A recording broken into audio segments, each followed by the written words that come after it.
Chapter 1. No one can escape the law of true fragrance. At the outer door trading market of the Lantian sect, freshly grilled skewers of meat, fragrant and savory.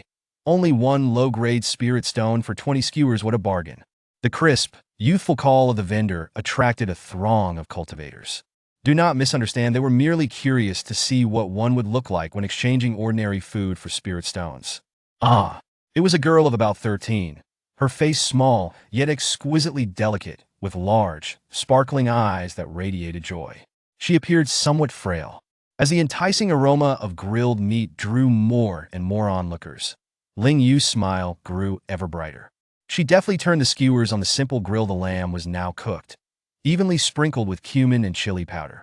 The spices clinging to the meat as the charcoal fire roasted them, releasing a bold, spicy fragrance mingled with the unique scent of cumin. "Hey, big brother, would you like a portion?" Ling Yue asked the cultivator, standing nearest to her, a charming grin on her face. The big brother shook his head and stepped back. Fasting. What a sorrowful situation this was. Ling Yue's smile faltered as her gaze shifted to another nearby cultivator, who, before she could speak, also turned her down. "I just consumed a fasting pill." Those whom Ling Yue's eyes fell upon all shook their heads, either claiming they were fasting or stating they had just taken a fasting pill. Those who were not fasting lamented their poverty. "Little girl, selling ordinary ingredients at spirit stone prices, what were you thinking? Indeed, if it weren't for your tender age, you would have been reprimanded by now." "Exactly. Do we look so easily deceived?" Ling Yue felt her cheeks flush slightly. In the realm of cultivation, most consumed spirit beasts and spirit vegetables. The lamb she sold belonged to the realm of mortals, purchasable with mere coins. Selling ordinary food at spirit stone prices was indeed rather unreasonable. Main quest 1. Create a dish from ordinary ingredients to earn spirit stones, with a time limit of 1 day.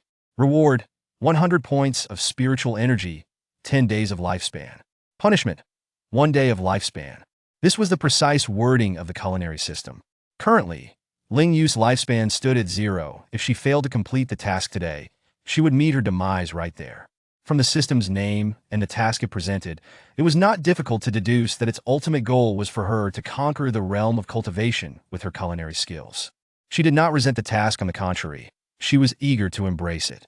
However, reality had delivered her a resounding slap. She simply could not sell anything. The scent of grilled meat grew more intense. If she did not eat soon, it would become overcooked. Ling Yue resolved to savor a skewer of meat before devising a plan. She picked up a skewer of lamb from the grill, blew on it gently, and took a delicate bite, pulling off the first 2 pieces of meat. As the lamb entered her mouth, the spicy flavor instantly enveloped her palate. With a few chews, the fragrant oil oozed from the meat, tender and delectable, devoid of any gamey taste, delicious enough to send one soaring.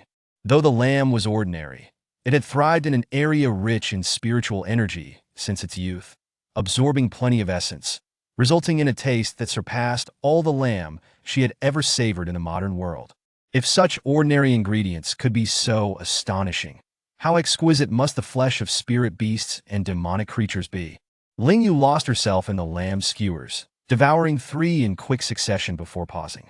She had unwittingly turned into a food broadcaster, her expression sincere and enticing, yet the cultivators around her either indulged in the aromatic scent or stared at the skewers, swallowing their saliva. Yet none dared to speak up to purchase. This simply could not stand. Is there anyone who can resist the law of true fragrance? Ling Yue was determined that once they tasted her lamb skewers, they would not be able to refrain from reaching for their spirit stones. She would first offer 10 skewers for tasting. Isn't this our little village girl, Ling Yue, who has yet to condense her chi after almost a year? Pao Hui strutted over with 2 lackeys, his swagger akin to that of someone unacquainted with kinship. It was as expected, Ling Yue thought to herself, seizing the moment while the crowd's attention was drawn to Pao Hui to swiftly toss a small round pill into her mouth. "Haha, boss, did you know? She still wants to exchange that trash food for spirit stones. In just 7 days. She'll be going home. Does she even need spirit stones?" The 2 lackeys exclaimed exaggeratedly, as though afraid that others might miss their words.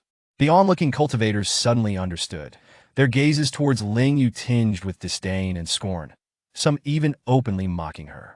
"I was scared to death. Thank goodness I didn't buy it. What if I ate her grilled meat and my cultivation regressed. Thank goodness indeed. But can you even afford to buy it? It's priced in spirit stones. Ling Yue paid no attention to their derisive remarks, her focus entirely on Pao Hui.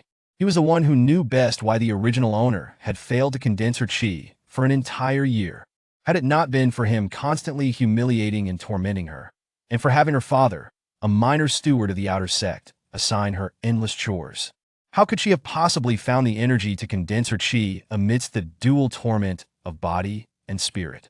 Then came Ling Yue. "I'm talking to you? Are you deaf?" Pao Hui stepped closer, looking down at Ling Yue with disdain. As he drew nearer, the aroma wafted into his nostrils, and he reached out for a skewer of meat. "Vile cur, you are unworthy of eating." Ling Yue swatted Pao Hui's hand away. "How dare you hit me? You call me a vile cur? You're courting death." Pao Hui raised his hand, ready to strike, but before he could land a blow, Ling Yue's complexion turned pale, blood trickling from her mouth as her body weakened and fell backward. The change occurred in the blink of an eye. Pao Hui, hand raised. The surrounding cultivators. Is she trying to pull a fast one? Ling Yue, an ordinary person, was surely wounded by the gust of wind from Pao Hui, who was at the third level of qi refinement, right? If he couldn't overpower her, then scaring her to death would suffice. This cowardly dog only bullies the weak. Ling Yue's blood continued to flow, her eyes rolling back as her limbs trembled, as if she were genuinely gravely injured. Such exquisite acting made the onlookers question their own perceptions, as well as Pao Hui's intentions. Faced with the gloating expressions of the surrounding cultivators, who seemed to be relishing in his predicament, Pao Hui felt a flicker of panic. If Ling Yue were to die in public, he would be charged with the crime of killing a fellow disciple. Even if he escaped death, he would never be allowed to remain in the Lantian sect. While his father could discreetly help him cover it up with so many eyes upon them, he knew his father could not shield him. "I didn't even touch her, she's just acting." Pao Hui blustered, then stepped around the grill to kick Ling Yue with his shoe. That single kick was enough. Ling Yue's blood spilled profusely, staining the ground beneath her. This sight horrified Pao Hui. Seeing their leader seemingly in a predicament, the two lackeys quietly began to slip away. Pao Hui too wished to flee, yet he feared that Ling Yue might actually die. In a flurry, he retrieved a healing pill from his storage bag and hastily poured it into Ling Yue's mouth, murmuring, "This has nothing to do with me, she's just acting, just acting." After administering the pill, Pao Hui retreated in haste and then turned to flee. All of his actions were undoubtedly incriminating in the eyes of the onlookers. However, having come this far, she would linger a while longer, awaiting the effects of the medicine to take hold before she would rise with grace. "Excuse me, are the skewers still for sale?" A clear, youthful voice rang out. "Selling, selling, selling." Ling Yue, now seriously injured, sprang up gracefully, deftly retrieving freshly grilled skewers from the basket she had brought. "I'll grill you new ones, 20 for 1 low-grade spirit stone, guaranteed to be worth every coin." As she spoke, Ling Yue looked up, only to gasp in astonishment, nearly choking on the watermelon juice in her mouth. Before her stood a youth with eyes shining like stars with a single glance. It felt as though she had been drawn into a vortex of constellations. His exquisitely chiseled features were complemented by a sleek black outfit that accentuated his fair complexion and tall stature, exuding an aura of coldness and formidable presence. The previously lively crowd fell silent as a graveyard upon his arrival.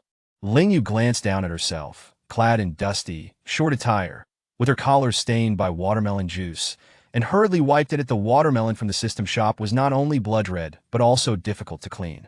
The youth silently observed the conspicuous pool of blood on the ground behind Ling Yue, his expression one of confusion. The onlooking cultivators, following the youth's gaze, also noticed the blood. They suspected Ling Yue was attempting to deceive them, yet lacked evidence, for the blood indeed exuded a pungent scent.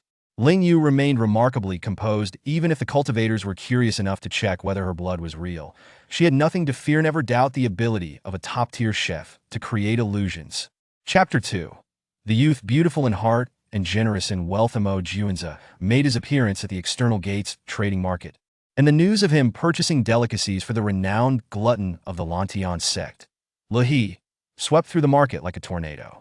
The crowd of onlookers dispersed in a frenzy, leaving Ling Yue bewildered but certain that this individual before her was the key to her success in completing the task today. "Dear guest, The skewers will take a while longer, you must be parched. Ling Yue smiled with a hint of flattery, one hand flipping the lamb skewers while the other reached into a small basket to retrieve a large cup of watermelon juice. This is juice, exceptionally delightful. Mo Juanza hesitated as he accepted the lidded bamboo cup, feeling its coolness. Upon opening it, his gaze inevitably drifted towards Ling Yue's rear. Is that not blood? Oh, it is blood infused with sweetness and the fragrance of fruit. Catching the knowing look in Mo Junza's eyes, Ling Yue's flattery was tinged with guilt. Mo Junza capped the cup and stowed it in his spatial ring, murmuring expressionlessly, "My master should appreciate this." He then handed Ling Yue a pouch of spirit stones. With a mix of excitement and trepidation, Ling Yue opened the pouch, nearly blinded by the dazzling glow emanating from the spirit stone set, at least 20 of them. These are spirit stones, over 20 spirit stones. Task completed. Reward: 100 spirit points, 30 spirit points deducted for debts. Balance: 70 points. Days of extension: 10. The enchanting sound of the reward being credited left Ling Yue utterly captivated.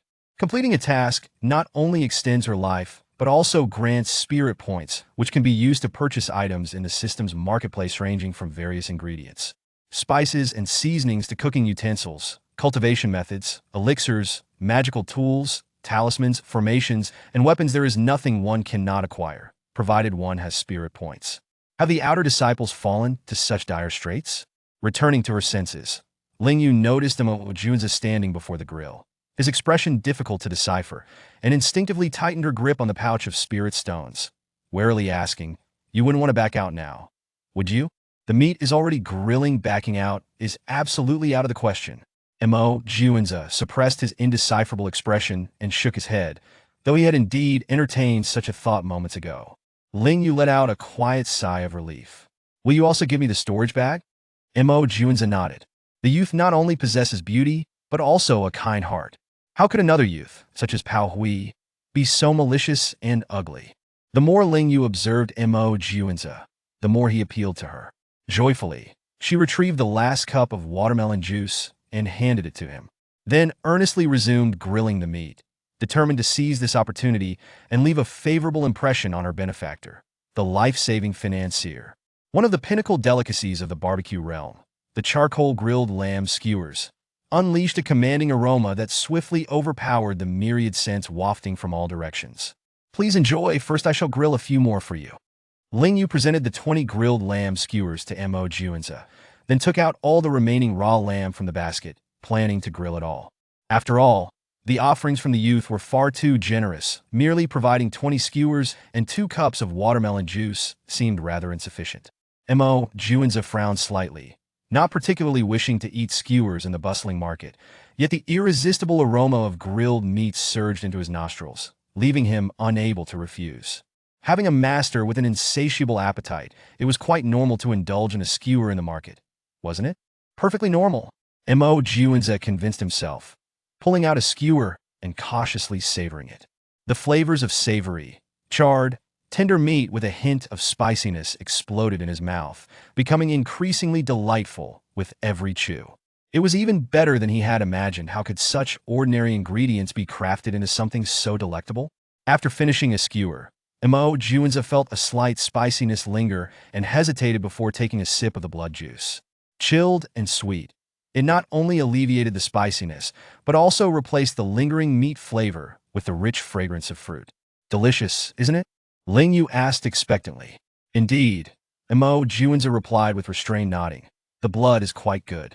"Ling Yue, this conversation has reached an impasse."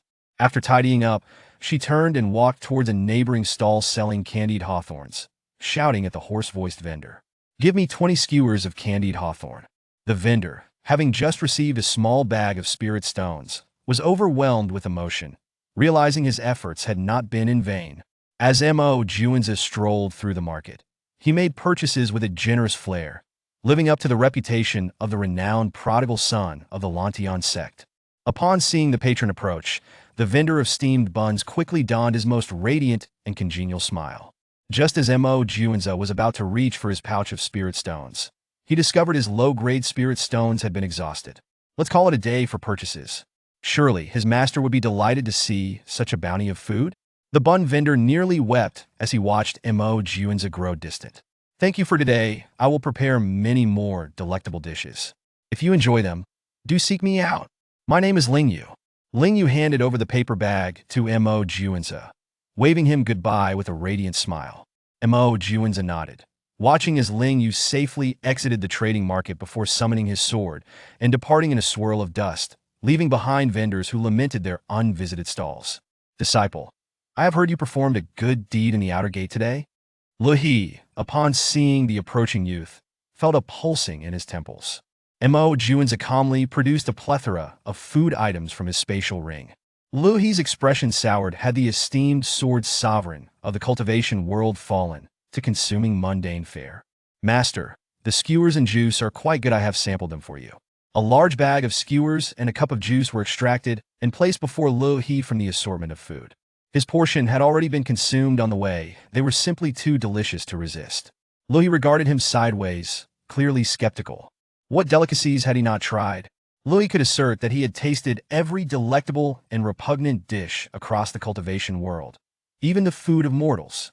Living for over a millennium was not without merit had it not been for some troubles in the cultivation realm.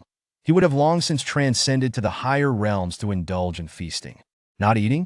Then I shall partake myself. Seeing Luhi remain motionless, evidently sulking, Mo Juanza seized the moment to take a sip of the blood juice, pairing it with a skewer. Luhi was taken aback. His dear disciple, who usually sampled food sparingly and with great restraint, was now devouring skewer after skewer without pause. The tantalizing spicy aroma stirred a hint of craving within Luhi, and he hesitantly took a skewer for himself. Surprisingly delightful, spicy, fragrant, and quite invigorating. Surely, if ordinary ingredients could yield such flavor, high-grade spiritual beast meat would taste even better. Chapter 3. Why just stare? Eat up. Returning to the servant's peak, Ling Yue felt like a startled bird, glancing anxiously from side to side, fearful that the elusive Bao Hui might be lurking in some corner, ready to ambush her. Fortunately, her journey had been smooth. That brat was likely terrified, wasn't he? She hoped for a few days of peace. However, she realized that one could only be a thief for 1,000 days. There was no such thing as 1,000 days of guarding against thieves. She needed to swiftly draw qi into her body and elevate her cultivation to no longer fear Bao Hui's mischief. Without hesitation, Ling Yue spent 50 points of spiritual energy to purchase a spirit drawing pill from the system shop. The spirit drawing pill's efficacy. It assists those with spiritual roots in swiftly drawing qi into their bodies. She tossed the pill into her mouth and then sat cross-legged on her bed, attempting to draw the qi in that darkness, that in endless void of darkness. The darkness persisted for an indeterminate duration, until suddenly, a green halo the size of a grain of rice quietly emerged, illuminating the dark space, followed by red, dim blue, brown, and nearly invisible golden lights. The 5 colors, green, red, blue, brown, and gold, represented the 5 spiritual roots: wood, fire, water, earth, and metal. The original owner possessed all 5 roots. Had it not been for the quality of the wood root reaching the 7th grade, she would never have had the opportunity to join the Lan Tian sect. The quality of spiritual roots is generally graded on a scale of 10, with those exceeding this being classified as top-grade roots. The higher the grade, the faster one cultivates. Although the original owner's aptitude was quite mediocre, it was still improbable for her to be unable to draw qi into her body within a year. It was all Bao Hui's fault. Suddenly, the green light, without a moment's hesitation, dove straight into Ling Yue's body. Triggered side quest, draw spirit into the body. As the green light vanished, the red light lingered for a while before following suit, followed by the 3 remaining dim halos. Once the 5 colors had completely entered her body, Ling Yue felt an unprecedented sense of comfort. Completed drawing qi into the body. Reward: all things grow cultivation method. 5 days of life extension, 100 points of spiritual energy, balance, 120 points, 15 days. Cultivation not only offered rewards, but also granted cultivation methods. Ling Yue rolled around in delight on her bed. It seemed that the main and side quests complemented each other. After all, this was no longer the peaceful era she was accustomed to. It was a world where strength reigned supreme, and human life is as insignificant as grass. Within the sect, her life had some assurance, But outside, it was a realm of blood and slaughter, where killing and plundering were rampant. And entire families could be annihilated with a mere flick of the wrist. Ling Yue firmly believed that the moment she dared to step outside the sect, her life would be claimed by Bao Hui. Thus, she resolved to bide her time within the sect, where the fasting cultivators awaited her culinary conquest. Main Quest 2. Create a delicious dish using ordinary ingredients and receive heartfelt praise from 10 cultivators. Reward.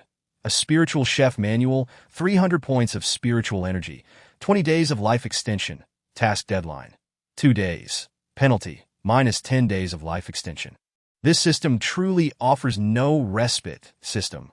Where is my cultivation method? Startled, Ling Yue sprang up from her bed. Was it trying to cheat her out of her cultivation method? All things grow requires a cultivation level of Qi refinement stage 3 to learn. Ling Yue, the Qi, who had just drawn Qi into her body, was temporarily unqualified to learn it.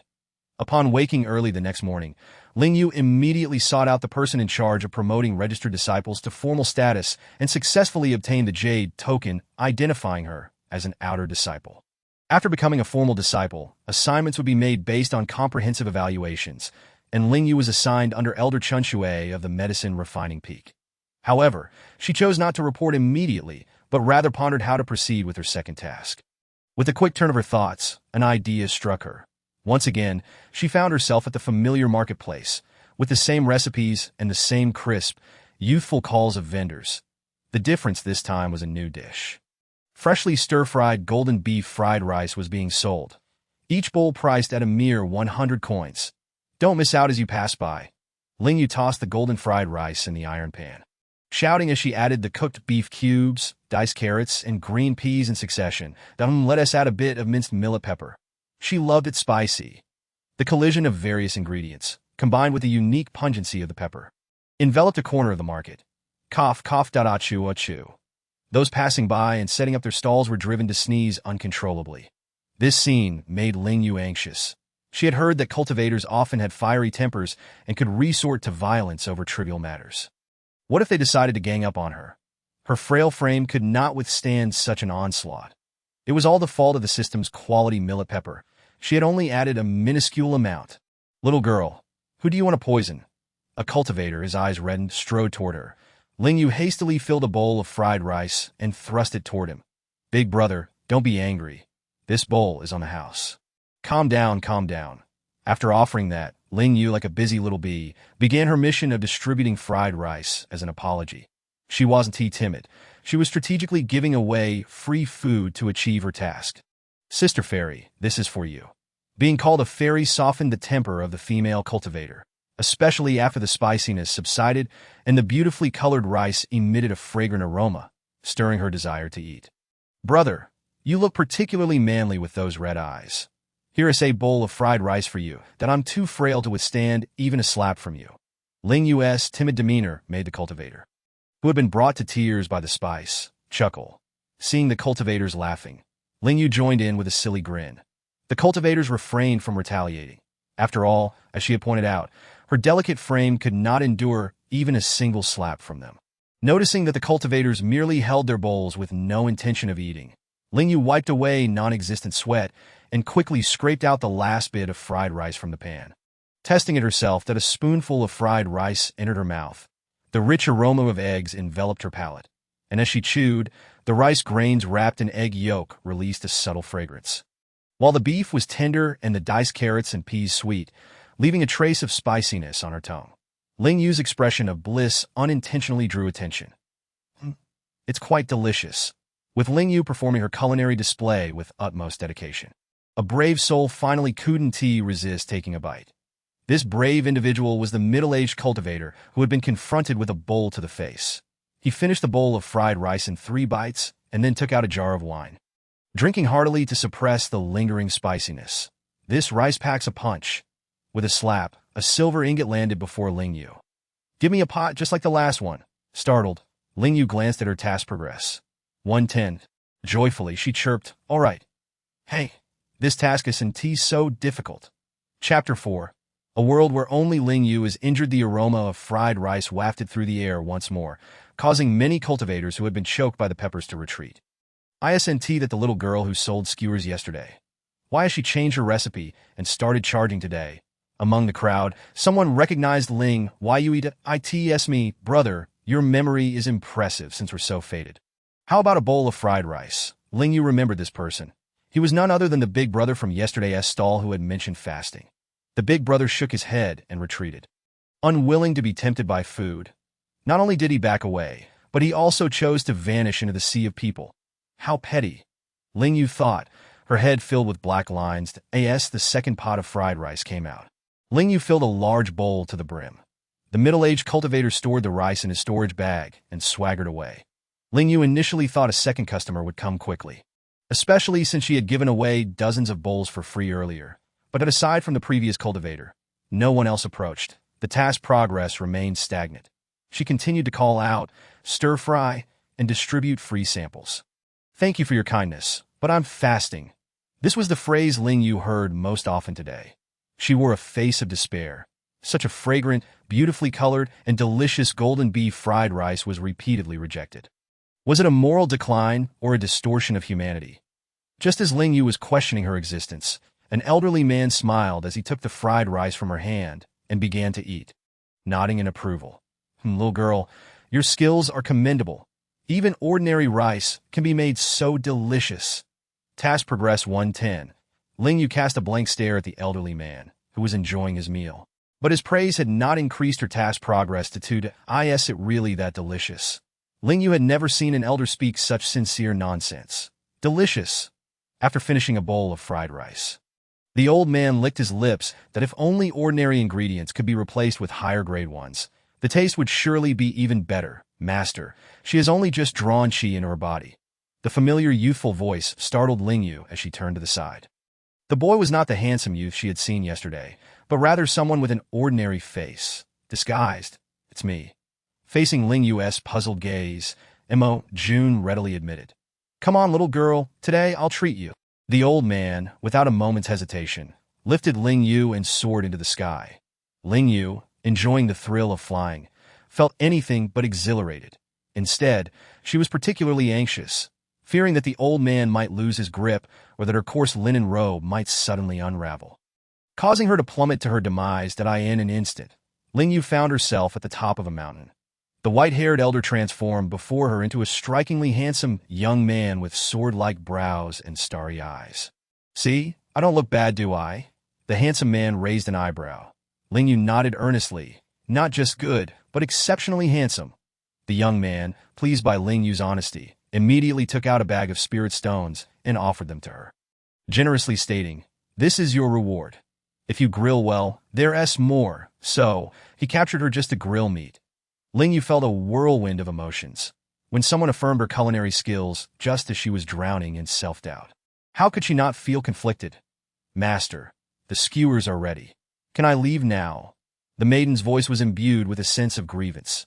She, a dignified chief disciple of the body refinement peak, found herself absurdly conscripted by her deranged master to skewer meat for kebabs. They euphemistically claimed that the strength of the body refinement peak made such tasks manageable. Meanwhile, another youth, with eyes reddened from indignation, lamented his fate as a prodigious fire spirit root, the pride of the sect.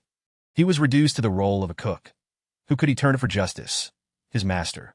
Yet his master was fully aware that he had been seized by their grandmaster and offered no words of consolation. Li He, naturally, would not acquiesce, stating, "No, Yujin, you continue with the skewering. That meager amount of meat is insufficient for my appetite. Xiaoyan, you stand aside and heed the commands of this young lady to at this moment." Ling Yue finally garnered the attention of the young couple. She offered an awkward yet polite smile, greeting, "Hello, I am Ling Yue. I could manage on my own. If my seniors have matters to attend to, you may leave.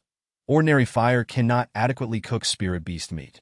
You have only just begun to channel your energy and lack the strength to handle it," interjected Juanza from behind her before she could finish her sentence. Juanza, is it you who suggested to the Grandmaster that we be made to toil? Liu Beiyin exclaimed in indignation. Indeed, it was Juanza who instructed me to do so. Li chimed in gleefully, shifting the blame onto his dear disciple, while simultaneously pulling the still dumbfounded Ling Yue closer. "Come, let us roast some meat. The fire is too fierce. Ling Yue remarked, prompting Liu Beiyin to be dragged over. Lower the flames. Li pointed towards the grill. Liu Beiyin felt a wave of despair wash over him. Facing such a tyrant, he had no choice but to comply. Too low now, increase it just atd. Liu Beiyin cast a resentful glance at Ling Yue, thinking that if they weren't both in such a pitiful situation, he would suspect her of deliberately making things harder for him. Meanwhile, Yuzhen, who was skewering the meat, couldn't help but stifle a laugh. In light of the comparison, her own plight didn't seem so dreadful after all. Once they finally achieved a satisfactory heat, Ling Yue grasped a handful of skewers to place on the grill, only to nearly topple over from the weight. Fortunately, Mo Juan's quick reflexes saved her from disaster. Ha ha! Li He laughed heartily. Mo Juan's steadied Ling Yue, his expression betraying a barely contained mirth, his icy demeanor melting away. The two youths, who had previously been laden with grievances, could no longer suppress their laughter. Ling Yue mused. Indeed, human joy often derives from the suffering of others. It dawned on her that Mo Juan's earlier comment about her lack of strength was precisely this. She could barely lift the skewers, let alone cook. Ling Yue felt a wave of disillusionment wash over her. Others traversed the cultivation realm as either underdogs rising to greatness, acquiring treasures, or as prodigies facing challenges beyond their level. As for her, she was indeed talentless, lacking any treasure save for pots and pans. In terms of challenging herself, did skewering meat count as such? Harnessing her spirit energy to her hands, she managed to lift the skewers, with Mo Juan's providing guidance, acknowledging that it was due to his actions that their master had extended her claws towards Ling Yue. Following his instructions, Ling Yue successfully held the skewers, albeit with some difficulty. But at least she managed to uphold her dignity. Chapter 5. The gluttonous bloodline fully awakens. Raw meat skewers met charcoal, emitting a delightful sizzling sound. Ling Yue gritted her teeth, expending 50 points of spirit energy to purchase high-grade seasoning. Knowing that they were cooking spirit beast meat of considerable quality, and ordinary spices would not suffice. Moreover, it was crucial to leave a good impression on the superiors. Opportunities were fleeting, and to let them slip away would be foolish. She brushed a layer of oil onto each skewer to prevent sticking. As for the main task, she already had an idea, one that would certainly earn her the admiration of the remaining 9 cultivators. Do you want it spicy? Yes, yes. Add more. Li He eagerly nodded, anticipation shining in his eyes as he gazed at the skewers. What about you? There was no need to ask them. They could improvise. Li poured himself a cup of celestial brew, sipping while awaiting the meat. Could you help carve some patterns into the meat? The pieces are too large for the seasoning to penetrate. Mo Juan's produced a pristine white dagger, somewhat clumsily carving the meat. 10 minutes later, the rich aroma of roasted meat wafted through the mountaintop. This is heavenly. The two who had previously considered leaving, the cook and the butcher, were now entirely captivated by the scent. Ling Yue brushed the perfectly charred spirit beast meat with the prepared seasoning, elevating its already rich flavor to new heights. Liu Beiyin wiped his mouth, his eyes wide with astonishment that I've roasted unicorn spirit sheep before. But it never smelled this good. Ling Yue, too, was utterly enchanted by the fragrance of the spirit beast meat. In comparison, ordinary lamb was utterly inferior. After roasting 30 skewers, she suddenly felt something amiss within her body. Successfully crafted a special spirit dish. Reward: 1,000 spirit energy points. Lifespan extension: 30 days. Successfully broke through to the second level of Qi refinement. Reward: 100 spirit energy points. Lifespan extension: 5 days. Balance: 1,130 points. 44 days. Ling Yue was astonished. She hadn't even realized that she had barely retained 1 skewer amidst the gathering rewards. The spirit energy contained within the 7th-tier unicorn spirit sheep meat was too potent for her. She could only consume 1 skewer at most, or risk bursting from excess. Li He observed Ling Yue's transformation with keen interest, having anticipated this turn of events that he knew it explained why she had received only 1 skewer of roasted meat. Before taking a hearty bite, the flavors exploded in her mouth, succulent, tender, perfectly salted with a spicy kick that jolted her senses. This was merely the low-tier 7th-tier unicorn sheep. One could only imagine how exquisite the higher-tier meats might be. Alas, Ling Yue's current strength did not permit her to roast higher-tier spirit beast meat. "This is delightful," she exclaimed, feeling the heat and spice enveloping her, Yet it was an exhilarating sensation. Yuzhen and Liu Beiyan were lost in the divine taste of the roasted meat. Tears streaming from their eyes as they ate, oblivious to the mess they were making. Mo Juanza, while equally indulged, maintained a semblance of elegance compared to the other two. Ling Yue could not resist taking a small bite herself. Just that tiny morsel unleashed a wave of spirit energy that coursed through her body, elevating her very soul. This was spirit beast meat. It was no wonder cultivators in the trading market dismissed ordinary ingredients. Suddenly, she recalled the reward for Task 2, the Spirit Chef Manual, and her desire for it intensified. Successfully broke through to the third level of Qi refinement. Reward, 100 spirit energy points, lifespan extension, 5 days. Can learn the technique All Things Grow, balance, 1230 points, 49 days. Having just finished a skewer of roasted meat, Ling Yue was once again astounded to find herself breaking through to the third level of Qi refinement. Was leveling up truly this simple? If so, could she not ascend through cooking and eating alone, advancing to foundation establishment, golden core, nascent soul, divine transformation, harmony stage, and even the transcendence period, then ascend to immortality? Ling Yue had a nagging feeling that things could not be this straightforward. Her rapid breakthrough to the third level of Qi refinement was primarily due to her low cultivation level and the extraordinary nature of the spirit dish she had consumed, especially considering it was a 7th-tier spirit beast meat. But who cared? At least now her cultivation had caught up to that of Paui. If that rascal dared to provoke her again, she might not be able to defeat him without learning the techniques. But she could certainly escape. Ling Yue yearned for more, yet the spirit energy within her was indeed, as Li He had remarked, nearing its limit. She feared that another bite might cause her to explode. Having leaped to the third level of Qi refinement and opened a new world so swiftly, she owed it all to Mo Juanza and his gluttonous master. Without hesitation, Ling Yue transformed into a roasting assistant, preparing meat for the 4 who were relishing their feast, noticing their eyes watering from the spice. She quickly purchased 2 large watermelons from the system shop, costing 10 spirit energy points. This paltry sum was inconsequential, as she now possessed a 4-digit spirit energy. What is this?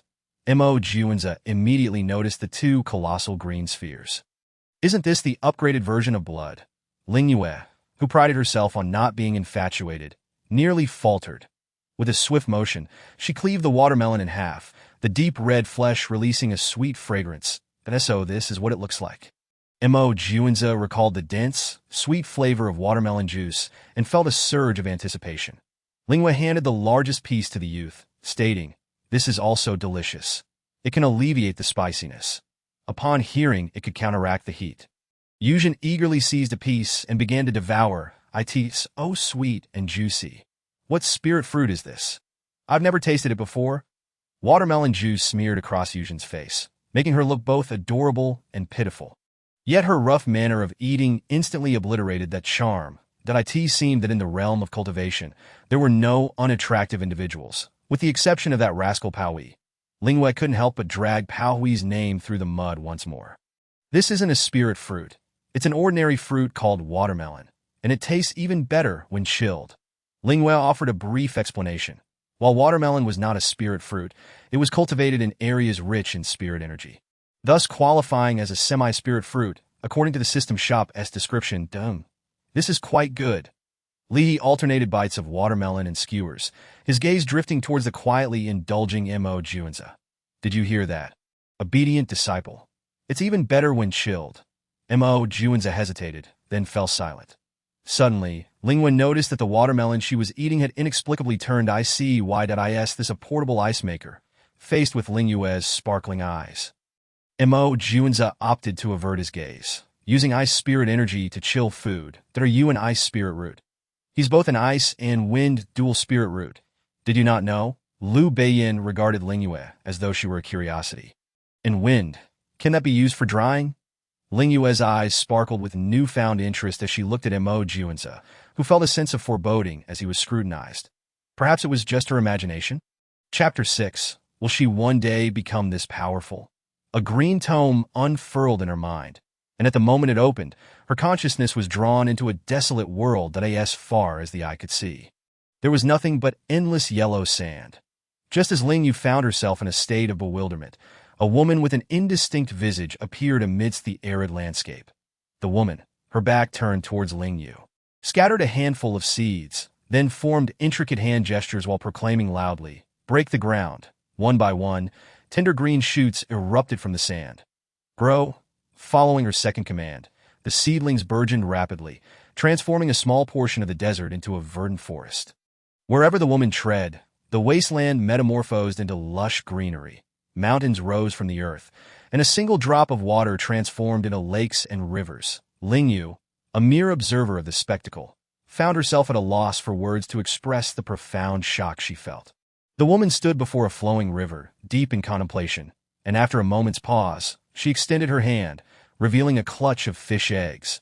The eggs hatched in her grasp, and small fish eagerly leapt into the water. The speed of the woman's incantation quickened, and the fish, once mere fry, grew at an astonishing rate that a resplendent multicolored fish leaped into the woman's embrace, and with a gentle caress, she ruthlessly gutted it and roasted it for sustenance. Consumed. Ling Yue was left dumbfounded as if one fish was insufficient. A basket of eggs materialized. Chicks, ducklings, and even mystical beasts began to break free from their shells, swiftly maturing, a portion of which the woman consumed, while the rest were disregarded as she continued her leisurely stroll. The barren world, transformed by the woman's mere presence, not only boasted mountains, rivers, and dense forests, but also life itself. One fateful day, a black mist began to spread, taking the form of grotesque beasts and demonic entities that wreaked havoc.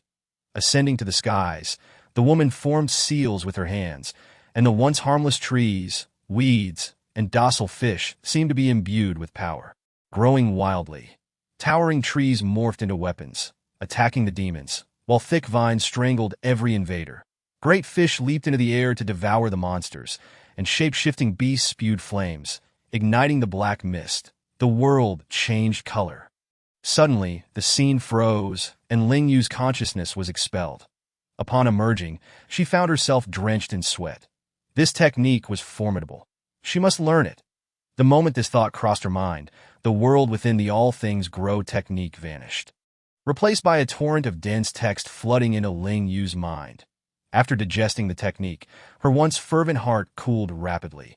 She realized that such an extraordinary technique undoubtedly demanded exceedingly high requirements for one's physique and talent. The minimum requirement to learn the technique was a 5-element spirit root, with each spirit root's quality needing to exceed grade 8. That her spirit root met this criterion, but its quality was utterly abysmal. How could she give up? She simply couldn't. Even if she could only grasp a fraction of it, she feared not stepping out of the Lantian sect. The world was vast, and to not explore it, to not experience it, would be a waste of her rebirth. It seemed the system heard Ling Yue's sentiments and immediately began its sales pitch. She could only afford one, and it was useless. But you can buy on credit with no interest. Ling Yue that the system certainly knew how to market. However, how many grade enhancing pills would she need to reach the minimum requirement for learning the technique? It depends on luck. If fortune smiles upon you, 100,000 spirit points should suffice. Ling Yue felt fortunate. After all, how could she possibly have another chance at life, if not for her good luck? She took the plunge. In that instant, she plunged in a debt of 3 million spirit points. What was luck anyway? Ling Yue's eyes glazed over. She would need to repay 2,500 spirit points each month for 100 years. 100 years. The All Things Grow technique was divided into 2 parts. The upper part focused on plants, while the lower part pertained to animals, the latter of which required one to reach the foundation establishment stage to begin learning. The flora and fauna birthed by this technique, when used to create food or elixirs, would yield unexpected results. With that thought, Ling Yue felt the investment was not in vain. For now, that was all she could tell herself. As night fell, hundreds of seeds had withered, with only 10 successfully sprouting into seedlings. However, upon employing the growth incantation, all 10 seedlings instantly withered. Could it be due to the sheer quantity, exhausted in body and mind? Ling Yue gazed out at the brightening sky and hurriedly opened her door, making her way to the Gongshan Pavilion. She had not forgotten that today marked the deadline for Task 2. The outer sect of the Lantian sect had a cafeteria specifically catering to the disciples in the Qi refinement stage, where each individual need only pay 5 lower-grade spirit stones monthly for 3 meals a day. Currently, Ling Yue was in the kitchen of the cafeteria, stirring pork tenderloin in a large wok, the sweet and sour aroma beginning to waft outward. She prepared another pot, adding a dish of spicy and sour shredded potatoes. The piquant scent tantalizing and appetite-inducing, the mingling of sweet and sour flavors leaving one's mouth watering as mealtime approached.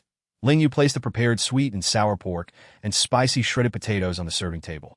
The method she had devised yesterday to ensure she would pass the task was to take on cooking duties here at the Gongshang Pavilion. The Qi refinement stage was divided into 10 levels. Those below level 8 needed to eat to replenish their energy, while most above level 8 opted for fasting pills. As for why cultivators were so obsessed with fasting, aside from the cafeteria's lackluster food. The primary reason was that fasting not only diminished their appetite, but also purified their bodies, allowing them to enter a state of cultivation more swiftly. Ling Yue found this notion hard to evaluate. If in the future she cultivated to the point where she could absorb the natural spirit energy of heaven and earth to sustain her energy, she would never forsake delicious food. A life consisting solely of cultivation, day in and day out, was suffocating to even contemplate. Suffocated, Ling Yue served herself a bowl of rice, heaping her plate with a generous portion of food, taking advantage of the lull in traffic to fill her stomach. As the mealtime bell rang, the cafeteria doors swung open, the delightful aroma wafting outside, with the sweet and sour scent being the most enticing. The 10th cafeteria is open. Has a new chef arrived? Cultivators arriving at the cafeteria with companions sniffed the air. Typically, the aromas emanating from cafeterias 1 through 10 were rather bland, and just by inhaling the fragrances, they could discern which cafeteria offered what dish. Amidst a plethora of unremarkable scents, the long-closed 10th cafeteria's aroma was the most captivating. Let us go to the 10th cafeteria. One companion pulled along the brother who was still savoring the scents. Heading straight for the 10th cafeteria. Are you the new chef of the 10th cafeteria? Ling Yue, engrossed in her meal, nodded without lifting her head. Just a moment. I'll be done shortly. Ling Yue swiftly finished her last bite of rice, then retrieved a large white porcelain bowl, flashing a professional smile at the two young cultivators standing before her. That I'll serve you right away. With nimble hands, she filled a generous bowl of white rice, topping it with a large spoonful of golden red sweet and sour pork, the sauce staining the rice a vibrant hue, followed by a scoop of spicy shredded potatoes in the empty space. A simple yet delightful bowl of sweet and sour pork rice was ready. 1 serving. Just as Ling Yue finished serving the two cultivators, a third customer approached. Her smile deepened. This felt better than giving away free food. And being rejected was a joy. The first two cultivators to receive the sweet and sour pork rice simultaneously picked up their spoons and began to eat. Delicious. This is actually pork. Who knew pork and potatoes could taste so exquisite? For cultivators accustomed to bland boiled vegetables and meat, the rich and flavorful experience of sweet and sour pork and potatoes completely refreshed their understanding of food. You must try the rice. Each grain is coated in sauce, even tastier than the meat. The cultivator who usually only ate vegetables quickly scooped a generous spoonful of rice, and upon tasting it, felt satisfied and content. It's decided. From now on, we'll only eat at the 10th cafeteria. With this dish of potatoes and sweet and sour pork, we could eat here for years without growing tired of it. The newcomers overheard their conversation and looked on with skepticism. What benefits did you two receive from the 10th chef? One cultivator swallowed his food and rolled his eyes at the skeptic. Who among those coming to cook at the cafeteria isn't poorer than us? How could we receive any benefits? Just as Ling Yue was enthusiastically serving food, her hands trembled. That is true. Most of those cooking in the cafeteria are genuinely poor souls who can't even afford to pay the 5 spirit stones monthly. Yesterday, after roasting meat for the prominent figures, she had earned 30,000 lower-grade spirit stones, which had successfully lifted her out of poverty into a state of relative comfort. However, after her reckless spending on pills yesterday, her spirit stones had been converted into 3,000 spirit points to repay her debts. Now, she was not only poor but also heavily in debt. Still, as long as she diligently completed tasks, practiced earnestly, and worked hard to earn spirit stones, paying back 2,500 each month should not be too difficult. The tantalizing aroma of the 10th cafeteria drew numerous cultivators. Now this is food worthy of being called a meal. Little chef, another bowl, and add more sauce. Ling Yue responded with enthusiasm, her smile genuine. After being disheartened by the cultivators at the market these past few days, today was indeed the correct way to experience culinary delights. Main task 2 completed. Reward. 1 Spirit Chef Manual, 300 spirit points, and 20 days of extended life. Balance. 1910 points, 64 days. The manual was in her hands. Suddenly, she recalled that she hadn't completed the medicinal field task today. Can you all help yourselves to food? Ling Yue tossed her spoon aside, anxiety etching her features, for Elder Chunshue had a notoriously short temper. Her words rang true. She was unsure if it was due to Pao Hui's father meddling that she had been assigned to the notoriously irritable Elder Chunshue. Known for nitpicking, overseeing Lianshui Mountain, ditto. Where are you hurrying off to, little village girl? Upon seeing Pao Hui and his companions approach, Ling Yue cursed her luck and turned to flee. Although she has reached the 3rd level of Qi refinement, she possesses only cultivation and has yet to master the techniques, rendering her utterly powerless against Pao Hui, especially since he is accompanied by 2 subordinates who are at the 1st level of Qi refinement. Capture her. After 2 days of stalking, Pao Hui would never allow his prey to escape so easily. She contemplated calling for help, but internal conflict was not prohibited within the sect. However, only hand-to-hand combat was allowed, and lethal techniques or powerful artifacts could only be utilized in designated areas, such as the martial arts arena or dueling grounds. That as she fled, Ling Yue found herself in the bustling dueling ground.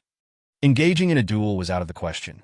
It would be akin to delivering herself as a meal, and she was not foolish to Ling Yue hereby issue a challenge.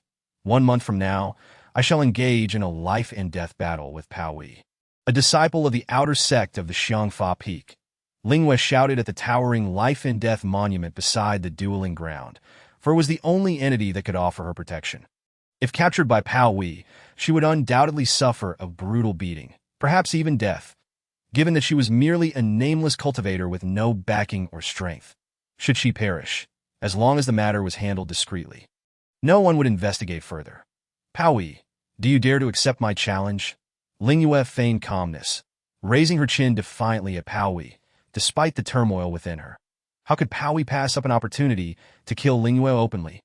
I accept. Initially, Pao Hui had no intention of killing Ling Yue, but this insolent girl had dared to mock him in public, causing him great embarrassment. 1,000 deaths would not suffice as punishment. 1 month later, at 3 p.m., on dueling platform number 97, Ling Yue, an outer sect disciple of the Pill Refining Peak, would face Pao Hui of the outer sect of the 4 Methods Peak. The outcome of this confrontation was predetermined. The victor would live, while the vanquished would die. A commanding voice echoed throughout the dueling ground. The previously lively arena fell silent for a moment before erupting into a clamor that in a regular spar, there was a chance to concede and survive. But once a life-and-death battle commenced, surrender was not an option. The fight would only conclude when one party was utterly defeated, and no one was permitted to intervene, not even the sect leader or the ancestral elders. The brutal rules deterred disciples from issuing challenges at the life-and-death monument. Even if someone dared, the other party would not easily acquiesce. Point 2 Blood-red jade tokens flew into the hands of Ling Yue and Pao Hui, merging with their bodies through their fingertips. The challenge tokens guaranteed their survival until the life-and-death battle commenced. This was precisely what Ling Yue desired. The challenge tokens were the most powerful life-saving talismans of the Lantian sect. Had it not been for the maximum time limit of 1 month, she would have wished for years or even centuries. However, as Ling Yue regained her composure, she suddenly felt apprehensive.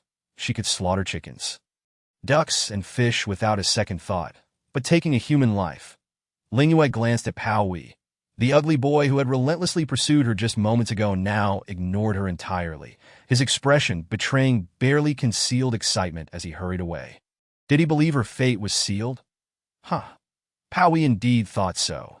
In his eyes, Ling Yue was merely a talentless waste who had just begun to draw qi into her body, that if he seized this opportunity well, he would shine brilliantly in the life-and-death battle a month from now, potentially earning a chance to enter the inner sect. Father, just as Pao Hui was about to share this exhilarating news with his father, he was met with a kick from his own dad, sending him flying several meters. Completely bewildered, Pao Hui lay on the ground, confused about what he had done wrong to incur his father's wrath. Why did you kick me, Dad? Pao Shan kicked his foolish son again, and after 2 kicks, he continued to stomp several times. How did I end up with such a dimwit like you? Do you think that village girl, who has just begun to draw qi, is a pushover? Pao Shan threw a jade token containing information at Pao Wei's face. Look, in just 3 days, she has broken through from drawing qi in her body to the 3rd level of qi refinement. Had I known this, I should have killed her first. Pao Shan's face darkened, his clenched fists bulging with veins. Pao Wei was stunned, panic rising as he exclaimed, Dad, I didn't know. That wretched girl turned and fled the moment she saw me. Terrified out of her wits. Could she have pretended to be weak just to lure me into accepting a life-and-death challenge? The fact that he could deduce this showed that his foolishness had its limits. Pao Shan's heart lightened slightly. Tossing a storage bag to Pao Wei, he commanded, immediately enter seclusion. Even if you have to consume pills, you must break through to the 6th level of qi refinement within a month. Pao Wei stole a glance at the storage bag, which contained a considerable quantity of pills and several volumes of techniques. However, he wondered why there were no artifacts. What do you expect in a life-and-death battle? Artifacts, talismans, and formations are all prohibited. It's a contest of techniques and cultivation. Without understanding anything, do you dare to accept the challenge? Upon hearing this explanation, Pao Wei's expression darkened. Did that little vixen, Ling Yue, already know that she could not compete with him using artifacts, and thus chose to issue the challenge at the life-and-death monument? If she dared to scheme against him, she would surely meet her bloody end on dueling platform number 97. Chapter 8. Is this even human speech? Having temporarily resolved her crisis, Ling Yue intended to leave and study the Spirit Chef's introductory manual. However, just as she raised her foot, she was suddenly seized from behind. In a panic, Ling Yue struggled desperately, even employing her spiritual power. Yet she could not break free. She wanted to scream, but as she opened her mouth, wind rushed in, distorting her face. Could it be Pao Wei's father? Ling Yue's anxiety escalated, as long as there was no murderous intent detected.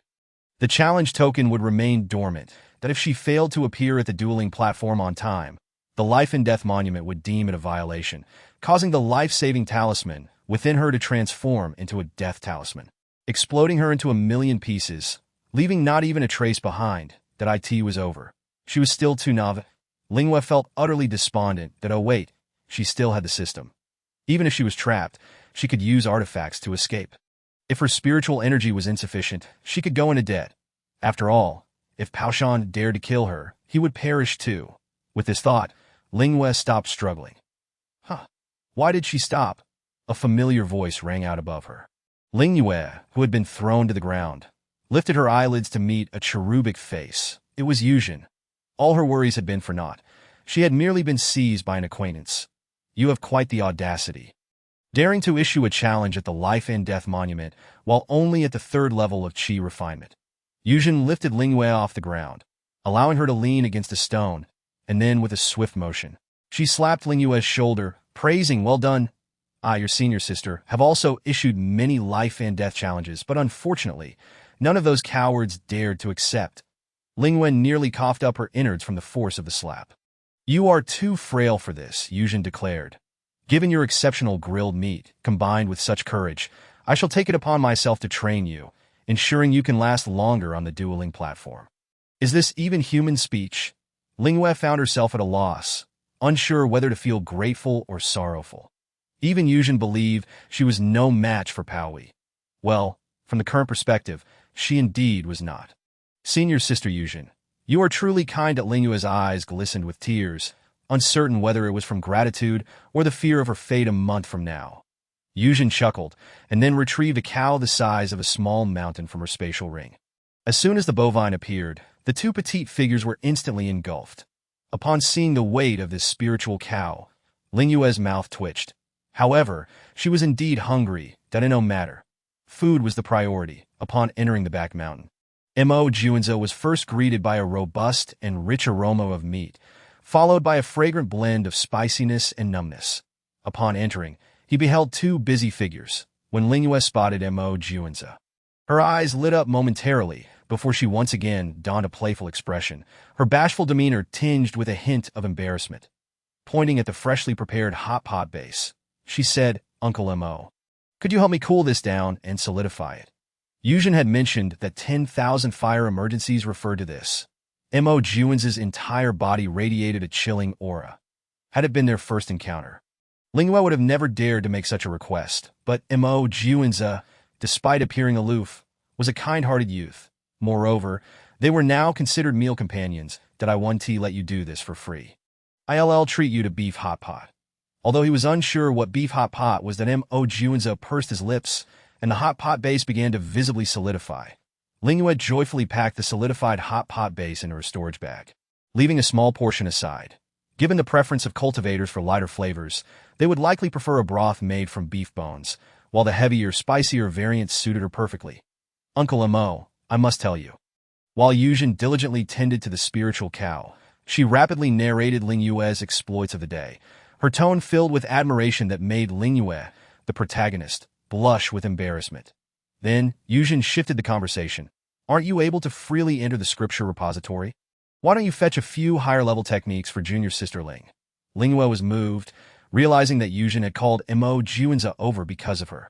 They had only shared a meal of grilled meat. Why would she do this? No need. I already have techniques. Ling Yue quickly declined, having learned all she needed for her growth, and did not require additional techniques. Then Mo Juanza paused for a moment before producing a somewhat ancient and tattered book. Since you have the techniques, I have a body technique that should suit you.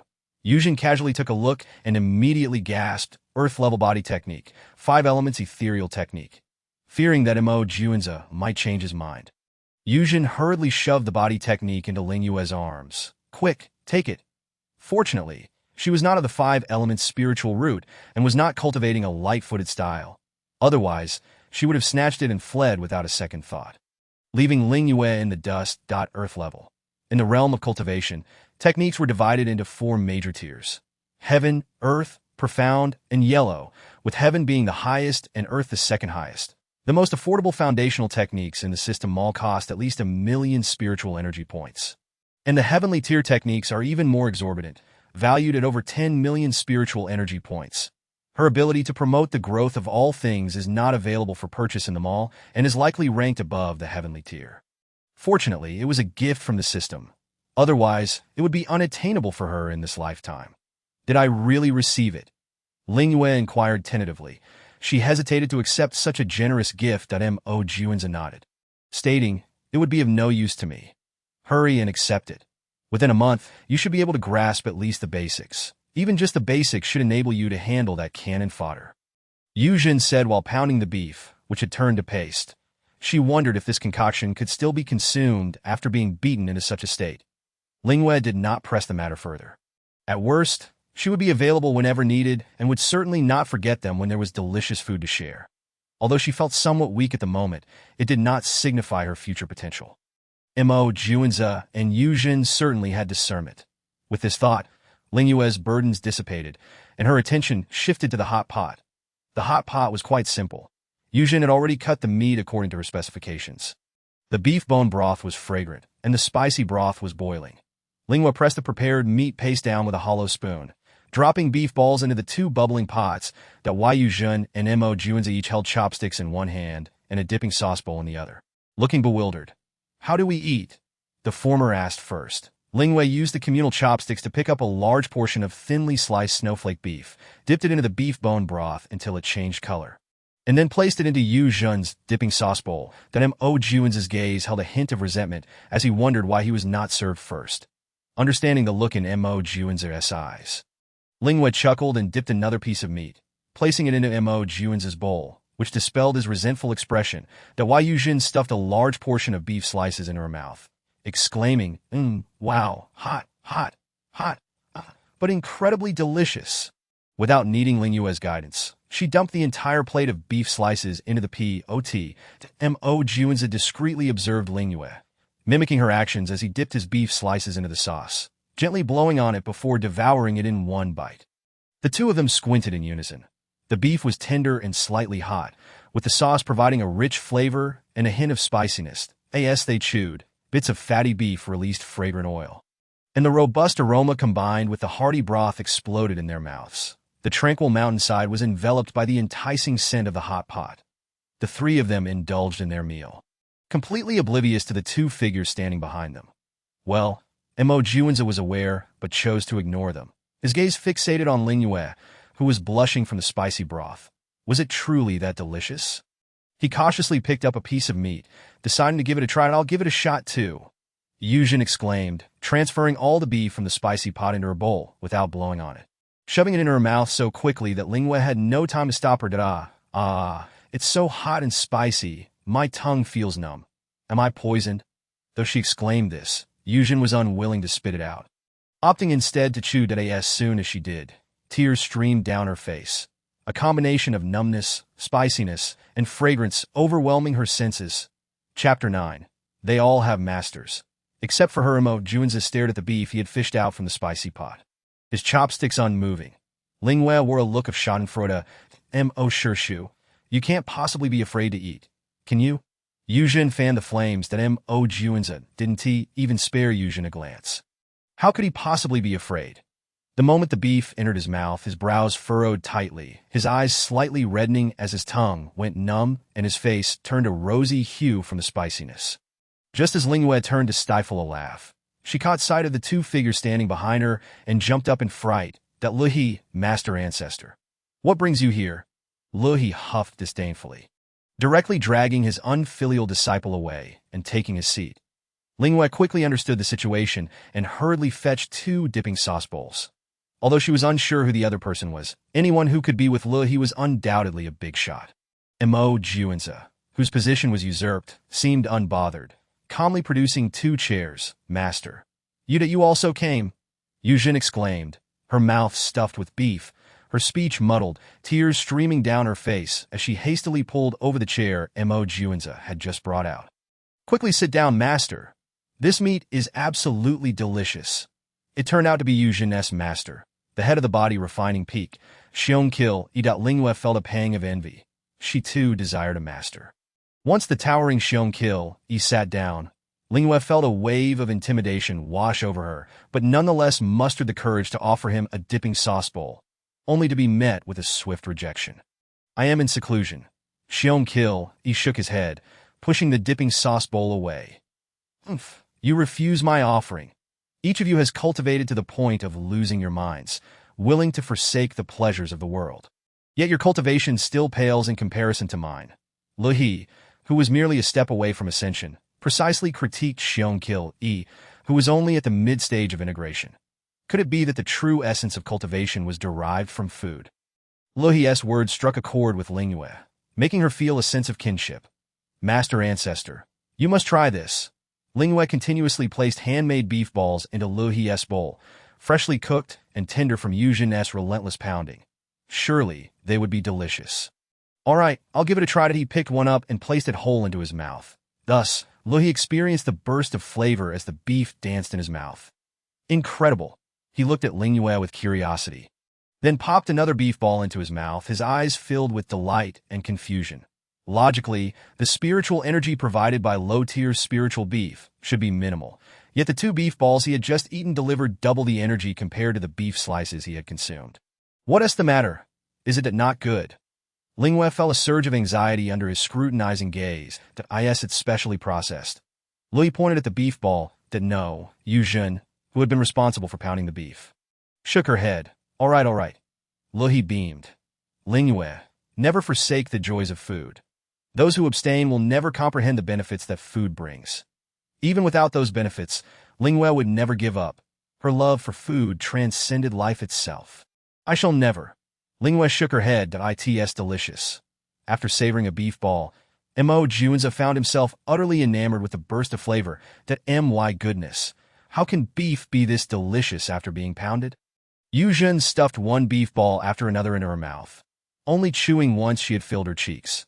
The sensation of multiple beef balls bursting with flavor was simply too delightful for her to resist. Ling Yue quickly snatched one and popped it in her mouth, the taste exceeding her expectations. That handmade beef balls from ordinary beef were already incredibly tasty. How much more so from spiritual beef? Each bite was not only delectable and chewy, but the earthy spiritual energy flowed through her mouth and into her limbs, providing an extraordinary sense of comfort. The 4 of them feasted as if they were in paradise. Even Xiongqil, who had abstained from food for over 100 years, felt his heart stir with desire at the rich aroma of beef, especially seeing the others devouring it before him. Despite his strong will, he found it increasingly difficult to resist. Yet he had just clearly refused. He subtly kicked Yuzhen's chair. And when she looked up, he quickly diverted his gaze to the large bowl of dipping sauce. Knowing his good disciple would understand his hint. Master, what wrong? Did your eyes cramp? Xiong face darkened, feeling an overwhelming desire to swat this foolish disciple away. Mo Juanza nearly choked.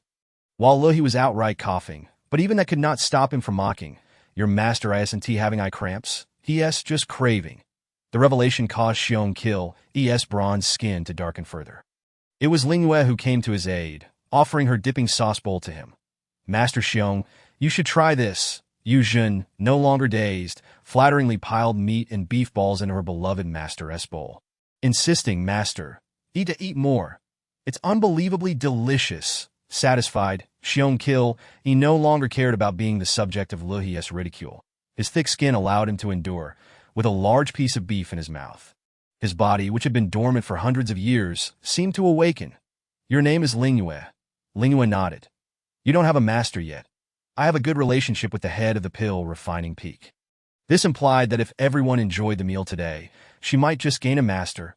Ling Yue instantly transformed into an eager disciple, tirelessly placing meat into Xiong's bowl. Master Xiong, please eat. Eat more. Feeling that it wasn't enough, she added, I'll prepare a few more dishes for you. Luhi, who had been left with an empty bowl, exchanged glances with Mo Juanza. Master, you've been outperformed. Mo Juanza stoked the fire. How could he be outperformed? Luhi protested vehemently, for he had never enjoyed such special treatment. Ling Yue, a mere head of the pill refining peak, is nothing. If I speak a word, you may choose from all the peak masters in the sect, including the sect leader. Xiong chuckled, remaining silent as he happily consumed the beef in his bowl. Today, this disciple will showcase her skills. Ling Yue decided to whip up a few quick dishes. Thus, besides the enticing aroma of the hot pot, other delightful scents began to waft through the mountainside. The first dish to be completed was the cold mixed beef. Mainline task 3 complete. Successfully created a first-class spiritual dish. Reward: 500 spiritual energy points, 20 days of life extension, balance, 2260, 84 days remaining. Mainline task 3. Had not been released. Ling Yue felt a surge of joy. It seemed she had completed the task ahead of time. Just as she finished the remaining 3 dishes, cumin beef cubes, black pepper beef strips, and scallion stir-fried beef, the system voice chimed in once more. Mainline task 4 complete. Skillfully utilized ingredients to explore the 6 ways of consuming beef. Reward: 1,000 spiritual energy points, 30 days of life extension. Balance: 3,260 points, 114 days. The surprise came so suddenly that Ling Yue could hardly believe it. If the main quest from now on is to create various delicacies using spiritual ingredients, then there is no need for the system to issue tasks. She could complete them in advance on her own. For even without the system, she would still engage in this endeavor. As soon as the dishes were served, Li eagerly grabbed the most fragrant beef morsels, crispy on the outside and tender within, exuding oil with every chew, leaving a delightful aroma lingering on the palate. The cold mixed beef was tender and flavorful, with a hint of sourness and spiciness, although all were made from beef. Each dish offered a unique texture, while being equally delicious. 4 generously portioned plates of beef were quickly devoured by everyone except Ling Yue. The young girl was truly remarkable. Xiongqi felt a lingering sense of desire for more. The other 3 wholeheartedly agreed. After the meal, it was expected that Ling Yue should have broken through to the 4th layer of qi refinement, but she found herself stuck. Could it be due to her excessive spiritual roots? This thought prompted her to ask, with several prominent figures present, would it not be foolish not to inquire? Those with multiple spiritual roots indeed faced slower cultivation speeds, requiring an immense amount of spiritual energy to ascend each layer. Yet there were advantages. They were well suited for protracted battles that in a match of equal cultivation levels. A cultivator with multiple roots could outlast one with single or dual roots, easily defeating them if they exhausted their spiritual energy.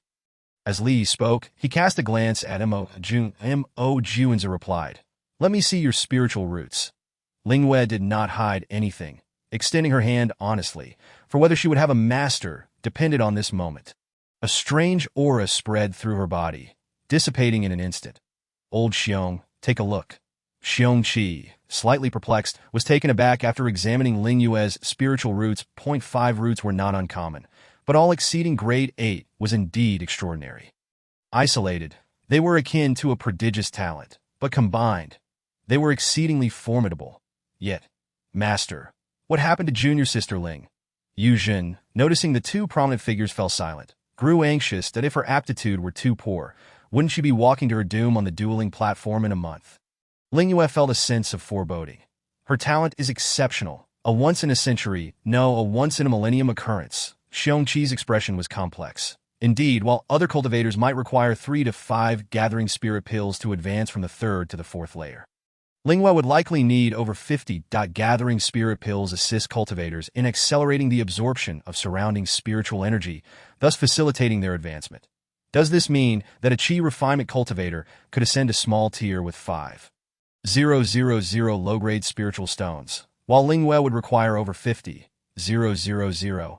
Mo Juan's tone was inquisitive, yet felt more like A.B. The Yu Jun mechanically glanced at Ling Yue, unable to believe her ears. Upon receiving such dire news, Ling Yue felt her legs weaken, nearly bursting into tears. That don't cry just yet.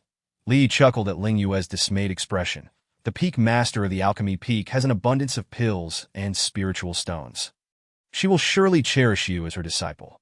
Just then, Xiongqi's words concluded, and a woman dressed in a pale blue gown, exuding an ethereal grace and possessing an unparalleled beauty, approached gracefully. As she drew near, a faint medicinal fragrance enveloped the air, invigorating one's spirit.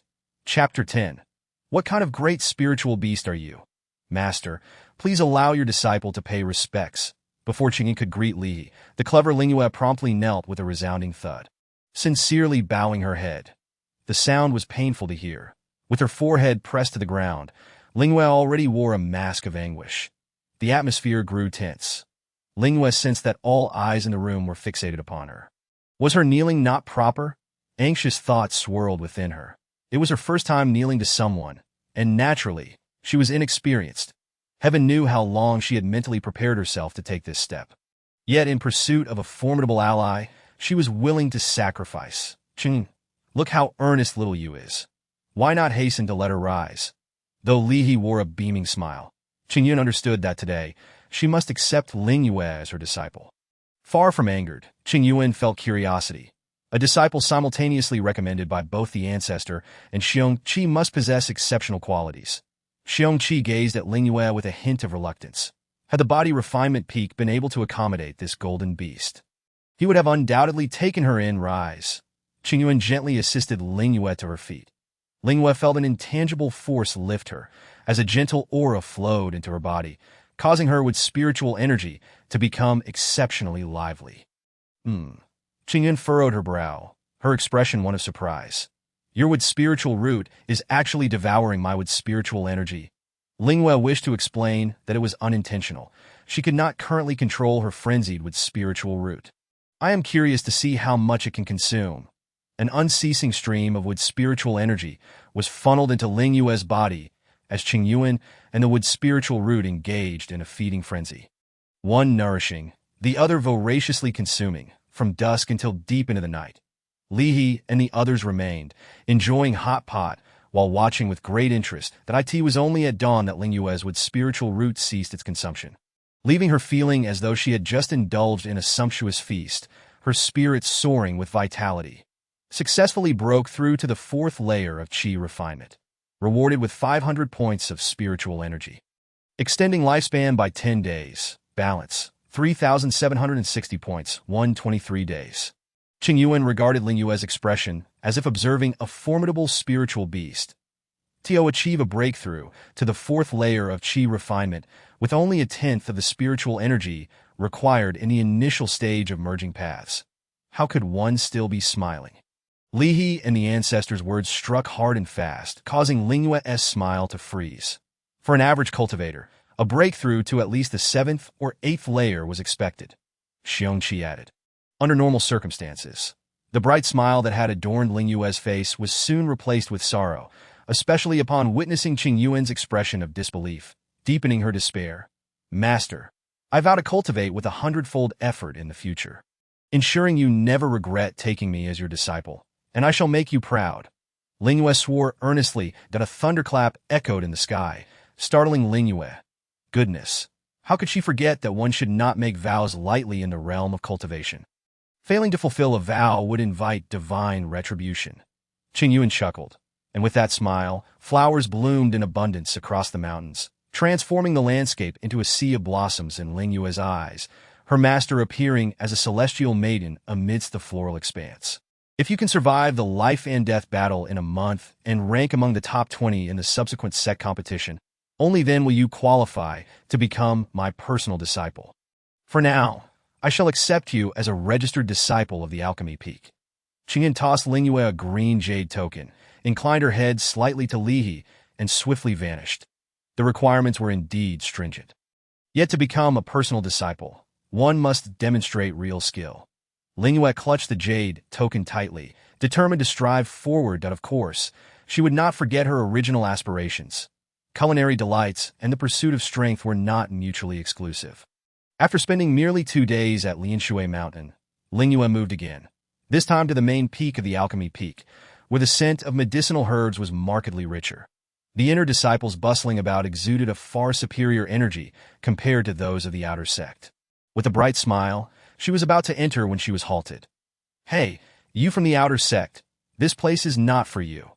The harsh words made Ling Yue instinctively lower her gaze to her attire, which, though not the drab gray of an outer sect registered disciple, was still far from impressive. Ling Yue remained silent, instead presenting the green jade token to the tall man before her. "Registered disciple of the Alchemy Peak." The man murmured, his tone laden with disbelief. The main peak had never acknowledged registered inner disciples. All had to prove themselves through the annual sect competition. What merit did this little girl possess? "Can I enter now, senior brother?" Ling Yue asked sweetly. The man tossed the jade token back to Ling Yue, turned away with his hands clasped behind his back, and his displeasure was palpable even in his retreating figure. Ling Yue felt little concern. After all, she had technically entered through the back door, so being treated this way was to be expected. The appearance of an outer sect junior disciple at the Alchemy Peak garnered considerable attention, but most merely cast her a fleeting glance before resuming their business in the alchemy rooms. Ling Yue spent a good portion of the day finally reaching the alchemy room near the mountain's summit. Each level of the main peak housed an alchemy room, with the quality of alchemists increasing as one ascended. She stood at room 1, raised her hand, and was about to knock that "I advise you not to disturb Long Wanru during her critical alchemy process." A gentle male voice halted her hand mid-motion, and she turned to see a young man emerging from room 2. He appeared youthful, exuding an aura of refinement and warmth, dressed in a blue robe that marked his status as a personal disciple. The inner disciples of the Alchemy Peak wore emerald robes, while personal disciples donned azure. That Ling Yue's coarse, beige garments stood in stark contrast to the sea of greens that it's a future senior brother. Ling Yue smiled brightly, her grin sweet, though Wan Yufeng viewed it as somewhat foolish. "What business do you have with Long Wanru?" Ling Yue obediently presented the green jade token. Upon seeing the token bestowed by Qing Yuan, Wan Yufeng paused, then took it to read the information within. His expression shifted to one of peculiarity, though he quickly masked it. With the sect competition approaching, Long Wanru will not emerge from the alchemy room for the time being. Wan Yufeng had intended to arrange accommodations for Ling Yue, but his alchemical furnace required his presence. "You may stay in the alchemy room for now, Ling Yue." Even in a different place, she remained a pitiful figure. Yet, this suited Ling Yue just fine, for she had her own busy agenda. Closing the door without taking in her surroundings, she lay down on the floor. "System, I wish to access the spiritual chef's entry manual." A dark red, weathered leather book slowly unfurled in Ling Yue's mind. All things in the world are fit for consumption. Ling Yue could not agree more with this imposing 7-character preface, her body trembling with excitement. The book automatically flipped to the second page, swiftly turning to the third, fourth, and so forth that as the pace of the page turning quickened, the densely packed words and illustrations on the paper seemed to come alive, eagerly merging into Ling Yu's mind, even beginning to spread to other parts of her being. Lying on the ground, Ling Yu's eyes were tightly shut and her breathing rapid, her forehead beaded with fine droplets of sweat that trickled down her face. Soaking her robe, her expression oscillated between pain and excitement, then bewilderment, astonishment, and shock. The richness of her expressions was truly remarkable. The mysterious realm of immortality had unveiled a small corner of its veil within her mind. Chapter 11. The future junior sister is utterly unambitious. Ling Yue maintained her position on the ground for quite some time. That it was only when darkness fell and then brightened again that she finally broke free from this state. Drenched in sweat, yet the light in her eyes burned intensely. In simpler terms, this was an encyclopedic compendium of species within the realm of immortality, containing not only creatures that flew in the sky, grew in the earth, and swam in the sea, which seemed quite ordinary, but also included the spiritual plants required for alchemy. If that weren't enough, it also encompassed highly toxic flora and fauna, as well as those that thrived in flames or were nourished by the wind, even edible and medicinal soil, such a rich array of species that it was dizzying, impossible to fully digest in a short time. Indeed, as stated in the preface, all things under heaven are edible. Gulyalu. Immersed in a state of shock, Ling Yue touched her stomach, which had become so hollow it was concave, and wearily sat up, surveying her surroundings. At the center lay a black alchemical furnace, surrounded by various books and papers on spiritual plants. There was no food.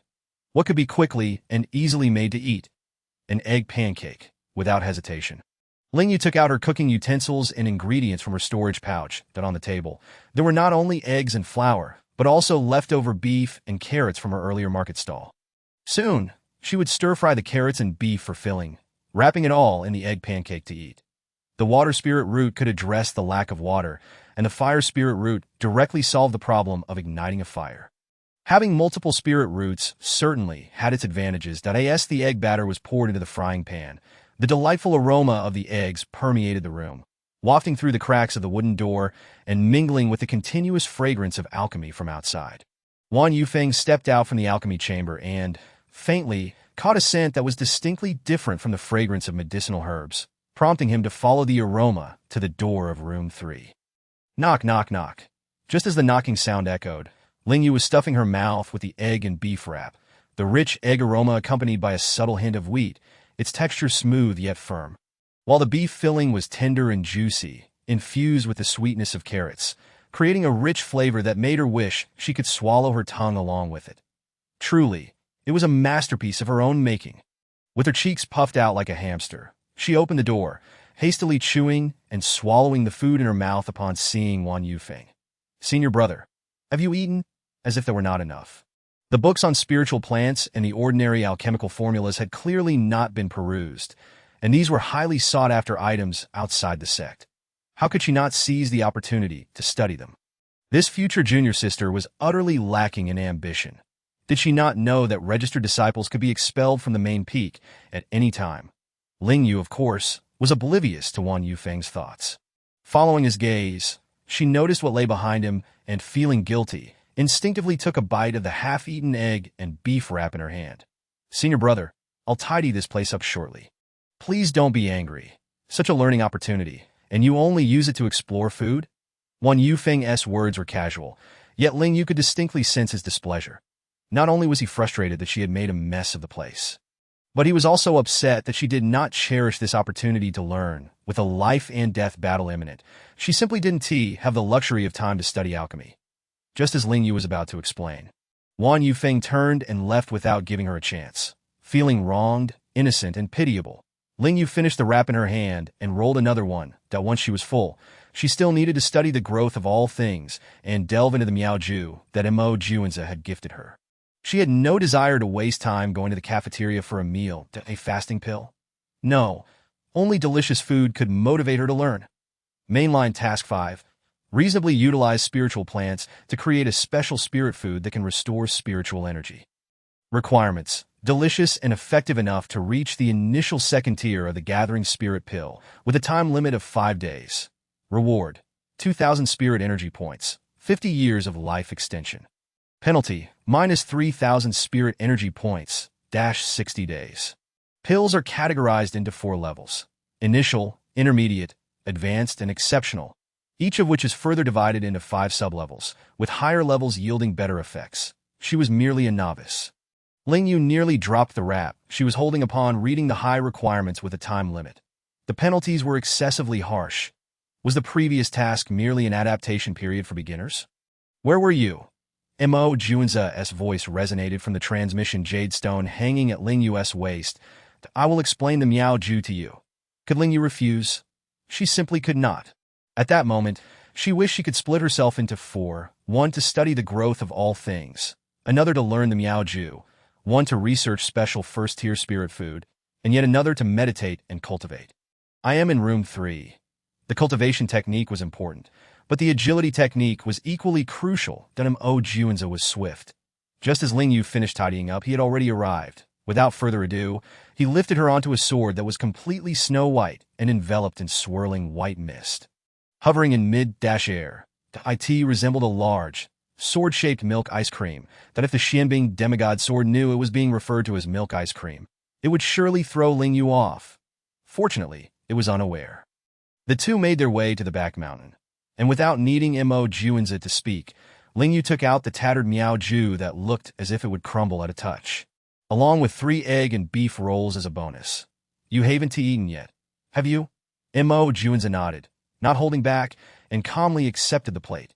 The Miao Ju is divided into initial, intermediate, and advanced stages. The initial stage emphasizes posture and speed. The posture is light and graceful, landing soundlessly, and while the speed may appear slow, it is, in fact, extremely swift, suitable for evading ambushes. Ling Yue listened intently, her face alight with joy. This agility technique truly deserved to be classified as Earth Tier. Now, open the agility technique. Ling Yue complied, but as soon as she opened the tattered book, it instantaneously disintegrated into shreds in her hands, turning to ash in the air. Her Earth Tier agility technique. Why must it treat her this way? First move of the Miao Ju. A celestial voice echoed in Ling Yue's mind, and as her words fell, a small white figure appeared from thin air, then began to move. Ling Yue, too, found herself moving uncontrollably. It seemed the Miao Ju recognized her. Mo Juanza recalled the scene of being scorned by the agility technique in his early days, his face darkening as he took a bite of the seemingly unremarkable roll on the plate. He chewed slowly, his peach blossom eyes narrowed slightly. The unpleasant memories of the past vanished alongside the delightful breakfast. However, the gains were substantial. He truly wished to doze off right then and there, but the special first-tier spirit food had yet to be studied, and he hadn't yet mastered the introductory techniques for nurturing seeds. Sleeping was simply out of the question. Ling Yue sat cross-legged, allowing the healing wood spirit energy to circulate throughout her body, alleviating her soreness and fatigue. Then, she purchased some slightly better-tasting spiritual plants from the system mall, ones that could be refined into gathering spirit pills, requiring both deliciousness and effectiveness surpassing that of a first-tier gathering spirit pill. She needed to conduct thorough research. Upon touching her passion, Ling Yue felt invigorated and full of energy. Mixing, frying, steaming, boiling, simmering, stir-frying, brewing in a tea or milk tea, and even combining with other ingredients for preparation. Ling Yue envisioned countless methods, selecting a few to try out. With so many cooking techniques, surely there would be one, or several, that met the task's requirements. Chapter 12. This is simply insane. Eating grass. Room 3 began to exude a fragrance that was not unpleasant. Rather, it stirred one's appetite, amidst the unique aroma of the spiritual plants. There was a delightful blend of meat and dairy scents. When Yufeng stood before room 3, initially feeling pleased upon catching the scent of the spiritual plants, thinking that his 5th junior sister had finally grasped the importance of ambition. However, he should not have come. After all, she was merely a registered disciple. Whether she could become his 5th junior sister was still uncertain, so why should he fret? Yet a strong curiosity kept his feet seemingly glued to the ground. What on earth was Ling Yue concocting inside? Caught between the desire to investigate and the impulse to disregard it, Yufeng hesitated. Senior brother. Ling Yue opened the door, initially intending to greet Mo Juanza and Yuzhen, her 2 taste testers, only to find Yufeng standing at the entrance. Where? Let me try. At that moment, Yuzhen arrived, pushing past the obstructing Yufeng, followed closely by Mo Juanza as they entered. How could an outer sect disciple be acquainted with Mo Juanza and Yuzhen? Yufeng's eyes deepened with confusion. Before he could ponder further, Ling Yue tugged at him, pulling him into the alchemy chamber and shutting the door in one swift motion. Senior brother, You come in too, tea this moment. The alchemy chamber was no longer the tidy space Wan Yufeng remembered. It had transformed into a kitchen even more chaotic than during the day. With a plethora of spiritual plants haphazardly strewn across the floor, and an array of dishes he could not name laid out on the long table, all emitting a delectable aroma, even a hint of desire to eat. That no. He had no intention of eating at all. How could she use spiritual plants to create food? This was utterly unprecedented. Not only was Wan Yufeng baffled, but even Mo Juanza and Yu Zhen hesitated to try eating grass. As Ling Yue communicated with them, she merely asked if they wanted a late-night snack. Those who did not require sleep and were perpetually cultivating. The two naturally agreed, as it wouldn't take up too much time, and they were eager to discover what deliciousness awaited. Especially Mo Juanza, who had already tasted the egg and beef wrap earlier in the day. The three of them gazed longingly at the food on the table, yet remained hesitant to make a move. Ling Yue could not comprehend. Clearly, it was visually appealing, fragrant, and flavorful. How could they possibly resist? Well, the restraint of cultivators was indeed stronger than that of ordinary folk. For instance, Ling Yue, being an ordinary person, was the first to succumb. Lifting a white porcelain cup filled with spiritual plant milk tea. The tea was a milky green, exuding a gentle sweetness of milk and a plant fragrance. Upon taking a sip, a subtle fragrance of grass wafted through her mouth. The grassy flavor was devoid of any earthy bitterness, instead possessing a refreshing sweetness. The rich, creamy essence was delectable without being cloying, evoking the tender nostalgia of first love. That a gentle vitality alleviated her fatigue. Unfortunately, the system's voice did not resonate, indicating that its effects were not as potent as those of a first-tier spirit-gathering pill. Effective, yet only marginally so. Feeling a twinge of regret, Ling Yue smacked her lips and took another sip. Was the combination of spirit plants and spirit beast milk truly delightful? Mo Juanza wore an expression of skepticism, while Wan Yufeng's incredulous face bore hints of despair, as if decrying Ling Yue for her perceived cruelty towards the spirit plants. Yu Zhen was tempted but dared not partake. Just give it a try. Do you still doubt my culinary skills? Ling Yue offered the milk tea to Yu Zhen. Well then, I suppose I shall? Yu Zhen cautiously licked a bit, her eyes brightening, and after another small sip, they sparkled with excitement. What is this? It surpasses spirit tea in flavor. Gulping it down eagerly, she attempted to grab another cup, but was preempted by Mo Juanza. There's plenty more. I've made a great deal. Ling Yue beamed as she poured them more spirit plant milk tea and casually brought over some fried blue spirit grass. Although referred to as grass, the blue spirit grass resembled the beauty of a blue moonflower, enveloped in a layer of golden egg wash that shimmered with hints of azure, a sight both exquisite and fragrant, devoid of any greasy taste. Only a delicate floral aroma. This time, Mo Juanza did not hesitate. He swiftly picked a flower and devoured it whole, surprise spreading across his countenance, maintaining the flower's shape upon breaking the crispy outer layer. The petals instantly transformed into a sweet, fragrant nectar, flowing smoothly down his throat to his stomach, with a gentle spirit essence merging harmoniously into his being. Observing Mo Juanza's expression, Yu Zhen knew it must be delicious. She never imagined she would one day indulge in grass. What is this flower? Yu Zhen seemed to have unlocked the gates to a new world. Blue spirit grass, Mo Juanza replied, his previously serene demeanor faltering, replaced by a blank expression. Where can one find it? I shall go harvest some tomorrow, Yu Zhen inquired, seizing another flower and pairing it with a spirit plant milk tea. An exquisite combination, I know. The spirit energy remains intact. Its efficacy is comparable to that of a semi-finished first-tier spirit-gathering pill. Wan Yufeng expressed disbelief. Impossible. Second senior brother. Why not give it a try? Ling Yue cheerfully urged him, handing him a flower. Wan Yufeng contemplated fleeing but restrained himself. Eager to ascertain the truth of Yu Zhen's claims, he bit in half a flower. The pale blue nectar unexpectedly dripped onto his sleeve. Yet he was too astonished by the blue spirit grass to care. He consumed an entire blossom, yearning for another, only to find the plate already empty. Most of it was in Mo Juanza's possession, while the remainder lay with Yu Zhen. The former wore a cold expression, yet showed no inclination to share, while the latter feigned ignorance. Was even dining a matter of strength? Ling Yue held 2 remaining flowers, reluctantly offering one. That senior brother here. Wan Yufeng suppressed a scoff, forcing a smile in response to Ling Yue. How does it taste, second senior brother? Ling Yue gazed at him with anticipation, compared to Yu Jun and Mo Juan's assessments. The opinion of the chief second disciple of the alchemy peak carried more weight. Do you intend to employ such a roundabout method to create food with effects akin to the spirit-gathering pill? Why is it considered roundabout? Who decreed that alchemy must be confined to a furnace? What is wrong with using pots and pans? Yu Jun retorted indignantly, that Mo Juan's nodded in agreement as he continued to eat. Wan Yufeng was momentarily taken aback, that it seemed to hold some merit to know. That is sheer sophistry.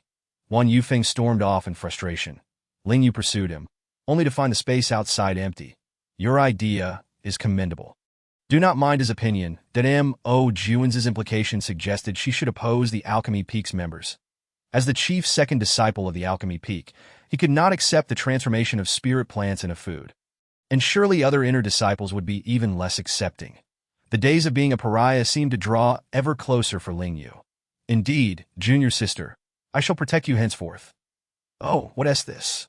No grass? The golden brown chicken wings wrapped in rice caught Yu Jun's attention, which Mo Juanzo also noticed. They both picked one up and simultaneously took a bite. The chicken wings were crispy on the outside and tender within, concealing a delightful secret. The originally white spirit rice was tinged with a soft pink, interspersed with fragments of various spirit plants, vibrant in hue. The fragrant essence of the spirit plants tempered the richness of the meat, while the outer layer of the wings entirely preserved the spirit energy contained within the rice, yielding an extraordinary, novel, and delicious flavor, akin to consuming a second-tier spirit-gathering pill. Main task 5 completed. Reward: 2,000 spirit value, additional lifespan, 50 balance, 50-10, 171 days remaining. It's complete. Ling Yue observed the two indulging in the chicken wings wrapped in rice, her mind racing with ideas on how to create special spirit foods in the future. The spirit rice was soaked in the juices of all the spirit plants listed in the formula for the spirit-gathering pill, resulting in a pale pink hue. Fearing it might not suffice, she selected several varieties of colorful spirit plants and minced them into the rice, adding some juice before sealing it up and commencing a slow roast over low heat. With newfound direction, Ling Yue seized 2 chicken wings wrapped in rice left for her by the 2 gluttons and took a hearty bite. This bite enveloped her in a sensation of sheer joy, as if her very soul were rejoicing. Chapter 13. Do you love the plump spirit plant dumplings? Ling Yue prepared 5 dishes in total, with only the chicken wings wrapped in rice achieving the desired effect. The other 2 were spirit plant dumplings and boiled spirit plants that Yu Jun and Mo Juanza cleared the table in a sweep. Junior sister, if there are such events in the future, be sure to call me.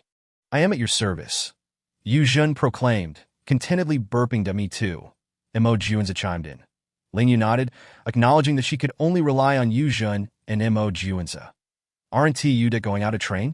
These two after the life and death battle. The next half-month would lead into the sex grand competition. She needed to focus on her training. That a flicker of concern crossed Mo Juanza's eyes.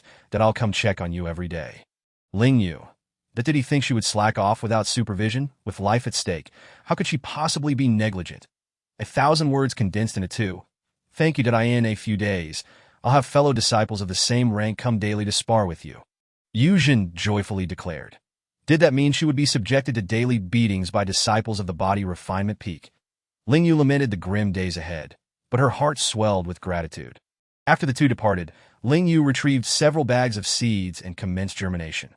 These were all low-level spirit vegetable seeds.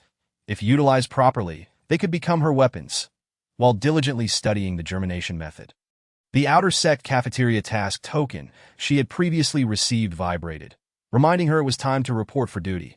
Subconsciously glancing outside, she realized dawn had broken. Did she have time to work? Ignoring it, she continued her practice.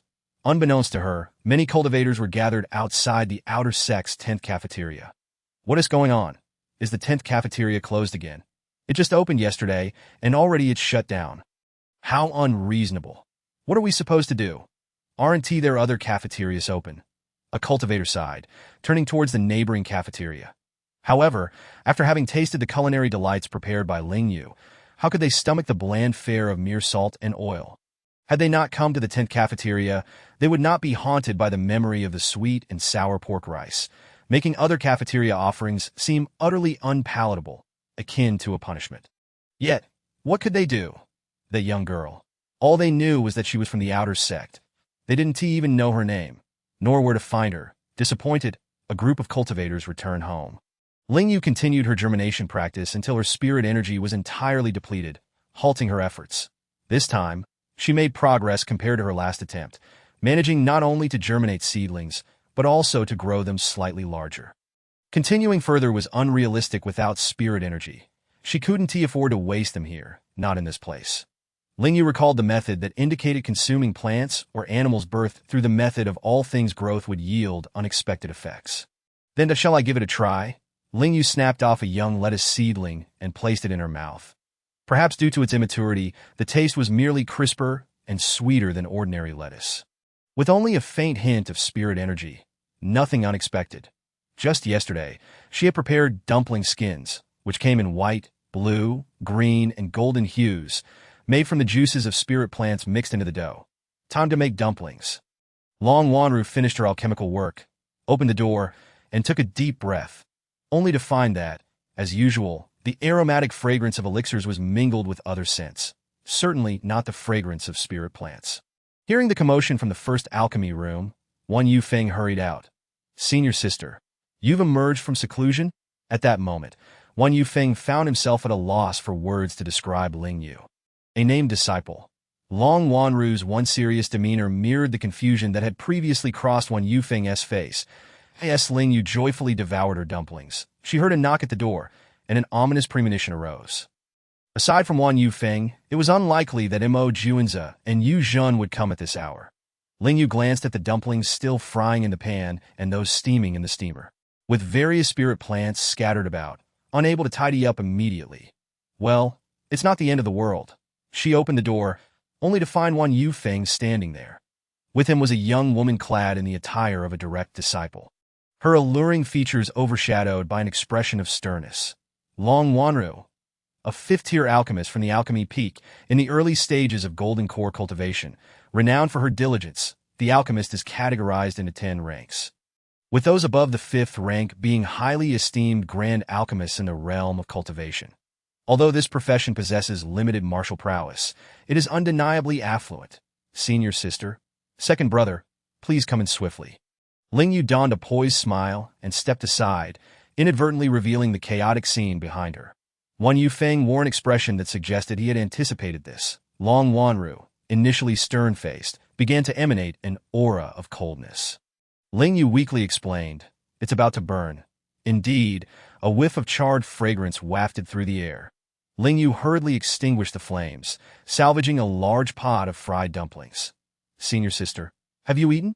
The dumplings were enticing, their golden-brown exteriors plump and exquisitely crafted. No, Long Wanru replied succinctly. Would you like to try? All right. Ling Yue was taken aback, having expected a reprimand or a dismissive exit akin to Wan Yufeng's previous reactions. The skin is made from the juice of golden spirit grass mixed with flour, and the filling consists of spirit pig meat and spirit vegetables, along with... Ling Yue chattered on about the recipe. Long Wanru listened silently, while Wan Yufeng maintained a stoic demeanor, unable to uphold his fade in front of Ling Yue and opting for honesty instead. 2 plates of fried dumplings and 2 bowls of dipping sauce were placed before them. Unlike Wan Yufeng, Long Wanru did not resist. Instead, she calmly picked up a dumpling and placed it in her mouth. The golden base was crisp, the golden skin emitted the fragrance of golden spirit grass, and the filling was rich and succulent, releasing a burst of flavor as she chewed. The spirit energy preserved exquisitely, akin to a top-grade spirit-gathering pill. Ling Yue's conjecture from the previous day proved accurate. Transforming the alchemical formula into culinary delights resulted in effects far surpassing those of ordinary alchemical pills. Long Wanru picked up another. Senior sister, this dipping sauce is also delicious. Ling Yue enthusiastically recommended. The sauce contained not only vinegar and soy sauce but also a hint of spice, topped with a green herb that was neither scallion nor cilantro, but rather a spirit-infused plant. It was both crisp and delectable, imbued with a uniquely delightful aroma that resonated deeply with Ling Yue. Following Ling Yue's suggestion, Long Wanru dipped the dumpling and chewed with a serious expression, her eyes glimmering slightly. The flavor was already rich enough without the dip. But with it, junior brother, you should try this. Wan Yufeng was somewhat reluctant, yet given that senior sister's word was law, he had no choice but to comply. With a single bite, Wan Yufeng was overwhelmed by a profound shock, akin to a fissure forming in his beliefs. She made this, previously. He had wondered why the master would exceptionally accept her as a named disciple before the sect's grand competition. Now he understood. Ling Yue, is senior sister misunderstanding something? The acceptance by Qin Yuan was due to the recommendation of a powerful figure and her own innate talent, not because of her culinary skills. In ancient times, ancestors began alchemy with cooking. Long Wanru could psychologically accept this method, yet rationally found it somewhat difficult to accept. Nevertheless, it did not hinder her from finishing a plate of fried dumplings. Wan Yufeng, indeed, it begins with cooking, but is it truly this kind of cooking? Would senior sister like to hear what she is saying? Chapter 14. Immersed in dumplings without escape, both fried and steamed dumplings were devoured by Long Wanru. Originally, Ling Yue intended to save some for when she was hungry, as enduring hunger while preparing food was quite torturous. They were indeed far more palatable than fasting pills. Long Wanru seemed to recall something and promptly headed towards alchemy room no. 1. Senior sister, must I reside in the alchemy room from now on? Ling Yue lagged behind, standing before the tightly shut door of alchemy room number 1. Feeling desolate, she yearned for a bed more than the alchemy room itself. Moreover, moving in would subject her to the piercing gaze of her future second brother. Look, he not only glared at her, but also took away the soup dumplings she hadn't finished. How infuriating! Wasn't he just disdainful? Main task 6. Utilize spirit-infused plants effectively to create 3 special spiritual dishes capable of restoring spiritual energy. The requirements are similar to task 5 and must gain the approval of 5 inner disciples of the alchemy peak within 6 days. Reward, 3,000 points, 50 days. Penalty, minus 6,000 points, 100 days. The dog system was truly insidious. Creating 3 dishes was not difficult, but obtaining recognition was the challenge. This requirement excluded everyone she knew, and the penalties became increasingly severe. After all her efforts, her balance was insufficient to cover the 6,000 points. With her mood less than cheerful, Ling Yue decided to set the task aside temporarily and take a nap. She hadn't slept in several days. In truth, after her cultivation, her body was constantly nourished by spiritual energy, rendering her physically alert regardless of sleep. Yet having lived as a commoner for so long, she felt it was odd not to sleep. Just as she lay down to drift in a slumber, she heard a knock on the door. Ling Yue covered her ears and turned over. Mo Juanza stood outside, silent, knocking at a measured pace. The two endured this standoff until Ling Yue finally conceded. Upon opening the door, Mo Juanza revealed an expression that confirmed her suspicions. Miraculously, Ling Yue deciphered the boy's intent. He believed she was feigning absence to indulge in laziness. Ling Yue wanted to clarify that she simply wished to rest for a moment, but ultimately complied and stepped onto the path of serving milk and ice cream. Once again, she found herself on the familiar back mountain, immersed in the practice of body techniques that he initially intended to study why something crafted from spirit plants that could only produce initial-grade spirit-gathering pills yielded effects approaching second grade. Was it due to the additional ingredients? What surprised him was that Ling Yue did not use spirit root fire to refine the essence of the spirit plants, but rather chopped them directly, extracting the juice by squeezing. This was entirely contrary to alchemical methods. The curious Wan Yufeng hurried to the intersect dining hall with the soup dumplings, seeking out the disciple reputed for culinary excellence. Qi Jie gazed at the now-cold food before her, resembling mundane dumplings, yet not quite. The skin was a pale lavender and emitted a faint spirit plant fragrance.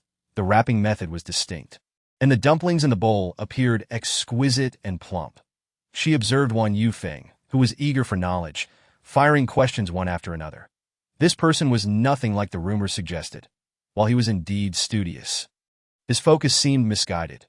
May I have a taste? As he awaited clarification, Wan Yufeng hesitated briefly before nodding, that it would be best not to mention to Qi Jie that these were leftover dumplings from Ling Yue. He was too frail to withstand a punch from a disciple of the body refinement peak. With her approval, Qi Jie picked up a dumpling with her chopsticks and, without hesitation, placed it in her mouth. What did I ask this? How can it be so delicious? Not only was it delicious and filling, but it also possessed the effects of a spirit-gathering pill. Let me try another. One isn't enough that I in the blink of an eye. Half a bowl of soup dumplings was devoured, with not a drop left. Wan Yufeng was certain that had he not been present, Qi Jie would have licked the bowl clean. The disciples of the body refinement peak could achieve anything. Facing Wan Yufeng, who was forcing a smile that transformed into a strained grin, Qi Jie gazed regretfully at the bowl that still bore traces of soup. The outer skin was likely made from spirit wheat ground into white flour. As for the unusual color, she was uncertain, while the filling was comprised of low-grade spirit pig. After acquiring the answer she sought, Wan Yufeng presented a bottle of spirit-gathering pills and then sought out the dining hall steward to purchase ingredients. It sounded quite straightforward. This time, Mo Juanza did not merely leave after a brief exchange, but instead retrieved a large handful of blue spirit grass from his spatial ring. Ling Yue, lying on the ground, stared blankly, speechless. What shall I do? You instruct me to. It turned out he was not asking her to do it, but rather he would take charge himself. That was fine. Frying blue spirit grass was quite simple, as all the necessary ingredients and seasonings were available on the table. Mo Juanza should be able to manage it. Ling Yue, still on the ground, provided verbal guidance while observing Mo Juanza's clumsy attempts. Itching to rise and do it herself. Yet unfortunately, she possessed neither the strength nor the ability to present. Only her eyes and mouth could move. The rest of her body was in a state of paralysis. Even her bones ached, and the spiritual energy within her was gradually healing her to move. She would need to remain incapacitated for at least another hour. Faintly, Ling Yue detected a burnt odor wafting from outside the alchemy room, mingled with an inexplicable and peculiar scent. The exact nature of the aroma eluded her. It was too complex that it's done. Mo Juanza smiled faintly at the fried blue spirit grass, aside from the initial awkwardness. Having wasted several stalks, the remaining ones bore little difference from those Ling Yue had made. Let me taste that. A freshly fried piece of blue spirit grass was brought to Ling Yue's mouth. And as she bit down, her previously weary face brightened with delight. Delicious. Mo Juanza's smile deepened, and he too took a bite. However, as he chewed, the expression on his face gradually faded to no, the smile did not vanish but rather shifted to Ling Yue's face, who beamed with joy. The spiritual energy of the blue spirit grass dissipated. The egg mixture was overly salty, and within, the blue spirit grass retained neither floral essence nor much spiritual energy, tasting as though she were consuming overly salty, withered leaves. Mo Juanza furrowed his brow and tried another piece, only to find the same outcome. How could this happen? Surely, I must have overlooked something. Mo Juanza resolved to attempt once more. Ling Yue, undeterred, continued to guide him verbally. She could even multitask, pondering what 3 special spiritual dishes she should prepare for the task. The presentation should aim to be irresistibly appetizing, and the spirit plant aroma should be subtle enough that the discerning alchemists would be unable to identify them, luring them to taste. Ling Yue's slightly mischievous chuckle caused Mo Juanza's hands to tremble, leading to droplets of water from the blue spirit grass petals splattering into the hot oil. The water met the hot oil with a sizzling sound, creating quite the commotion. Ling Yue. It seems the boy's culinary journey is fraught with challenges. She did not believe this was her fault.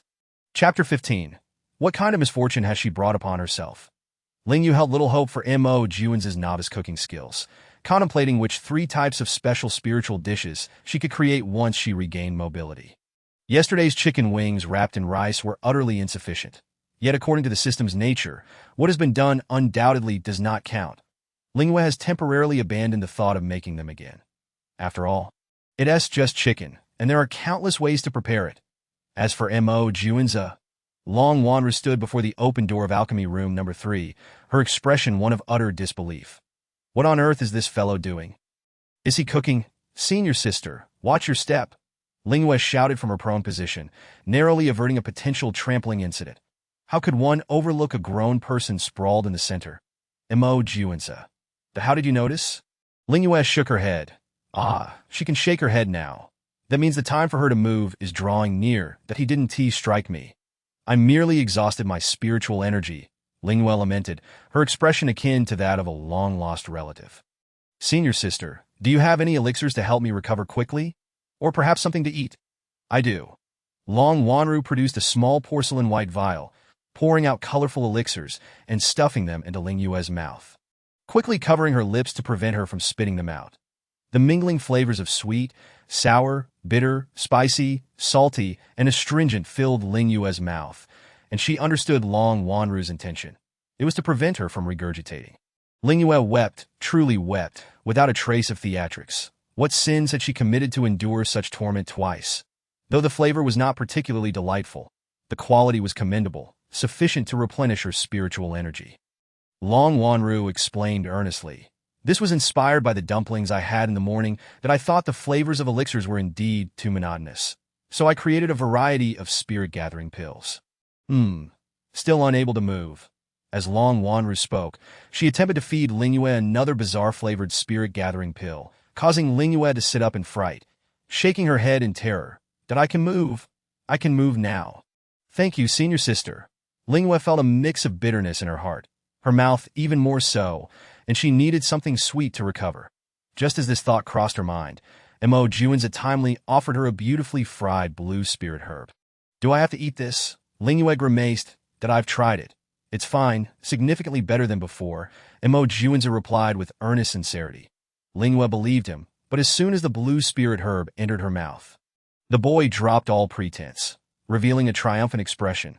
Her taste buds suffered a third assault. Indeed, it had improved. It was not as salty, but the texture remained that of dried leaves. Can blue spirit herb be prepared this way? Long Wanru picked one up and placed it in her mouth, chewing expressionlessly. How careless! How could something made by a swordsman be edible? I never invited you to eat, that Mo Juanza feigned innocence. The tension between the two intensified, prompting Ling Yue to hastily distance herself from the scene and retrieve the ingredients she had purchased from the system's marketplace. The chicken wings from yesterday were delectable. That Mo Juanza was the first to cease his standoff with Long Wanru. We're not making chicken wings today. Other methods are equally delicious. The first half of his statement left Mo Juanza slightly disappointed, but the latter half redeemed him. That'll help you. Ling Yue, not one to be polite, directed him to Deb 1 the large chicken legs. Although the boy's culinary skills were lacking, his knife work from sword practice was commendable. Let me handle this. Long Wanru snatched the kitchen knife from Ling Yue's hands and chopped the chicken into pieces. Their techniques revealed considerable practice. With assistance, Ling Yue had her hands free to tend to the spiritual plants. Out of the corner of her eye, she noticed Long Wanru's horrendous chopping skills, which made her mouth twitch involuntarily. Yet she refrained from interrupting, continually reminding herself that the fifth junior sister was not alchemizing, which eased her frustration somewhat. The three busied themselves, and soon the fragrant aroma filled the room, creating a stark contrast with the burnt smell wafting from next door. Wan Yufeng, who had spent the entire day working on dumplings, looked at the blackened remnants with a defeated expression. How on earth does one achieve a golden bottom while ensuring the filling is fully cooked? He had tried frying them without burning, only to find the filling half raw. That he had boiled them too, but they fell apart before long. Those that didn't were unpalatable, and even if they were edible, their effect on restoring spiritual energy was negligible. Just as Wan Yufeng was mired in despair, the rich aroma from next door wafted in. That I asked the fifth junior sister experimenting with food again. Wan Yufeng suppressed his presence, cautiously opening the door and stealthily inching toward alchemy room number 3, akin to a thief. The door was ajar. As he attempted to peer inside, he was immediately spotted by Long Wanru. Why is the senior sister here? Wait, is she cooking? Is it edible? Wan Yufeng's expression was one of existential doubt. Junior brother, come in. Ling Yue, glancing outside, failed to notice Wan Yufeng's presence as she plated the spicy stir-fried spiritual plants. Upon stepping outside, she indeed found Wan Yufeng, who wore a face full of skepticism. Fifth junior sister. Wan Yufeng resumed his usual demeanor. That Ling Yue's eyes sparkled as she smiled sweetly. Second senior brother, come and eat. It's ready. No need. Come on. Ling Yue tugged at Wan Yufeng's sleeve, initially believing she wouldn't be able to pull him. Yet she found it effortless. Aren't you tempted? It's so fragrant. It's hard for anyone to resist. As for why Ling Yue was so eager, she suddenly conceived a perfect plan to complete her task. Whether it would succeed depended on her dear senior sister and this somewhat awkward second senior brother. Surely they would agree. After all, who could refuse a meal? Besides, the system's task did not require her to gain approval personally. It only needed the special spiritual food to be acknowledged. The large mahogany round table held only 4 dishes, each ample enough to satiate 4 individuals with leftovers. Before dining, Mo Juanza handed Ling Yue a storage bag. For the meal, no need. Ling Yue declined, as he had already assisted her immensely. A few meals hardly warranted payment. It is not spirit stones. As he spoke, and Mo Juanza's gaze drifted to the other two. Long Wanru and Wan Yufeng understood. His subtle implication was that they were eating for free? Thus, Ling Yue received dozens of vials of elixirs. The sudden windfall delighted her. Though treasures could not be used in life-and-death battles, elixirs were unrestricted. She had previously considered preparing more convenient special spiritual foods before battle, but now with elixirs, she could afford to prepare less. Chapter 16. Why do you want to hit me when I've been so kind to you? In alchemy room number 3, the only sounds present were those of chewing. Ling Yue, the primary contributor to the lively atmosphere, was too preoccupied to engage, her mouth far too busy. The boneless spiritual chicken legs were marinated in a mixture of spiritual plant juices and spices, rolled up and roasted, resulting in a crispy exterior and tender, juicy interior, with a subtle fragrance of spiritual plants lingering in her mouth. Coupled with a mouthful of lightly sauced pink spiritual rice and a piece of fried chicken, topped with a generous helping of stir-fried spiritual plants. Each bite was immensely satisfying. Mo Juanza looked on in disbelief as Ling Yue's cheeks threatened to burst, her already large eyes now wider than ever, yet she maintained a look of ecstasy over the deliciousness of her meal. Is it really that good? Ling Yue nodded vigorously, swallowing before repeating her earlier actions. Her eating style was somewhat uncouth, yet it only heightened the appetites of the 3 others present. Long Wanru imitated Ling Yue, stuffing her mouth full. The medley of flavors combined with the chewing enhanced the experience, making the meal even more delectable. However, her multi-flavored spirit-gathering pills did not yield such an effect. It seemed she needed more practice. You all conspired to enjoy such delicious food without me, Yujin later exclaimed, her eyes reddening, particularly upon seeing the remnants on the table, that I saved some for you. Ling Yue retrieved a fresh portion from the storage bag, moving Yujin to tears. Wait until I'm full, and I'll personally train with you. Upon hearing this, Mo Juanza, who had initially contemplated charging Ling Yue, abandoned the thought. This time, it was Ling Yue who felt her eyes moisten. She had offered her so many delicious treats, and yet Yujin was thinking of beating her up after a satisfying meal. What merit did she possess to be a punching bag for the chief disciple of the body refinement peak? With Yujin joining the table, the earlier gloom dissipated, as she managed to emit a variety of sounds despite her mouth being stuffed, her vibrant expressions inciting laughter. The 5 of them, having eaten their fill, set their sights on the back mountain with a clear purpose that actually it was 4 individuals, with Ling Yue being there against her will. Long Wanru and Wan Yufeng were taken aback upon learning from Yujin that their 5th junior sister was to engage in a life-and-death battle with the outer sect disciples of the 4 law peaks in 22 days. As the senior sister, Long Wanru's first thought was to discreetly eliminate that outer sect disciple. However, she quickly dismissed this notion, with a life-and-death battle decree in place. Killing him was impossible. Instead, she resolved to allocate more time daily to supervise her 5th junior sister diligently. Thus, Ling Yue fortuitously gained 1 more supervisor. Wan Yufeng contemplated capturing and imprisoning Pao Hui.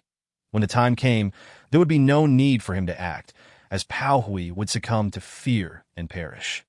This plan seemed the best, and he intended to discuss it thoroughly with the senior sisters shortly. Unbeknownst to them, through the course of 2 meals, they had unconsciously dropped the formalities of titles. Treating Ling Yue as a genuine junior sister, Mo Juanza promptly halted Wan Yufeng's dangerous thoughts, revealing Qing Yuan's requirements of Ling Yue. So it's like this. Long Wanru frowned, while Wan Yufeng appeared disheartened. The 3 stood at a distance, observing the standoff between Ling Yue and Yujin. Neither made the first move. Ling, junior sister, I advise you to make a move now. Otherwise, I will, and you will only be left to endure the consequences. Yujin urged kindly. Does that mean if I strike first, I can avoid being hit? Ling Yue felt a surge of panic. If asked to fight, all she would know would be to brawl like a shrew. No, if she wished to grow stronger, the first lesson was to learn how to take a hit. Yujin grinned, her small tiger teeth rendering her seemingly harmless. Ling Yue was unconvinced, yet to her astonishment, the 3 onlookers nodded in agreement. Very well. Ling Yue forced herself to calm down, utilizing the first technique of the ethereal art, believing herself to be swift as she gradually approached Yuzhen. She must not allow the physical cultivator to close in. She should solely focus on escaping, using the ethereal artanem. Juan's voice echoed in her mind, compelling her to alter her course away from the intent to strike Yuzhen. How could Yuzhen possibly let Ling Yue, who was now so close, slip away? Although her movement technique was impressive, Ling Yue, having only practiced for 2 days, appeared to Yuzhen as nothing but a series of flaws, allowing Yuzhen to effortlessly position herself behind her. Gripped by the collar, Ling Yue was flung into the in that moment. As she soared upwards, her mind momentarily blanked. Just as she was about to crash to the ground, she frantically activated her movement technique, narrowly averting disaster. Before she could even feel relief, Yuzhen charged at her once more. I was lenient just now. With that, her fist, imbued with a fierce wind, struck with blinding speed. Ling Yue, terrified, crouched down, successfully evading the blow. If she couldn't employ the technique, she would use spiritual energy to strike her. The foolish Ling Yue was a sight that made Long Wanru unable to bear. Already at the 4th level of qi refinement, she still floundered so helplessly. However, Ling Yue was not truly foolish. Thanks to the reminders from the onlookers, she had come to understand what she needed to do. Yet while her mind comprehended, her body lagged behind. The result was a powerful jab from Yuzhen. Ling Yue, who had fallen to the ground in pain, scrambled to escape. Gathering spiritual energy in both her hands, she hurled 2 orbs, one red and one golden, at Yuzhen as she approached. The ensuing explosions engulfed Yuzhen's petite form. She won't be injured, will she? Ling Yue wondered, feeling a pang of guilt as she halted to retrieve a healing elixir for Yuzhen. What are you looking for? The voice behind her sounded like a devil's whisper. The fierce Yuzhen seized Ling Yue and slammed her into the ground. It hurts. I'm dying. How foolish she was to think she could harm Yuzhen. On the mountainside, a chaotic chase unfolded, with cries of distress mingling with laughter, as Ling Yue suffered blows while Yuzhen unleashed her fury. It was only when Ling Yue, clad in tattered garments, lay half-conscious on the ground, utterly devoid of energy, that Yuzhen decided to spare her. Wan Yufeng poured a healing elixir into Ling Yue's mouth, allowing her to barely open her eyes. Every part of her ached. Even her bones felt as though they would splinter. Your practical combat experience is nearly 0, Yuzhen said, her expression one of exasperation. She had already gone easy on Ling Yue, yet she remained utterly defenseless. While her spiritual energy was indeed robust, her physical stamina was lacking. Your reactions are sluggish, that why Yuzhen's assessment was astute. Aside from her abundant spiritual energy, Ling Yue was riddled with vulnerabilities that as far as I know. Your opponent is currently in seclusion. His father has summoned numerous cultivators, evidently guiding him. Juan's words intensified Ling Yue's anxiety. She had indeed acted impulsively, recklessly challenging him under the life and death monument. There was no point in regretting it now. She could only devote herself to arduous training. The pill refining peak was teeming with disciples, with a peak's worth of training partners and ample elixir supplies. She was determined to surpass an outer sect disciple. What the senior sister said is indeed correct. Wan Yufeng nodded. This was no longer a mere clash between outer sect disciples, but a matter of the pill refining peak's reputation. Although Ling Yue was currently a named disciple, as long as she survived this battle, based on his understanding of their master, even if 5th junior sister did not place in the top 10 during the upcoming sect competition, she would at least become an inner sect disciple. Thus, this was undoubtedly a matter of the pill refining peak's honor. Our body refinement peak has its share of disciples as well. Consequently, Ling Yue's daily training involved enduring relentless beatings. This time, she did not lament her grim fate, but resolved to double her efforts. Chapter 17. Could you help me with breakfast? She first engaged in meditation for a while before commencing her practice of the all things growth technique. Concentrating spiritual energy into orbs to strike, the rapid consumption of spiritual energy meant that despite her abundant reserves, Ling Yue could only manage a few attempts, given her current level of qi refinement. Time flew by in her training, with only 4 days remaining for the main quest. Ling Yue had initially hoped to enlist Long Wanru and Wan Yufeng's assistance in finding disciples to sample her food, but she currently lacked a suitable rationale to explain her motives. Thus, she decided to try it herself first. If all else failed, she could seek their help later in the early morning, the pill refining peak was devoid of any passing disciples. With the sect competition approaching, it was a prime opportunity for alchemists to profit, and no one wished to miss out, thus secluding themselves in alchemy rooms. Ling Yue squatted at the hillside's medicinal fields, gazing out, but not a single soul was in sight. That it was a vast expanse, filled with densely clustered alchemy rooms, yet no one seemed to be taking a stroll. Could it be that she truly had to go knock on doors at random? Disturbing an alchemist during their work could yield severe consequences. At best, she might have to compensate with spiritual stones. At worst, she could expect a brutal beating, given her current inability to fend off anyone. Ling Yue abandoned this notion. Soon, a living figure caught her eye, particularly the exquisite intersect disciple's attire that was so enchanting. Wait a moment, fairy sister, as Ling Yue, who had just realized she was missing a crucial spiritual herb mid-alchemy, opened her door. She was greeted by a small girl rushing towards her, clad in the garb of an outer sect disciple, prompting her to frown in disdain. Alchemy was a serious matter. Outer sect disciples were not permitted to enter without permission. As Ling Yue ran halfway, she suddenly felt an invisible force lift her, only to be flung out of the pill refining peak. Once again airborne, Ling Yue thought, is it really necessary? She merely wished to invite her for breakfast.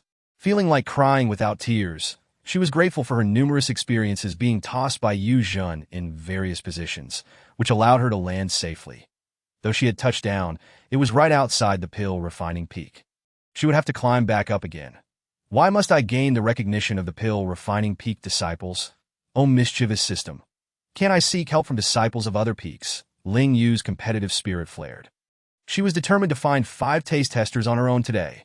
However, she could no longer aim for the hillside of the pill refining peak, where the second-grade alchemists resided, all of whom were at the foundation establishment stage. She simply could not handle them. The lower slopes were mainly occupied by first-grade alchemists and refinement disciples. Even if someone attempted to make a move, she could still escape. In contrast to the upper mountain, the lower slopes were bustling with activity. At least 3 individuals were engaged in conversation. Her sudden appearance, dressed in outer sect attire, caused the trio to fall silent, their gazes drifting toward her, an outer sect disciple. Who let you in? Before Ling Yue could promote her special spiritual food. A gentle-looking alchemist spoke first. I am not from the outer sect. Would this suffice? The 3, who were about to shoo her away, paused in surprise upon seeing her token. The sect competition had yet to commence. How could there be new disciples? She must possess exceptional talent to have been accepted ahead of time by the elders. This was the shared thought of the 3 present, which led Ling Yue, who had previously received scorn, to notice a change in the way the alchemists regarded her. Their expressions softened. Which elder is your master? What brings you here? Do you need assistance? The 2 male disciples and the female disciple asked in unison. I am here to request your help. Once the special spiritual food was revealed, its aroma wafted through the air. The 3 alchemists instinctively swallowed, their eyes drawn to the dishes on Ling Yue's tray. What do you need our help with? To eat, of course. Ling Yue cheerfully divided the 3 portions among them, instantly adopting a shy expression as if fearing rejection. Dear senior brothers, beautiful senior sister, you wouldn't refuse, would you? The 3 were taken aback. This is the first time we have heard of such a request. The girl, dubbed beautiful senior sister, delightedly took a bite of the chicken roll. Her large eyes widened in astonishment. As an alchemist, she immediately discerned that the spiritual energy within the chicken roll possessed the potency of a second-grade gathering spirit pill. How is it? Inquired the alchemist who had yet to taste. Then, savoring a piece of fried chicken, its crispy outer layer and tender meat mingling with a faint herbal fragrance, she found the flavor rich, also embodying second-grade potency. This was far more delicious than simply consuming a gathering spirit pill. And what astonished her further was that she did not need to expend spiritual energy to activate its effects for absorption. Delicious yet effective. Such a marvel. So this junior sister was admitted to the inner sect prematurely due to such talent. Junior sister, how did you achieve this? After finishing her delightful breakfast, Siju's curiosity was piqued. Task progress 1-5 Ling Yue. This senior sister is quite sincere. In gratitude, she did not withhold her recipe, but generously shared her methods. The 2 engaged in lively discussion, while the 2 forgotten male disciples exchanged glances. Alchemists could easily discern whether food was poisonous. This dish was clearly safe, and the lingering aroma further whetted their appetites. Both men simultaneously popped a chicken piece into their mouths. The speed at which they consumed the food quickened, their astonishment evident. Task progress 3-6. Ling Yue had not anticipated that aside from the initial setback, everything would unfold so smoothly. The food was devoured quickly, and the two male disciples joined the discussion about the recipe. Were they truly so receptive? This realization startled Ling Yue, leading her thoughts to Wan Yufeng. Having eaten quite a bit, he was still very much resistant. The four engaged in fervent conversation, exchanging names. All three were the same master, named Siju, Mu Mu, and Gao Yi. How fortuitous that their names were all plant-related. Likely changed upon entering the pill refining peak. As the conversation progressed, Ling Yu's theatrical side emerged once again. With a bashful expression, she feigned embarrassment, saying, "My master assigned me the task of inviting 10 senior brothers and sisters to taste special spiritual food today. But I am new here and unfamiliar with the surroundings that I see." The three suddenly understood. Though the identity of the elder who assigned this peculiar task remains unknown, the trio was nonetheless eager to lend their assistance for such a simple endeavor. Chapter 18. No Mercy, Strike with All Might. Main Quest 6 completed. Reward: 3,000 spirit points. Lifespan extended by 50 days. Balance: 7,020 points. 219 days remaining. After a morning of arduous effort, Ling Yue successfully accomplished her task. Where had she gone? As one of the supervisors, Mo Jun had been waiting at the entrance of the number 3 alchemy chamber, accompanied by Wan Yufeng and Long Wanru. "I went to strengthen my connections with other sect members," she explained. The three were evidently skeptical, but chose not to press further. "Senior sister, could you provide me with a set of intersect attire?" Ling Yue recounted her unfortunate experience of being cast out from the main peak that day. "Which alchemy chamber?" Long Wanru's aura was frigid, her demeanor colder than even that of an ice spirit root, despite her singular with spirit root that I have no idea. Ling Yue hadn't even caught a glimpse of her assailant, only able to discern their gender. However, she bore no ill will, considering that the toss had fortuitously landed her near Si Zhu and the others, enabling her to complete her task with their aid. Had it been any other low-ranking disciples from the outer sect? Ling Yue shook her head internally, deciding against further contemplation. Here, Ling Yue embraced the garments with an expression of heartfelt gratitude. "You are truly kind." Second senior brother, Wan Yufeng, could not endure Ling Yue's foolishly adoring gaze and turned away, for he still had dumplings simmering in his pot. "That I refuse to believe I cannot make dumplings as effective and delicious as Ling Yue's." Mo Jun did not even afford Ling Yue a moment to change, asserting, "Regardless, you'll only end up tearing or soiling them later." That a rather reasonable statement indeed. With a sullen expression, Ling Yue made her way to the back mountain, where she met the body training disciples assigned to her by Yu Zhen. They appeared incredibly robust, instilling a disquieting sense that a single punch could shatter her. Thus, Ling Yue's journey of enduring blows officially commenced. It was an experience fraught with hardship that Ling Yue suffered. Her opponent's father was not faring much better, nearly driven to madness in search of her. Still unable to locate Ling Yue, Pao Shan's face was grim as he berated his subordinates. Despite dispatching numerous disciples, they could not even find a mere outer sect disciple. What a useless bunch. That little wretch is far too adept at evasion. With so many of us, how could we not even catch a glimpse of her? "Manager, do you think that little girl might have left the sect?" "Impossible. There are no records of her departure." If his subordinates could conceive of such ideas, Pao Shan would surely have as well. He had long since assigned people to check the lists of outer sect disciples departing the sect daily, and Ling Yue was nowhere to be found. As the date of the life and death battle loomed ever closer, Pao Shan's foreboding grew stronger, an unsettling feeling gnawing at him. Didn't know his son could never be defeated. His intent to find Ling Yue was solely to ensure the match would be foolproof. "Continue searching. I want her found, even if I must dig 3 feet into the ground." Yes, unfortunately, before the life and death battle, Pao Shan was destined not to find Ling Yue. She was either in the No. 3 alchemy chamber or enduring training on the back mountain, places that Pao Shan and his subordinates could not penetrate. Moreover, they would never suspect that she was now a disciple of the main peak of alchemy. The prolonged sessions of enduring blows proved remarkably effective. At the very least, Ling Yue's Miao Ju cultivation advanced rapidly, making it quite a task for disciples of the body training peak at the same level to approach her. We can arrange for disciples from the alchemy peak to come. Mo Jun was somewhat satisfied with Ling Yue's progress. The body training disciples were primarily tasked with enhancing her strength and endurance. And only 10 days remained before the life and death battle. Pao Hui, a disciple of 3 spirit roots specializing in spell cultivation, was now to be arranged for combat. Ling Yue was no longer overly fearful when faced with the body training disciples. She could even manage to play with them for a while, albeit at the considerable cost of some painful blows. Today, when she encountered Mu Mu on the back mountain, she was taken aback. Senior brother Mu, junior sister Ling. Do you know each other? Wan Yufeng was surprised to discover that the 5th junior sister, who frequented the alchemy chamber and back mountain, knew other sect members. Mu Mu. Do not hold back. Strike her with all your might. Long Wanru's words sent a shiver down Ling Yue's spine, extinguishing any desire for nostalgia, as she quickly distanced herself from Mu Mu. Hearing such a request, Mu Mu swallowed hard. Was it appropriate for a 6th-layer Qi refinement disciple to strike a 4th-layer Qi refinement disciple to the death? Yet, under Long Wanru's icy gaze, he could only cast Ling Yue a sympathetic glance before swiftly forming hand seals and murmuring incantations. Just as Ling Yue was making her hurried escape, the ground beneath her suddenly gave way, a fissure opening up as a green vine, the thickness of her wrist, rapidly coiled around her ankle.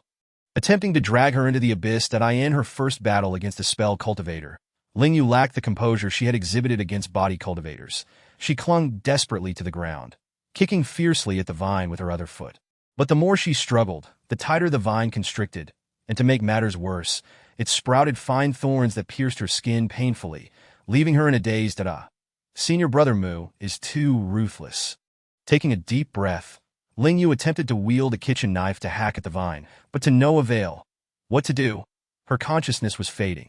The lower half of her body was already being pulled into the fissure. She had no idea what horrors awaited her below, but it certainly would not be pleasant. A fierce determination shone in her eyes as she exchanged the knife for seeds, hurling them at the vine. The tiny seeds clung to the vine, utterly harmless and unhelpful. Mo Jun, Long Wanru, and Wan Yufeng. Mu Mu was equally speechless. The seeds that adhered to the vine began to sprout, their tender shoots almost instantaneously enveloping the vine in a lush green hue. As the shoots flourished, Mu Mu, who was controlling the vine, was astonished to discover that his spiritual energy was rapidly depleting. Without hesitation, he sought to sever his connection with the vine, only to find it impossible. He could only stand by helplessly as his energy dissipated. What kind of technique is this? Terrifying. Ling Yue felt the vine's grip loosening. She moved her foot and easily broke free, crawling out of the fissure. Ling Yue collapsed onto the ground, gasping for air. Her gaze fell upon the flourishing spiritual vegetables, which were now nourished by the vine, appearing vibrant and delectable. To her surprise, the first time she employed the all things growth parasitic technique on a plant yielded such remarkable results. Mu Mu lay on the ground, his face pale, as Wan Yufeng rushed over to inspect him, discovering that he had completely depleted his spiritual energy. He glanced at Ling Yue, who looked as though she had survived a calamity. Then at the now-stopped growth of the spiritual vegetables, his heart racing in horror. The seeds of the spiritual vegetables had grown in such a short span of time by siphoning Mu Mu's spiritual energy as the host. Long Wanru and Mo Jun also realized the situation. Your technique, that is formidable. The latter blinked, and no wonder Ling Yue had claimed she didn't need a technique. Such a seemingly innocuous seed, which could elicit a sense of complacency and even contempt, could drain a cultivator's spiritual energy in a brief period. Mo Jun had only witnessed a similar technique in demonic cultivators. Of course, it was still different. Demonic cultivators drain life force, while Ling Yue was currently siphoning spiritual energy. For now, it was spiritual energy, but perhaps one day, it could also be life. 5th junior sister, can your technique allow the seeds to grow directly on a person? Ling Yue was momentarily taken aback by Long Wanru's question. Regarding this matter, she too was uncertain, but as long as a person possessed spiritual energy, the parasitic technique could be employed. With her current strength, she could not implant seeds into a human body. But in the future, it was certainly possible. Ling Yue pondered the might of the parasitic technique, scrambling to Mu Mu's side in a hurry. Second senior brother, is senior brother Mu all right? Wan Yufeng shook his head. Ling Yue, hearing this, slumped to the ground, relieved. Chapter 19. Their junior sister may not be all there. His gaze shifted to the vibrant and lively spiritual vegetables. Senior brother Mu, your vine that has become nourishment, I am so sorry. Ling Yue assumed he was lamenting the loss of the vine, feeling utterly guilty. After all, it was merely a vine plucked at random, with plenty more scattered across the back mountain. However, Mu was not perturbed. What truly unsettled him was the seemingly innocuous spiritual vegetables that he had never imagined he would one day fall victim to them to know. Perhaps they were indeed harmless. He should be wary of those who could turn them into such formidable adversaries. How exactly had Ling Yue accomplished this at this moment? Mo Jun and the others were squatting before the spiritual vegetables, observing intently. Wan Yufeng prodded them with his fingertip, feeling an inexplicable sense of comfort from the spirit energy contained within the leaves. It was reminiscent of wood spirit energy, yet distinctly different, quite peculiar. Ling Yue joined the gathering, not only to observe but also to partake. The flavor was far superior to the tender shoots she had previously cultivated with spiritual energy. Being sweet and delicious, with the most crucial aspect being the purity of the spirit energy. Eating it like this was delightful. It would surely make for a delectable filling in grilled meat. The other four were baffled as to why Ling Yue, after tasting the leaves, suddenly spoke of grilled meat. What connection could there possibly be? Had this been a while ago, they would have been indifferent. But their long-dormant taste buds had been awakened, leaving them unable to remain nonchalant about food. Ling Yue purchased a selection of 5-flower spirit pork, plum blossom meat, tenderloin, and seasonings, costing 400 spirit points. She then retrieved the rudimentary grill she had fashioned from the lamb skewers and laid the sliced meat upon it. Is that it? No need to brush on any marinade? Mo Jun, having witnessed Ling Yue grill meat on numerous occasions, inquired. Nope. Ling Yue instructed the bystanders to turn the meat, while she prepared a dry seasoning mix. Even without any marinade, the enticing aroma released from the meat as it was simply grilled was utterly irresistible, like this. Ling Yue picked up a piece of golden brown grilled pork belly, dipped it in the dry seasoning, wrapped it in a leaf and popped it into her mouth. The crisp, sweet, and juicy lettuce paired with the grilled pork belly. That flavor was something only those who had tasted it would truly understand, especially the richness of the pork fat that burst forth. It was simply divine. In a fleeting moment of ecstasy, Ling Yue savored the delightful burst of flavors from the food in her mouth, as if she had glimpsed the very trajectory of lettuce growing, igniting within her an inexplicable urge to transform into it. How absurd! Surely, it must be an illusion. Did you all feel it too? Mu, having consumed several pieces of lettuce wrapped around meat, suppressed the impulse to root himself in the earth and posed the question. Wan Yufeng nodded in agreement while chewing, experiencing a similar whimsical notion that perhaps becoming a vegetable wouldn't be so bad. Yet, upon further contemplation, that sentiment dissipated. How peculiar! If I truly did take root in the soil, would I genuinely become a vegetable? Ling Yue hesitated to continue eating, fearing that if she indulged further, she might be compelled to dig a hole and bury herself. No, it would only lead to suffocation and death. Conversely, Mo Juanza, although he briefly entertained such a notion, quickly dismissed it, unlike Ling Yue and Mu, who seemed deeply affected. Long Wanru exhibited the least symptoms, seemingly untouched by the influence of the miraculous vegetables born from the essence of nature. It appeared that the higher one's cultivation, the lesser the impact from the life-giving produce. This was the unexpected effect mentioned in the technique of universal growth. Ling Yue gazed intently at the lettuce. Lost in thought, should she perhaps try digging a hole to bury herself? It might yield unforeseen results. Could someone help me dig a hole? Mo Juanza was taken aback, hearing such a request for the first time. Should it be a flat hole or a deep one? Ling Yue pondered seriously. Lying down might be more comfortable, perhaps. Just as her words fell, Nianai Shuigao had already excavated 2 holes, one suitable for lying down and the other for standing. Long Wanru, Wan Yufeng, and Mu exchanged glances, bewildered by their junior sister's apparent lack of sanity. Ignoring the trio's looks of incredulity, Ling Yue devoured several more lettuce-wrapped morsels, then donned a composed expression as she lay down in the pit. Addressing the poised Nianai Shuigao, Xianbing, could you kindly bury me, but please, just my head. Mo Juanzu observed Ling Yue, whose head was the only part visible above the earth, eyes closed in serene repose, struggling to stifle his laughter. The 3 companions averted their gazes, buried in the earth, Ling Yue felt as if she had genuinely transformed into a seed. The world around her faded into darkness until, suddenly, an overwhelming desire surged within her to see the outside world. To break through the soil, to sprout, to grow. Time lost its meaning as she beheld the subterranean realm. Contrary to her expectations, the underground was not shrouded in darkness. Rather, a vibrant tapestry of colorful plant roots intertwined like a vast, vividly hued net. She noticed insects gnawing at the roots and witnessed robust roots siphoning nutrients from others. That a glimmer of red light caught Ling Yue's attention, swiftly darting downward, prompting her to chase after it fervently. The moment her fingers brushed the red light, an unsettling sensation of fleeting time overwhelmed her. No, startled, Ling Yue's eyes shot open. Her face was pale, beads of perspiration dotted her forehead, and her gaze was fraught with terror. Remaining lifespan, -30. Balance, 177 days. She had merely touched that ominous entity, and already a month of her life had vanished. Had it not been for the protective talisman inscribed with the life and death challenge that deflected the encroaching red light, she would surely have met her end on the spot. What manner of creature was that red light? What happened? Long Wanru's eyes gleamed with concern. Did you have a nightmare? Juanza tilted his head, observing Ling Yue intently. Ling Yue opened her mouth to recount her ordeal, yet she struggled to find the words.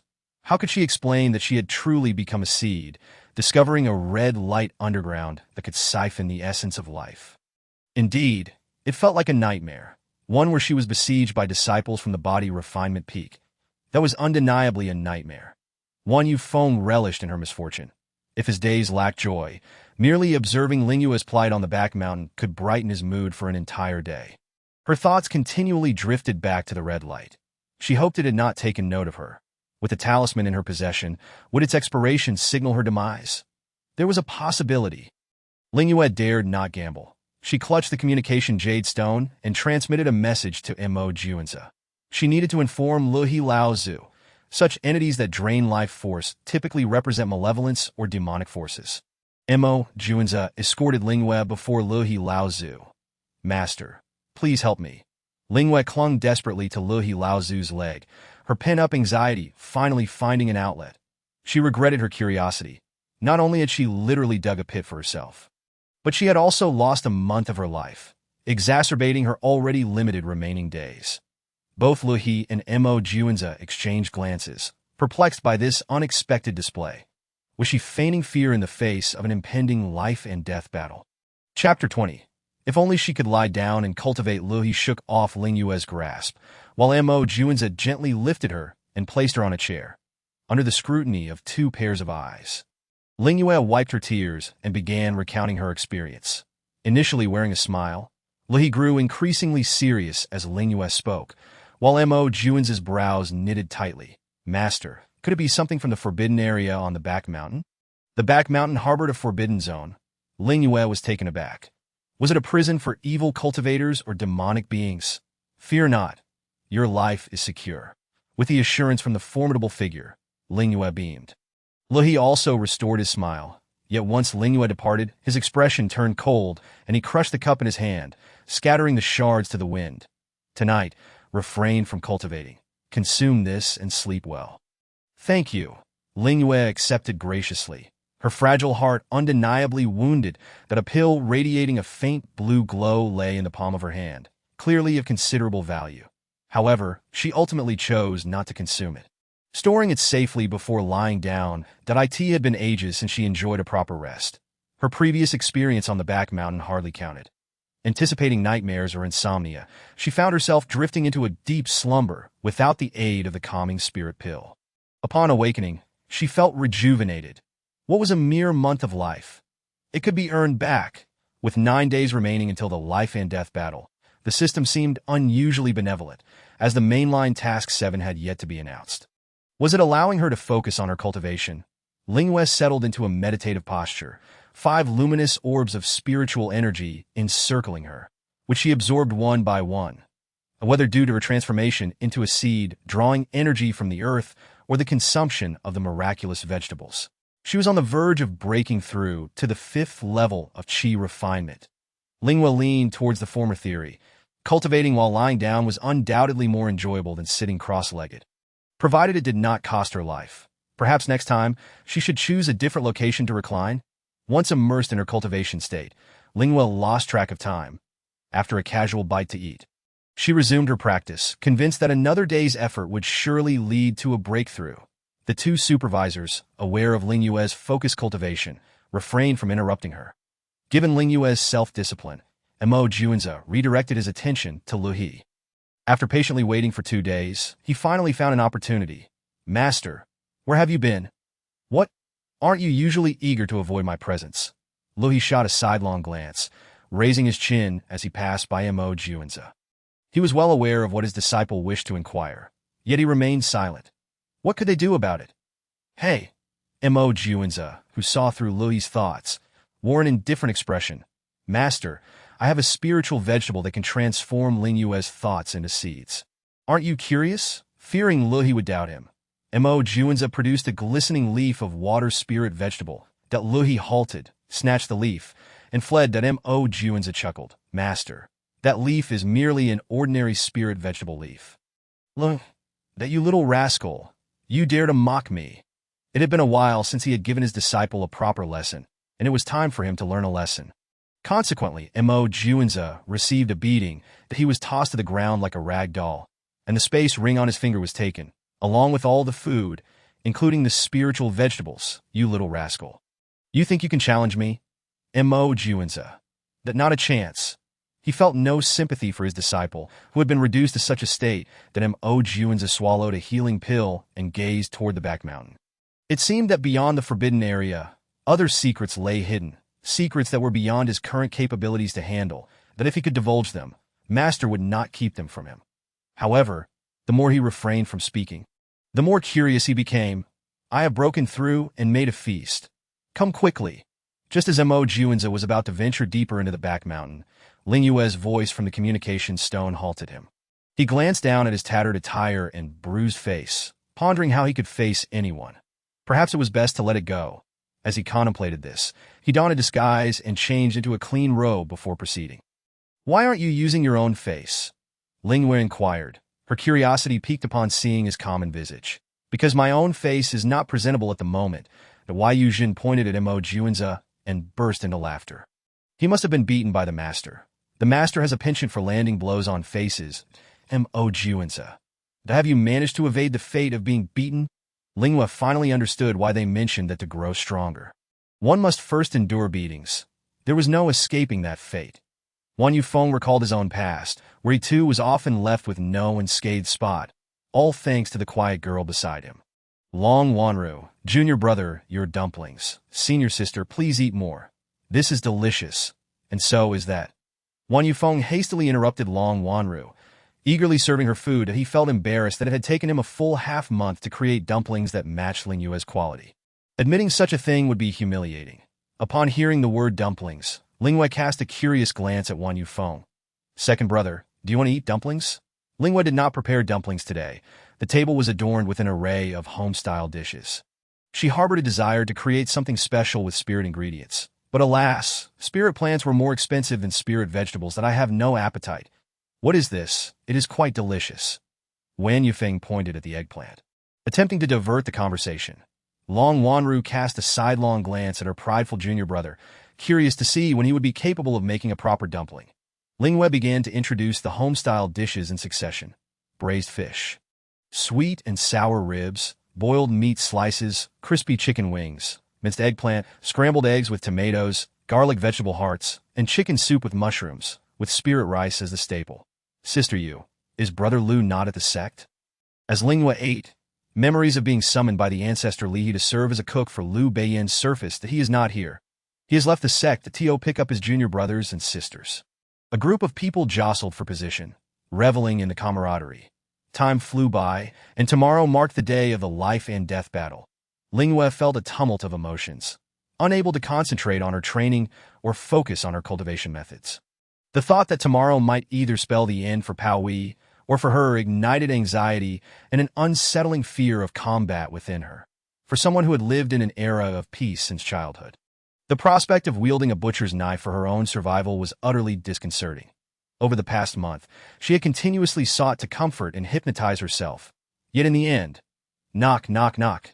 Chapter 21. The fish is too large to stew in one pot. What brings you here?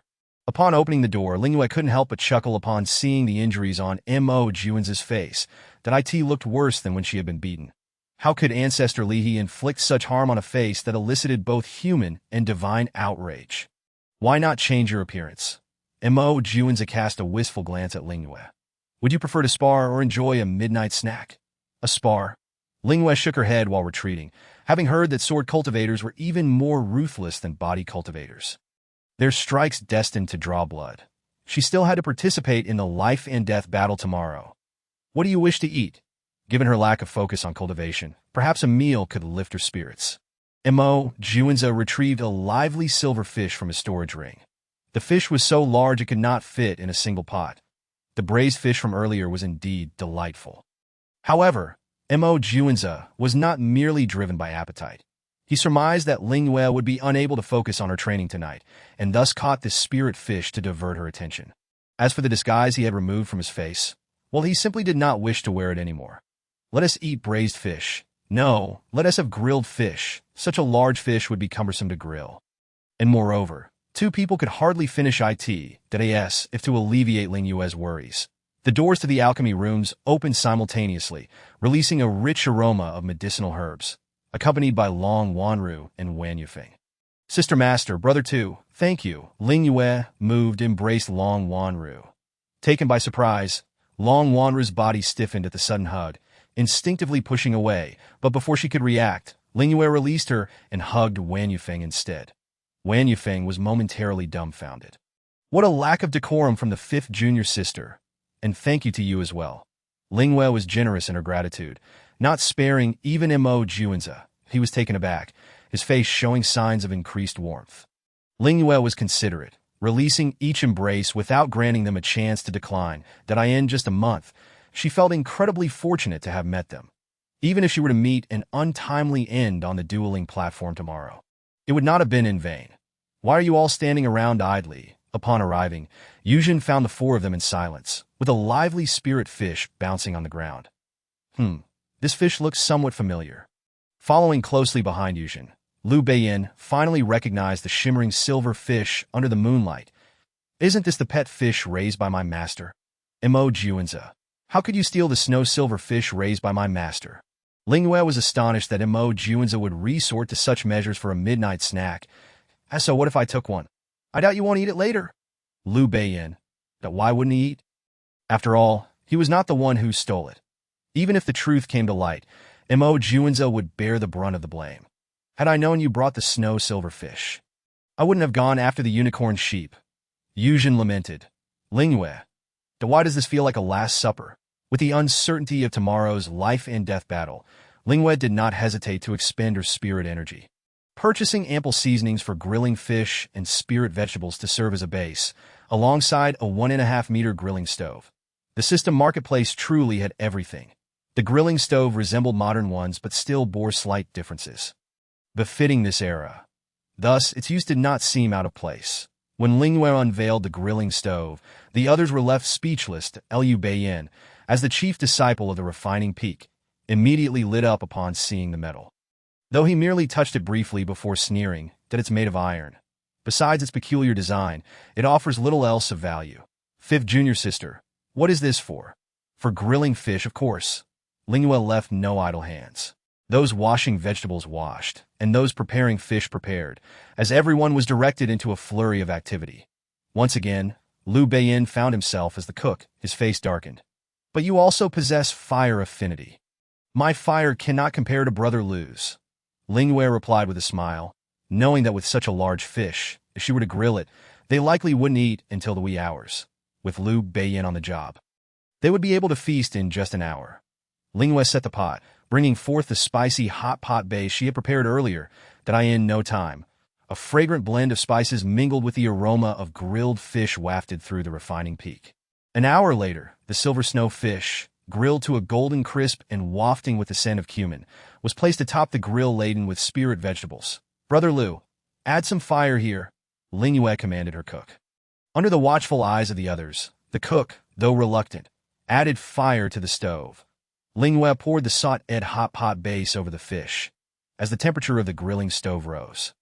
The rich aroma of the grilled fish caused saliva to gather in the mouths of everyone present. Sister Ling, can we eat now? Yuzhen, holding chopsticks in a bowl, was nearly unable to contain her drool. The others instinctively looked to Ling Yue, awaiting her command. You may. Just as Ling Yue was about to finish her sentence, an exasperated voice interrupted from behind. You rascals, how dare you sneak off to enjoy such delicacies without me? Upon the arrival of Li He, everyone stood to respectfully greet the revered ancestor of the Zongtian sect. Oh no, except for one rebellious disciple, who had just been reprimanded and showed no understanding of respect. Mo Juanza remained seated, expressionless, as he nonchalantly picked up a piece of fish and ate. The fish melted in his mouth, its skin having been grilled and bathed in hot pot base, soaked with juices. Mingling perfectly with the subtly flavored fish meat, his less-than-pleasant mood was instantly uplifted with that single bite. Li He paid little heed to his rebellious apprentice. After all, children would be children, and a little temper tantrum could be understood. He waved at Ling Yue and the others before producing his own bowl and chopsticks, settling down to eat at the grilling stove.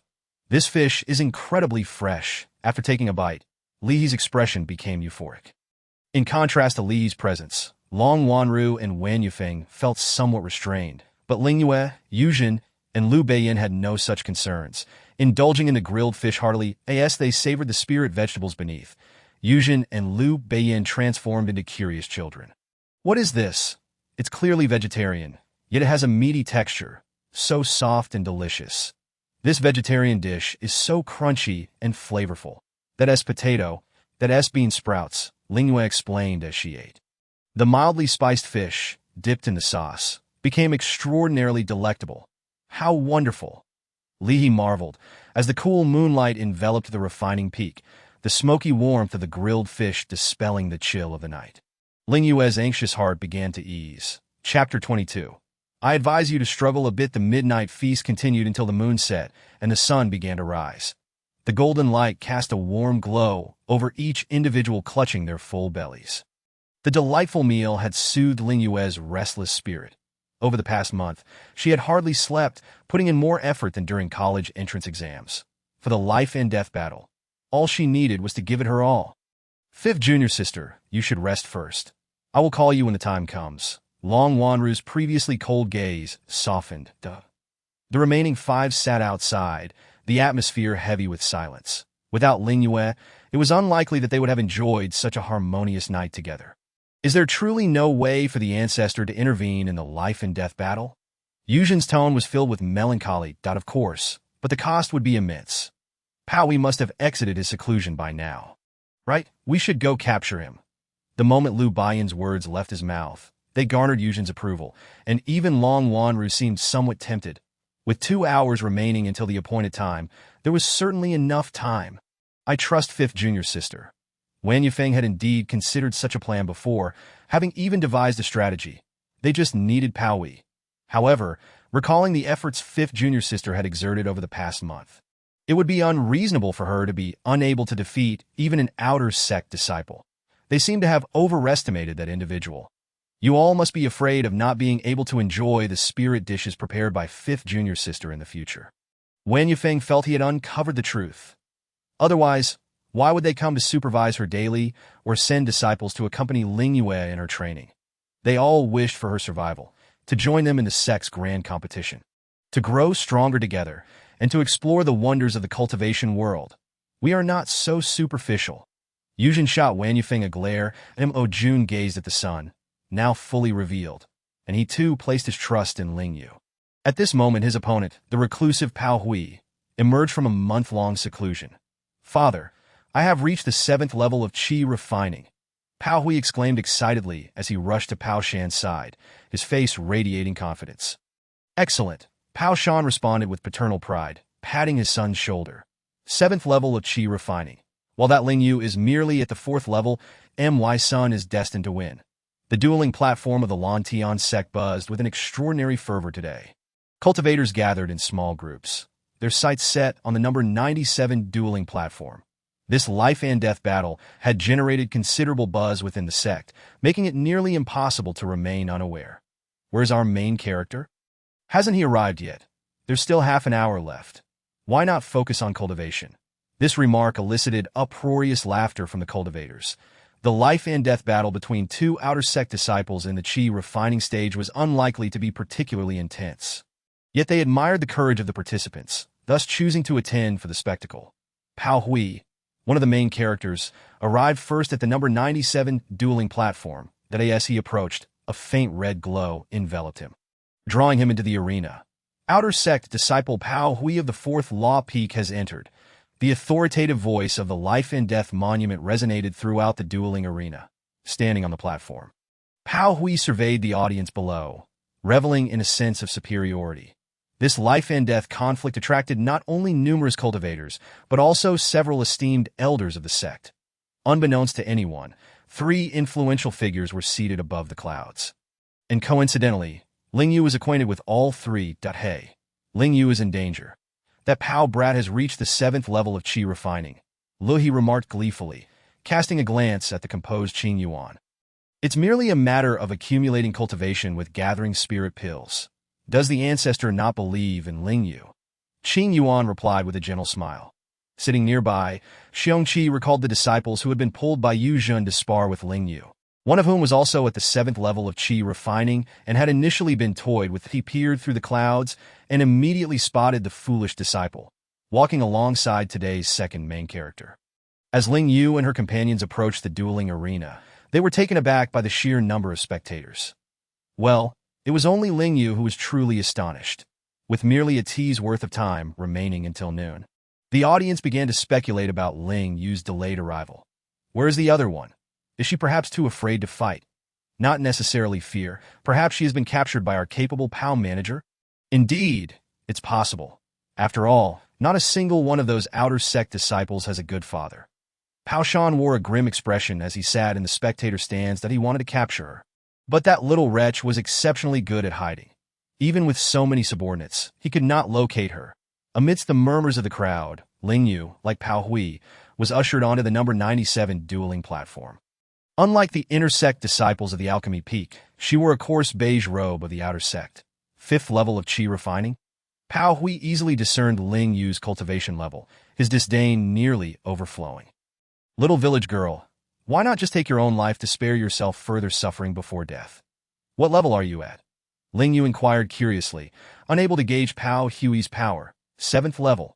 Pao Hui raised his chin arrogantly. Fine, then I shall take my own life at the start. Ling Yue's sincerity was so palpable that the audience believed her. Oh no, little girl. You should at least struggle. What if we did not come to witness your self-destruction? Summon forth the courage of a cultivator and defeat your opponent. In a match between a 5th level and a 7th level practitioner, unless one was a sword cultivator, the chances of success in a higher level challenge were exceedingly slim. Most cultivators held little hope for Ling Yue, especially those aware of her background.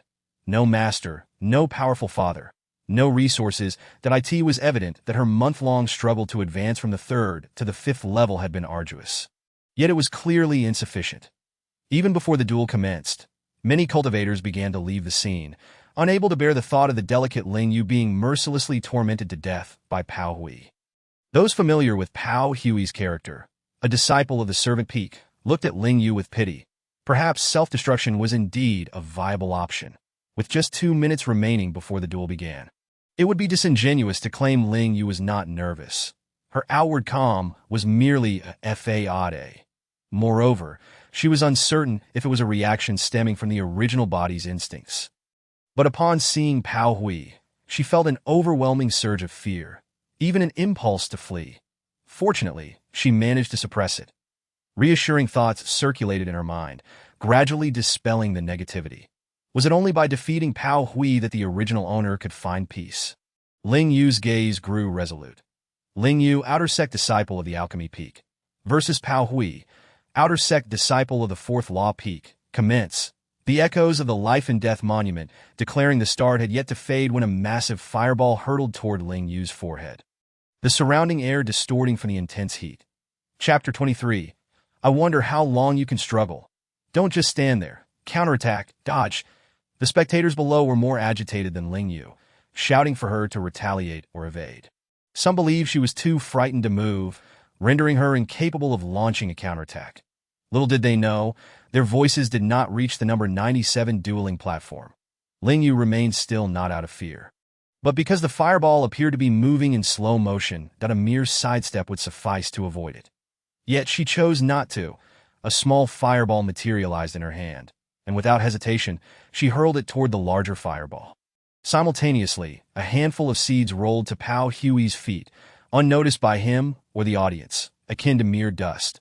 Upon seeing the diminutive fireball in Ling Yue's hand, Pao Hui erupted into derisive laughter. It was akin to striking a stone with an egg. "This little girl is truly foolish," sighed. "I think I shall take my leave. The thought of such a small child being obliterated by fire is too much to bear." Just as the cultivator finished speaking, a loud gasp arose from the crowd. The tiny fireball did not succumb to the larger one, but upon impact, began to expand, engulfing the massive fireball and racing toward the scornful Pao Hui at an astonishing speed. Pao Hui's expression shifted to one of terror as he realized the incoming fireball was even more ferocious than the one he had thrown. That he turned to flee, but his feet felt as heavy as lead. Unbeknownst to him, countless delicate vines had ensnared his legs. As Pao Hui drew a knife to sever the vines, the fireball struck him. With a resounding explosion, fireworks erupted across the sky. Pao Hui's anguished scream pierced the air. Ling Yue, her face pale, quickly retreated. Pao Shan leapt to his feet in the audience, his gaze towards Ling Yue filled with tempestuous fury. "Seize the opportunity. Ling Yue, stop shouting. She cannot hear you." Liu Beiyin covered his ears. Distancing himself from Yu Jun, who was shouting like a madman, Mo Jun understood why Ling Yue did not seize the opportunity. She had never taken a life, one Yu Feng empathized, yet as a cultivator. Who among them had not stained their hands with blood? The realm of cultivation emphasized a principle. If one does not offend me, I shall not offend them, but should they provoke me, I shall annihilate their entire clan. Ling Yue had to overcome this hurdle.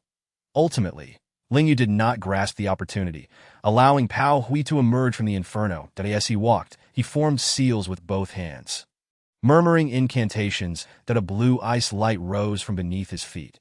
This brat is summoning a contracted beast? Foolish girl, interrupt him.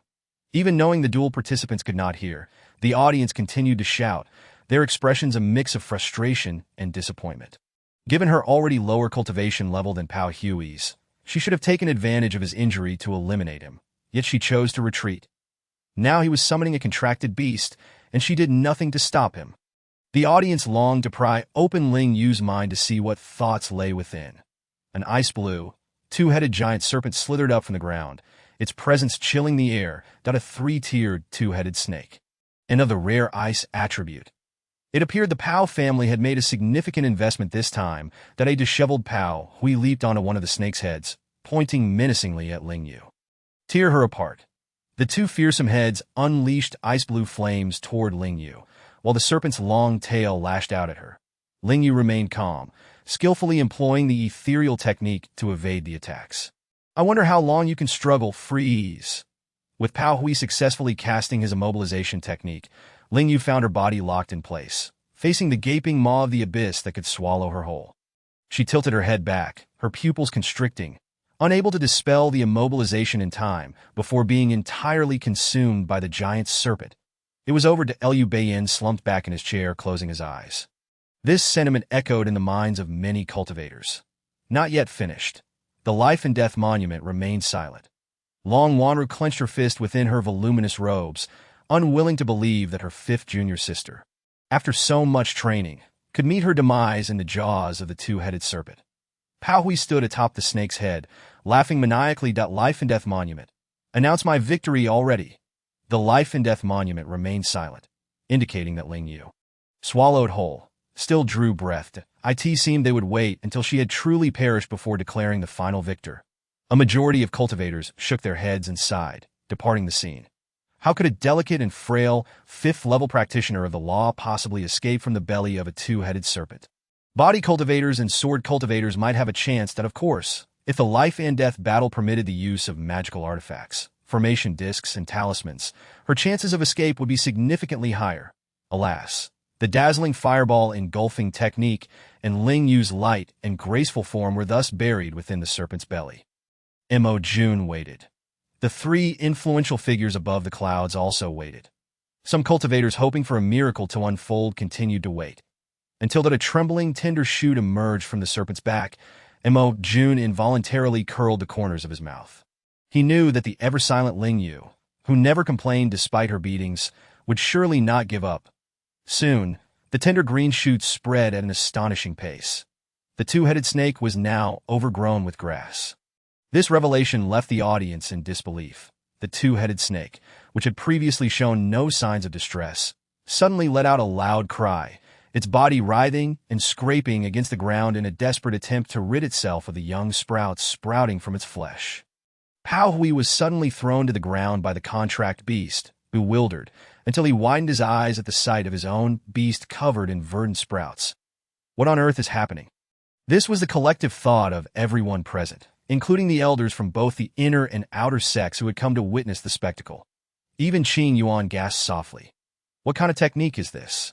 The intricate roots of the sprouts burrowed deeply into the flesh of the two-headed snake, and no matter how frantically it struggled, they remained intact, joyfully absorbing nutrients, their roots spreading throughout every part of the serpent's body. Ling Yue, who had been swallowed whole, sat cross-legged in the snake's belly with her eyes tightly shut. Despite the repugnant stench of the place, she showed no reaction, her mind solely focused on the parasitic technique. This was her first large-scale application of the technique, and her spiritual energy was depleting rapidly. The once robust body of the two-headed snake became emaciated as the young sprouts feasted on its nutrients. Pao Hui sensed the drain of his spiritual energy by the two-headed snake, feeling increasingly uncomfortable. Quickly break the contract. Pao Shan's eyes turned blood red as he shouted in fury that he had no idea where Ling Yue had learned such dark sorcery. But if he allowed the sprouts to grow any larger, the consequences would be dire, far beyond what he could bear. After all, he only had this one son. Pao Hui was not foolish. He understood that if things continued this way, he would be drained of spiritual energy. Therefore, he decisively severed the contract with the two-headed snake. Deprived of its source of spiritual energy, the two-headed snake let out a furious roar, the fear of losing its life pushing it into a more frenzied state. It began indiscriminately spewing icy flames around it, a self-destructive act aimed at itself. Severely injured, Pao Hui crawled into a corner, unable to suppress a laugh at the sight of the self-mutilating two-headed snake. Yes, just like that. It would be best if it self-destructed and took that wretched Ling Yue with it. His prayers were answered as the tortured two-headed snake truly self-destructed. A torrent of icy blue flames engulfed the entire No. 97 dual platform. Chapter 24. Perhaps this is fate, the sight of the two-headed snake going mad after becoming overgrown with grass, followed by its self-destruction, left everyone astounded. Ling Yue, an outer sect disciple from the Alchemy Peak, emerged victorious. The voice of the life and death monument announcing the victor left everyone in a fog. How could Ling Yue have won? Shouldn't it have been Pao Hui? Did I hear incorrectly? Ling Yue was inside the belly of the two-headed snake. How did she survive? And how did Pao Hui end up dead? The lower-ranked disciples were baffled. Yet those with higher cultivation levels understood, the very moment before the two-headed snake's self-destruction. A figure had leapt from its body. Severing the contract unilaterally had backfired. Though Pao Hui had escaped in time, he was still caught in the blast, sustaining further injuries. Death was a natural consequence. Meanwhile, the figure lying in the corner, though also severely wounded, still exhibited a faint breath of life. No. Pao Shan clearly could not accept this. He brandished a cleaver and charged onto the dual platform in a frenzy, intent on destroying that wretched girl. I will kill you so that you can accompany my son in death. Clang. A snow-white sword, surrounded by a mist of white, intercepted the blade aimed at Ling Yue. Mo Jun wielded the Xianbing, flanked by Yu Jun and Liu Beiyin, as the three formed a line to shield Ling Yue.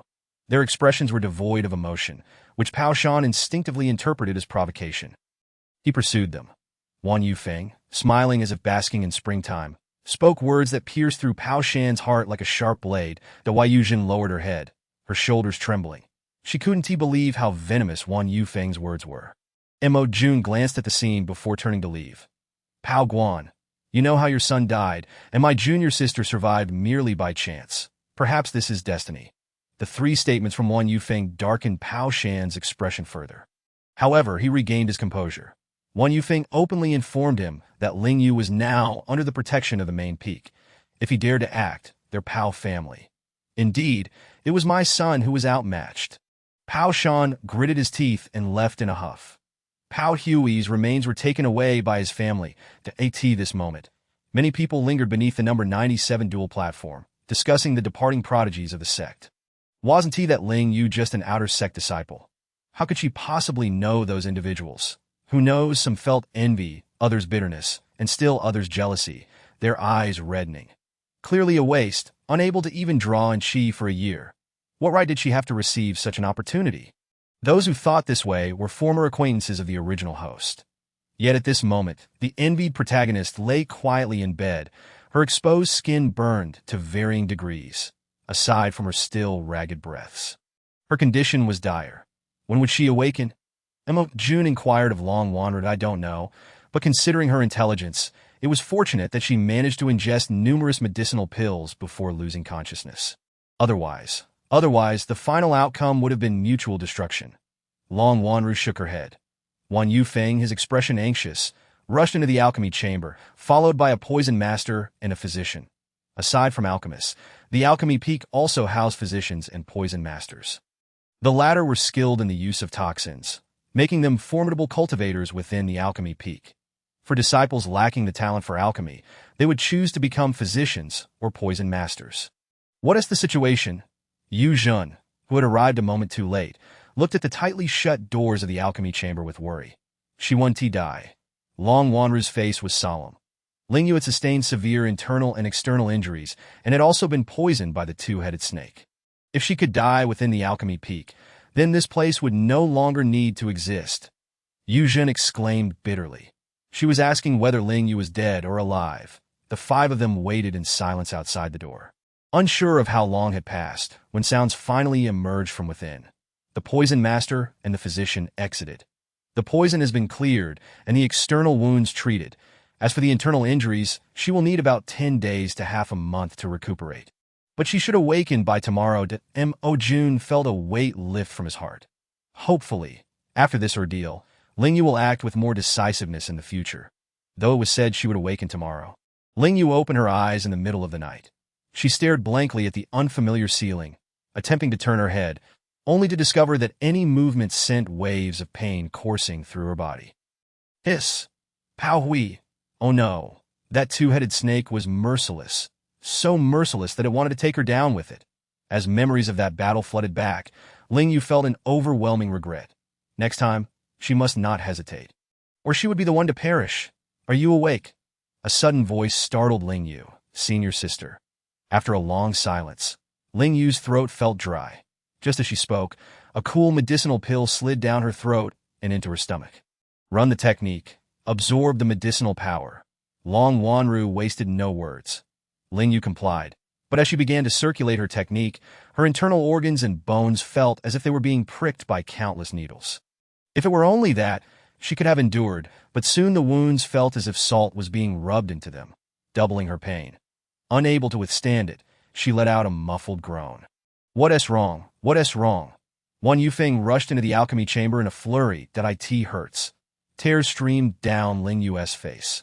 Wan Yufeng met her pleading gaze, but felt helpless. The Shungu Dan was indeed excruciating. Just endure and it will pass. Shungu Dan.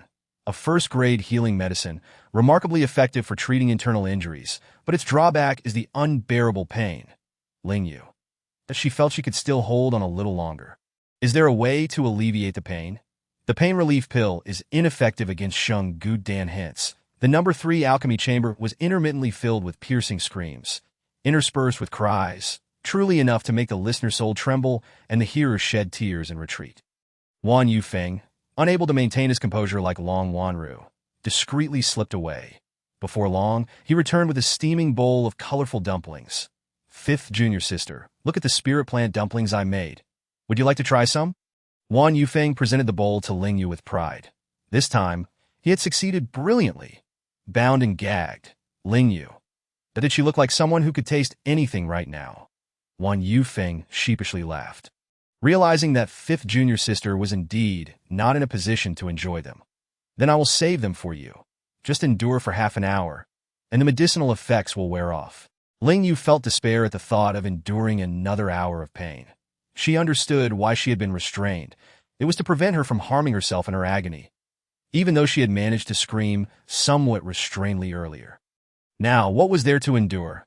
Even with the wooden stick in her mouth, it couldn't stop Ling Yue from letting out a piercing and heart-rending scream. The two closest to her, Long Wanru and Wan Yufeng, nearly went deaf from the sound. The two of them almost simultaneously took out isolation formation plates to shield Ling Yue's scream. Unfortunately, but they were a moment too late. Chapter 25, a scream that triggered a bloodbath. Ling Yue's unfiltered, powerful scream, carrying spiritual energy and a piercing quality, echoed throughout the entire mountain. Even though it was just one cry, it was enough to disrupt the concentration of the alchemists who were refining pills. Bang, boom! The sounds of explosions seemed to trigger a chain reaction. As one furnace exploded, another followed suit, spreading from the mountaintop to the base. Flames erupted, deafening roars filled the air. Good heavens! What is happening at the alchemy peak? Did they all collectively blow up their furnaces? Hearing the commotion, disciples rushed out to investigate, and what they saw was astonishing. The alchemy peak was ablaze with light and chaos.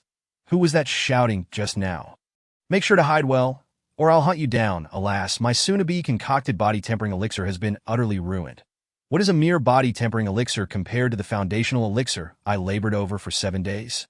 I cannot swallow this indignation. I must uncover the identity of the one who screamed in the dead of night. As a cultivator, I am well aware that the whales originated from the mountain, and I care not for the implications of confronting a powerful individual. I shall rush up the mountain with my companions. Though Long Wanru and Wan Yufeng hastily set up an array to muffle the sound, they were regrettably a step too late. They had underestimated Ling Yue's might. Junior brother, handle this, Long Wanru said wearily, waving her hand that it was indeed her oversight. She should not have brought her fifth junior sister to the main peak to recuperate. Wan Yufeng, wearing a grim expression, ventured alone to face the enraged alchemists. Ling Yue, writhing in agony with a contorted face and tears streaming down, had no inkling of the chaos her uncontrollable screams had unleashed. Even if she were aware, she could not care less. The pain was excruciating, a sensation akin to having her organs and bones simultaneously shatter and reassemble, rendering life unbearable. She could not even faint away from it. She was truly mistaken. Next time, she would surely seize the enemy's life when they were ailing, without a moment's hesitation. Her indecision had led her to suffer a fate more painful than death. Ling Yue wept tears of regret. Observing Ling Yue from the bedside, Long Wanru felt a sense of satisfaction. Acknowledging one's mistakes was a good start. The injuries of her fifth junior sister did not necessitate the use of a life-restoring elixir. Although other potions were somewhat slower in effect, a 10-day period of careful nurturing would suffice. However, the healing process was far too comfortable, and Ling Yue's lack of memory for future lessons concerned her. Thus, Long Wanru resolved to administer a potent lesson to ensure Ling Yue would remember this moment deeply. Ling Yue was already in a delirious state from the pain, completely unaware that her dear senior sister had orchestrated her current tribulation. All she felt was pain and regret. The alchemy chamber echoed with screams, while outside, calls for retribution surged. Wan Yufeng, how will you compensate for my losses? The leading woman, her stunning visage marred with grime and her once elegant hairpin reduced to half, pointed accusingly at Wan Yufeng that he sidestepped, narrowly avoiding the finger that threatened to jab his forehead, casting a glance at the angry alchemists behind her. With immense restraint, he suppressed a laugh. Some bore expressions of utter despair. Their robes tattered, others had hair standing on end, and a few were reduced to a comical sight, with only their eyes and teeth visible amidst the soot. The blackened individuals fared better, as they were less conspicuous in the night.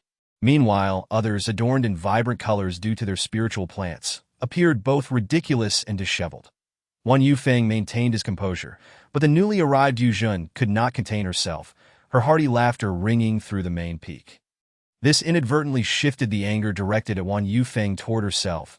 Yu Jun, feeling the piercing gazes of the alchemists, shivered and darted into room 3 of the alchemy chamber, fearing that amidst the laughter, she might inadvertently attract a mob. I concocted a soul-stabilizing elixir. Do you comprehend its value?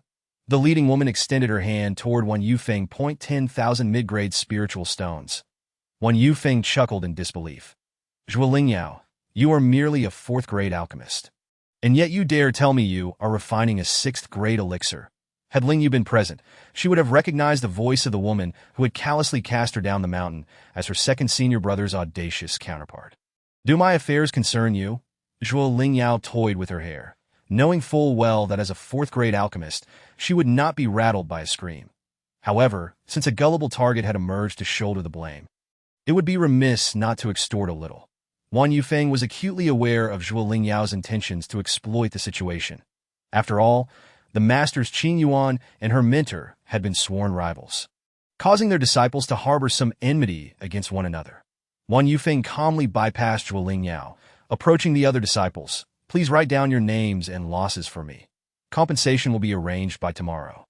No one doubted the words of the second disciple of the Peak Master, and the distressed alchemists gleefully noted their losses and names to hand over to Wan Yufeng before departing. Originally a crowd of dozens, only 4 remained. Among them, Wan Yufeng recognized all. They were disciples of his master's sworn enemy, with Ling Yue naturally at the forefront, and I in addition to my 10,000 mid-grade spiritual stones. I demand an extra 5,000 mid-grade spiritual stones from each of my 2 junior brothers and 1 junior sister. What an unashamed woman! Just as Wan Yufeng was about to unleash his sharp tongue, the door of the alchemy chamber swung open.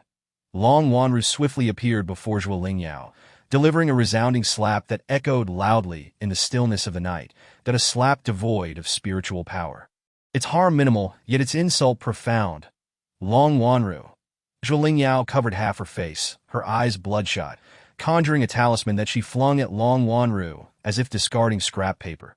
Despite entering the alchemy peak together, she resented that her talents surpassed this wretched woman's, yet she was relegated to become a disciple of the Vice Peak Master, forever overshadowed by Long Wanru, even as a direct disciple. Her heart burned with resentment. Long Wanru effortlessly dodged the barrage of exploding talismans, her typically taciturn nature giving way to a sharp tongue in the face of Ling Yue that if you amuse me tonight, I shall not hesitate to demand 100,000 mid-grade spiritual stones. This proclamation struck Ling Yue like a second slap, searing and painful. I have always known that Vice Peak disciples are impoverished, but I never imagined they would stoop to extortion, with her senior sister backing him. Wan Yufeng felt emboldened. The 2 exchanged barbs, driving the Vice Peak's quartet to the brink of fury. Talismans and magical artifacts erupted across the night, illuminating the scene. Though alchemists were not known for their combat prowess, the sheer number of artifacts and talismans they possessed left the onlooking disciples from other peaks drooling with envy. The other peak disciples, unwilling to be left out, began to chant for Long Wanru and Ling Yue. As the crowd grew, their greed for the alchemist's potions intensified. The commotion inevitably attracted the elders of the alchemy peak. Upon witnessing the brawl, the elders felt a headache coming on. It was them again. Fines of spiritual stones were inconsequential, and confinement was even more troublesome. The elders were quite troubled. However, since it was merely a minor skirmish, they opted to observe for now that if the conflict escalated to the point of requiring outside disciples to intervene, they could step in then. Chapter 26. Shall we all share a cell? Hiding within the alchemy chamber. Yu Zhen, who initially intended to visit the ailing Ling Yue, was drawn to the tumultuous sounds of battle outside. Ignoring the anguished cries of Ling Yue, who had lost herself in pain, she opened the door and peered through the crack to spectate. Oh ho! Indeed, it was the extravagant combat style of the alchemy peak. Observing that the 2 were slightly at a disadvantage against the 4, as their mutual friend, she could not simply stand by. With Long Wanru in the early stage of the Golden Core, the others were in the foundational stages. Her mid-foundational strength would suffice to join the fray. That I'm here to assist you. Yu Zhen burst forth, radiating golden light, as she swiftly knocked one of the opponents far away. Ack! The brother who was sent flying let out a howl. Like a small bull, Yu Zhen charged between Ling Yue and her companions. Yu Zhen, are you certain you wish to intervene? As a fellow disciple who entered the sect at the same time, Ling Yue recognized her. Originally, the odds were 4-2, and they had managed to gain the upper hand. Now, with a cultivator from the body refining peak entering the fray, it turned into a 3-on-3 situation. Ling Yue felt her teeth grind in frustration that I've already struck your junior brother. Is my stance not clear enough? Yu Jin dashed behind another brother and propelled him skyward with a kick. Did I ask this clear enough? Each moment was more infuriating than the last. Ling Yue was livid. Bring in more. If we can incapacitate these three. A hefty reward awaits. The other peak disciples, who had been so boisterous earlier, hesitated that in the sect, using magical artifacts and talismans to fight could lead to a few days in confinement for minor offenses, or fines of spiritual stones for serious ones. Spiritual stones equated to life. While the cultivators hesitated, the sword cultivators had no such reservations. They relied solely on their swords, witnessing the battle's potential to escalate. The elders of the alchemy peak hurried out to intervene. If they did not act soon, the main peak would be in ruins. All of you, drag them away and confine them for 3 days.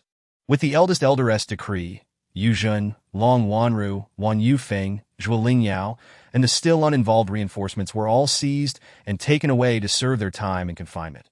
Confinement was inevitable, but their losses needed to be accounted for as well. The eldest elder summoned the steward to tally the damages, instructing that the accounts be settled shortly.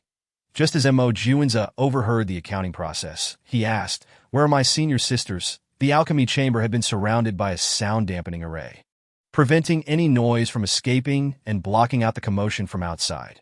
Ling Yue remained oblivious to the unfolding events. However, she could now feel that her body was no longer in such excruciating pain. Her internal injuries were healing at an astonishing rate. They had been taken away to confinement, that Mo Juanza, speaking with an air of nonchalance, bent down to untie Ling Yue. Bewildered, she asked why. For gathering to fight. Ling Yue, how did it escalate to a brawl?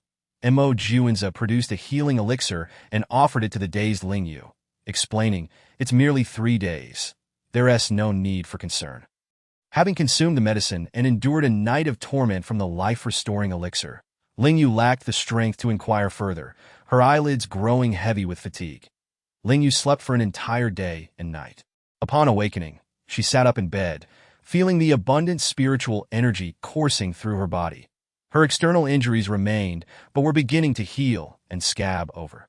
The efficacy of elixirs in the cultivation realm was truly formidable. She pondered whether special spiritual foods could achieve similar or even greater effects. She desired to create a special spiritual food that mirrored the healing properties of the life-restoring elixir, yet without the accompanying pain. Such agony was indelibly etched in her memory. However, with her current cultivation level, such research was beyond her grasp. She would have to wait until she reached the foundational stage before attempting mid-grade elixirs. The alchemy chamber remained the same, merely now with an additional bed. Ling Yue delicately caressed the wooden bed, a piece she had only encountered in museums. This bed was far more exquisite and aesthetically pleasing than those displayed in any museum. Where were her senior sister and second senior brother? Gurgle, gurgle. Ling Yue's stomach rumbled thunderously. What should one bring when visiting a confinement? Not a visit to the prison, but to see her senior brothers and sisters in isolation. It seemed that her second senior brother had a particular fondness for dumplings, while her senior sister appeared to be quite unpicky, relishing anything that was offered. After spending over 2 hours preparing a sumptuous breakfast, Ling Yue sought the counsel of Mo Juanza, as she was unaware of the whereabouts of her senior siblings. Mo Juanza arrived promptly, meticulously securing his portion of the breakfast before escorting Ling Yue to the place of confinement. The practitioners who were confined were uniformly housed in the prison of the punishing department upon the confinement mountain. Contrary to Ling Yue's expectations of a dreary cell, this was a vast, desolate mountain, upon which stood cages woven from spiritual water, devoid of sunlight, the wind slicing through the air like a knife. Chilling to the bone, bleak and somber, that Mo Juanza explained that the use of spiritual energy was strictly prohibited here. Without the ability to harness spiritual power, one could not shield oneself from the cold winds. Forced to endure the frigid gusts in their mortal bodies, utterly devoid of light, Ling Yue attempted to channel her spiritual energy, but indeed, it was futile. Along the way, she observed numerous practitioners seated within the water cages, their faces reflecting distress. Some, upon seeing their arrival, went into a frenzy, while others begged for release. Fortunately, Long Wanru's confinement was not far off. Senior sister, second senior brother, Yushijita, how did you all end up here? Ling Yue exclaimed in astonishment upon encountering Yu Zhen. The look of surprise in Yu Zhen's eyes turned into a melancholic gaze that I felt that you two were too lonely, so I volunteered to keep you company. Her words carried an oddly ambiguous tone that I brought you all plenty of delicious food. Ling Yue could only smile and deftly shift the topic, unveiling the 6-tiered food box she had brought. Inside were spiritual herb dumplings, thumb-sized pan-fried buns, meat rolls, shao mai, tomato mushroom soup, and a sweet treat, osmanthus rice cake. The staple foods were crafted from various juices derived from spiritual plants, their exquisite presentation and variety pleasing to the eye. And most importantly, they were fragrant. Although the soup and rice cake were simple in preparation, their flavors were no less delightful than the others. Wow! Yu Zhen's mood shifted, her eyes glistening as she leaned toward the water cage. Nearly drooling, that it was the first time someone had brought her food during her confinement, and it felt quite extraordinary. Long Wanru's expression softened as well. Senior sister is right. Fifth junior sister, you are truly thoughtful. Wan Yufeng found himself increasingly charmed by fifth junior sister. Ling Yue, naturally, did not wish to simply deliver the warmth and then take her leave. She was eager to uncover the reasons behind their confinement for brawling. She inquired of Mo Juanza, yet he remained tight-lipped that I'll leave once you've finished eating. Ling Yue plopped down on the ground. After all, they could not leave, nor could they drive her away. Heh. Chapter 27. The unconventional thought process of the third senior sister, the pale pink osmanthus rice cake, first captured Yu Zhen's attention, particularly the topmost layer adorned with blooming pale yellow blossoms, which was exceptionally beautiful. The fragrance of the flowers mingled with the scent of spiritual herbs, uplifting her spirits merely through inhalation, while Yu Zhen reached through the gaps of the water cage, grabbing a piece of osmanthus rice cake. Its texture was fluffy, almost as if a mere squeeze would crush it. Opening her mouth, she took a large bite. The sweet and soft taste filled her with joy. The translucent pale green skin enveloped a colorful filling. And as she devoured it whole, the rich texture compelled her to chew faster. Paired with a sip of the warm mushroom soup, the slightly tangy broth and crunchy mushrooms instantly warmed her body, which had been numbed by the cold wind for a day and night. Long Wanru's expression, while not as animated as the others, showed keen interest in the golden brown pan-fried buns, devouring one after another. Her eyes shifted from confusion to enlightenment, then narrowed in concentration. The filling of the pan-fried buns, made from a savory mix of shrimp, pork, and chives, had been replaced with finely chopped spiritual plants, imparting a fresh and fragrant taste. The senior sister likely could not discern the flavor of the shrimp, but Mo Juanza stood to the side, seemingly engaged in a mental tug-of-war, before finally mimicking Ling Yue and sitting down, picking up a meat roll. Compared to the egg and beef rolls he had previously consumed, this one was significantly more exquisite. The pale green exterior was thin enough to reveal the vibrant contents within, colorful spiritual vegetables and herbs. The pork was tender and juicy, complemented by the crisp and sweet vegetables, while the thin skin had a slight chewiness. Ling Yue cast a sidelong glance at Mo Juanza as he ate. Did he not have a share of her earlier offerings in his spatial ring? Now he was sharing food with those in confinement, as if they were not already pitiable enough. That Mo Juanza took Ling Yue's calm and swift eating as a sign of her understanding. Consuming his meal elegantly, one was eating outside, while 3 were inside, and 1 was watching. Seeing them enjoy their food, Ling Yue inquired about the reasons for their confinement. That asked senior brother and sister. They were reluctant to speak, fearing it might evoke guilt in Ling Yue. However, Yu Zhen was different. She eagerly recounted her heroic deeds during the brawl. Ling Yue listened with rapt attention, feeling a pang of guilt. She had not anticipated that her half-hearted scream would not only incite a bloody conflict, but also result in reparations. It seemed she would need to earn spiritual stones diligently. Upon hearing of the double punishment, Ling Yue nearly cursed. The system had become increasingly ruthless. However, having successfully created a special spiritual dish that replicated the effects of a gathering spirit pill, she believed that crafting other spiritually effective dishes should not pose much difficulty, as the methods were likely similar to AS for the 15-day time limit that coincided perfectly with the sex grand competition. Fifth junior sister, do not feel guilty. It is not solely your fault. The disciples of the main peak and those of the auxiliary peak have harbored grievances for a long time, frequently clashing. Wan Yufeng assumed Ling Yu's silence was due to her feeling entirely responsible, and he sought to console her. Long Wanra nodded in agreement while eating. The harsh conditions here were hardly a concern for them, as they could even enhance their physical resilience. Quite advantageous. Ling Yue smiled as she gathered the now empty food box, mindful that she was currently unable to repay her debts, and she would simply remember. I shall take my leave for now. I will return tomorrow to bring you more food. Bring food. This reason was utterly irresistible. The overstuffed Yujin slumped to the ground, cradling her stomach, already anticipating what delights awaited her the following day. Ling Yu's mind was occupied with various recipes. She pondered which pill formula to study first. The recovery pill. It could rapidly replenish depleted spiritual energy, an essential medicine for every practitioner. That Mo Juanza felt a chill as he observed Ling Yu's thoughts.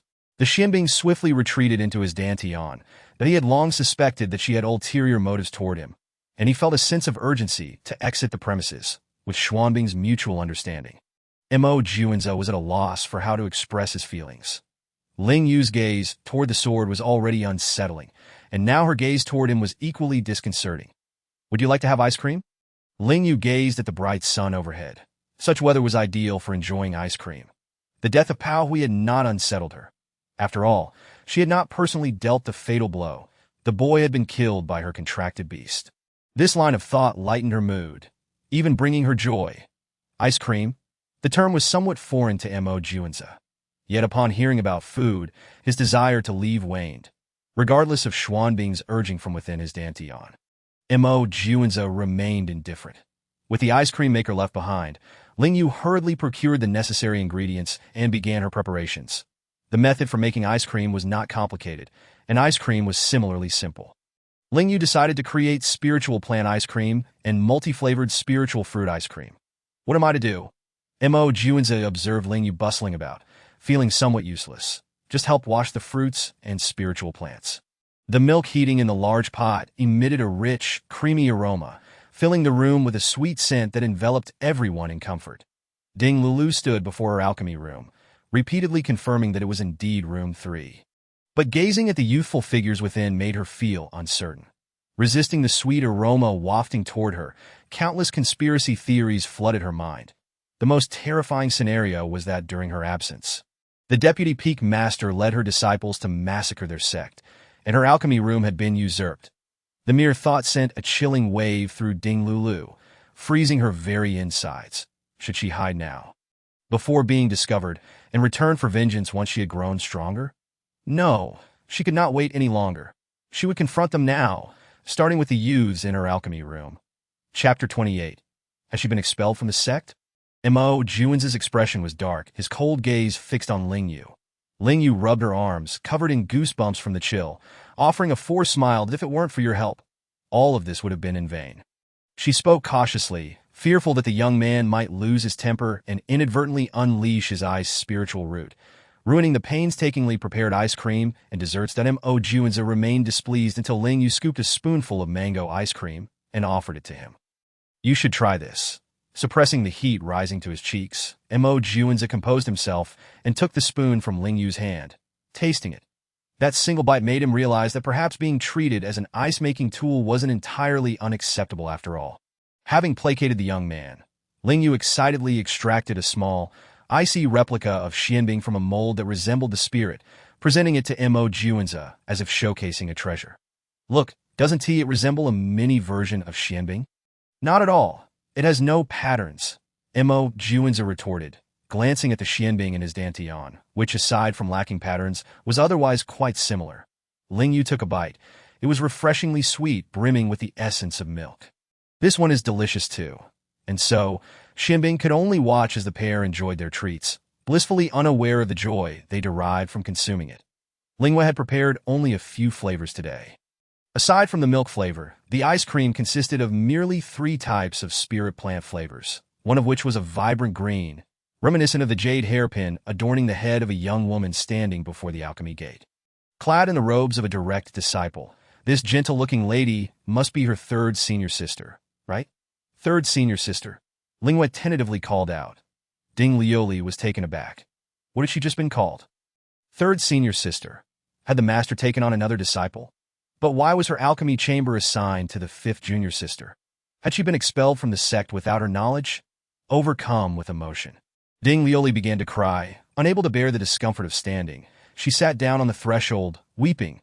What had she done wrong to warrant such expulsion? Woe is me that Mo Juanza, on the other hand, twitched his lips in bemusement. Ling Yue, utterly bewildered, could not fathom why someone would burst into tears without cause. Was it because she had taken the third senior sister's alchemy chamber? Currently, Qingyan had 4 direct disciples, each possessing their own dedicated alchemy chamber. A nominal disciple. She had none for the time being. Wan Yufeng likely hadn't given it much thought when he assigned her here. Ling Yue felt she had grasped the reality of the situation. Third senior sister, you have misunderstood.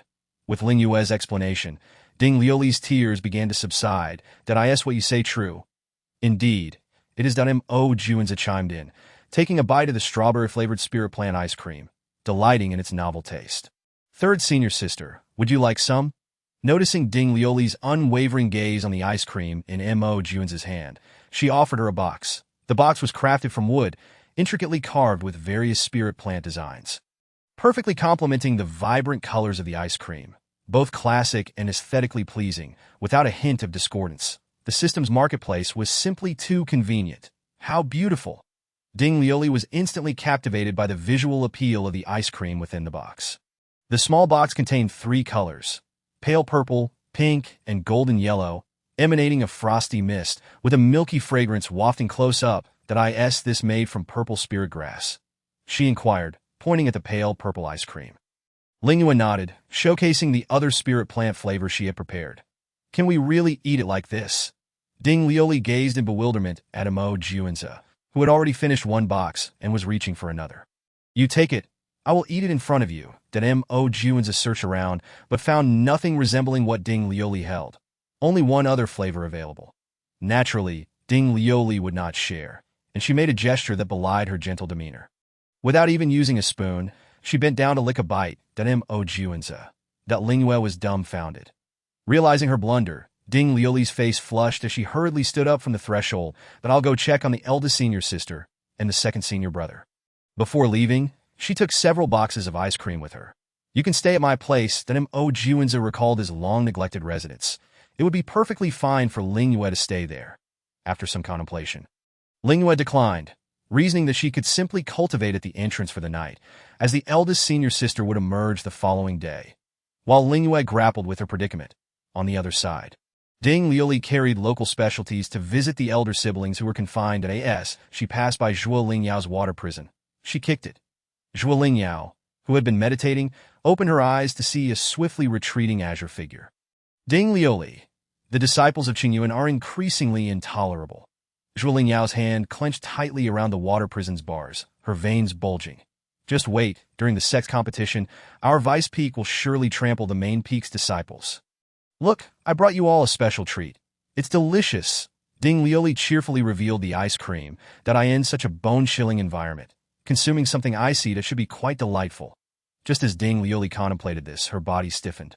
Without spiritual energy to protect them, her seniors likely felt numb from the cold. Even if they were to eat something icy, the impact should be minimal. Upon hearing about food, Yuzhen instinctively extended her stiff hand to grab a box. Is it cold? Indeed, as Ding Lioli had said, the impact was not significant. Yuzhen's frozen hand merely trembled more than before. Wan Yufeng, recalling the consequences of refusing the third junior sister, shivered as he opened the small box. Quite beautiful, fragrant, and sweet, he remarked, glancing at the expectant Ding Lioli. With trembling hands, he picked up a spoon and, with tears in his eyes, placed the unknown delicacy into his mouth. The chill penetrated to the bone. Yet the sweetness warmed his heart. Delicious, right? Very much so. Presently, the calmest among them was Long Wanru. If one were to overlook her now pale purple lips, her endorsement would carry more weight. It truly is delightful. Yu Zhen, shaking as she ate, confidently declared after several bites. It's made by Ling Yue Dedo. How do you know it was made by the fifth junior sister? Ding Lioli asked, puzzled. Wait, why is Yu Zhen here? She had only been away for half a year, yet she appeared as if she had returned from centuries of trials. Not only had a fifth junior sister emerged, but Yu Zhen from the body refinement peak also seemed to have a good rapport with the eldest senior sister and the second senior brother. Even that rumored aloof and proud Mo Juanza was inseparable from the fifth junior sister. Chapter 29. You dare to hit my fifth junior sister. Where is the fifth junior sister? Could she be seeking out the eldest senior sister to complain about being driven away? Ding Lioli could not suppress her conspiracy theories. Perhaps she had gone to the master to cry as well. How could the fifth junior sister be like this? She hadn't chased her away. Just as Ding Lioli was about to head out to find Qing Yuan, she collided with Mo Juanza, who was still dragging along a half-conscious Ling Yue. You dare to hit my fifth junior sister? Overwhelmed with conspiracy theories, Ding Lioli saw the pitiful sight of Ling Yue and immediately charged at him without a second thought. What could Mo Juanza do? He could only release the burden in his hands to defend himself. How much confidence must a cultivator possess to engage in close combat with a sword cultivator? Mo Juanza silently mused that Ling Yue's third senior sister appeared rather lacking in intelligence that he didn't even draw his sword. Even against Ding Lioli, who was at the late foundation establishment stage, he remained unfazed. Within a quarter of an hour, Ding Lioli found herself in the same position, tossed beside Ling Yue.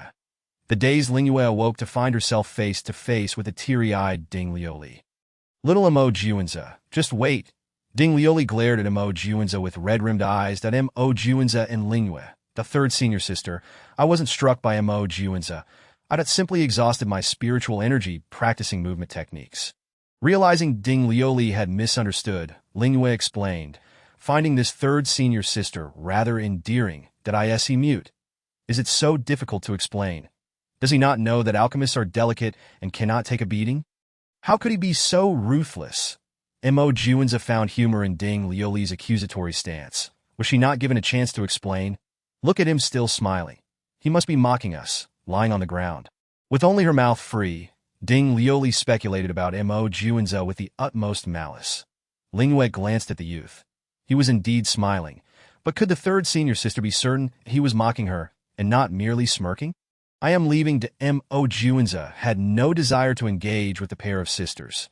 Remember to bring me that ice cream from the ancestor. In an instant, Mo Juanza's departing figure stiffened before he quickened his pace, vanishing without a trace, leaving the sisters to exchange bewildered glances in silence. Fifth junior sister, I will certainly help you. Having learned from the trio in confinement about Ling Yue's plight, Ding Lioli felt immense sympathy for her fifth junior sister. How unfortunate it was for someone so young to face such distressing circumstances. The master truly was heartless, allowing her to enter the top 10 of the sect's competition before accepting her as a fifth disciple. The talent of the fifth junior sister alone surpassed that of 5 outstanding disciples from other sects. What more could the master possibly desire?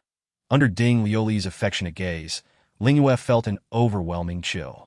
Can you imagine a gentle young woman, seemingly around 18, suddenly regarding you with the eyes of an elder? Quite unnerving. Third senior sister, are there other places to stay besides the alchemy chamber? There are none. The alchemy chamber is the home of an alchemist.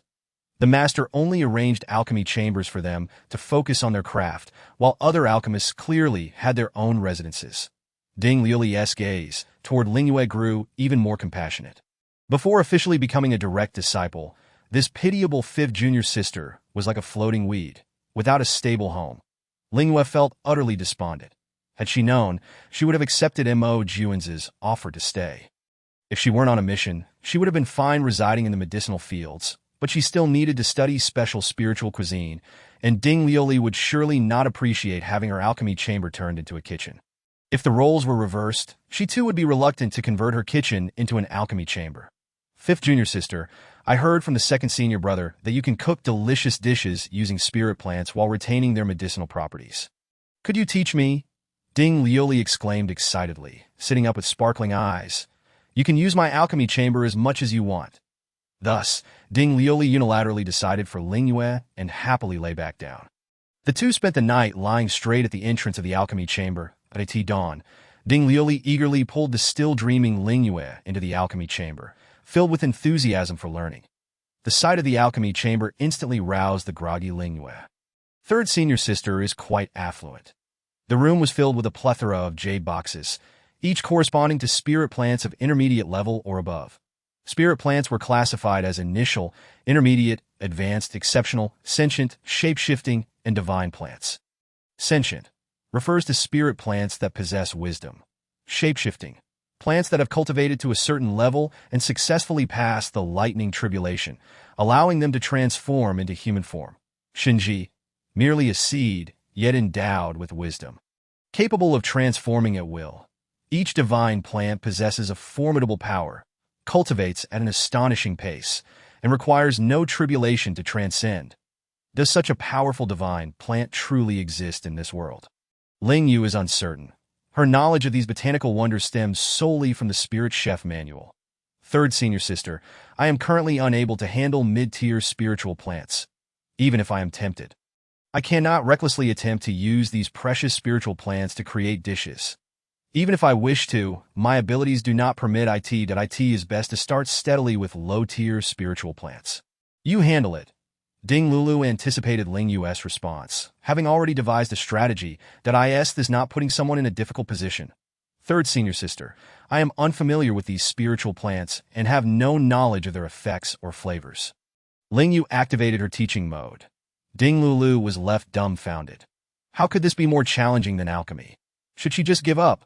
But the taste of the spiritual plant ice cream from yesterday lingered in her mind. Perhaps she should try. If it's too difficult, she can always abandon it later. This time, Ling Yue did not simply crush the spiritual plants to extract their juices. Instead, she utilized her fire's spiritual root for the extraction. Ding Lulu, observing from the side, nodded in satisfaction.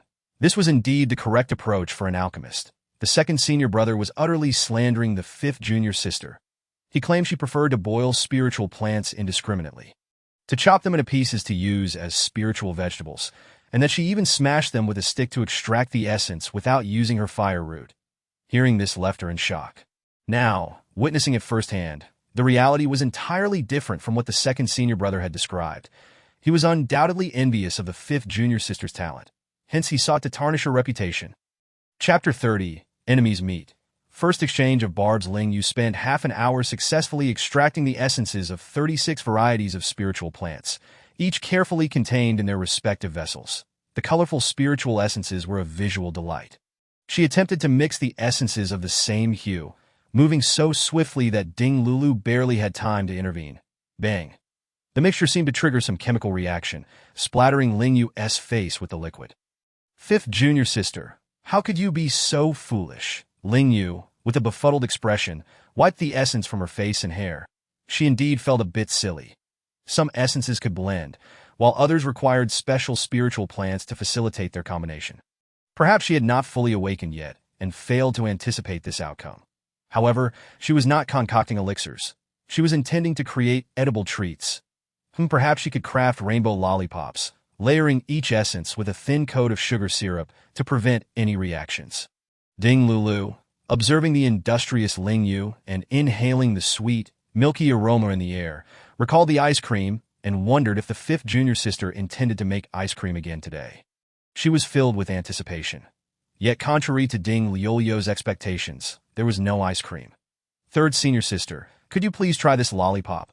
Ling Yue was quite pleased with her rainbow lollipop, boasting 36 vibrant colors and an impressive appearance. It not only emanated a sweet milk scent, but also bore the unique fragrance of the spiritual plants. Such a delightful sight. Was it truly edible? Ding Lulu contemplated using it as a hairpin. If worn atop her head, she would undoubtedly be the most radiant alchemist in the sect. Ling Yue, blissfully unaware of her third senior sister's intentions for the lollipop, would have been at a loss for expression had she known. The lollipop slid past Ding Liolio's slightly agape mouth. How sweet and fragrant. It would be perfect to replenish spiritual energy during a battle. The sweetness elevates one's mood. Ding Lulu adored the taste. Ling Yue, also savoring a lollipop, silently nodded. It seemed she had succeeded. Perhaps she should make more. Who knows, this rainbow lollipop might just lead her to prosperity. Nevertheless, to ensure she was not mistaken, Ling Yue hesitated to ask. Third senior sister, does this candy possess the effects of a second-tier elixir? Ding Lulu nodded vigorously. Ling Yue stroked her chin. Chewing on a lollipop seemed rather unrefined. Perhaps she should produce a new batch of rainbow candies instead. Meanwhile, as Ling Yue struggled with her sugary creations, The three individuals confined in the prison were counting the time. It was already noon, yet the person who promised to bring them food had not even cast a shadow. Didn't they say they would bring us meals? The haggard Yujin lamented, grasping the water prison bars, her eyes filled with longing. Yuan starved to death without food. Wan Yufeng lay stiffly on the ground, his gaze fixed vacantly on the overcast sky. Our ancestor indeed possesses foresight. Fasting truly diminishes a cultivator's desire for food. That I in the past, during my confinement, I was free of distractions, much like my senior sister, now sitting cross-legged in meditation. But now it was different. Fifth junior sister has caused us harm. Just as Yujin was about to lose hope, she finally caught sight of that cherished figure after 3 arduous hours. Wan Yufeng scrambled up from the ground, while Long Wanru opened her eyes. Ling Yue did not arrive alone. She was accompanied by her protectors, left Mo Juanza and right Ding Lulu, both of whom held small wooden sticks in their mouths. Senior sister, second senior brother, before they had even approached, Ding Lulu excitedly waved to the front. Fool! A slightly hoarse female voice rang out from the side. Ding Lulu halted, turning to the right. Are you calling me a fool? Zhuo Lingyao leaned against the woven bars of the water prison, casually remarking, whoever responds is indeed a fool. Today, as soon as she finished speaking, the other 3 living souls began to mock her one after another. If you venture out to train, shouldn't you exercise your brain as well? If brains could be exercised, would there still be fools? What the senior brother said is true. The direct disciples of the main peak are all equally foolish. Ding Lulu was infuriated. She wanted to pull out a talisman to strike them down, only to realize after a lengthy search that spiritual energy could not be used in the confinement mountain, rendering her storage ring inaccessible. Just you wait. Ling Yue, carrying the food box, felt that one of the voices sounded eerily familiar, yet she could not recall where she had heard it. Gaze at me with such intent, and you may wish to guard your eyes. Speak to me in such a tone, and you might want to mind your mouth. Zhuo Lingyao's tone was frosty, while Mo Juanza's demeanor was even chillier. I remember now. It was she who threw me off the mountain, Ling Yue exclaimed in realization, her expression one of astonishment. Initially, she had merely wanted to invite her for breakfast, yet she had been unceremoniously tossed from the peak. Perhaps this was the inherent discord between direct disciples of the main peak and those of the secondary peak. Despite their lack of interaction, they had somehow established a fateful connection. Poisonous woman. Ding Lulu indignantly pointed at Zhuo Lingyao. Zhuo Lingyao, recalling the incident, chuckled lightly. What a pity, you weren't killed in the fall. That I am quite fortunate. Ling Yue was unperturbed, her smile sweeter than any confection. Let us go. The senior sister must be famished. That Mo Juanza cast a cryptic glance at Zhuo Lingyao, suddenly feeling a surge of anticipation for the upcoming set competition. That it would be entirely normal to inadvertently injure an opponent during a match. Right? Zhuo Lingyao, who had shown no reaction to Ling Yue's smile, felt a sense of unease rise within her as she observed Mo Juanza smile at her. Impossible. The master will protect her. Realizing this, Zhuo Lingyao suppressed her unease, quietly watching Ling Yue's retreating figure while pondering her true background that could elicit such protection from Mo Juanza. It was rare for someone to be accepted as a disciple by Qing Yuan before the sect competition. Perhaps she possessed extraordinary talent. Upon their exit, she would definitely report to the master. You all seem to be quite lively with the prisoners in the adjacent cell. That Yu Zhen began her sarcastic remarks, her gaze hauntingly fixed on Ling Yue. Why do you speak so ill of yourself? Ling Yue chided. The others took a moment to comprehend her meaning. I am not a prisoner. The aroma of food wafting through the air rejuvenated the despondent Wan Yufeng. After this meal, they would soon be free. Chapter 31. You are just as heartless as your senior brother. The dinner Ling Yue brought this time was not as lavish as breakfast. Considering the cold, damp atmosphere, each person received a large bowl of steaming hot sour and spicy noodle soup. The noodles were a vibrant medley of colors, the broth a rich chicken base, topped with a layer of red oil. A fried egg and chunks of roasted chicken leg filling half the bowl, with thin slices of char siu adorning the remaining space, all resting atop spiritual vegetables and mushrooms. That Yu Zhen, initially disappointed, gasped in delight at the sight of such a bountiful and fragrant meal before even taking a bite. Senior sister, second senior brother, you must try this. I just had 2 large bowls. The noodles were chewy, and the soup was exceptionally delicious. Experiencing the flavors of the food, Ding Lulu, chomping on her lollipop, found her thoughts drifting back to the noodles she had just eaten. During the meal, she even considered that the years spent fasting were among the most foolish decisions of her life. That Mo Juanza, who had also polished off 2 large bowls, watched the trio savoring their noodles and felt a pang of hunger himself. The aroma of the noodles wafted through the air, reaching the surrounding water prisons. The other cultivators confined nearby, enticed by the scent, opened their eyes, previously closed for so long, and the hunger they had sustained through spiritual energy seemed to have lost its effect, leading to a chorus of voices. Wan Yufeng, share a bite with me. From the nearest cell, a male cultivator pressed against the bars, his disheveled hair and cracked lips giving him a pitiful appearance. Staring at Wan Yufeng with hollow eyes, Wan Yufeng turned away, presenting his back to the male cultivator. This bowl had been long awaited, and there was no way he would share it. The sour and spicy broth warmed him, dispelling the chill. Fifth junior sister, you are so considerate.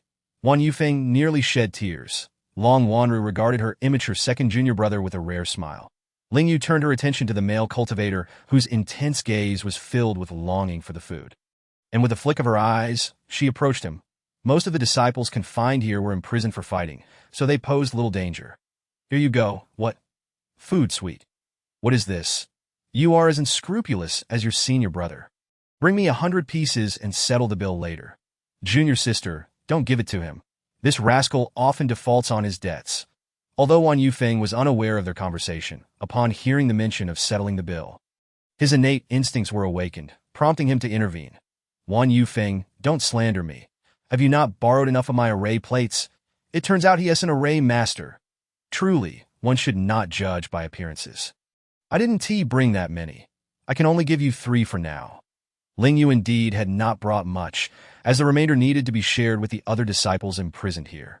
They would likely become her initial clientele. Mo Juanza followed closely behind Ling Yue, observing her diligently distributing sweets, and suddenly inquired, do you enjoy array plates? Of course. Who could resist an array plate? One person controlling an array plate can manipulate their opponent effortlessly. It is incredibly powerful. When the trio responsible for delivering meals emerged, Mo Juanza produced a storage bag for Ling Yue. Before she could inquire about its contents, he departed. Ling Yue looked around in confusion. It was Ding Lulu who snatched the storage bag and opened it, revealing an array of array plates. Hey, that fellow is rather generous. Ding Lulu returned the storage bag to Ling Yue.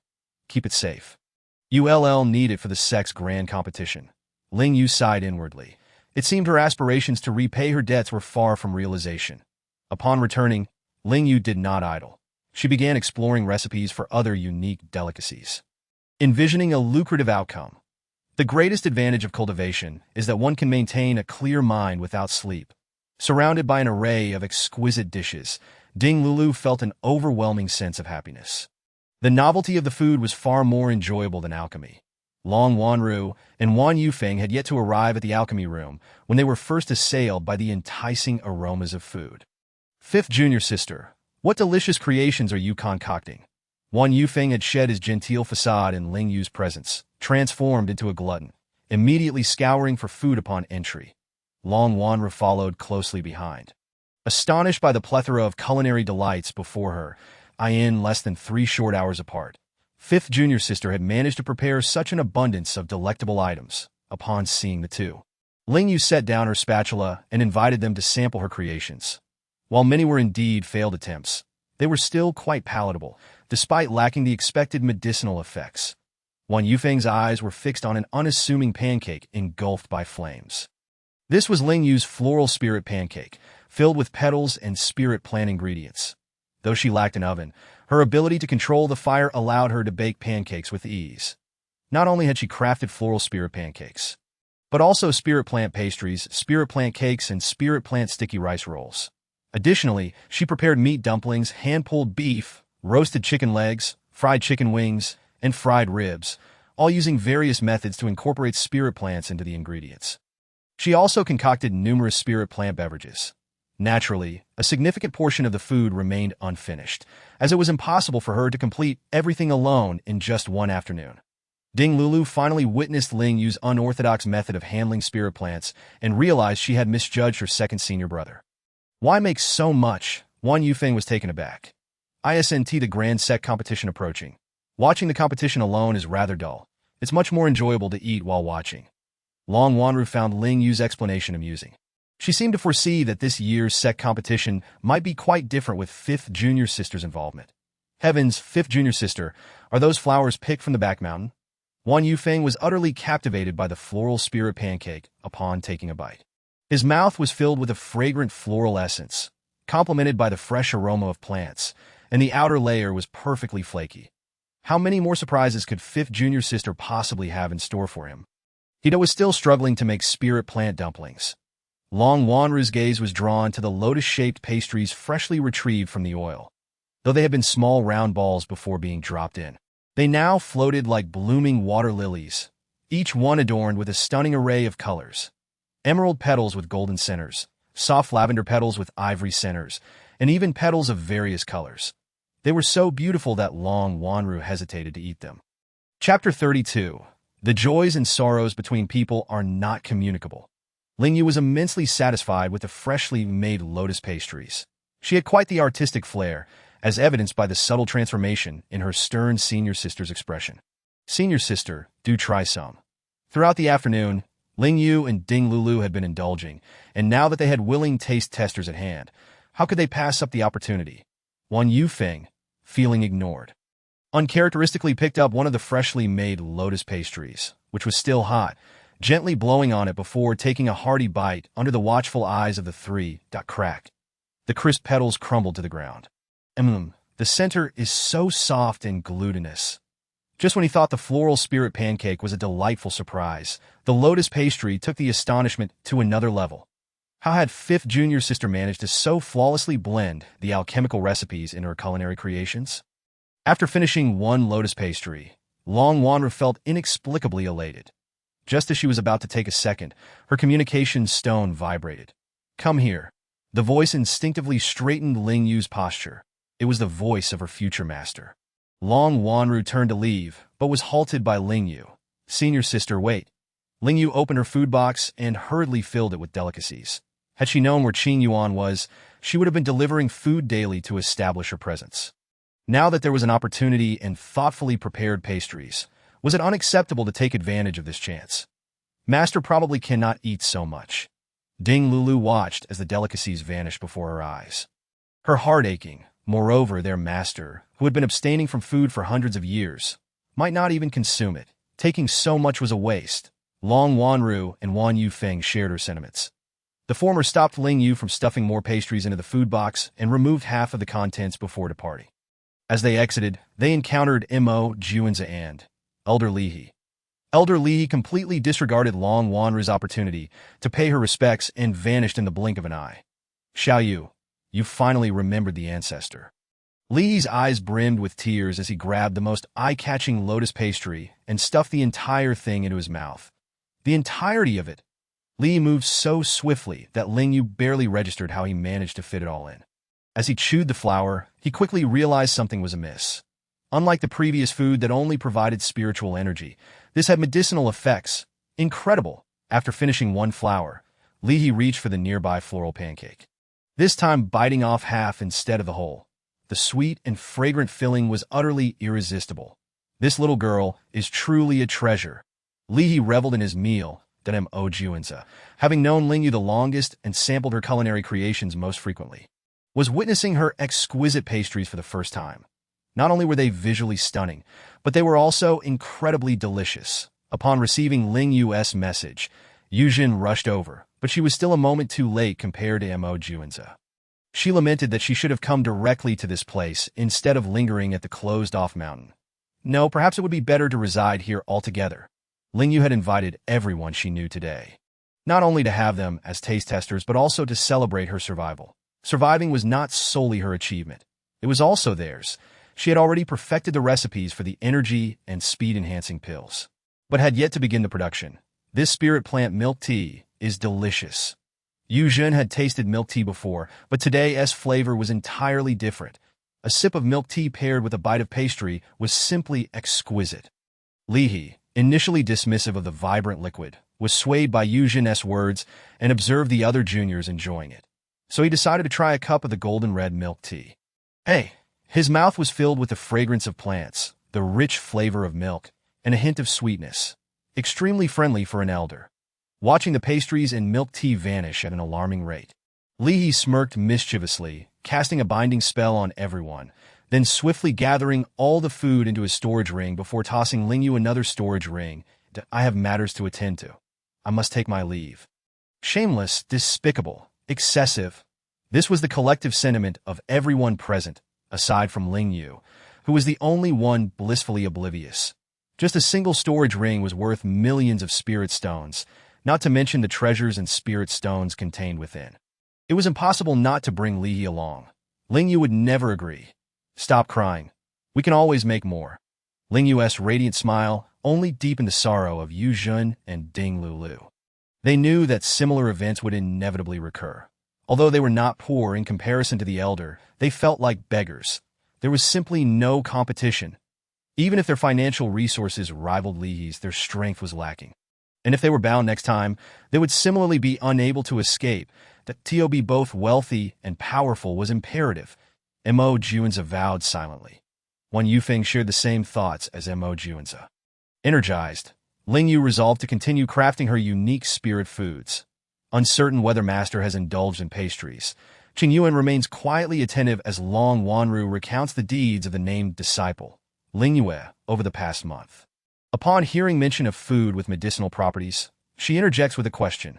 Food that restores spiritual energy? Indeed. Long Wanru retrieves a delicately adorned food box from her storage ring, unveiling lotus flower pastries. Peach blossom cakes, floral biscuits, and a cup of powder blue milk tea. These are the exquisite treats fifth junior sister instructed to be brought to Master, that as the beautifully arranged delicacies are presented on the table.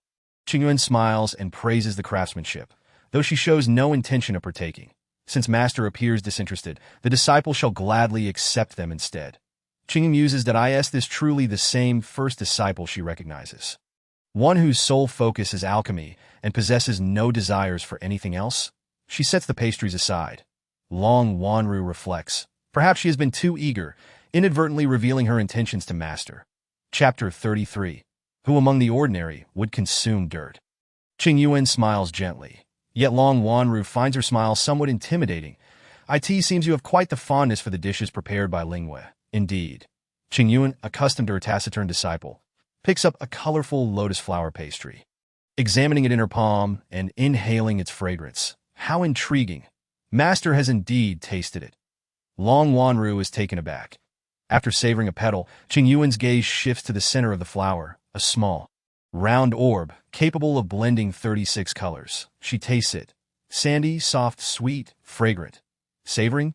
Qing Yuan chuckles softly, pondering when elixirs necessitated tasting, that as long as the medicinal effect is potent. No cultivator would concern themselves with flavor.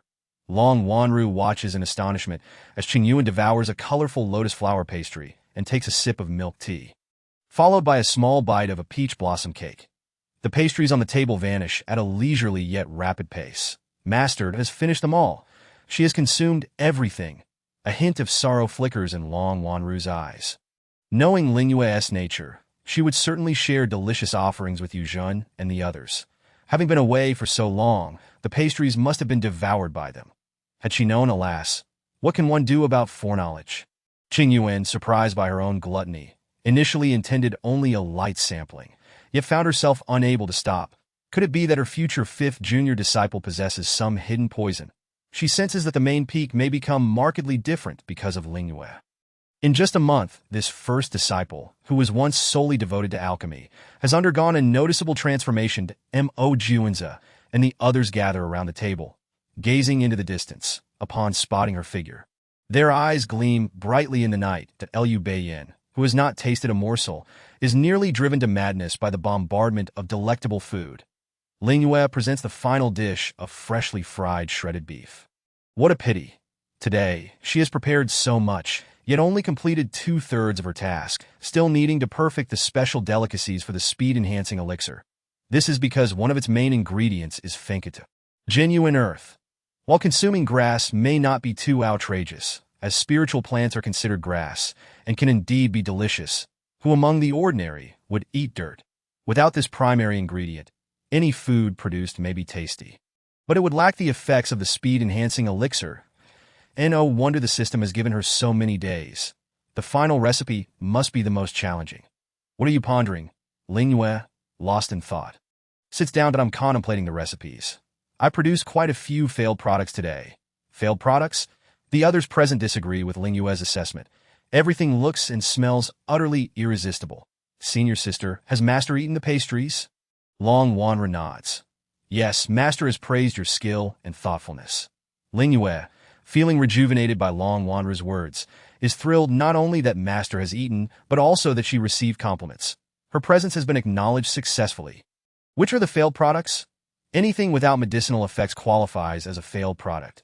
Ling Yue points to all the food marinated with the speed-enhancing elixir recipe, which has been fried into delectable chicken legs, wings, and ribs. That Mo Juanza picks up a golden fried rib, its crispy exterior giving way to succulent, juicy meat, infused with the unique fragrance of spiritual plants. While it indeed lacks any medicinal effects, the rich spiritual energy and flavor rival that of food with effects. Not a failed product at all. Ding Lulu, sitting beside Ling Yue, counters, holding a half-eaten fried chicken leg in one hand while cheerfully munching on a fried chicken wing with the other. Ling Yue, if there are any of these failed products left over, may I take some home? Lu Beiyin asks, his face flushed with charm, that if anyone is taking them home, it should be me. What business do you have in this matter? Yujin immediately objects, adding in you. The freeloader, we've all paid for our meals. Indeed, you've already eaten for free several times. It's about time you contribute something. One Yufeng shoots Lu Beiyin a sidelong glance. Uncle Mo, help me out. I took a beating for him.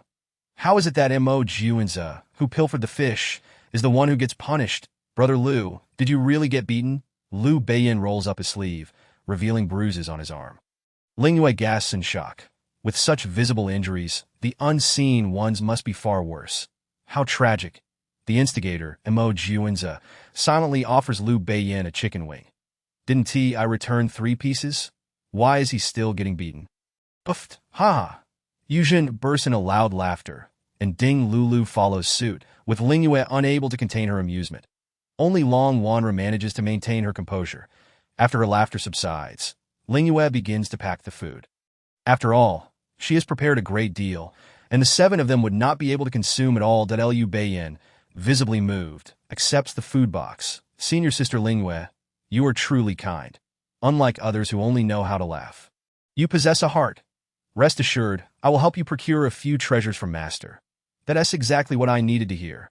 One Yufeng claps Lu Beiyin on the back. My 5th junior sister possesses the 5 elements spiritual root. You understand, right? Understood. Lu Beiyin grins widely. What does Ling Yue feel now? Having acquainted herself with them, she feels as though she need not exert herself at all. She could simply lay back and relax. However, lying back is not an option. Neither is slacking off, for the system does not permit it. Nor does she allow herself to do so. With such excellence surrounding her, she must not fall behind. Grabbing a floral biscuit, she takes a mighty bite. Sweetness flooding her senses that she indulges while cooking. She is the first to reach her limit, gazing enviously at the 6 who continue to voraciously flaunt their food. It true that the higher one's cultivation, the more one consumes? Suddenly, she feels her chi refining level 5 seems out of place among these foundation establishment cultivators. She recalls what the ancestor Lihi once said, perhaps they are at the golden core stage while she may not even reach foundation establishment. No. Perhaps she might not even achieve that. Oh heavens! Why must you treat her this way? Chapter 34. It must taste as good as it looks. After the celebratory feast concludes, Ling Yue, too full to sleep, begins to experiment with dirt. Fenkatu, a dark red substance, is needed to create the speed-enhancing elixir. It must be burned to ash with fire spiritual root, and then mixed into the alchemical furnace with the essence of spiritual plants.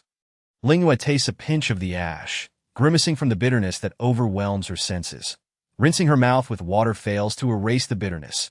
Even a colorful lollipop tastes bitter. How can anyone transform this into something edible?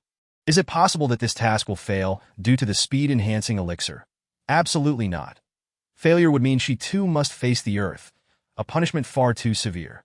Ling Yue gazes at the fresh Fenkatu. Deep in thought, she has a plan. A cauliflower seed appears in her hand. She buries it in the Fenkatu, using her growth technique to stimulate its growth. This time, instead of flooding the sprouting seed with spiritual energy, she allows it to consume the fongsiu. As the cauliflower slowly matures, the dark red soil begins to fade, the originally green leaves of the cauliflower gradually turning red, while the cauliflower itself transitions from white to translucent. Once the entire cauliflower is ripe, the dark red leaves wither, revealing a translucent cauliflower that glows faintly with a red hue, leaving the fengketu as mere residue. Ling Yue harvests a magnificent translucent cauliflower, larger than her head. Third senior sister. Ling Yue rushes into the alchemy room, waking Ding Lulu, who had fallen asleep while intending to practice that it time to eat. Ding Lulu's first words upon waking make Ling Yue chuckle. I am still digesting what we had last night, and here you are, tempting me again. No, third senior sister, please check if this spiritual vegetable has any poison. As an alchemist, she can easily discern whether a plant is toxic. But Ling Yue, as a named disciple, has yet to begin learning so beautiful. Upon seeing the translucent cauliflower, Ding Lulu instinctively wipes her mouth. It must taste exquisite. She places her hand on the cauliflower, allowing her with spiritual power to flow. No poison. Upon hearing this, Ling Yue plucks a small flower from it and puts it in her mouth. It is crunchy and juicy, slightly sweet, with a unique fragrance that does not belong to the cauliflower. Delicious. Ding Lulu picks a large blossom and bites into it with a satisfying crunch, the texture reminiscent of eating spiritual fruits with a faint breeze of spiritual energy spreading in her mouth. A wind attribute spiritual vegetable? Where did you obtain this, junior sister? To produce the speed-enhancing elixir, 23 types of spiritual plants are required, plus fengketu, totaling 24. But what if all 23 of those spiritual plants were grown in fengketu? Could it possibly eliminate the need for the fengketu as a primary ingredient? Ling Yue pushes Ding Lulu out of the alchemy room. Third senior sister, go make yourself comfortable in fourth senior brother's alchemy room. I need to enter seclusion. Ding Lulu, left outside, pouts in grievance. Being sent to fourth senior brother's room is less appealing than waiting outside. Ling Yue had been in seclusion for 5 days, with only 7 days remaining until the deadline for her task. She had not anticipated that nurturing spiritual plant seeds would prove far more challenging than cultivating spiritual vegetables, resulting in a significant waste of seeds before she finally managed to produce a sufficient quantity of spiritual plants. These plants had absorbed nutrients from the wind-red earth, leading to some alterations, although not as pronounced as those seen in the transparent cauliflower. She intended to chop them into filling for buns. As buns were simple to prepare and convenient for sale, 3 varieties, vegetarian, meat, and sweet, would suffice to Ling Yue opened the door. The sunlight outside was blinding, and the figure standing with her back to her turned around, looking at her with a pained expression. During her days of seclusion, Ding Lioli had remained outside, not due to a lack of places to go, but because she had to keep an eye on the 5th junior sister. Otherwise, if she wandered off, where would she find her? Hearing commotion from the adjacent room, Wan Yufeng emerged from the alchemy chamber, a large bowl of soup dumplings in hand. Ling Yue thought to herself, it seems the 2nd senior brother truly has a fondness for dumplings. 5th junior sister, quickly, help me taste one. 5th junior sister, don't eat that. Ding Lioli interjected, positioning herself defensively in front of Ling Yue while eyeing Wan Yufeng's soup dumplings warily, from her experience with the 2nd senior brother. Ding Lioli had come to realize that although an alchemist may possess exceptional skills, it does not necessarily imply that their culinary creations would be equally delightful. These past 5 days, she had not only endured the 2nd senior brother's culinary experiments, but had also faced the relentless scrutiny of the senior sister. Heaven knows how she had managed to survive. Step aside. I'm letting 5th junior sister try it. Not you. Wan Yufeng said, pulling Ding Lioli aside. Ling Yue, feeling quite hungry herself, accepted the bowl without hesitation, taking a sip of the broth first. It was light and refreshing. She then spooned up a rather unattractive dumpling and, under Ding Lioli's sympathetic gaze, popped the whole thing into her mouth. The vibrant green dumpling skin was fragrant. But as she bit into it, her previously calm expression contorted into a frown. How could she describe this taste? It was fragrant, astringent, tender, and bitter, an intricate medley of flavors.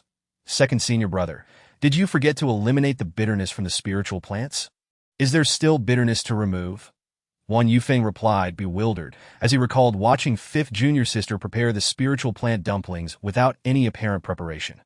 Come, let me teach you. Ling Yue pulled Wan Yufeng into the second alchemy room, heading straight for the spiritual plants laid out on the table. Before using golden spiritual grass as filling, it must be blanched in boiling water to remove its astringency, while the transformative spiritual grass needs to be soaked in salt water for a while to eliminate bitterness. Speak slowly. I will take notes, Wan Yufeng said, producing a brush and paper, diligently jotting down the instructions. Ling Yue slowed her speech, detailing various methods to remove bitterness, fishiness, and astringency. The most crucial point she emphasized was that to create delectable dishes, a chef must first taste each ingredient. Only by understanding their textures can one determine the correct preparation methods and combinations to enhance the overall flavor. Such nuances are vital, Ling Yue spoke. Her throat grew parched, while Wan Yufeng's brush seemed to be writing sparks. Ding Liuli stood by, stunned into silence. This was far more challenging than alchemy. However, it was also true that both alchemy and perfectly integrating a formula into a dish posed significant challenges. Ding Liuli felt overwhelmed just by listening. Similarly, Long Wanru, who held her own prize creations, quietly took out her paper and pen to take notes. And oh wonder, she was never satisfied with the various flavors of her fasting elixirs. It was because she hadn't properly prepared the spiritual plants beforehand. Eliminating those unpalatable flavors while retaining their efficacy was indeed a monumental challenge. Long Wanru thrived on challenges. By the time Ling Yue finished her explanation, lunchtime had slipped away. The dough for the buns should have risen by now, and it was time to get to work. None of the trio noticed Long Wanru had come and gone. Wan Yufeng and Ding Liuli trailed closely behind Ling Yue like two devoted shadows. This clear-wind grass? The clear-wind grass had a vibrant green hue without a trace of impurities, yet the one before them had dark red stems and leaf tips. It was indeed a mutated version. Chapter 35, Earth Can Also Be Delicious. After hearing Ling Yue's explanation, Wan Yufeng and Ding Liuli exchanged incredulous glances, both recognizing the absurdity. Each spiritual plant has unique growth conditions. How could they all thrive in wind-red earth? The most typical, waterling grass, only grows in water and has very stringent water quality requirements. Now, their fifth junior sister claimed she had successfully nurtured it in wind-red earth. Was it still waterling grass? They examined the mutated spiritual plants, all possessing wind attributes. Fifth junior sister, are you planning to use them to create food with acceleration effects? Wan Yufeng set down the mutated plant, scanning the area for any sign of wind-red earth, his gaze landing on the spiritual plants imbued with its attributes. Indeed, Ling Yue, who was kneading the dough, remained blissfully unaware of the changed expressions on her senior brothers and sisters due to the mutated plants. Since wind-red earth is inedible, I thought of this approach. I don't know if it will work. Second senior brother, third senior sister, do you think it will? As she turned her head to inquire, Ling Yue finally noticed their unusual demeanor. Fifth junior sister, in the future, do not disclose to anyone outside our circle that you can nurture mutated spiritual plants, Ding Liuli said, gripping Ling Yue's wrist with an unexpectedly serious expression. At least until you have the ability to protect yourself. Ling Yue was perplexed but nodded obediently upon seeing their grave expressions. The ability to imbue spiritual plants with other attributes was exceedingly formidable. Even now, Wan Yufeng and Ding Liuli had yet to recover from the shock. No, I need to consult the senior sister. As Wan Yufeng turned to leave, he was startled by Long Wanru's sudden appearance. She had heard every word of their conversation. With a stoic expression, she placed a waterling grass into her mouth. Chewing it thoughtfully, it was bitter with a hint of sweetness, a sticky texture. The mutated waterling grass retained its properties and medicinal qualities while also acquiring attributes from wind-red earth. After swallowing with great difficulty, she picked up another spiritual plant to taste, one after another. Ling Yue could only watch in astonishment as the senior sister managed to consume these untreated spiritual plants with such composure. Some were indeed palatable, but others had varying degrees of bitterness and a grassy odor, and some even had peculiar, off-putting flavors. After sampling 23 types of spiritual plants, Long Wanru felt utterly numb. Senior sister. Here, Ding Liuli eagerly offered Long Wanru a rainbow lollipop. Only the senior sister had the courage to taste those spiritual plants. They certainly did not. The candy entered her mouth. Long Wanru exhaled in relief. Eating raw grass was truly a test of endurance. Realizing the gravity of her unique nurturing abilities, Ling Yue understood the situation was serious, yet she could not abandon her task. Noticing Ling Yue's hesitation, Long Wanru comfortingly patted her arm, encouraging her to pursue her ambitions. Is it all right? Ling Yue asked uncertainly. That it's fine. Earth can also be delicious, right? Was the senior sister teaching her to shift perspectives? Yes, yes, yes. Ling Yue grinned widely, nodding vigorously. That wasn't this just a matter of sweet talking? This was a topic she could handle. She would use Mo Juanza for her experiments later. Senior brother and senior sister, let me teach you how to make buns. Thus, the three alchemical prodigies began their clumsy attempts at bun making. The moment Mo Juanza stepped into the alchemy room, Ling Yue seized the opportunity. Mo Juanza thought to himself. Had he known, he would have come later. Yet every time he heard Ling Yue mention delicious food, his body acted on its own, bringing him here without delay. What had become of him? Reflecting on his situation, Mo Juanza felt like an emotionless machine, allowing Ling Yue to guide his hands in making buns. Watching a beautiful bun take shape under his hands felt oddly gratifying. Got it? Ling Yue released her grip, allowing Mo Juanza to try on his own. She had taught the trio earlier in the same manner, and they had quickly grasped the technique, producing increasingly better results. Surely, Mo Juanza would not disappoint her. After all, he was a prodigy of the sect with strong learning capabilities. However, in the matter of bun making, Ling Yue seemed to have overestimated Mo Juanza.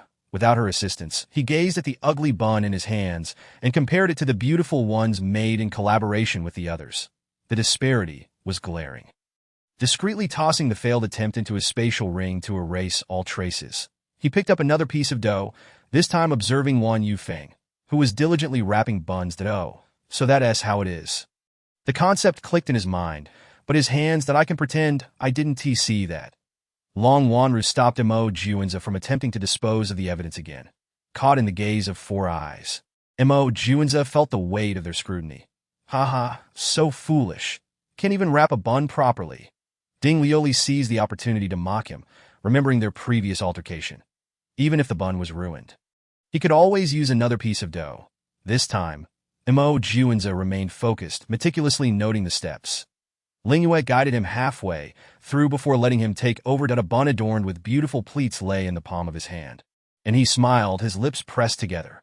Whether intentional or not, he placed the perfect bun right in front of Ding Lioli, clearly provoking her.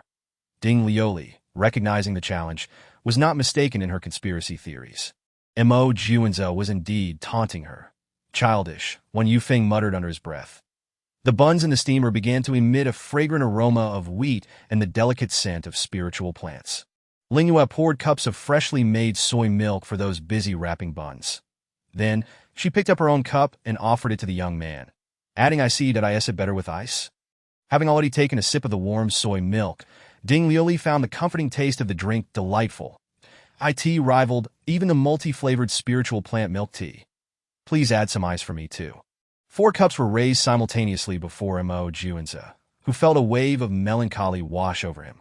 Despite his gloom, he still opted for the cold drink. The hot beverage was delightful, but the cold one seemed even more refreshing.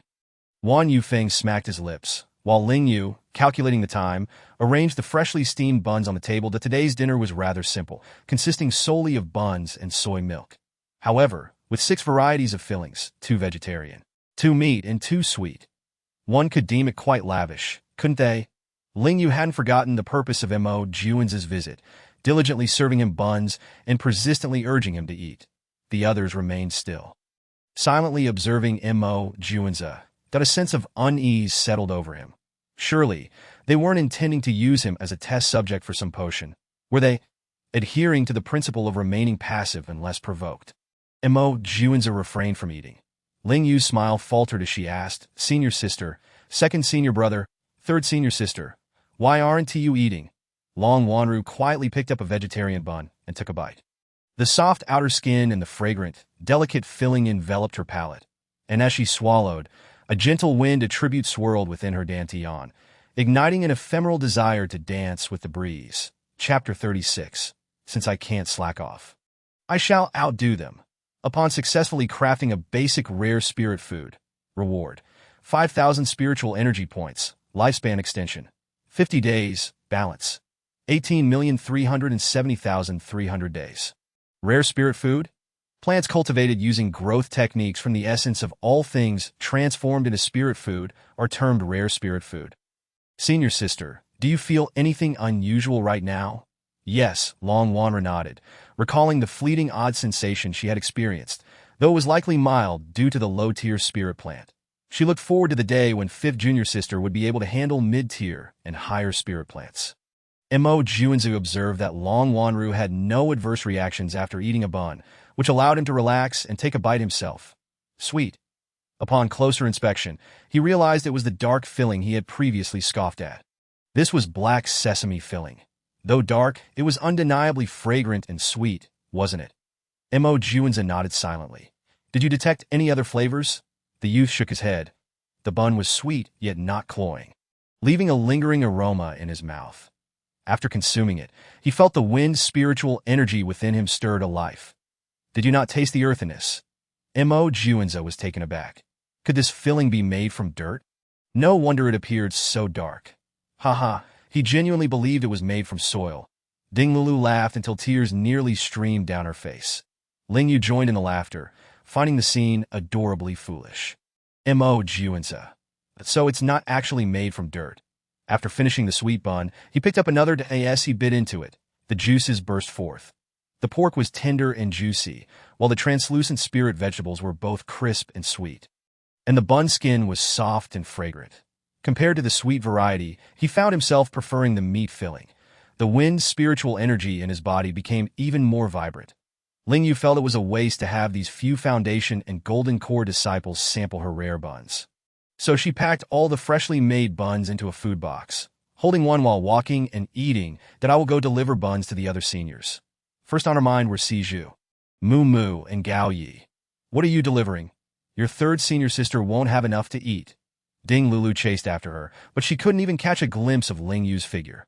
After consuming a bun enhanced with speed-increasing pill effects, Ling Yue executed her movement technique, feeling as though she had transformed into a wisp of wind, descending the mountain at an astonishing speed. The sensation of her body being as light as a feather exhilarated her. So refreshing. Mo Juanzu followed closely behind Ling Yue, observing her more graceful form than usual, and curiously took another bite of his bun. Having the wind's spiritual root himself, he ate several, yet only sensed a slight increase in the activity of his wind's spiritual energy. With no other sensations that in contrast, Wan Yufeng and Ding Lulu were joyfully racing down the mountain. The buns had a tangible effect on them, albeit modest. Upon reaching the foot of the mountain, Ling Yue knocked on the door of Si Zhu's alchemy room. Ling Junior sister, you're here. Come in quickly. We're trying to figure out how to make the food you gave us before, but we can't replicate the same results. Come help us. Si Zhu pulled Ling Yue inside, chattering animatedly that Mu Mu and Gao Yi were also present, and the alchemy room had transformed into a makeshift kitchen, unexpectedly prompted by a simple breakfast to delve into culinary experimentation. How relatable. Let us discuss later. First, try my buns. Ling Yue retrieved the buns and distributed them among the three. They had no doubts about Ling Yue's culinary skills, especially Mu Mu, who devoured a large bun in one bite. Delicious. Hey, after finishing a bun, I feel so light. Is this the effect of the speed-increasing pill? The three looked at Ling Yue as if she were a marvel of nature as Si Zhu began bouncing in the alchemy room, exclaiming, "No, it's too small here. I need to go outside to test it." Thus, a playful chase ensued outside the alchemy room. When Ling Yue stepped out, she saw four figures with their backs to her. As she moved around to see their faces, she found them all holding buns in their left hands and bamboo cups in their right, alternating between bites of bun and sips of soy milk. Their movements remarkably synchronized. Isn't it lovely? The effects of the primary grade speed increasing pill don't last this long. The speed isn't that remarkable either. The body 1T feel lighter. It's just a slight acceleration. My wind spiritual energy is quite active. Based on your observations, how many spirit stones would be appropriate to sell these buns for? Ling Yue could not help but interject. Make it a bit pricey. Even inner sect disciples might hesitate to buy them, especially since they've never tasted them before. They can't be too cheap either. The buns infused with speed-increasing pill effects are made from the plants I painstakingly cultivated using growth techniques. Mo Juanzu suggested not to sell them at all, and the other three concurred. What about the remaining buns? Long Wanru extended her hand towards Ling Yue. The master would surely be very interested. Initially retreating and on guard, Ling Yue, upon hearing that last remark, handed the food box to Long Wanru without a second thought. They were right. The rare spirit food should not be sold for now. In truth, given Ling Yue's current financial situation, whether to sell or not was inconsequential. The system seemed to catch wind of Ling Yue's desire to slack off and promptly issued a task. As someone in debt of 300,000 spiritual energy points, she was not focusing on accumulating spirit stones or promoting special spirit food, and she thought she could just slack off. The subsequent thoughts were Ling Yue's own embellishments of the system's intentions, that it appeared that slacking off was not an option, but it was 200,000 low-grade spirit stones too excessive. Had the system forgotten that she was also participating in the sect's grand competition? It is precisely because you are participating in the sect's grand competition that this system has lowered the amount from 300,000 to 200,000 low-grade spirit stones. Thank you very much. Ling Yue's expression darkened. What else could she do? With only 5 days remaining until the competition began, she had no choice but to work tirelessly over the next few days to produce special spirit food. As for cultivation, she found that while making special spirit food and eating it, her cultivation was indeed progressing, albeit slowly, at a rate comparable to meditative training. She also made sure to set aside time each day to practice her techniques and movement skills. Even if she didn't a glance at Mo Juanza, who appeared restless, assured her that he would diligently oversee her. Mo Juanza assumed Ling Yue's glance signified hunger, and he brought out buns and soy milk from his spatial ring for her. Ling Yue, that the youth was indeed considerate. Chapter 37. The seeds sown bear bitter fruit. After experimenting with her rare buns, Ling Yue confirmed that their effects were indeed more lasting than those of ordinary speed-increasing pills. Even offering additional benefits, originally, she had intended to engage in meaningful exchanges with her peers, but time was too pressing for such indulgences. She could only promise to connect at a later date. I am off to the trading market to procure supplies. This time, the ingredients required were numerous, and Ling Yue dared not draw directly from her storage bag, especially in front of these astute individuals. I'll accompany you. Mo Juanza quietly followed behind. Junior sister, I'll go with you as well. The grand sect competition is approaching, and the inner sect is rife with uncertainty. It's not safe. As her elder brother, he felt it was his duty to protect his junior sister. Wan Yufeng positioned himself on Ling Yue's other side. Long Wanru, tasked with delivering buns to their master, handed Ling Yue a spirit stone pouch. Fifth junior sister, feel free to buy whatever you need. That if it's insufficient, ask second senior brother or third senior sister. Ding Lulu pushed past Mo Juanza and linked arms with Ling Yue. Fifth junior sister, let us go. With the spirit stone pouch and 3 additional spare pouches in hand, Ling Yue gazed up at the sky, pondering why she should even bother trying harder given her current circumstances. Initially eager to explore the market, she glanced at the 3 conspicuous figures beside her and promptly abandoned the idea. Perhaps it would be better to focus on cultivation instead. Upon hearing the word cultivation, without hesitation, Mo Juanza seized her and headed towards the back mountain. Fifth junior sister, you have a letter. Who would send her a letter? Ling Yue, puzzled, accepted the paper envelope that it said to be sent from Dashi Village. Dashi Village was the very village where the original owner was born, wasn't it? Ling Yue felt her heart racing inexplicably, and her hands trembled slightly as she tore open the letter. Her intuition told her that the contents would not bear good news, perhaps even dire. The village of Dashi was decimated overnight, with only one survivor. That survivor was her, wasn't it? Yes, it was her. Drip, drip, drip. Tear after tear fell onto the dark yellow paper, as Ling Yue lost all control over the tears pooling in her eyes. Fifth junior sister, what's wrong? Ding Lulu hastily crouched down to wipe Ling Yue's tears. Inadvertently catching sight of the letter's contents, her movements freezing mid-action, Ling Yue immediately thought of Pao Shan. Pao Shan, having lost her only son, found no opportunity to exact her vengeance within the sect and could only unleash her fury upon the mortal parents of the original host. Now, it was not merely the original host's parents who suffered, but even the other villagers were not spared. Such cruelty was unimaginable. In a single night, she bore the weight of countless lives lost. Pao Shan sought to destroy her. Ling Yue was not the original host, yet having assumed her body, she inherited the burdens of her fate. For cultivators, karma is of utmost importance. Moreover, Pao Hui met his demise at her hands. She had sown the seeds of this calamity, and now the bitter fruit had ripened. Ling Yue was overwhelmed with guilt and self-reproach, consumed by thoughts of her precarious situation within the sect. Entirely neglecting the plight of the original host family and the villagers of Delicacies was all my fault. I brought harm upon them. It is fifth junior sister, Ding Lu, noticing Ling Yue's signs of being ensnared by demonic thoughts, hurriedly thrust a calming pill into her mouth. Stay calm, fifth junior sister. Do not let yourself be completely consumed. The commotion attracted Wan Yufeng, who upon hearing Ding Lu recount the events, sensed something amiss. For cultivators to strike against mortals carries severe consequences. The assailant would bear the burden of karmic retribution, their cultivation stunted, and their descendants forever barred from the path of cultivation. Pao Shan would not dare take such a significant risk solely to ruin Ling Yue. Fifth junior sister, do you have any other enemies besides the Pao family? Ling Yue shook her head, delving deeply into the memories of the original host. Apart from Pao Shan, no one possessed the capability to annihilate an entire village in a single night. Furthermore, Dashi village was under the protection of the Lan Tian sect, and only insiders could operate undetected. The entire village perished in an instant. Even the Golden Core elder stationed in that area remained oblivious.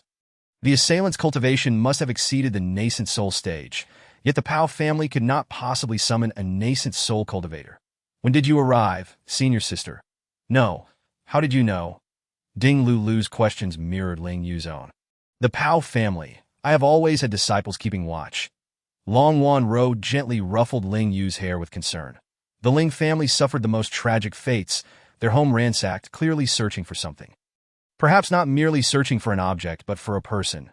Mortals without spiritual roots, even if they bore offspring with such roots, would not possess talents as rare as Ling Yue's. Fifth junior sister.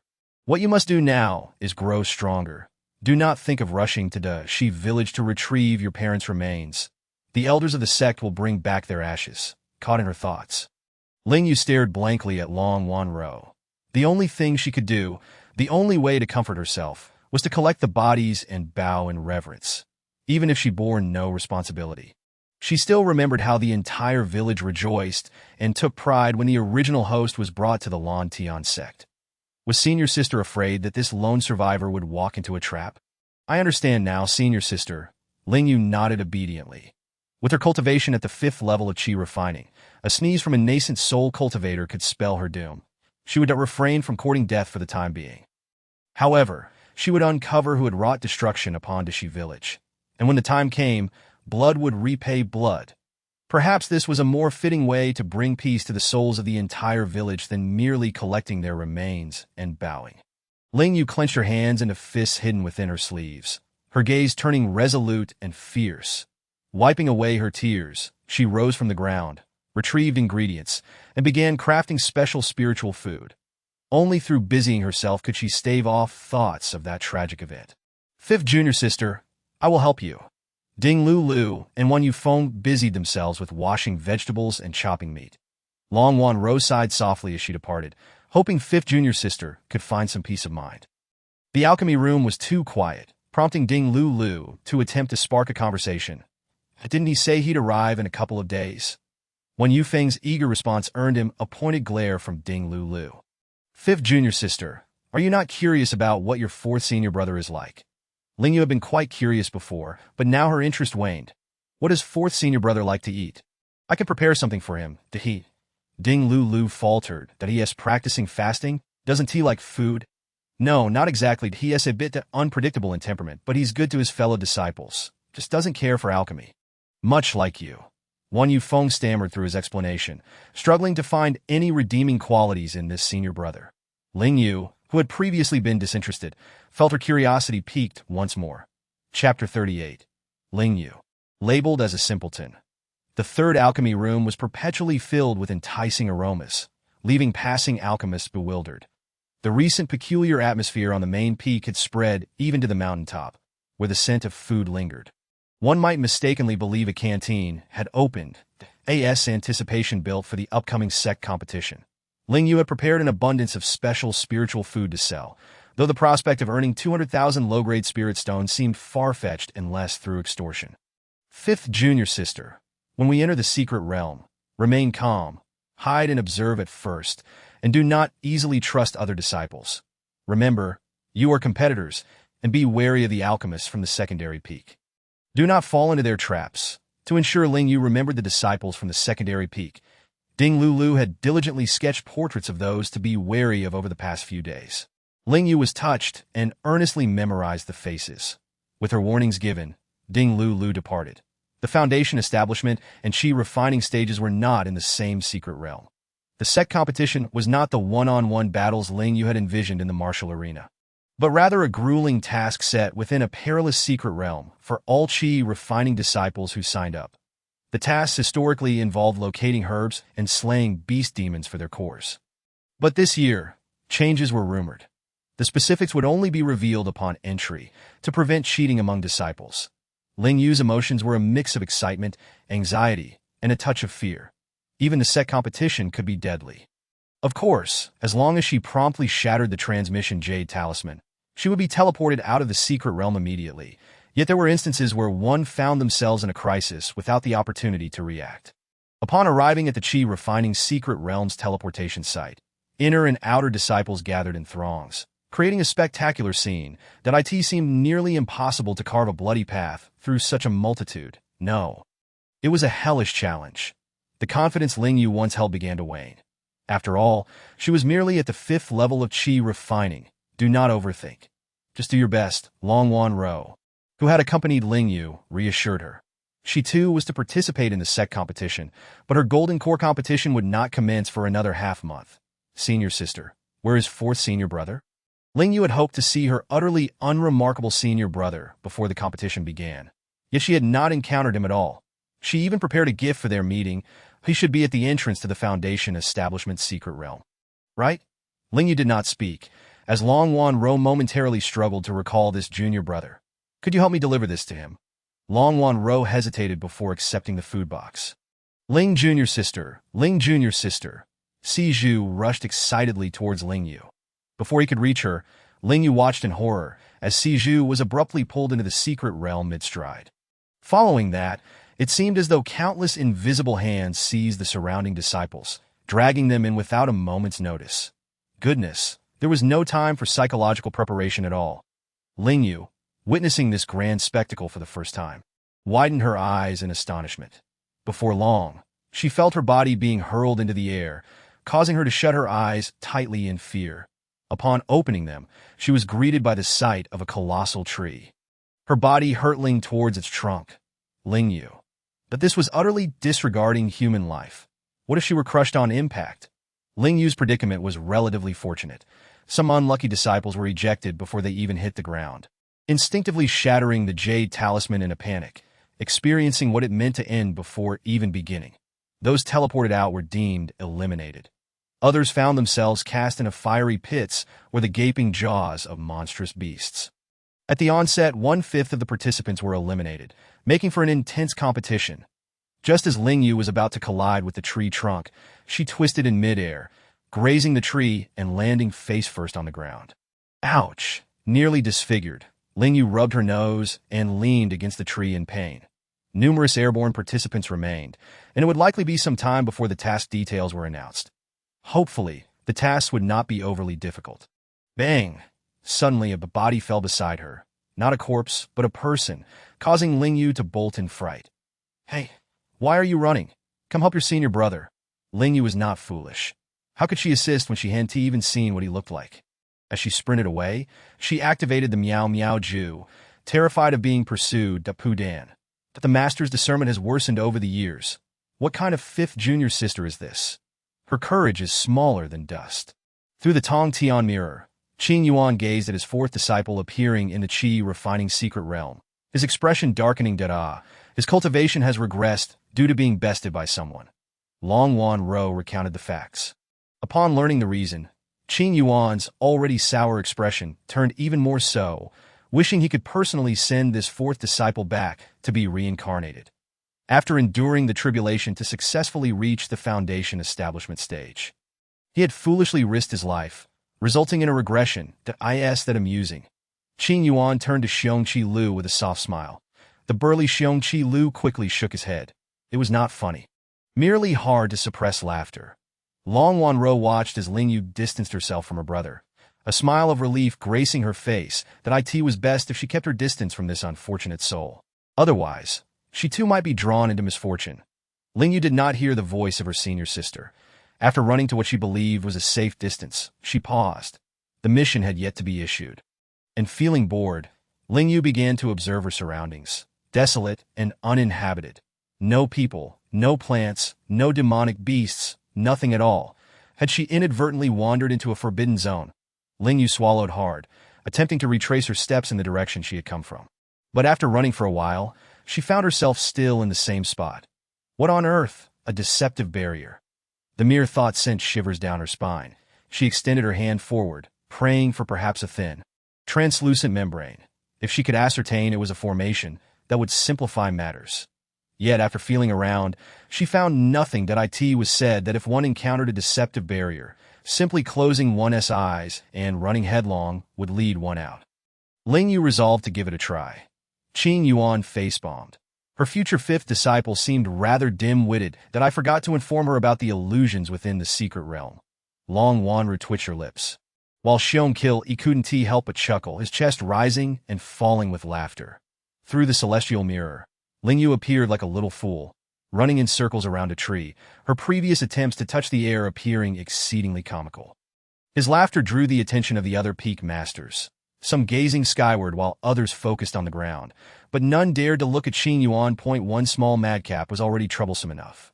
Now they had an additional little fool. This year's TDSG refinement disciple competition might become quite entertaining with the inclusion of Pu Dan and Ling Yue. The other peak masters no longer criticized Qing Yuan's domineering attitude. For did she not merely wish to observe her fifth disciple? They would indulge her in this endeavor. Chapter 39. Don't come any closer. Unbeknownst to Ling Yue, whose foolish demeanor was being scrutinized by the various peak masters and elders. She opened her eyes only to find the scene before her still one of endless desolation, mirroring her own cold heart. Exhausted from running, her heart also feeling drained, she plopped down onto the ground, sensing a tremor from the teleportation jade token at her waist. The mission had been issued. Find spiritual herbs, hunt demonic beasts for their cores, just as her senior sister had mentioned. What piqued Ling Yue's interest was the name of the secret realm, illusion. Illusion, illusory realm. She might have fallen into an illusory realm, and it was neither a deceptive barrier nor a formation. The thought of her earlier foolish antics being broadcast live made her cheeks flush. Yet, this was not the time for embarrassment. She needed to figure out how to escape. Just as Ling Yue pondered her predicament, a second fool stumbled into the scene. The two exchanged glances, almost simultaneously retreating from each other. Don't come any closer. The boy in blue retreated further, his gaze towards Ling Yue filled with fear, as if he might sprout grass at any moment. He had been fortunate enough to witness the entire life-and-death battle and was aware of how peculiar the girl before him was.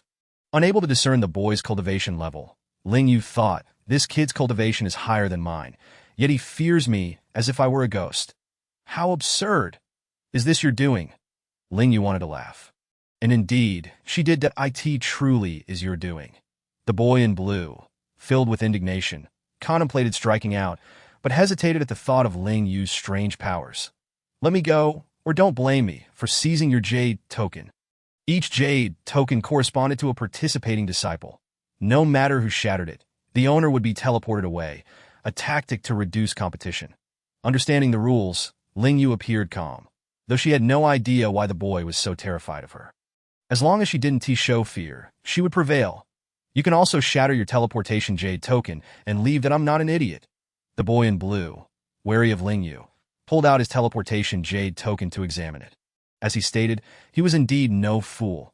He realized he had inadvertently fallen into an illusory realm that in such realms, there were always illusionary eyes.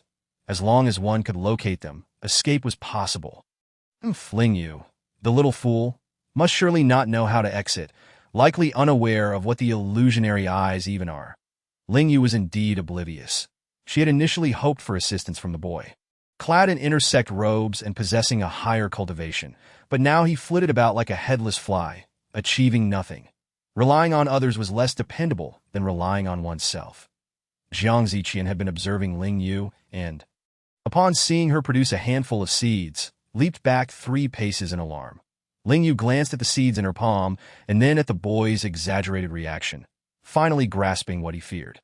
Taking a couple of steps forward, the boy reacted even more violently. That if you come any closer, don't blame me for being ruthless. Jiang Ziqian was not incapable of defeating Ling Yue.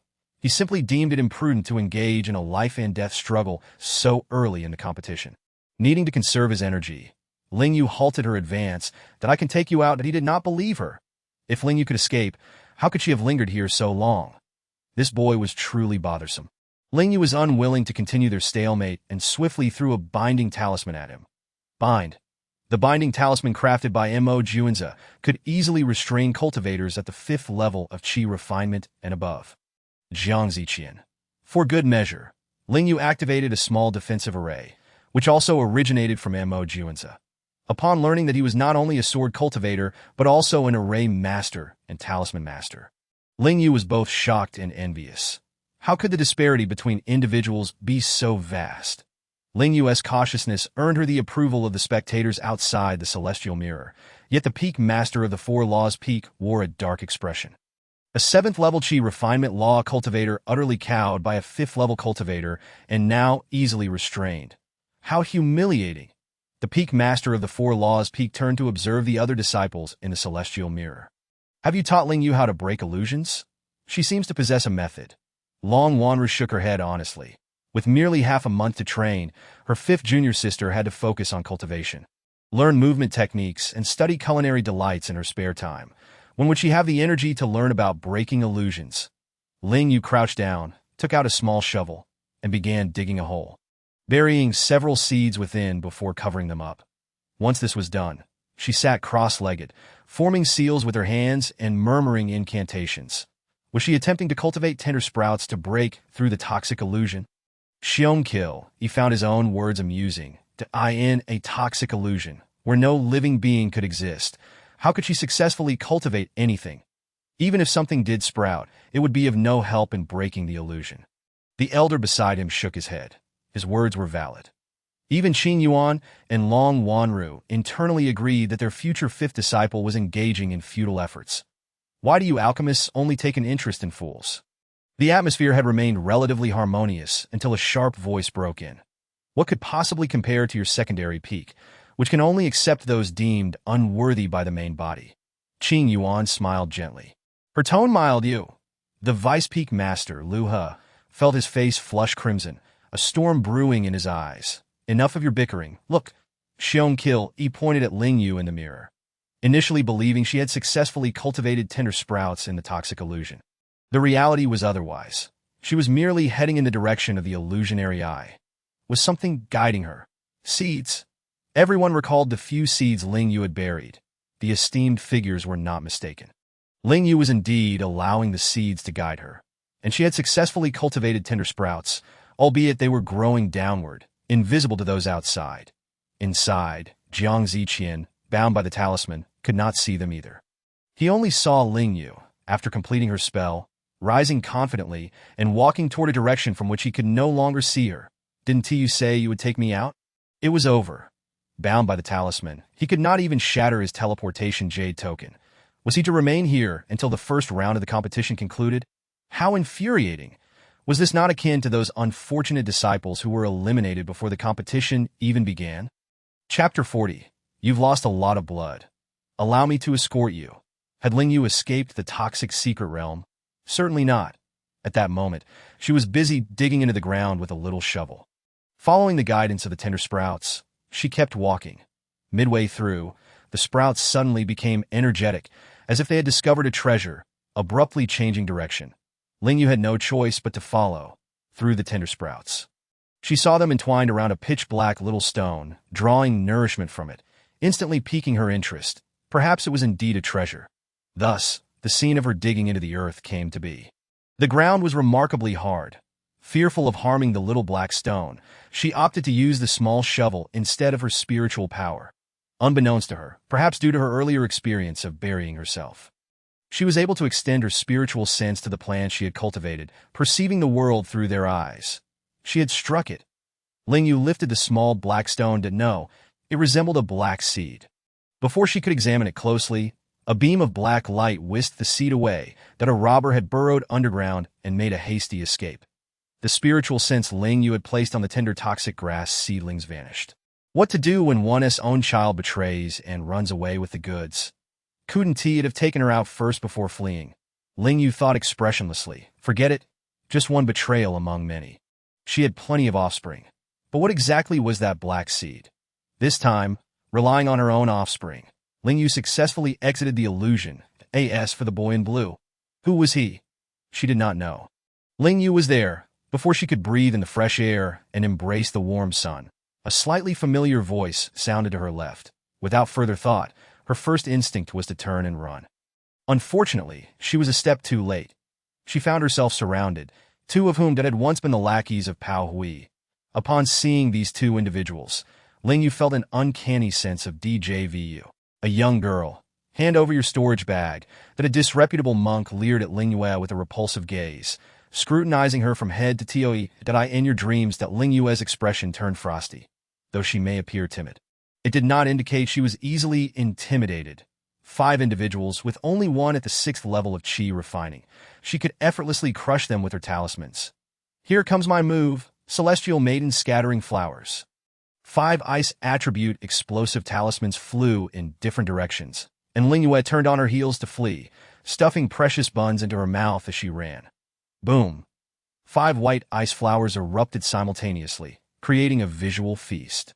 Could she have been blown to bits? Ling Yue swallowed the bun in her mouth and scrutinized the 5 figures enveloped in ice mist.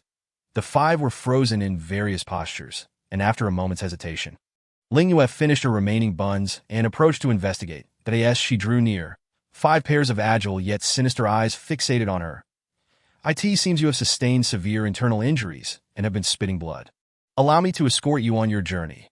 Ling Yue squatted before one of the brothers from the Pao sect, speaking with utmost sincerity, then produced her small shovel to dig a small pit, successfully retrieving a teleportation jade token, and with a gentle squeeze, the ice figure before her vanished. You bled quite a bit as well. You must seek treatment promptly, lest you perish here and my sins become immeasurable. 4 of the figures disappeared, leaving only the last, the disreputable man at the 6th level of Qi refining. After much effort, the lecherous man finally managed to speak. Spare me, junior sister Ling. It was Pao who sent me to trouble you. This was hardly something he needed to say, for Ling Yue was already aware. There was no possibility of sparing him. Not blinding his eyes would be her utmost mercy. The commotion just now would surely attract quite a crowd. She needed to make her escape swiftly. Just as Ling Yue departed, her dear 4th senior brother, Pu Dan, arrived on the scene, accompanied by 2 men and 1 woman. Pu Dan, do you know me? Pu Dan flicked his hair aside, raising an eyebrow at the female cultivator who had called his name, her narrow eyes shimmering with intrigue. The 2 female cultivators blushed. The male cultivator scoffed coldly, mocking the display of feelings. What a farce. A foundational cultivator actually regressing in strength. This remark seemed to strike a nerve with Pu Dan, and a fire dragon opened its maw, lunging at the male cultivator. The male cultivator was already on guard and swiftly retreated. If Pu Dan were at the foundational level, he might have dodged, but now he was merely at the 8th level. How laughable. The 2 fell into a scuffle. Thankfully, she was quick on her feet, otherwise her teleportation jade would be at risk. Ling Yue did not run blindly. She was following the growth environments of 6 types of spiritual plants as per her mission. After all, she possessed a comprehensive guide to spiritual plants in her mind, making the search for these 6 species rather effortless. Waterwood flowers thrive in damp marshes. Ling Yue gazed into the distance and indeed spotted an environment suitable for the growth of waterwood flowers. However, there was a considerable gathering of people there, some already locked in battle. Give up? Absolutely not. Having found this place with such difficulty, who knew if waterwood flowers could be found elsewhere? Ling Yue stealthily approached the marshland. The battles were intensely fierce, with spells of various colors exploding chaotically, leaving onlookers dazzled and their hearts racing. The waterwood flower was not particularly conspicuous, blending seamlessly with the dark brown of the marsh. A tiny blossom that would be easily overlooked without careful inspection. Ling Yue zeroed in on a flower tucked away in a corner, rolled up her pant legs, and was about to descend, be sensible, and scram. This place is ours. A small fireball landed before Ling Yue, splashing marsh water everywhere. How domineering they were! Ling Yue frowned, casting a glance at the man who had thrown the fireball at her. Had she not realized the fireball was not aimed to harm her, she would have unleashed another round of celestial maidens scattering flowers. Senior brother, there are hardly any people here. May I have a flower? Ling Yue's eyes were red, her expression pitifully innocent. Want it? The blue-clad cultivator chuckled. Ling Yue nodded vigorously like a chick pecking at rice, her eyes sparkling with anticipation. 10,000 low-grade spirit stones. Robbery. Ling Yue's expression froze that a single waterwood flower normally costs 20 spirit stones, and now he demanded 10,000? Can't he produce it? Ling Yue took a deep breath. Senior brother, I only brought 1,000 spirit stones. May I give you the rest later? Stop wasting my time. It's 10,000 spirit stones, with a huff. He turned away, his expression sour. What was just a waterwood flower? If she truly could not locate it, she could simply purchase it from the system's marketplace. Why hadn't she thought of that sooner? However, that would not work. They were essentially under constant surveillance, every action occurring right beneath the noses of the big shots. Whether she found the spiritual plants and how she acquired them would undoubtedly be known to them. If she suddenly produced 6 types of spiritual plants, it would certainly raise their suspicions, and such actions might even expose the system. She could not risk that. Chapter 41. These buns look quite delectable. Poor wretch. Even at a considerable distance, Ling Yue could still hear them calling her a poor wretch. How infuriating. She felt like hurling her spirit stones and pills at him, just to make him stop labeling her as such. The more the blue-clad cultivator observed Ling Yue's expression, the more he sensed something was amiss. Was he truly this foolish? The young girl donned a verdant robe. This vibrant green hue signified elixirs and spirit stones, representing wealth. Who in the sect was unaware of the fact that the inner disciples of the alchemy peak were swimming in riches? Even if she lacked spirit stones, she must possess plenty of elixirs. Stop right there. The blue-clad cultivator swiftly caught up, the wind distorting his otherwise handsome features. Just as Ling Yue was contemplating changing her location to pilfer flowers from the marshland, she felt a chill run down her spine. Had her intentions been detected before she even acted? Impossible, absolutely impossible. Her expression management had been impeccable, projecting nothing but a pitiable demeanor. That speed, as if flying. The blue-clad cultivator, who had nearly caught up with her, watched as Ling Yue's figure grew increasingly distant, his frustration mounting. That brat, only at the 5th level of chi refining, runs surprisingly fast. No, he could not swallow this humiliation. He must capture her. Thus began a chase. One in which he pursued her while she gleefully flaunted her buns, amusing the onlookers. Xiong Kilyu. Ling Yue was far more captivating. The foundational competition paled in comparison to the entertainment she provided. Even at such a time, she still had the presence of mind to eat buns, which looked quite delicious. Memories of a beef hot pot from the back mountain stirred Xiong Kilyu's appetite, and he glanced at his beloved disciple, noticing that she appeared to have gained a bit of roundness. Just as Xiong Kilyu was pondering this, a delightful aroma wafted by. Turning his head, he saw Qin Yuan and Long Wanru, the master and disciple duo, enjoying buns. The table was adorned with an array of exquisite pastries, and the tea in the porcelain cups was a vibrant green. Clearly not your ordinary spirit tea. Would you like to try? Qin Yuan offered Xiong Kilyu a bun, her eyes seemingly sparkling with a hint of pride that it was merely an ordinary mundane bun. Disdainfully, Xiong Kilyu swiftly snatched the bun, took a hearty bite and chewed while glancing at the bun. It was undoubtedly ordinary spirit pig meat, but what was that translucent red substance? It resembled a spirit vegetable, yet it was not. Its texture was crisp and sweet, imbued with a faint wind spiritual energy. Delicious, with an exceptionally intriguing taste. How is it? Xiong Kilyu's bewildered expression pleased Qin Yuan. Previously, when her senior disciple had brought them, she too had scoffed at them. They lacked the exquisite presentation of lotus and peach blossom pastries, and several were even poorly wrapped, leaving her uncertain where to begin. Only after Long Wanru's explanation did she reluctantly eat one. The result that was akin to Xiong Kilyu, who had never seen such wonders before. Let me try a few more. One isn't enough to grasp its essence. Just a single bun, and Xiong Kilyu devoured it in 2 bites, the delicate fragrance of the plant lingering in his mouth, leaving him wanting more, and a wonder Ling Yue could leisurely snack while evading pursuers. It turned out there was a speed-enhancing effect. Huh. He knew this little girl was extraordinary. Indeed, she was not simple, without waiting for Qing Yuan to refuse. The table piled with lotus and peach blossom pastries, buns, and dubious spirit tea was suddenly missing a portion. Long Wanru and Qing Yuan. That a mid-stage integration cultivator and a peak master engaging in such thievery was rather embarrassing. Wasn't it? The advantages of a body cultivator were few, the most significant being their resilience to disdain, that I still have plenty to my fifth junior sister, fearing that I would find the competition dull, prepared these snacks. Silly Ling Yue may be a bit foolish, but she is rather considerate.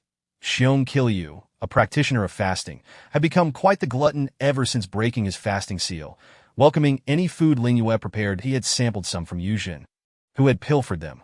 That ungrateful disciple never thought to share delicious food with her dear master. She was indeed spoiled. Taking a bite of a fried chicken leg, the outer layer was both fragrant and crispy, while the chicken meat was exceptionally tender, infused with a unique spirit plant aroma. An absolute delight. Cultivation had become so monotonous, relentlessly pursuing strength without respite, that it was better to cultivate when the time came and enjoy food and drink without restraint. This world was not solely about cultivation. It was about savoring all aspects of life, making the journey worthwhile. The A.S. Xiong Qiu munched on the fried chicken leg. A surge of spiritual energy coursed through him. Enlightenment. The peak master of the weapon refining peak, sitting beside Xiong Qiu, was utterly dumbfounded. Could one really enter a state of enlightenment simply by eating a chicken leg? He had also tasted the large box of food that a yen had brought last time, yet had not experienced such a moment. Perhaps this was different. Other peak masters and elders had initially looked down on such food, but felt too embarrassed to refuse, moreover, having fasted for many years. They had become immune to food. Now, witnessing this scene, stealing food from the table as if they were thieves, attempting to maintain a facade of normalcy, while inwardly, those envious of the man who had devoured half a chicken leg were driven nearly to madness. In the realm of immortal cultivation, a moment of enlightenment surpasses a century of arduous training. Long Wanru approached the master of the artifact refining peak and extended her hand. Duan Taining was left confounded, his mind swirling with questions, yet he dutifully handed over 20,000 low-grade spirit stones. Such avarice. The practitioners of the alchemy peak were indeed more unscrupulous than the last. Soon, the same fate befell the master of the nearby for Law's Peak, who effortlessly acquired 260,000 low-grade spirit stones. Fifth junior sister would surely be delighted. Long Wanru carefully stowed the pouch of spirit stones, disregarding Qing Yuan's incredulous gaze, and fixated earnestly on the image within the heavenly mirror. Once Master Xiong's moment of enlightenment concluded, she would seize another opportunity to amass wealth for fifth junior sister, given that Ling Yue's 5 elemental roots required an astronomical amount of spirit stones. Unbeknownst to Ling Yue, her senior sister had already completed the task ahead of time, while casually toying with the blue-clad cultivator trailing behind her. This senior brother, why do you relentlessly pursue me? Ling Yue pondered, although it seemed she had not revealed any fortune, and as a mere fifth-layer qi refinement cultivator, she was unlikely to last until the end, even if she were not eliminated. The blue-clad cultivator was nearly exhausted, his legs ready to give out, and he felt as if he might explode, but he had reason to suspect that this young alchemist was concealing her true cultivation level. A typical, frail alchemist would have fled by now. What a misjudgment. Chapter 42. Would you like a special pill package? A river lay between them, stretching into the distance. The blue-clad cultivator seethed inwardly, but maintained his composure. Senior brother wishes to make a trade. What trade? After all this time, was he still attempting to rob her? Such treasures existed. The blue-clad cultivator felt a surge of joy as he calmly retrieved 3 waterwood flowers from his storage pouch. Shall I present them to you? No. On the count of 3, 2, 1, we toss simultaneously. Ling Yue was not so easily deceived. Ah, your vigilance is commendable, the blue-clad cultivator scoffed. But what does vigilance matter when I have already claimed your storage pouch? 3, 2, 1, without hesitation, the blue-clad cultivator hurled the box containing the waterwood flowers across the river. Simultaneously, 3 colorful lollipops fell before him. Boom, boom. The 2 items detonated almost in unison. Indeed, they exploded. Ling Yue decisively fled, not a trace of hesitation in her. The blue-clad cultivator was left flabbergasted. Are today's youngsters so difficult to deceive? Following this encounter, he was once more convinced that Ling Yue was concealing her strength, to pursue or not to pursue. Just as the blue-clad cultivator resolved to chase after her, that emerald figure had completely vanished. He was left bewildered. Ling Yue, equally perplexed, wondered how the scenery could shift so dramatically in the blink of an eye. Another fool had appeared, this time from the alchemy peak, that it was futile. Why couldn't a formation master show up? Formation masters would avoid illusions like the plague. They would never be foolish enough to wander into such a trap. Ling Yue found herself back in an illusion, but the surroundings were far more pleasant this time, filled with the songs of birds and the fragrance of flowers, teeming with spirit plants. Just a casual glance revealed the task's spirit plant. Oh, but it was fake. After all, the 6 fools trapped in the illusion remained indifferent to the abundance of spirit plants around them. Had they been real, they would have long since been plucked. Hey, alchemists possess with spiritual roots. Why not use with spiritual chi to discern which spirit plant is genuine? Find one, and you can break free from this illusion. Ling Yue cast a glance at the sword cultivator clad in black robes. Clutching a dark sword, he bore an uncanny resemblance to Mo Juanza. Though the youth appeared far more appealing, that wasn't it said that sheer strength could break through myriad formations. She had tried but failed to escape. The body cultivator seated on the ground seemed utterly defeated, while the others appeared somewhat disheveled, likely having attempted to break free. Ling Yue rested her chin on her hand, gazing over the vast expanse of grass and spirit plants. Pondering how to identify the genuine among them, it seemed an insurmountable challenge. Was there even one that was authentic? In this illusion of reality, what is true may be false, and what is false may become true. Ling Yue, what was he saying? She understood none of it. How long have you been trapped? You must be hungry. Would you care for a special pill package? One set costs 800 low-grade spirit stones. This set included 2 fried chicken legs, a whole fried wing, a cup of milk tea, a lotus pastry, and a lollipop. After deducting costs, she would net an 80 spirit stone profit. This was the norm. But Ling Yue's special package was different. It was both effective and filling, delicious enough to heal the heart. After subtracting the cost of ingredients, what was wrong with earning a 600 spirit stone profit? After all, they were in a secret realm, and she was even delivering it right to their doorstep. The sudden shift in Ling Yue's demeanor and her unscrupulousness left the 6 fools in awe. Smell that enticing aroma. Look at their beautiful presentation. Imagine taking a bite. Not only was Ling Yue marketing her wares, but she also began to indulge herself. With a crisp crunch, the aroma of chicken wafted into the air. The expression on Ling Yue's face was one of utter ecstasy as she sipped the golden milk tea, relishing the taste. Gulp, the body cultivator, utterly unashamed, swallowed his saliva. It looked incredibly appetizing. He had just consumed a pill to suppress hunger. Yet why did he feel so ravenous again? How did he unknowingly pull spirit stones from his storage pouch? He could not control his hands, fearing that the body cultivator might change his mind. Ling Yue swiftly seized the spirit stones, and a new package landed in his hands. You really bought it? Although he was tempted, he thought only a fool would part with 800 low-grade spirit stones. Teasing oneself as a fool was vastly different from genuinely being one that hissed, in the blink of an eye. A chicken leg and a large cup of milk tea vanished down Yu Rui's throat. Thanks to Yu Zhen and the body cultivator who had once practiced with her, Ling Yue harbored an inexplicable fondness for body cultivators, so she felt no regret in gifting it to Yu Rui, of course. Was not picky, popping one of the lollipops into his mouth while stowing the rest in his storage pouch, that if alchemists were to create such dishes regularly, he would consider purchasing them often, provided they weren't as unscrupulous as this one before him, Yu Rui. Do you know her? The sword cultivator asked suspiciously. They must know each other. They're plotting to swindle us out of spirit stones. I wouldn't fall for that. The 5 onlookers began chattering among themselves when a female voice unexpectedly chimed in. Could I have one as well? How could Ling Yue refuse such a request? With ease, 1,600 spirit stones were credited to her account, but if she sold just 248 more sets, she would amass 200,000 spirit stones. Ling Yue covered her mouth, stifling a laugh. With sufficient unscrupulousness, earning 200,000 spirit stones was a trivial matter. After receiving her food, the female cultivator quietly retreated to the side to eat that so, if you purchase, I could escort you all out for free. For remained who had not yet purchased. Seizing the moment, Ling Yue naturally pushed her sales pitch. Is that for real? Upon hearing this, the sword cultivator, having been trapped for a day and a night, immediately produced his spirit stones. You don't need to give me the food. I want it. Give it to me. Ling Yue deftly redirected the package the sword cultivator had bought to the body cultivator. Oomph. How dare he look down on her special culinary delights. You best not be deceiving us. The highest-ranked sword cultivator among them willingly offered his spirit stones, leaving the remaining 3 with no choice but to reluctantly part with theirs.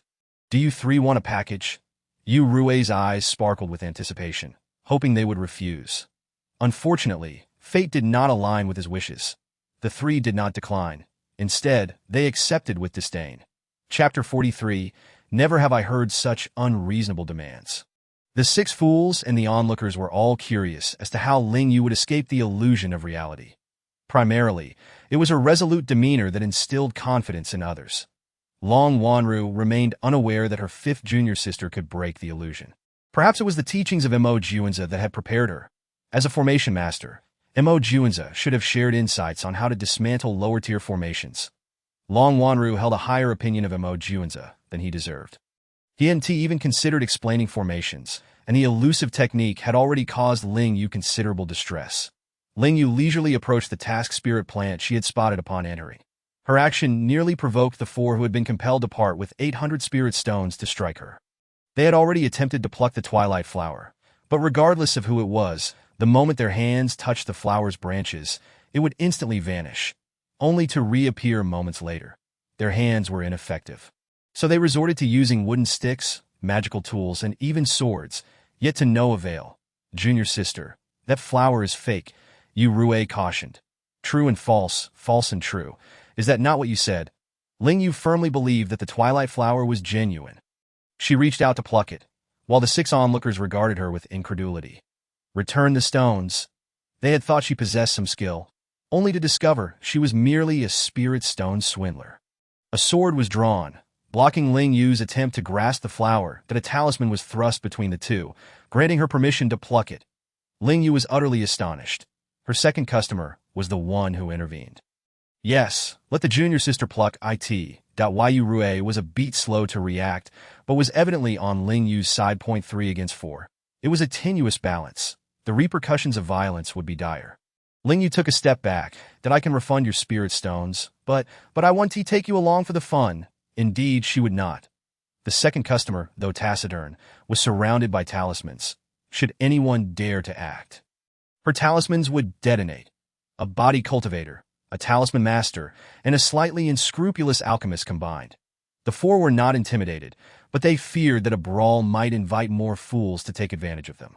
With no one to impede her, Ling Yue successfully plucked the twilight flower. Amazingly, her hand did not pass through the flower. As the twilight blossoms lingered, an air of curiosity enveloped the scene. Why had we just?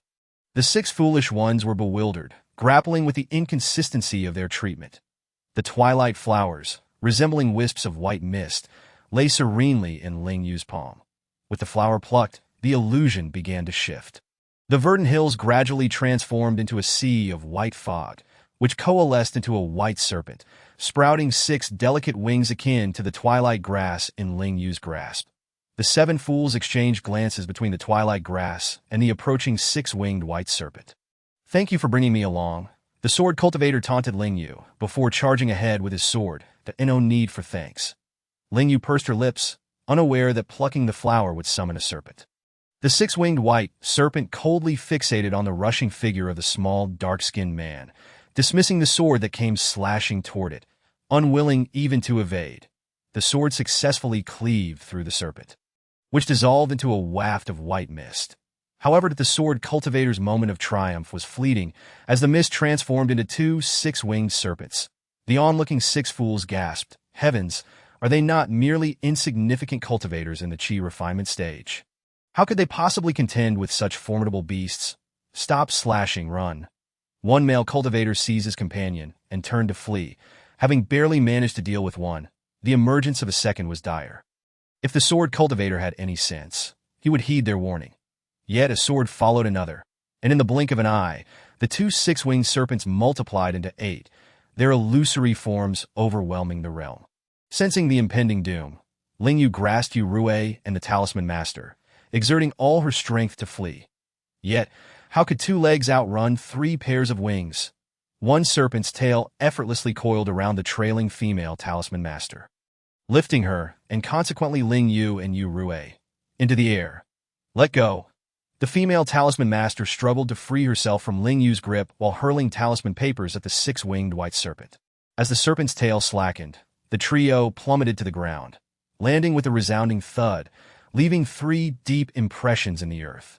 Ling Yue, covered in dirt, sat up to witness the transformation of 8 serpents into 10, amidst which a small black figure was darting wildly, tossing itself from one serpent to another, treating the sword cultivator as a mere plaything. Ling Yue gulped nervously, still reluctant to grasp the teleportation jade talisman. "Are you okay?" Ling Yue inquired of the female talisman master. But upon turning, she was met with a pair of icy white vertical pupils. Heavens! Had her mental fortitude not been robust, she might have fainted on the spot. "Would you like to eat?" In a moment of impulsiveness, Ling Yue produced a fried chicken leg. Surely serpents adored chicken. When the serpent remained motionless, she summoned unexpected courage to pry its jaws open and shove the chicken leg inside before closing them again. Her movements fluid and seamless. The female talisman master observed the entire process, while Yue questioned, "Will that even work?" Of course it wouldn't. The chicken leg was consumed, yet the serpent appeared irate that a plume of white mist erupted toward Ling Yue's forehead. Reacting faster than her mind, Ling Yue executed her movement technique and narrowly evaded the white mist. The female talisman master and Yue, however, were not as fortunate, getting caught squarely in its path. Oddly enough, a scent of fried chicken wafted through the mist, and as their lives hung by a thread, that peculiar thought was the first to cross their minds. Their forms were engulfed by the white mist, only to dissipate thereafter. Ling Yue. The remaining trio, witnessing this scene, were struck with terror, and no longer hesitating to shatter their teleportation jade talismans, they transformed into streaks of light and vanished. The sword cultivator, too, vanished without a trace. Alone in the illusion, Ling Yue faced 10 six-winged white serpents, each fixated on her as she reciprocated their gaze. Gripping the teleportation jade talisman tightly, she was forced to retreat step by step. Should she shatter it, with her eyes squeezed shut? Her heart brimmed with reluctance that no, they were not real. It was all a deception, merely an illusion, and she harbored no fear. "Come on, send me on my way." The serpents, perhaps unaccustomed to such demands, simultaneously lashed their tails toward Ling Yue, fulfilling her wish that a stream of emerald light vanished into the horizon. Moments prior had something streaked past, lying flat outside the illusion. Yue blinked in confusion. The female talisman master had noticed as well. Just then, a dark flash had zipped overhead. It must have been the sword cultivator. Now, this emerald light was likely the alchemist. They had all been played by the illusory realm. Which elder had conjured this malicious spectacle? The female talisman master fainted in a fit of rage. Chapter 44. A blooming emerald flower in the breeze. Ling Yue was propelled far beyond the realm by the tails of the 10 serpents, with many eyes drawn to the swiftly gliding emerald light above. Could it be a treasure emerging? Perhaps a sentient plant was fleeing. Let us follow and see. Quickly, do not pursue that dark light. The sentient plants are far more valuable. Some participating disciples, abandoning their search for spiritual herbs and the hunt for beasts, hastened after the vanishing emerald light. Upon recognizing it as his 5th junior sister, Pu Dan remarked, "What a bunch of fools. Yet, having been troubled about finding my junior sister, I shall join the commotion." Unaware that she had become a sentient plant, Ling Yue lamented, wondering how much longer she would remain aloft. Those 10 serpents were relentless. She simply could not halt, but if she inadvertently flew out of the secret realm, would she be deemed eliminated, or could she re-enter? It was surely elimination that no. Ling Yue flailed in midair. The towering mountain loomed closer, and crashing into it would spell her indeed, in the nick of time. A fire dragon enveloped Ling Yue. Ouch! Ouch! Ouch! It's hot! Surviving the near crash, she began to wail about the heat. Then, a figure swiftly surged upward, causing ripples across the lake surface. Ling Yue burst forth from the water, scrambling onto the shore, that a massive, jet-black serrated fish leapt over her head, crashing onto the ground. Turning, the fish opened its mouth and lunged at her. Smack! A fiery whip struck the serrated fish. The scent of fish wafted through the air. The fish, still alive but severely injured, leaped again toward Ling Yue. Smack. The other half of its body was now equally harmed. The serrated fish was roughly the same size as Ling Yue. However, its power diminished once out of the water. Ling Yue roughly wiped the water from her face, eyeing the thrashing, ugly fish. Feeling a pang of hunger, soaring through the air and swimming had drained her energy. She drew out a kitchen knife, swiftly ending the fish's life, scaling its skin and gutting it, observing from a distance. Pu Dan had no inkling of his junior sister's intentions, though. He recalled that prior to entering the secret realm, his senior sister had entrusted him with a food box, claiming it was prepared by his fifth junior sister. Now stored in his spatial ring. Was she planning to cook? Could she truly afford the leisure to do so? Unaware of the multitude converging to capture her as a sentient plant, Ling Yue heard a sound, instantly becoming like a startled bird, brandishing her kitchen knife in a specific direction. "Come out. I see you." That perceptive demeanor almost convinced Pu Dan, who was concealed in another direction. Really, Ling Yue, knife in hand, mechanically turned to face him. Clad in red, he was quite a sight, yet exuded an aura of mischief. Which peak do you belong to? Ling Yue's memory failed her. The red-clad youth moved, causing Ling Yue to instinctively retreat. He certainly did not seem to be a kind-hearted individual. It was unclear how long he had been observing her.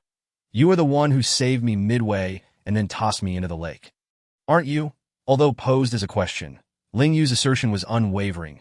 Pu Dan leaned against a tree, arms crossed, appearing rather relaxed. "Indeed, was it wrong to release you when you cried out about the heat?" Her lamentation of the heat and his decision to let go seemed entirely justified. "Well, but there is no fault in that." Ling Yue sheathed her knife. The playful youth likely had no intention of shattering her teleportation jade talisman. If he wished to do so, he could have easily done so with the fire dragon. "Thank you. I will repay this debt when the opportunity arises. Wait." Just as Ling Yue thought, she had fled swiftly. A hand grasped her collar, lifting her effortlessly while her feet continued their running motion. "Ling Yue, do you not recognize me?" Pu Dan appeared displeased. If she did not recognize him, but showed such courtesy with the food box, what could be his ulterior motive? "Should I know you?" Ling Yue struggled to break free, but the grip on her collar felt like ironed. "I am Pu Dan." A warm breath brushed against Ling Yue's ear, evoking a profound discomfort, and she reflexively twisted her neck away. To "Pu Dan? I do not." Ling Yue's eyes widened as she stared at the increasingly mischievous grin on the youth's face. She had heard of Pu Dan. Her fourth senior brother bore that name. Yet, he was already at the mid-stage of Foundation establishment. How could he possibly be here? It must be a trick. Ling Yue struggled fiercely, even kicking out, "Let go of me, or you shall regret it." "Oh, I am already quite appealing. How can I become even more so?" Pu Dan appeared intrigued. Ling Yue's expression remained flat as she spat out the words growing too. A tender sprout emerged from Pu Dan's hair, followed by two, then three. At the central sprout rapidly grew, blossoming into a vibrant emerald flower, swaying gracefully atop Pu Dan's head. Realizing something was amiss, Pu Dan reached for his forehead. Seizing the opportunity, while Pu Dan was momentarily distracted, Ling Yue freed herself from his grasp and employed her ethereal escape technique to make her getaway. It was her first attempt at using the growth technique on someone else's hair, utilizing it as nourishment, and to her surprise, it succeeded on the first try. She dared not employ the parasitic technique, fearing it might truly invade a living body. Thus, this flamboyant young man might not perish. But what would transpire, Ling Yue could not fathom. The image of the fourth disciple sprouting grass and blooming was truly a sight that elicited laughter, and Qingyin could not contain herself. That was the first time Long Wanru had witnessed such an expression of disbelief. Even shock on the face of her fourth junior brother. It was quite a treat for the eyes and also amusing. "You alchemists are capable of nurturing plants." The peak master of the artifact refining peak had yet to finish his sentence when a delicate pink flower danced in the wind atop his thick, dark hair. The juxtaposition of the pink blossom against his stern visage was comical. The elder beside him, in a display of remarkable restraint, turned his head away, his shoulders shaking with suppressed mirth. It was evident he was struggling to contain his amusement. "Qingyu." The peak master of the artifact refining peak plucked the flower from his hair, pointing accusingly at the laughing Qingyu. His face flushed with anger as he crushed the words in his hand. While Pu Dan, whose head was adorned with grass, mirrored his expression. Ling Yue, stop right there. Pu Dan, as he ran, began to pluck the flowers and grass from his head, incensed that she dared to mock him in such a manner. He desperately hoped not to be caught, lest she make him weep loudly. The two fled and pursued, distancing themselves from the sight of the commotion. Just then, a cultivator searching for the precious Ling Yue arrived at the lake's edge. There remained plenty of evidence of Ling Yue's fish slaughter that aren't wooden spirits herbivores. Why are they consuming fish? Queried the cultivator squatting beside the fish scales. Isn't it permissible for them to occasionally change their diet? Perhaps the wooden spirit was preempted by someone else, expending considerable spiritual energy to catch it, and thus resorted to fishing to replenish its strength. Several cultivators squatted by the lake, their imaginations running wild. Chapter 45. The most miserable in the entire secret realm. After a prolonged chase, Ling Yue was ultimately caught. Run, and let us see where you escaped to. Pu Dan blocked her path, appearing somewhat flustered. Fourth senior brother, are you dissatisfied with those flowers? Ling Yue was uncertain if the flamboyant youth before her was indeed her fourth senior brother. Yet since he had made such a claim, it must be true. Preserving her life took precedence. Dissatisfied. The last one who dared to toy with me is now a spirit among the weeds. If it weren't for the food box, he would have long since turned this wretched girl to ashes. The mere thought of his head adorned with flowers and grass being seen by master and senior sister made Pu Dan furious. The more he pondered, the angrier he grew, and the itch to teach Ling Yue a lesson became unbearable. He could not afford to lose his dignity as a senior brother. Ling Yue's heartfelt lament did not deter her from recounting her tribulations. Out of the corner of her eye, she observed Pu Dan, who merely listened with a cold expression, as her tears flowed like a waterfall. Why could her tears flow so freely? Don't ask. The answer is fear of being hit. Moreover, her life in the secret realm had indeed been arduous.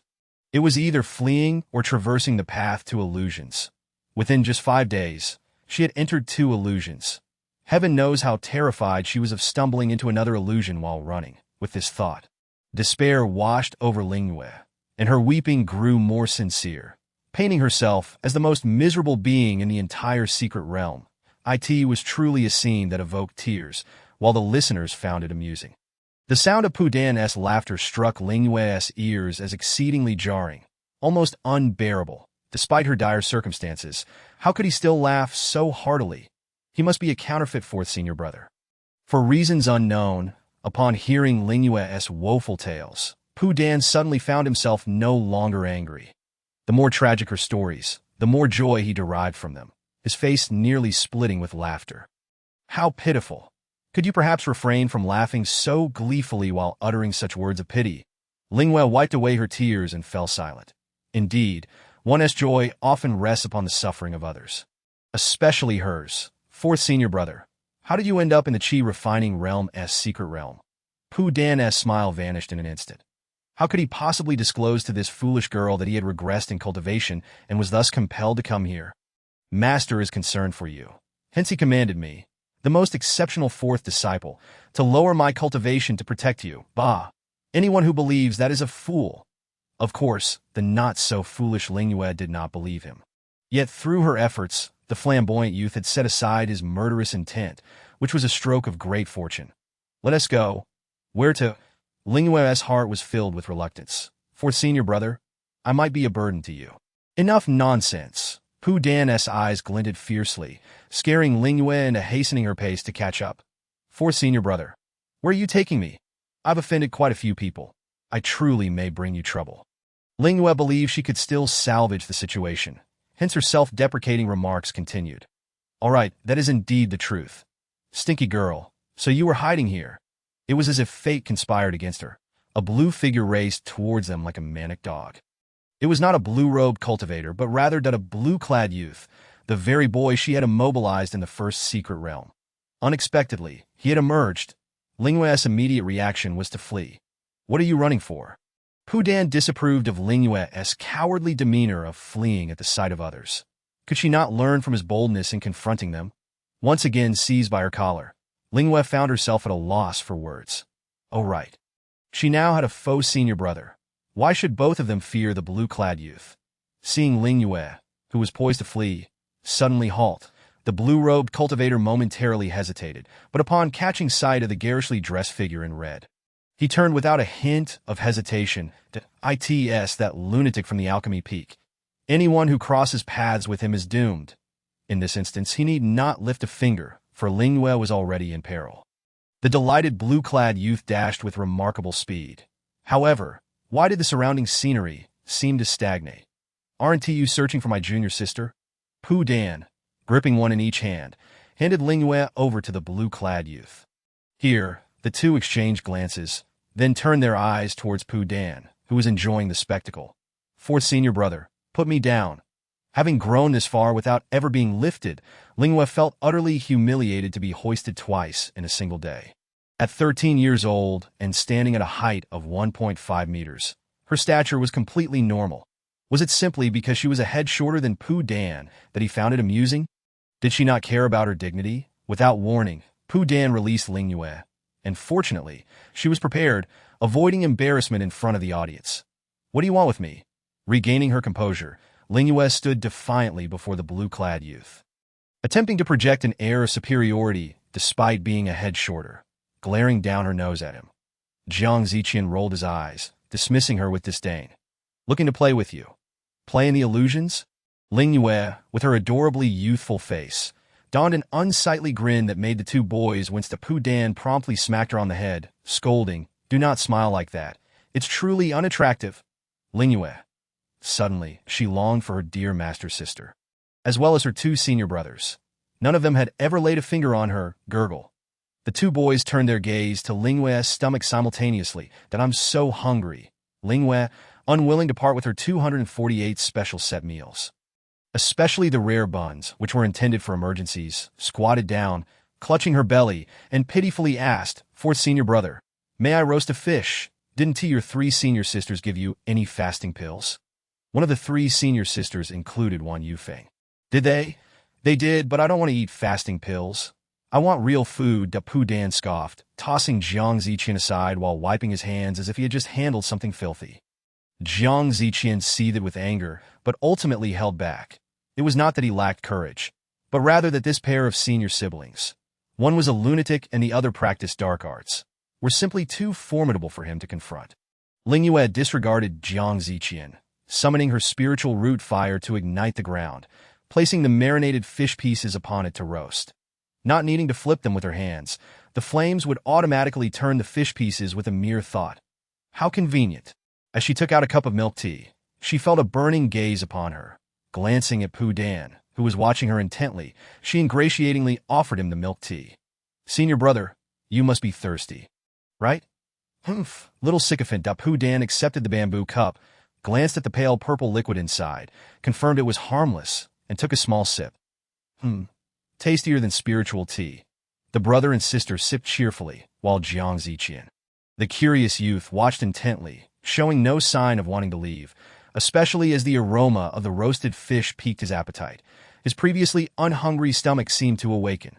Chapter 46. The delicate alchemist at a distance from the brother and sister. Jiang Ziqian gazed longingly at the roasting fish, feeling that the fasting pills in his storage bag were far from appealing. Noticing the ravenous expression of the youth, Ling Yue realized an opportunity to profit from spiritual stones had arrived. Presenting a special set meal before Jiang Ziqian. 1,000 low-grade spiritual stones that I can throw in 2 extra pieces of roasted fish. The 2 glistening, golden-brown fish pieces sizzled enticingly in a white porcelain bowl. "Isn't there poison in this?" Jiang Ziqian, aware of his gullibility, found his hand trembling as he reached into his storage bag for the pouch of spiritual stones. Ling Yue tilted her chin sideways, directing his gaze to Pu Dan, who was currently savoring a piece of roasted fish.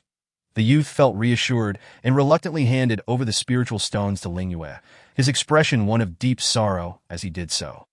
"In my opinion, 1,000 spiritual stones is too little. 10,000 would be more appropriate." After finishing 1 piece of roasted fish, Pu Dan remarked coolly, "Fifth junior sister's cultivation is still too low. She hasn't received the true teachings of the sect, not even having learned to be sufficiently unscrupulous." Upon hearing the mention of 10,000 spiritual stones, Jiang Ziqian snatched the 2 plates from Ling Yue's hands and dashed away at lightning speed. fearful that Pu Dan might resort to robbery. Ling Yue, that could you please take her along? She was not particularly eager to remain in the company of that flamboyant youth. Resolved to take action, she declared, fourth senior brother, where are you taking me? Don't wear that face as if I'm bullying you. As your senior brother, it is my duty to avenge my junior sister. Pu Dan spoke with a righteous fervor. Revenge? What revenge? If others did not trouble her, Ling Yue would be merrily leaping about several circles. The deeper she ventured, the more Ling Yue sensed something amiss. The swamp ahead appeared remarkably familiar, surrounded by numerous inner disciples clad in azure robes. Were they conspiring to monopolize the water with flowers within the swamp? Outer disciples gathered in small clusters, whispering conspiratorially about something that Pu Dan pulled Ling Yue behind a large stone to hide. Have you informed the other outer disciples? They are on their way.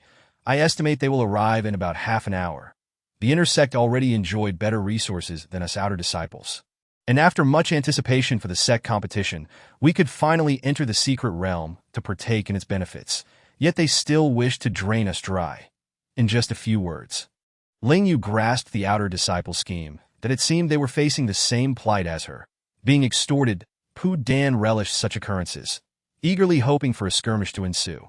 He was here for the thrill. After all, fourth senior brother, should we not leave? She was currently adorned in the inner disciple's robes, a striking emerald green. And what if she were mistakenly harmed? Leave. Stay quiet and remain here. Pu Dan shot her a sidelong glance, feeling it was his duty to correct the timid demeanor of his fifth junior sister. The two crouched behind the stone, waiting and watching. The number of outer disciples gathered in the shadows grew, vastly outnumbering those in blue robes. There were also several inner disciples in various colored robes observing from a distance, and Ling Yue even recognized a few in emerald green, enemies from their main peak. A red figure darted past Ling Yue's line of sight. Wait for me here, do not run off. Almost in the blink of an eye, a gruesomely bloody scene unfolded before Ling Yue. Pu Dan raised a dark red cauldron, many times his size, and smashed it down onto two vice-peak disciples. Recognizing Pu Dan, the two exchanged glances and fled in opposite directions. That a fire dragon, conjured from fire's spiritual energy, pursued one, while the other was struck directly by the cauldron. Ling Yue gasped. Was this truly the frail alchemist from their medicinal peak? This fourth senior brother, whom she had assumed was a counterfeit, truly was the infamous figure she had heard about. How else would he recognize those two, in emerald robes, as vice-peak disciples? This led to a pressing question. Did Pu Dan genuinely claim that their master was concerned for her safety and instructed him to suppress his cultivation to protect her? Ling Yue felt she could not be that significant, suspecting instead that her fourth senior brother had regressed in cultivation for some reason, thus finding himself here. Unbeknownst to Ling Yue, who had already deduced the truth behind his presence in the qi refining secret realm, Pu Dan was caught up in the thrill of the fight. His actions had inadvertently ignited a conflict between the inner and outer disciples. Celestial fireworks of spiritual energy erupted in the sky, illuminating the dim secret realm. To the uninformed, it might seem as if a grand fireworks display was underway. Ling Yue had no desire to join this ruckus, yet she could take advantage of the chaos to pluck a few waterwood flowers. Currently, she only possessed twilight flowers for her mission, and was still 4 flowers short of completion. Once she gathered them all, she would exit. The secret realm was far too perilous. After lamenting the dangers, Ling Yue cautiously poked her head out from behind the stone, only to have a green figure crash to the ground just a meter away from her. The human-shaped crater was all too familiar. Fifth junior sister, send him off personally. Ling Yue obediently complied this time, cheerfully retrieving a transmission jade talisman and shattering it. The figure in the crater transformed into a streak of light and vanished. She did not linger, but carefully maneuvered around the battlefield, making a beeline for the swamp, completely disregarding Pu Dan's earlier instruction to stay put. However, where had all the water with flowers gone? The swamp lay bare, devoid of even a single root. Ling Yue felt a pang of regret. They must have been entirely harvested by the inner disciples of the fourth law peak. Suddenly, the brownish-gray swamp began to bubble. And upon witnessing this, Ling Yue's heart surged with delight. Could the water with flowers regenerate? A sharp squeak of a rat echoed from the swamp, followed by the emergence of grotesque, oversized maggots from the bubbling spots. Their wide mouths lined with an array of sharp teeth, emitting a cacophonous squeal. One of the large maggots lunged toward Ling Yue, What the heck? I did nothing, she retaliated with a fire whip, sending the maggot flying. The maggot horde seemed to have awakened due to the ongoing battle between the inner and outer disciples. Upon their appearance, they commenced an indiscriminate assault, sparing no one but the fighting parties. Embroiled in their own conflict, were caught off guard by this third-party ambush, leading to an uproarious scene. They were the accompanying beasts of the water with flowers. Too many, too many. Everyone run. Ling Yue joined the fleeing crowd. And as she ran, her peripheral vision caught sight of a familiar cultivator, clutching his left shoulder, seemingly injured. How pitiful! She decided to lend him a hand. Changing direction, Ling Yue stealthily approached from behind and delivered a fierce kick, absolutely merciless. Were it not for him, she would not have been sent flying thousands of miles away by that swarm of six-winged white snakes. Da-da! The scream blended seamlessly into the chaos surrounding her as Ling Yue pursued the blue figure. Fixating on the storage pouch at his waist, with a swift tug, she blended into the crowd. Securely in possession of the water with flowers, she also unexpectedly gained a windfall, filling her with delight. Chapter 47. Is it only you who can incite a stir? I can do it too. The observing peak masters were taken aback by Ling Yue's sudden audacity, as she had always appeared timid. Now, her bold act of seizing the opportunity to rob amidst the chaos was entirely unexpected. Long Wanru was quite pleased with Ling Yue's performance. Qing Yuan found herself amused by Ling Yue's antics. Nonchalantly, she picked up a peach blossom cake and took a small bite, casting a sidelong glance at Xiong Kilyu, who still seemed lost in contemplation. In recent days, she had indulged in plenty of food. Yet why had she not reached enlightenment? At that moment, an unusual figure strolled in leisurely. All rise, bow. Luhi cheerfully waved his hand, his gaze landing on the only one who did not bow. Xiong Kilyu. He was momentarily intrigued, wondering if the junior disciples could achieve enlightenment while competing. Oh, and he was still holding a half-eaten chicken leg that Luhi understood. The chicken leg was one reason, and the words he had previously spoken were another. Rotten wood can still be carved. Master Ancestor, please take a seat. Qing Yuan gestured for Long Wanru to bring out another table, which quickly filled with an array of delightful dishes, including several platters of rare buns. Luhi, initially intending to simply join the festivities and depart, found himself unable to resist the allure of the food. Naturally, he sat down, casually sipping some milk tea before reaching for a pure-colored lotus pastry. Two celestial mirrors stood before him, with a group of disciples performing. This year's competition seemed even more thrilling than in previous years that Luhi glanced at Ling Yue, who was dashing through the crowd. Then shifted his focus to the beast's secret realm of the Foundation establishment stage, pinpointing the disobedient disciple who was bullying others that Mo Juanza. That was clearly our initial attack. Zhuoling Ya's beautiful face contorted with anger. Did you write your name on it? Mo Juanza scrutinized the enormous black bull he was holding, as if trying to locate a name on its body. Senior sister, this brat is clearly intent on opposing us. Zhuoling Ya was well aware that Mo Juanza was deliberately making trouble for them, that if only one or two beasts had been taken, she could have pretended nothing had happened. However, this brat was thoroughly wicked, always snatching the beasts and spiritual plants they had set their sights on. Because of him, they had achieved nothing over the past 6 days that Mo Juanza reveled in the distorted expressions of his peers. Satisfied as he stored the black bull into his spatial ring and stepped onto the Xian ice. His departing silhouette was infuriatingly smug, and Zhuoling Ya wished to confront him. She checked her body for any tracking talismans. Every time, their locations were accurately pinpointed by Mo Juanza. They must have been marked with tracking talismans or other traceable artifacts. Zhuoling Ya was intimidated by the ever-persistent Mo Juanza. Their mission had a time limit of only half a month, and they had already wasted 6 days. Only 9 remained. The group of disciples searched their bodies thoroughly, but found no tracking talismans, leaving with darkened expressions, just as they finally located their target and were about to defeat it with great effort. Mo Juanza appeared once more at Luhi, witnessing this scene, could not suppress his laughter. How can this brat be so wicked? Zhuoling Ya had the same thought, as Mo Juanza took away their hard-earned spoils. She produced a medicinal pill and began calling for help. If the 3 of them could not handle him, they would summon 10 or 20. Indeed, with more people, the elusive Mo Juanza vanished without a trace. And Zhuoling Ya and her peers successfully hunted their first target beast. Such an ugly beast came at a tremendous cost. Could they afford to hire 10 mid-foundation establishment inner disciples for protection? Enraged, Ling Yue redirected her resentment towards the main peak and the lowly girl she had cast down the mountain, convinced that Mo Juanza targeted her because of that very girl. Oh, is that not the infamous eldest disciple of the Vice Peak? Ling Yue, quite the lavish display, bringing so many guards. Unlike me, I have not a single guard to spare. What a disgrace to the main peak. Wan Yufeng's tone dripped with sarcasm, his expression infuriating as he rapidly waved his fan. Give him a beating, then send him on his way. How dare he appear so brazenly before her without a hint of shame? Ling Yue finally found an outlet for her pent-up frustration. 10 guards surged forward, prompting Wan Yufeng to turn and flee. I did not provoke you. Chase him down. Ling Yue led the charge, determined to beat that insufferable man to a pulp today. Senior sister. Could there be a trap ahead? With our current strength, are we afraid of traps? 13 foundation establishment cultivators.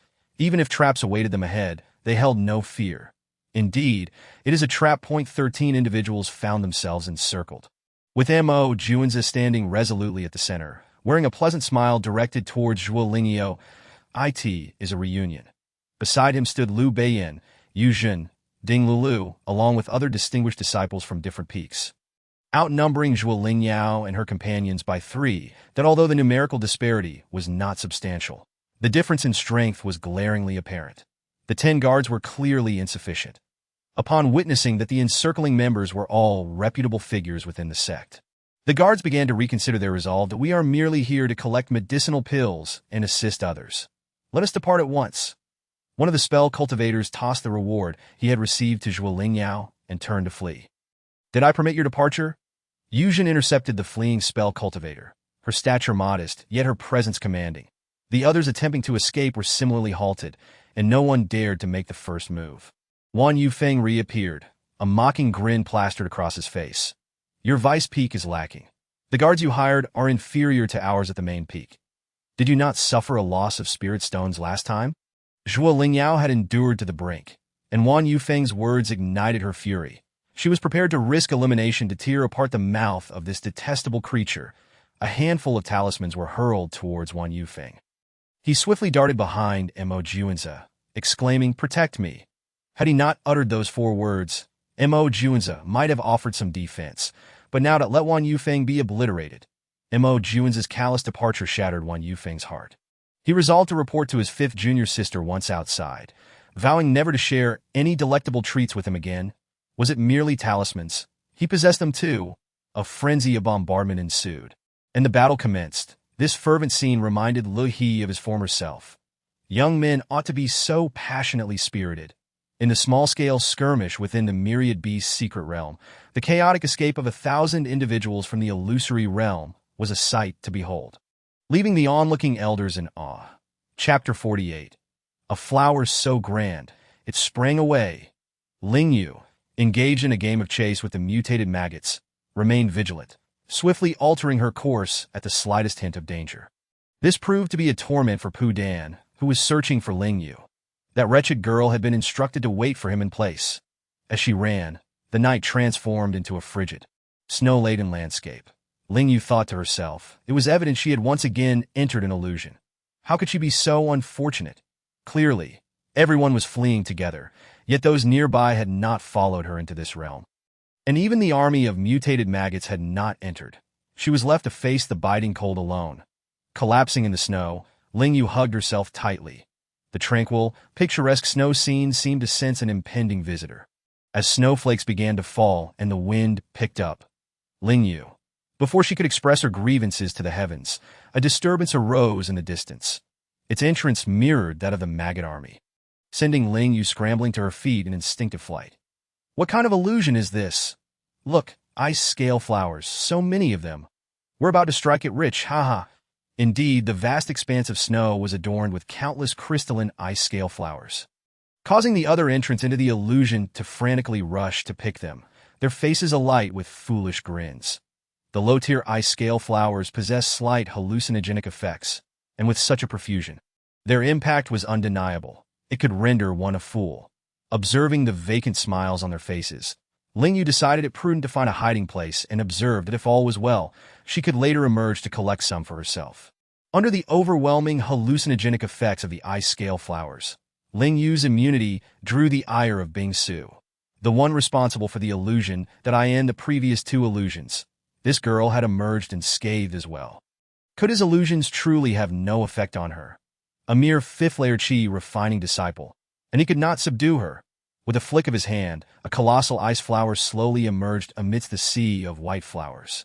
Its fish-scale petals starkly black, standing out amidst the white with an eerie allure. It was the Flower King.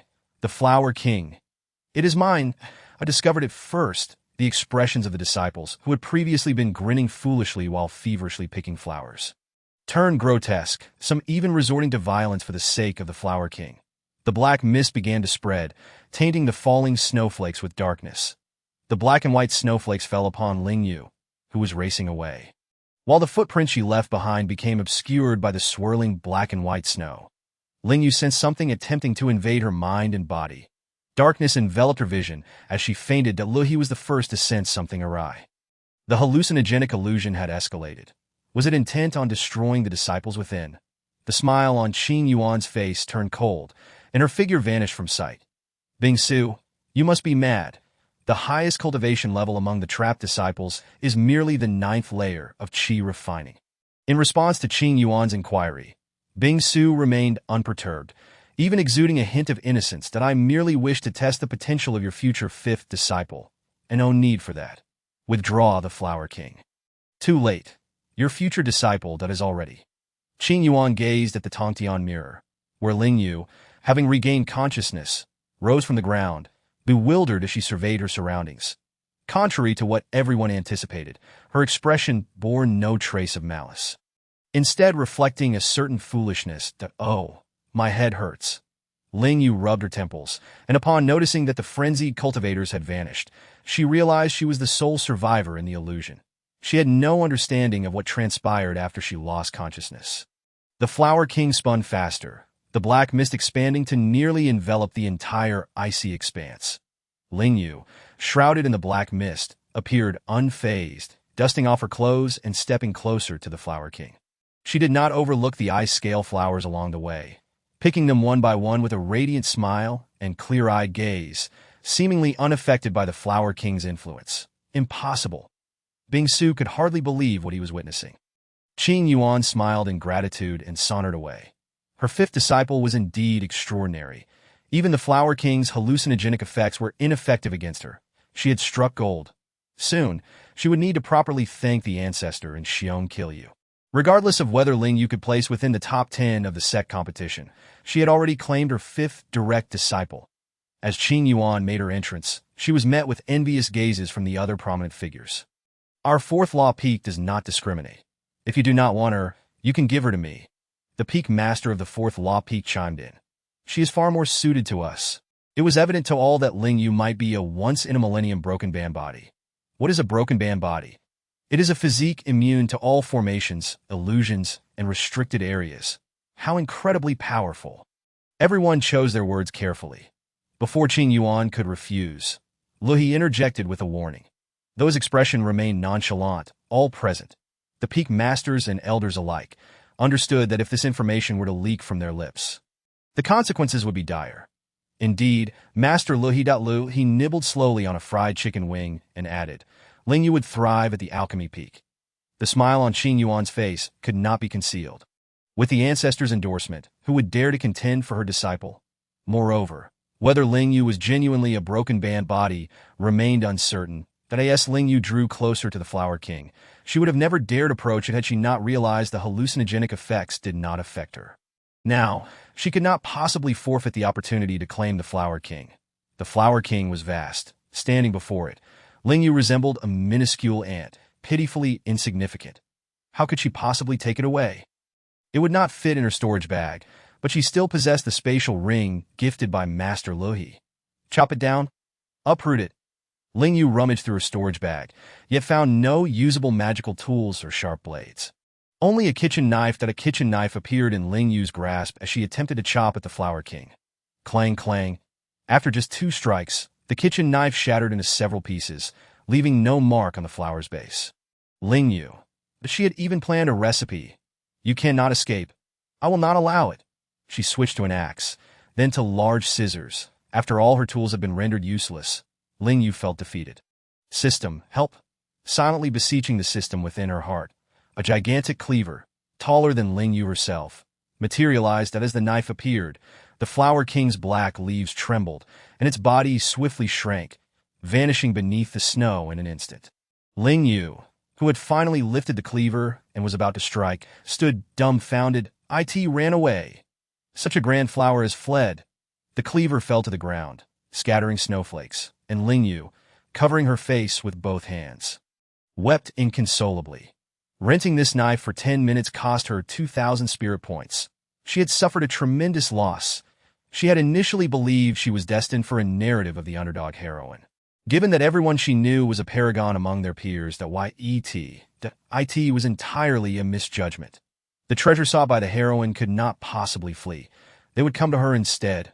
Ling Yue sat in the snow, face buried in her hands, crying out in despair. Chapter 49.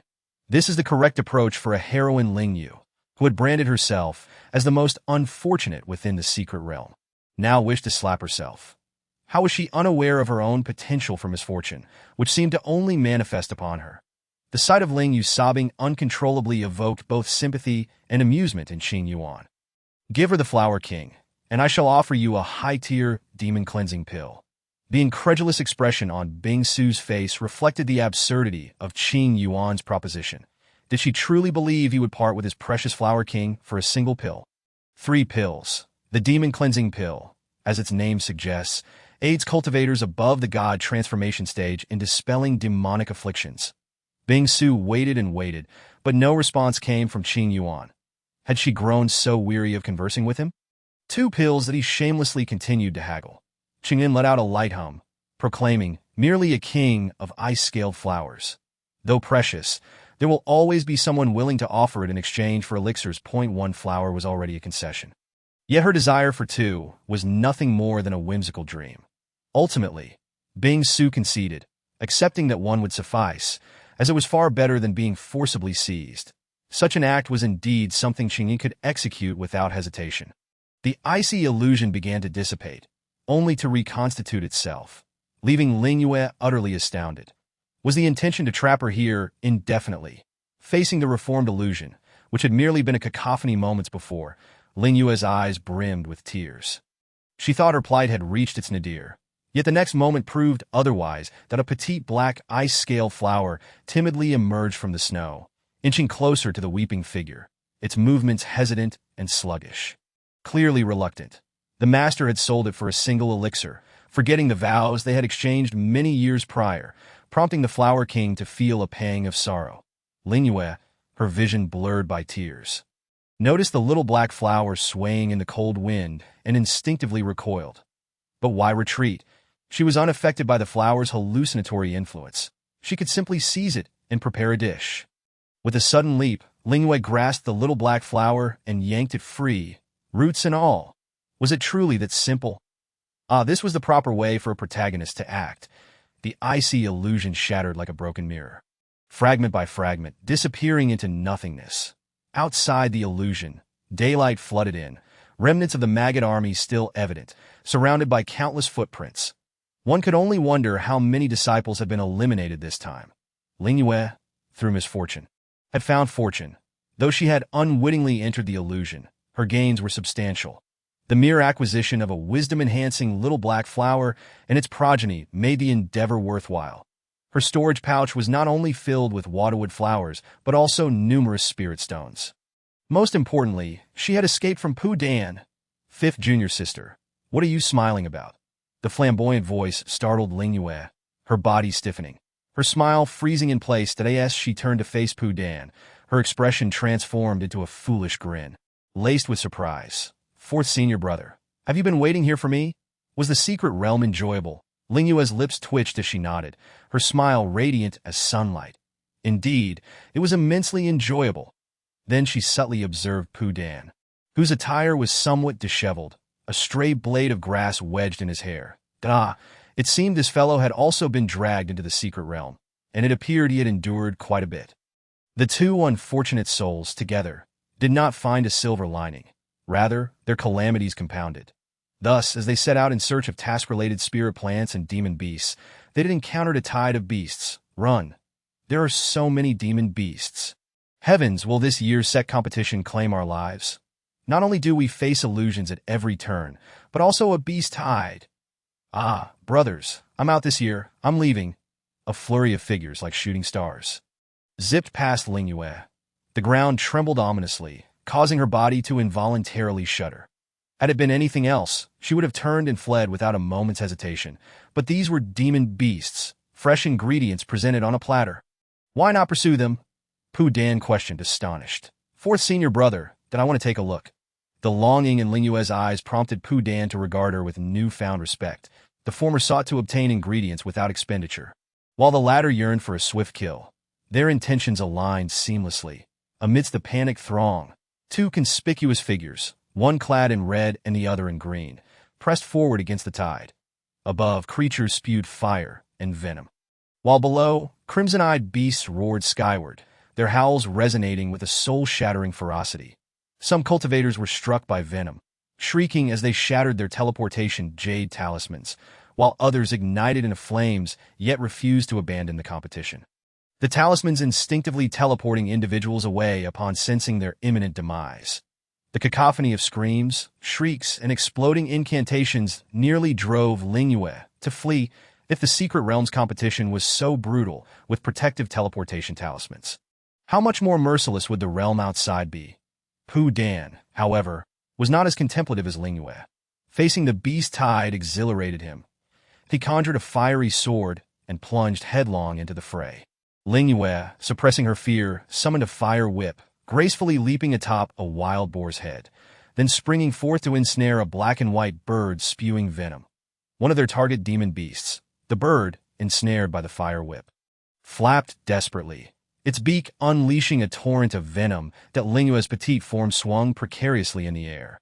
Struggling to ascend along the whip, she found the bird was no fool, offering no chance. Little black flower, lend a hand. The flower king, entangled around her wrist, feigned death. If you won't help, then so be it. Ling Yue, initially wishing to conserve her talismans, produced an ice explosion talisman and hurled it at the beast horde below, the resulting blast propelling her onto the venomous bird's back. Wiping the blood from her lips, Ling Yue clutched the bird's flapping wings, drawing a small cleaver, and without hesitation, aimed for a lethal strike to its head. Blood spraying onto the ground, inciting the beast below to frenzy further. Ling Yue hesitated to slay a sentient being, but as a top chef, she had dispatched countless poultry without a twinge of guilt. Once decapitated, the venomous bird's body spiraled uncontrollably, plummeting in a straight line as Ling Yue became ensconced within its feathers, their combined forms crashing into the horde below. The spoils were swiftly stowed away in her storage pouch while she deftly maneuvered to escape on foot. A massive paw descended slowly toward her back. Chapter 50. In times of great peril, each flees. Sensing the impending danger, Ling Yue reacted swiftly, rolling to grasp the descending paw, her hands emanating a faint golden light. Trembling as if stricken by a fit, she summoned golden spiritual energy, yet her effort lasted barely a second. Enough to evade the giant paw, her diminutive figure darted through the gaps between beasts, frantically fleeing. The near miss of being crushed left Ling Yue shaken. She was grateful to have trained alongside the muscle-bound cultivators of the body refinement peak. Their presence had surely imparted some strength, having hunted one target and narrowly escaped death. Ling Yue resolved to refrain from further risks. She needed a moment to recuperate. The little black flower drooped, disheartened, resembling a withered plant. If its second master met with demise, it could rightfully seek a new master. It now appeared its wish would remain unfulfilled. Unbeknownst to Ling Yue, who had yet to establish a contract with the Flower King, she remained oblivious to its thoughts. Even if she were aware, it would matter little. For her purpose in taking the black flower was to craft it into a rare delicacy. Both parties were secretly wishing for the other's downfall. This Flower King was utterly useless once Ling Yue emerged. She would utilize it for alchemical purposes. Indeed, Long Wanru concurred with Qing Yuan's sentiments that Pu Dan was also of little use. Once they exited, she would have him expelled from the sect. This time, Long Wanru did not agree, remarking that if the master were willing, then so be it. Her gaze returned to the celestial mirror. Having evaded the beast tide, Ling Yue leaned against a tree, gasping for breath. Had she ever encountered such exhilarating experiences in her life? First, to calm her nerves, she would savor a chicken leg. The ground trembled ominously, while behind her, Pu Dan offered chicken legs, buns, and milk tea, a moment of tranquility amidst chaos. Bang! A corpse resembling a lion-headed tiger plummeted before Ling Yue. Bang, bang, bang, before Ling Yue could express her surprise. Several more beast corpses collided into the pit before her, their tragic fates evident, suggesting they had endured considerable suffering in life. Collect them that a bloodied figure staggered toward Ling Yue, its platter of food falling into Pu Dan's hands. Ling Yue paid no mind, gleefully stowing the demon beast corpses into her storage pouch. With sufficient quantity, only 3 spirit plants remained before she could depart the secret realm. She truly could not linger any longer. Pu Dan, experiencing chicken legs for the first time, cast a curious glance at Ling Yue, then grinned, perhaps suggesting that the main peak would not be home to just one oddity in the future. The two, having feasted, exchanged glances. Ling Yue contemplated presenting her collected twilight flowers, waterwood flowers, and ice-scale flowers to Pu Dan. What is this? Fifth junior sister was still too naive. 6 task-related spirit plants piled before Ling Yue, forming a small mountain. Pu Dan beamed with pride. Goodness, fourth senior brother, you are truly remarkable. Ling Yue's admiration thrilled Pu Dan. Yet regardless of her flattery, he had no intention of sharing the spirit plants with her. Helping to hunt demon beasts was already an act of great benevolence on his part. That the excitement of imminent escape faded the moment the spirit plants vanished from sight. Despair engulfed his heart. Fourth senior brother, Ling Yue pleaded, her eyes glistening with a pitiful expression, hoping to elicit some compassion from the young man. Alas, he remained unyielding, his demeanor cold and indifferent. No, these were obtained through my own efforts. Hearing the term obtained with such audacity, she felt her own accomplishments paled in comparison to mere robbery. Fourth senior brother, can you take me with you? Pu Dan chuckled at Ling Yue's flattering smile. All right, but I want to take action. I can at most provide you with information that in other words, he expected her to embark on a solo venture to commit robbery, compared to entering an illusion. Ling Yue naturally preferred the former. She would give it a try, and if it failed, she could always seek her own path. The beast tide had since retreated, and Ling Yue, invigorated, prepared to seize the day that someone's coming. Pu Dan darted behind a tree, leaving Ling Yue alone to confront 3 approaching figures cloaked in azure. 3. Not ideal. She couldn't gauge their cultivation levels. If she didn't run, would she simply wait to be robbed? Ling Yue's flight was swift and decisive, leaving no room for hesitation, rendering Pu Dan speechless from his hiding place. Was this the extent of her ambition? To rob? Pu Dan couldn't help but chuckle at the absurdity. After all, 2 were merely at the 8th level of chi refinement, while he, at the 8th level, could not perceive their true cultivation, critiquing Ling Yue's lack of ambition. Even Pu Dong has fled. She simply cannot compete. It's utterly impossible. Ling Yue. The young man has run away, which undoubtedly signifies that the 3 behind him are even stronger. Hastily, she pulls out some rare dumplings and shoves them into her mouth. That green-haired brat in front, even if turned to ash, I would recognize her without fail. Bah, he is the truly green one. Facing someone at the 5th level of chi refinement who still seeks assistance. He possesses not a shred of martial ethics. Pu Dong, that madman, is over there. You all bypass him. Do not let him escape. To the left, a group of cultivators approaches in a fan formation. Ling Yue, who was about to call for Pu Dong's help, quickly shuts her mouth, fearful of being associated with a young man who is many times her foe. With pursuers both in front and behind, she decisively changes direction, her mouth stuffed with dumplings to the point of difficulty swallowing. Moving so swiftly that even those at the 9th level of chi refinement struggle to keep up. For the first time, Ling Yue hopes for a secret realm ahead to take her in. Hurry, any secret realm will do. A hand rests on Ling Yue's shoulder. Crack! A fiery whip swats away the offending hand. The cultivator glances at his burned hand, huffs, then forms hand seals, conjuring a wall of water to block Ling Yue's path. Keep running. Ling Yue finds herself surrounded. Behind her, a wall of water, and the spell cultivators flanking her boast higher cultivation levels. Her prayers for a secret realm go unanswered. This is truly dire to know. She must struggle once more. The three cultivators cross their arms, watching her like a trapped beast. Hand over your storage bag, and you may avoid a beating. In no way, if I don't get beaten, would I not have suffered in vain? The blue-clad cultivator who had been robbed cannot help but rub his backside, where a footprint remains. The T.O. let this insufferable girl go so easily is unacceptable. Fine, I'll let you vent a bit, but don't be too harsh. After all, she is a pill master. They've already begun deliberating on how to deal with her, which is utterly intolerable. The ground beneath the three cultivators cracks at a mere parlor trick.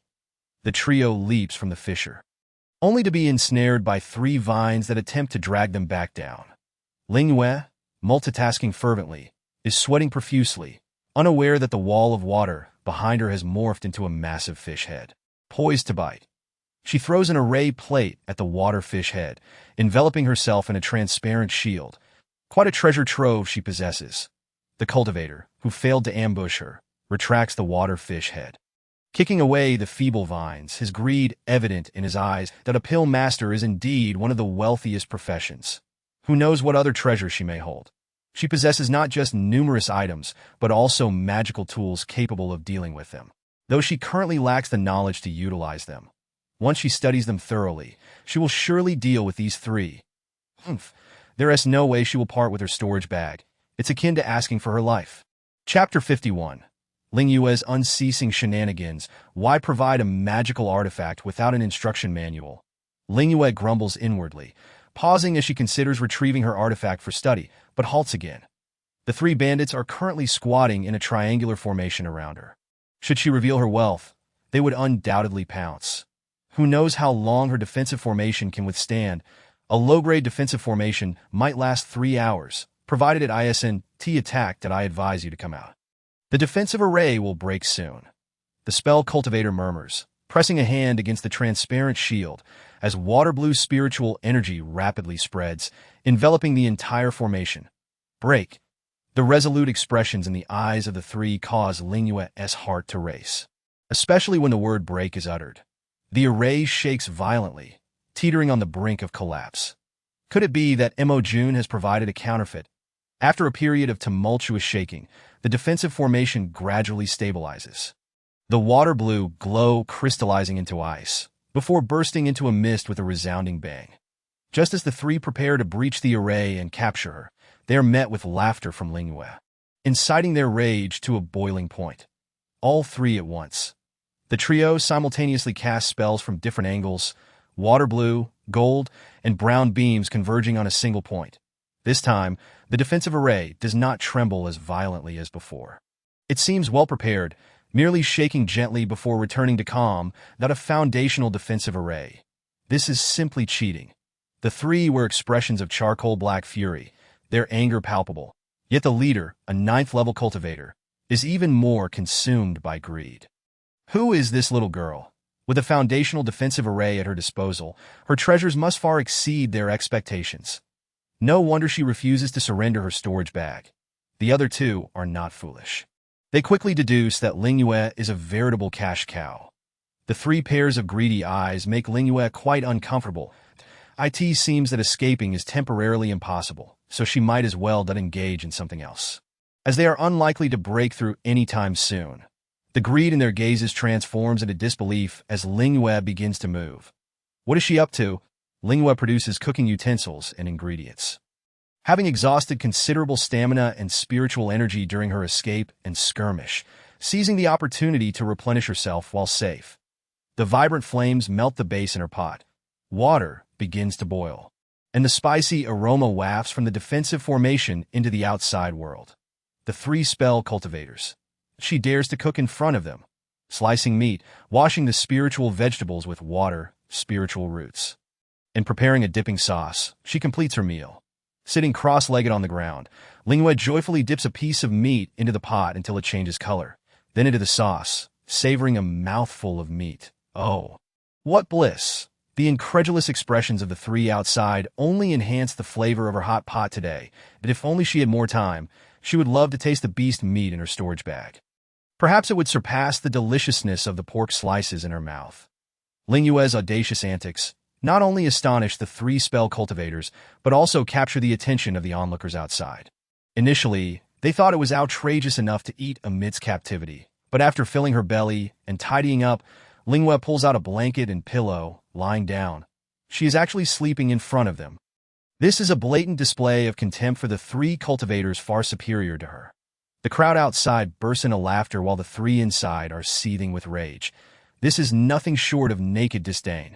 The three outside stomp their feet in frustration, continuously assaulting the formation, while Ling Yue sleeps soundly under her blanket, undisturbed by their relentless bombardment.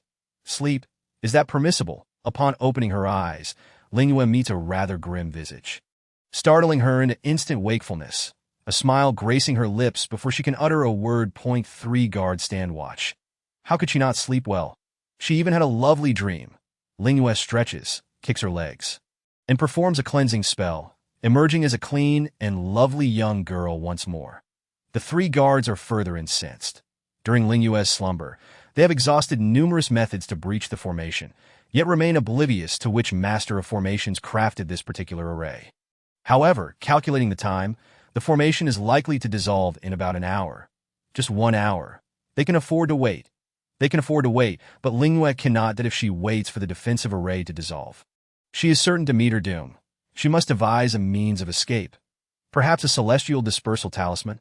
If only someone could draw the attention of the three outside. Ling Yue's first thought is of the fleeing Pudong. But the next moment, she strongly recoils at the idea of encountering him, fearing he might bring a string of enemies along, which would spell her demise. The Flower King, feigning death, senses Ling Yue's fervent gaze, its leaves and petals drooping further, that if you do not assist me this time, I shall turn you into food as soon as we escape. This statement fails to intimidate the Flower King. With her 5th level of chi refinement, does she truly believe she can refine it? Does Qing'an know? Once we escape, I shall present you to her, turning you into a pill. Ling Yue wears a mockingly fearful expression that elicits laughter. What is she mumbling about? Is she beginning to lose her mind? Finally aware of fear. The 3 guards feel a sense of relief at last. Yet, this relief is short-lived, as snowflakes begin to drift from the sky. The surrounding scenery instantly cloaked in white, and then a black ice-scaled Flower King appears not far from them. Black mist begins to spread wildly. The 9th level cultivator gasps halfway, then holds his breath, but alas, it is too late. The black mist surges into his body, his shocked expression gradually replaced by madness. The other 2 cultivators simultaneously launch an attack on the 9th level cultivator. They have turned against one another. Seizing this opportunity, Ling Yue retrieves the array plate and dashes away, treading on snowflakes. The little black flower is quite impressive. It merely reveals this ability and instantly eliminates the 3 adversaries who posed a threat to her. Once believing itself the king of flowers, the Flower King has completely lost confidence after suffering 2 setbacks at Ling Yue's hands that a mere 5th level chi refinement cultivator remains unaffected by its hallucinatory black mist. Were it not for the 9th level cultivator succumbing, the Flower King would have thought its black mist ineffective. Be careful, little black flower. Do not cause any fatalities. In her flight, Ling Yue reminds the Flower King. Those 3 were merely intent on robbing and giving her a beating, not truly wishing to take her life. After all, this is a sect competition, and they are all fellow disciples. Such benevolence, 5th junior sister. Wait! The fleeing Ling Yue hears this voice, and not only does she not halt, but she accelerates instead. Surely, they wish to drag her into a fire pit. She cannot be fooled. Has she gone deaf? The voice rings in her ears, and turning her head, Ling Yue glimpses the once handsome and flamboyant young man now in a state that is genuinely hard to suppress laughter. Ling Yue points at Pudong, laughing until tears stream down her face that, oh dear, just look at how tragic he has become. Chapter 52. Your enemy approaches. May I take my leave first? The ethereal figure draped in red bore tattered garments, with a gaping hole here and a missing patch there. The hem was singed to a mere remnant, and her once flowing locks had been reduced to mere shoulder-length strands. The beggar's attire, while less than noble, was not her greatest concern. The most alarming aspect was her visage. The left eye was swollen, resembling that of a toad, and a dark bruise marred the area around her lips, as if poisoned. Even more absurdly, the right side of her face appeared nearly double in size compared to the left. That it was quite the sight to behold. Ha ha ha, the deflated Ling Yue, having stifled her laughter, could not contain herself any longer. How much torment and humiliation had she endured? It was truly dismal and pitiable. Umph. As long as he remained oblivious to his current state, he would still be a handsome man. Ling Yue wiped away her tears of laughter, trembling hands retrieving healing elixirs for her woeful fourth senior brother. Only after he consumed the pills did she sense something amiss. Fourth senior brother, have you been stripped of everything? Temporarily left in their possession, she sighed at their unreliability. At least she had enjoyed a hot pot meal and a good night's rest. Suddenly, with a resounding thud, Pu Dan, who had been standing confidently moments ago, collapsed to the ground, sending leaves scattering in all directions. Ling Yue exclaimed, "Fourth senior brother, wake up! Your enemies are upon us!" She shouted fervently near his ear. But he remained utterly still, save for the faint sound of his breathing, resembling that of a lifeless corpse. Abandon him? Unthinkable. But to carry a man towering over her by 1.5 feet, weighing over 100 pounds, was a daunting task indeed. She resolved to find a place to wait until he regained consciousness. However, as she traversed the path, she encountered not a single soul. How peculiar! It felt as though she and Pu Dan were the only two half-living beings left in the entire secret realm. Was that figure ahead indeed Pu Dan? Undoubtedly. Who else would don such red attire? She hastened to catch up. A group of 10 or so cultivators besieged Pu Dan, an 8th-level Qi refinement practitioner, and yet he managed to escape, a tremendous disgrace for them, unwilling to let him slip away. They scattered in search, and ultimately, they found him. It was indeed an illusion. There were plenty of people around. Ling Yue mused impassively. "Fifth junior sister, put me down." Ling Yue released her grip, and Pu Dan, who fell to the ground with a spurt of blood, uttered, "The fourth senior brother, your enemies have arrived. May I take my leave?" Faced with the encroaching cultivators, all notions of sect loyalty vanished. Ling Yue yearned to sprout wings and flee at once. Why the panic? Pu Dan calmly retrieved a white shell from his sleeve, fixing his gaze upon it with a sinister smile. Ling Yue shivered as goosebumps erupted along her arms, just as she was about to inquire about his intentions when her eyes widened in shock. The tiny shell opened slightly, sucking in the pursuing cultivators. They were drawn in point one after another. They were engulfed, unable to resist. Could it be that fourth senior brother was the reincarnation of a clam spirit? "Senior brother, will they be in danger? Why aren't you concerned about me?"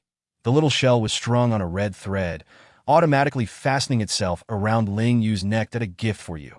The thought of wearing a shell that held the essence of a dozen individuals made Ling Yue's heart recoil.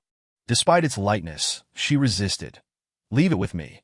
I cannot guarantee I won't torment them one by one." That the word death was emphasized by Pu Dan, who absent-mindedly touched his own face. Had this been outside the sect, these people would have long since turned to ashes, their lives extinguished.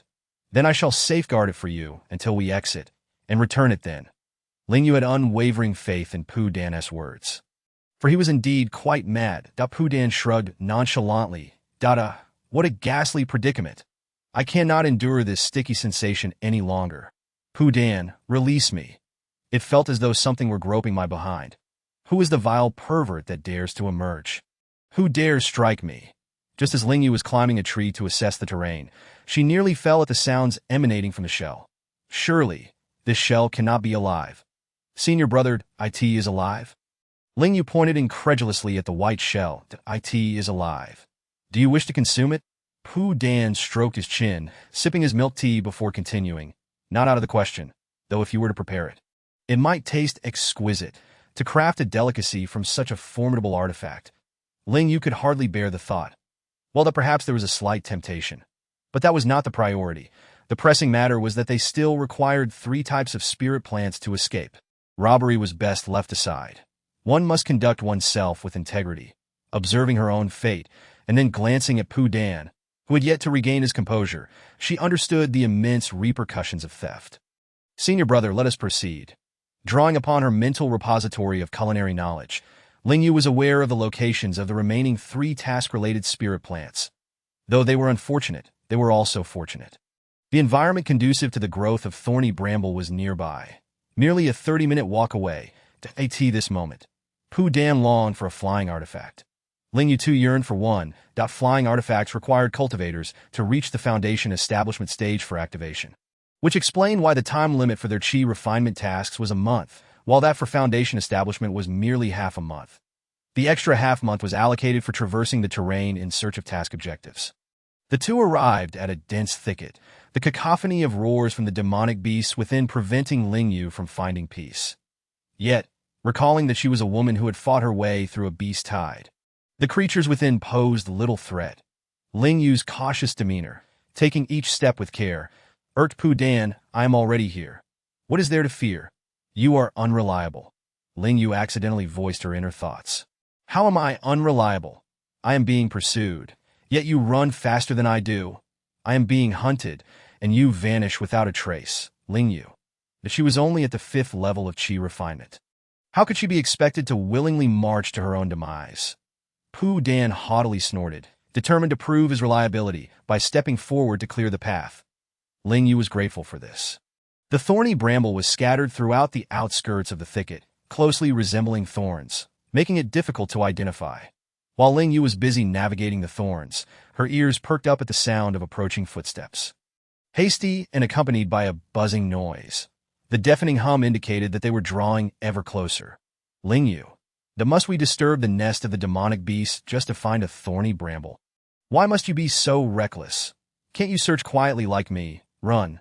The poisonous thorn peaks are coming. Just as the sharp voice finished, a swarm of dark and ominous thorn peaks flew toward them. Ling Yue bolted, for if she were to be stung by these venomous bees, she would undoubtedly be turned into a human-shaped sieve. Having given up on her robbery plans, she intended to gather spirit plants peacefully. Why should fate treat her so cruelly? Surely it was the misfortune of those around her that led to this predicament. Chapter 53. A feast of slaughter, aromas of charred delicacies in her frenzied escape. Ling Yue caught a glimpse of a genuine thorny bramble. Its figure quickly diminished as she fled. How could this be? She had finally found it. Ling Yue hastily consumed 2 detoxification pills, then turned back towards the thorny bramble. At that moment, the canopy above was obscured by the peaks, casting the surroundings into darkness, the incessant buzzing sending shivers down her spine. Ling Yue stealthily approached the thorny bramble, reaching out to pluck. The soft, prickly sensation confirmed it was indeed the thorny bramble. Ling Yue gleefully stowed it in her storage pouch, intending to depart, only to discover another plant nearby. She thought to take it, reasoning that it would only require a few steps to pluck.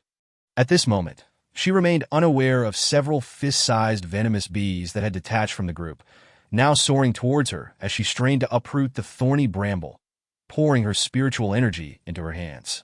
She exerted force, and with a resounding crack, an enormous thorny bramble was uprooted along with its roots. The familiar scream startled Pu Dan, who was nearby, playing with the poisonous bees. 5th junior sister. Are you not fleeing? It sounded as if it were right nearby. Indeed, Ling Yue was close, and she had been stung multiple times. The pain was so intense that she could not help but cry out a couple of times, leading to it now being pursued by a swarm of venomous bees, clutching her head in panic, with the stung areas throbbing and swollen. Such misfortune. Frustrated, Ling Yue drew an ice explosion talisman and hurled it at the swarm behind her. Bang! A brilliant white light illuminated the dark thicket, indirectly saving the nearby, fleeing cultivators. Ling Yue noticed a cultivator who was covered in welts, looking utterly pitiful. The ice explosion talisman had obliterated a number of venomous bees. Yet it also attracted even more, and they flew with astonishing speed. Ling Yue wished fervently for a pair of wind-fire wheels. Cries of alarm accompanied flashes of light that illuminated the darkness. Many individuals shattered their teleportation jade tokens, transforming the previously tranquil thicket into a cacophony. Ling Yue lashed out with her fire whip, shattering the venomous bees that attempted to sting her. But even after escaping the thicket, a multitude of bees still followed closely behind. Pu Dan gazed at Ling Yue's increasingly distant figure with a resentful expression, and upon hearing her cries, he hurriedly made his way over, only to find she was running quite swiftly. Had she forgotten she had a senior brother? Clearly, she had. In her frantic bid for survival, Ling Yue could not possibly remember Pudan, and even if she did, she had no ability to carve a path through the swarm to find him. She was not suicidal. The creatures marked by the venomous bees were doomed to a relentless pursuit, unable to escape their fate. Ling Yue, rummaging through her mental repository of culinary knowledge, felt despondent. The notion of relentless pursuit indicated that escape was futile. It was either her demise or that of the bees. Why had she run so far? How foolish she was. The fire whip in her hand lashed toward the swarm, extending and branching out to swiftly form a net-like barrier. The size of the barrier depended on the depth of the caster's spiritual energy. Though she was only at the 5th level of chi refinement, she possessed 5 spiritual roots. The fire net barrier expanded rapidly, but the enraged venomous bees paid no heed to the flames or water. Crashing into it, sizzle, sizzle. The rich aroma of charred delicacies filled the air. Ling Yue yearned to transform the firewall into an immense net, aiming to ensnare the venomous swarm of bees, yet her lack of skill rendered her unable to accomplish this feat. She felt particularly proud of herself for managing to achieve even that much. The self-destructive collisions of the poisonous bees caused her spiritual energy to deplete rapidly, and she found herself on the brink of collapse. What to do? Suddenly, she remembered that the onlookers were also curious about how she would deal with the bee swarm. As slender vines erupted from the firewall, their eyes widened in astonishment. The delicate vines, adorned with flickering flames, swiftly ensnared the bodies of the bees at her command, completing the act of strangulation. It became a grisly feast, filling the air with the scent of charred flesh. Ling Yue rolled her eyes and fainted. In her moment of unconsciousness, regret washed over her. She had merely intended to experiment with conjuring vines from the flames and enveloping them in fire.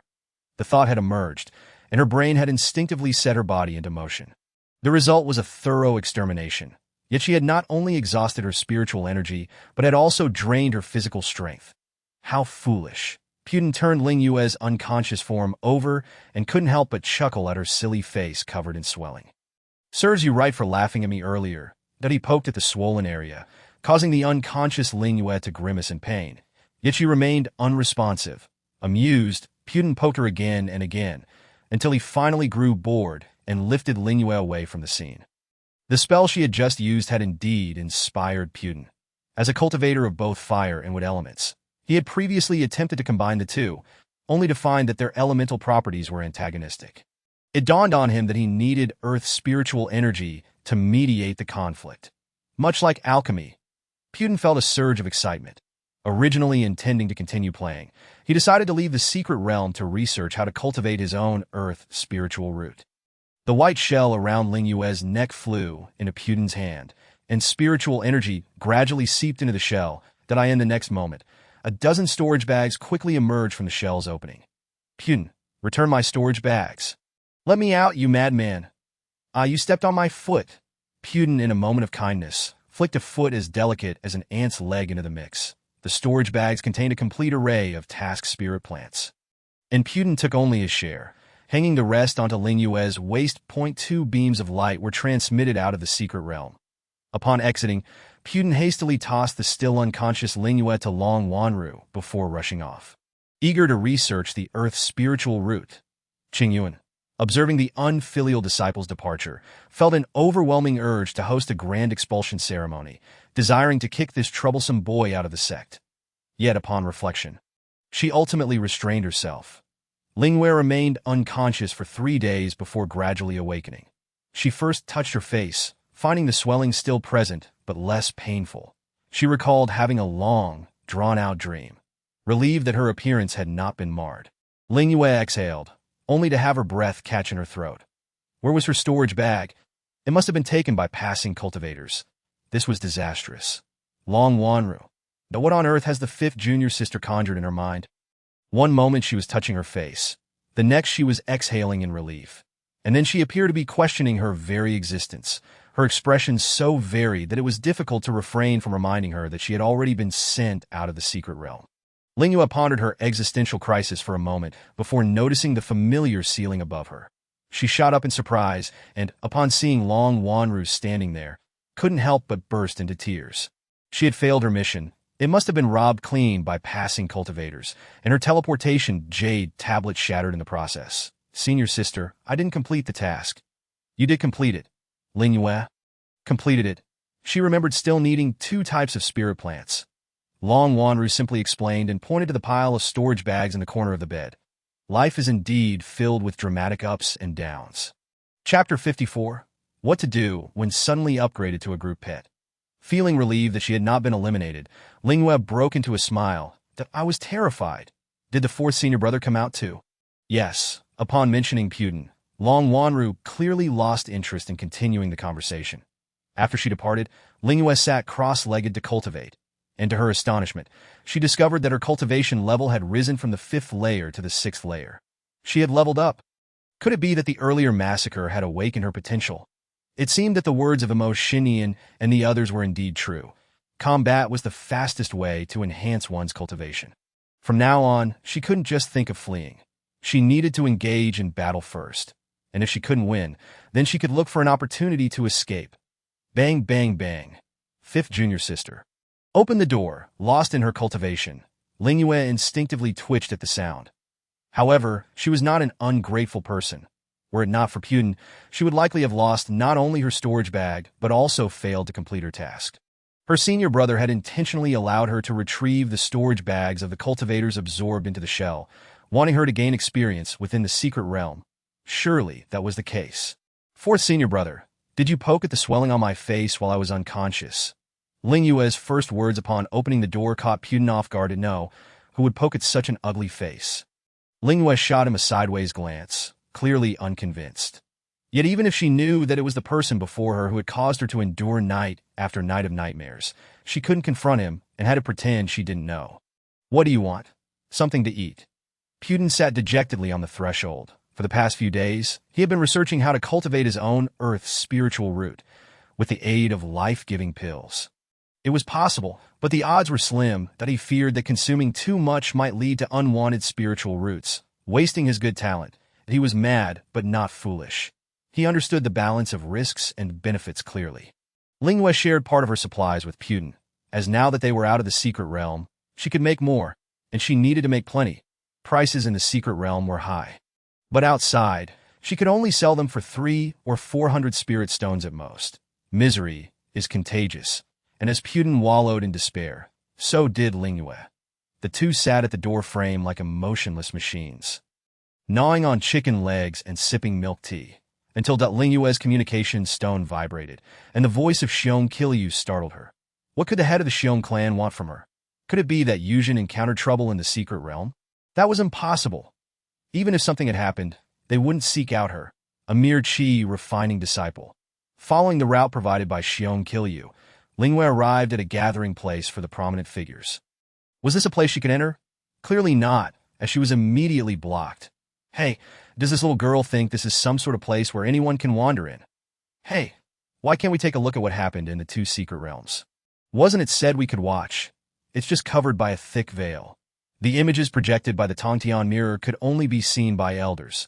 The disciples surrounding it, lacking sufficient cultivation, were unable to discern the visuals clearly. Which peak are you from?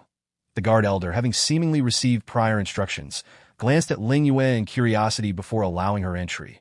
Once Ling Yue was let in, the disciples outside erupted. Elder Jing, why can she go in? Let me in too, Elder Jing. I'm also from the alchemy peak. I'm from the body refinement peak. I should be allowed in as well. The disciples pushed and shoved, trying to sneak in while the elder's attention was diverted.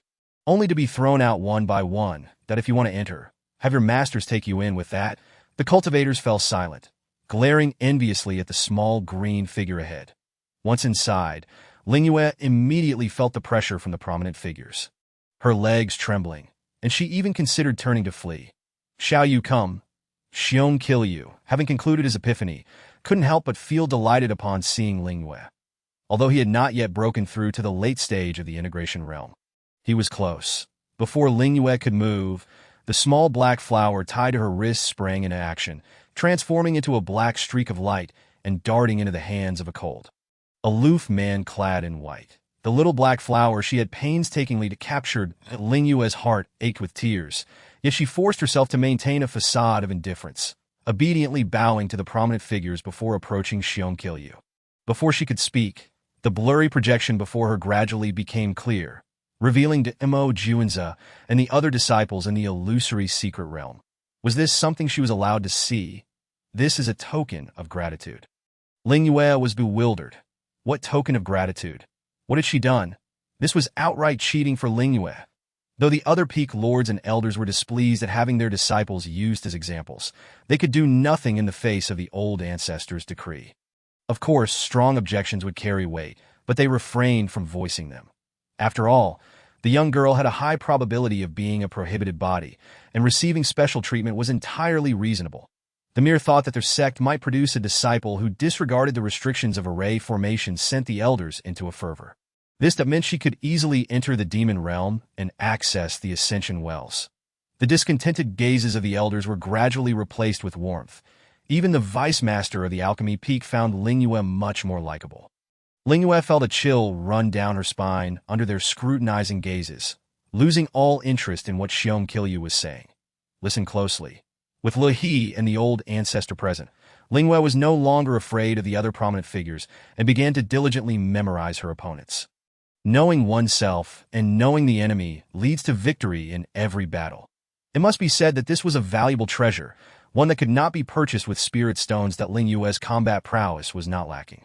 What she lacked was experience and understanding of her opponents, that if she could remember all the content Xiong Kilyu spoke of, entering the top 10 of the sex competition would be a breeze. Ling Yue pressed her hand to her rapidly beating heart, her smile appearing utterly foolish. Xiong Peak Master was simply too kind. Perhaps she should switch to the body refinement peak.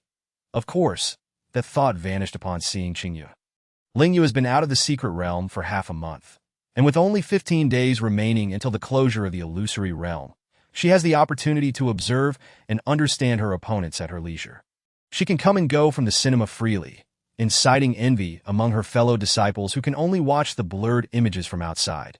They speculate about her background, wondering how she has earned such privileges. Especially when even Mo Juanza, the sole disciple of the venerable Lihi, does not enjoy such treatment.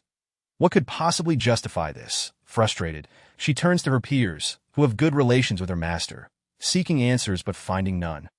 Ling Yue, much like the indistinct projection before her, remains an enigma ditto, but perhaps she is not so inscrutable. After all, she is merely at the 6th level of Qi refinement. Chapter 55. Even in death. She appears so inaccessible. Junior sister Ling, where have you been? I've been waiting for ages. The closure of the secret realm today had slipped her mind, as her thoughts were consumed by studying her opponents, leaving her no time to prepare any special spirit dishes. Sister Yu, I brought you a plethora of delightful treasures. Yuzhen exclaimed excitedly, whisking Ling Yue away to showcase the mountain of ingredients she had gathered during her 15-day adventure in the secret realm. Piles of monster carcasses lay before them, all of which Ling Yue had only seen in the spirit chef's manual, but never encountered in reality. They looked remarkably fresh and utterly astonishing. How about that? Impressive, right? Yuzhen proudly lifted her chin, fully expecting Ling Yue to display a look of wonderment. And she was not mistaken. Sister Yu, you are truly remarkable. You can't even tell where these creatures are injured. Ling Yue marveled, her adoring gaze causing Yuzhen to instinctively stand taller, nearly losing herself in her own pride. Seizing the moment before she became too self-absorbed, Yuzhen quickly asked, have you thought about the recipe? How shall we prepare it? Can we eat it soon? A flurry of questions accompanied by a mouth-watering expression nearly made Ling Yue burst into laughter. But I am merely at the 6th level of Qi refinement. Although Ling Yue wished to personally handle these high-tier beasts, the mere pressure emanating from their lifeless forms made her legs weak. Even in death, they appeared so unattainable. Oh no. Not unattainable, but unconsumable. That I'll take care of it. Liu Beiyin will come over to assist us. Let us have barbecued meat. Preparing barbecued meat would save Ling Yue a great deal of trouble. She only needed to marinate the ingredients and teach them to be self-sufficient. As she prepared the seasonings, she watched Yuzhen at work. When she saw the shattered bones of the monsters, her jaw nearly dropped in shock. That my goodness, what tremendous force must have been exerted. Sister Yu, actually that the marrow from these beasts is also excellent when roasted. Ling Yue lamented with both regret and longing. Really? Yuzhen, upon hearing this, hurriedly dragged out a fully red beast, its body resembling a cow, yet with the head of a bird. The sight was bizarre, especially with the creature's copper bell-like eyes glaring at Ling Yue, giving her a sensation akin to being engulfed in flames. The bones of this flame-treading bull are intact.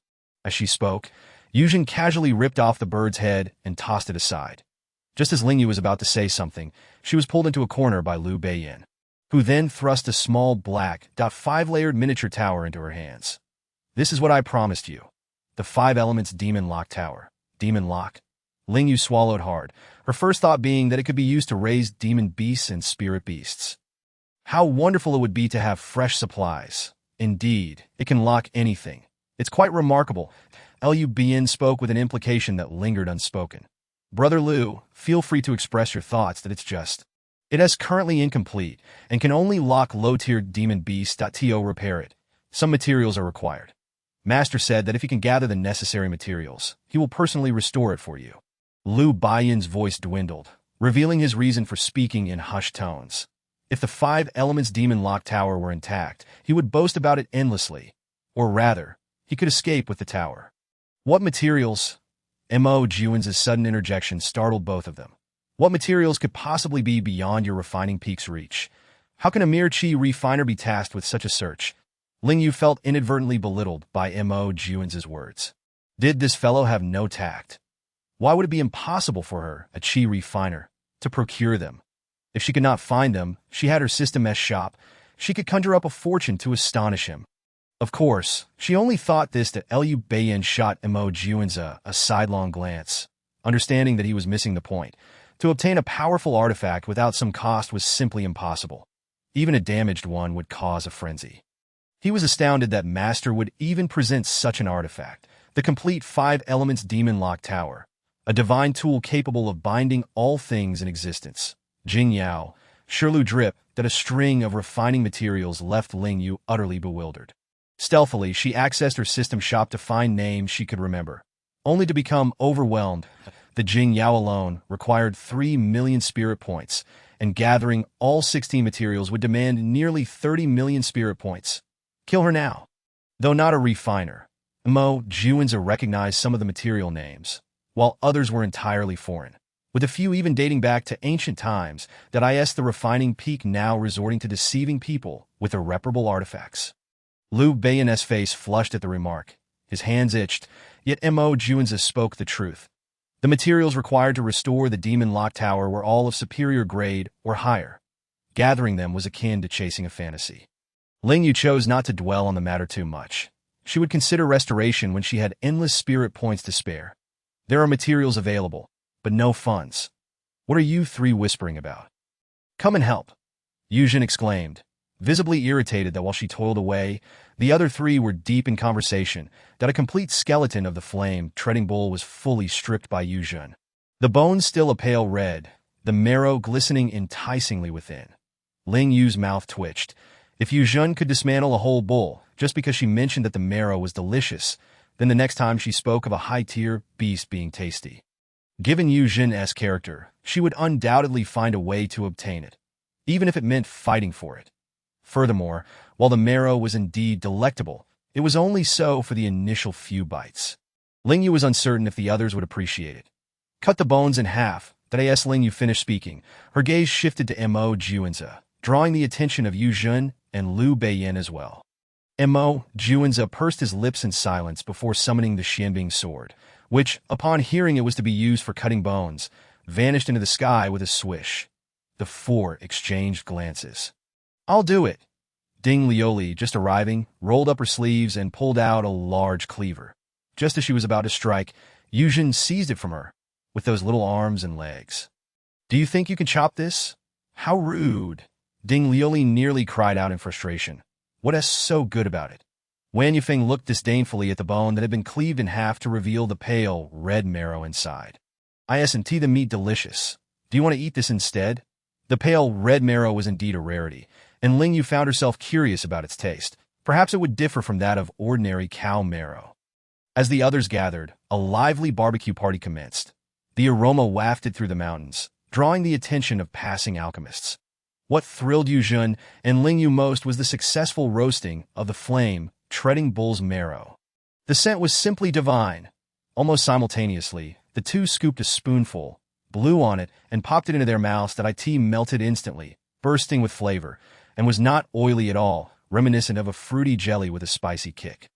The vibrant spirit energy compelled them to indulge in spoonful after spoonful. Chapter 56. Silence until spoken. Then all are pierced. Is it really that delicious? Wen Yufeng questioned. Yet his hands were obediently reaching for a piece to taste. How could one describe the flavor? It was utterly indescribable, novel, complex, and too delightful to swallow hastily. They wished to savor it slowly. Ling Yue had only roasted 1.5 bones, fearing that there might not be enough for everyone. And now, seeing her companions attempting to consume what was meant for her master and fourth senior brother, she could not allow it.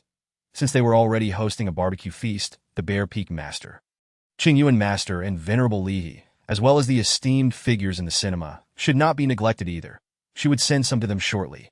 She wondered how many of those great figures remained after the conclusion of the Beast's secret realm. Perhaps very few. Let us roast more, no. Let us roast all these bones. Yu Zhen licked her lips, hesitating for a moment before licking the remaining marrow off the bones. The gathered crowd stared in disbelief. Surely not. Although Ding Lioli was tempted to do the same, she ultimately refrained, fearing that others would imitate Yu Zhen.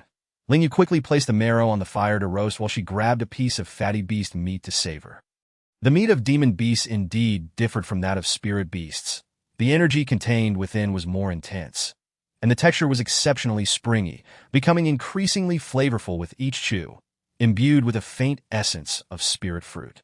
Ling Yue had used several types of seasoning for the marination, including spirit fruits, spirit plants, spirit vegetables, and ordinary spices. Each variety offered a unique and equally delicious taste. She was thoroughly enjoying herself, devouring skewers one after another without a hint of fatigue. The barbecued meat was just as delightful as the marrow. Fifth junior sister, can we eat that big bird now? Ding Lioli, with her typical gluttonous mindset, fixated on the gradually golden roasted bird that was exuding a mouth-watering aroma. The roasted meat was still delectable, but who would refuse the chance to sample another exquisite demon beast? Not yet. Ding Lioli's remark reminded Ling Yue, who reluctantly set aside her roasted meat and picked up a large plate of sauce to brush onto the big bird.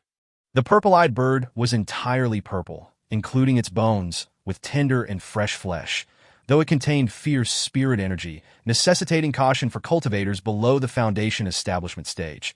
The introduction of the Ling Chef manual left Ling Yue deeply resentful. Clearly, the delicacies were right before her eyes, crafted by her own hands, yet all she received was a cautious recommendation to consume them sparingly. Where is the fairness in that? No, once they are fully cooked. She must at least sample a bite or two to feel satisfied. The golden brown skin, tinged with deep purple, appeared rather peculiar, yet it did not detract from the enticing aroma wafting through the air. A few individuals gathered around the purple-eyed bird, eating while they waited. Each person held not only skewers of grilled meat, but also a chilled beverage, courtesy of the mobile ice maker operated by Mo Juanza. He had grown accustomed to adding ice to food, even coming to appreciate the flavor of iced milk tea and fruit juice over their room temperature or hot counterparts, especially when paired with grilled skewers. In a moment, I will provide you with the ingredients. I have gathered quite a bounty in the secret realm. Ling Yu's hand trembled. Just the mountain of ingredients from Yu Jin alone would suffice to feed their group for quite some time. Not to mention what Mo Juanza had contributed. Quite good. At least it wouldn't cost her any spirit energy, but that was contingent upon her ability to handle it. Tiske, with her low cultivation level, not only could she not access high-tier monster meat, but she also needed assistance even to prepare it. Ling Yue internally wept. Junior sister, my senior brother, and I have caught plenty as well. Ding Lulu declared smugly. Junior sister, do you think monster meat would make for delicious dumpling filling? Wan Yufeng asked eagerly, his posture suggesting he was ready to tackle the dumpling endeavor head dash on it would undoubtedly be delicious. After all, there are countless delectable dishes that can be crafted from meat. Currently, grilling it is merely a straightforward, convenient, and tasty option. Ling Yue began to contemplate the feasibility of transforming all her fellow disciples into Ling chefs, provided that Qing Yuan would not expel her from the sect. Surely that wouldn't happen, right? At present, special spiritual food was only circulated among their group, plus the trio of Siju. And oh, there were also the 7 portions of special spiritual food she had sold at a high price. She wondered if the others, who had been forced to purchase it, had even tried it and whether they enjoyed it. Getting the fasting cultivators to embrace special spiritual food would require not only promotion but also time for it to settle in. It's decided as the guardian of the ring, she would serve as the best promotional figure. The mere thought of the future splendor and endless spirit stones made Ling Yue unable to suppress her delight. Just imagining single-handedly dragging the fasting cultivators into the realm of food lovers was exhilarating. If it were to become a reality, it would be nothing short of euphoric. The few individuals engrossed in skewers silently regarded Ling Yue, whose face was animated with expressions that ultimately melted into a goofy smile. "Junior sister, what amusing thoughts have crossed your mind?" Wan Yufeng inquired, his curiosity piqued. "Nothing." Ling Yue was reluctant to share. She didn't even have the basics of pen, ink, paper, and inkstone, let alone the means to write down her thoughts.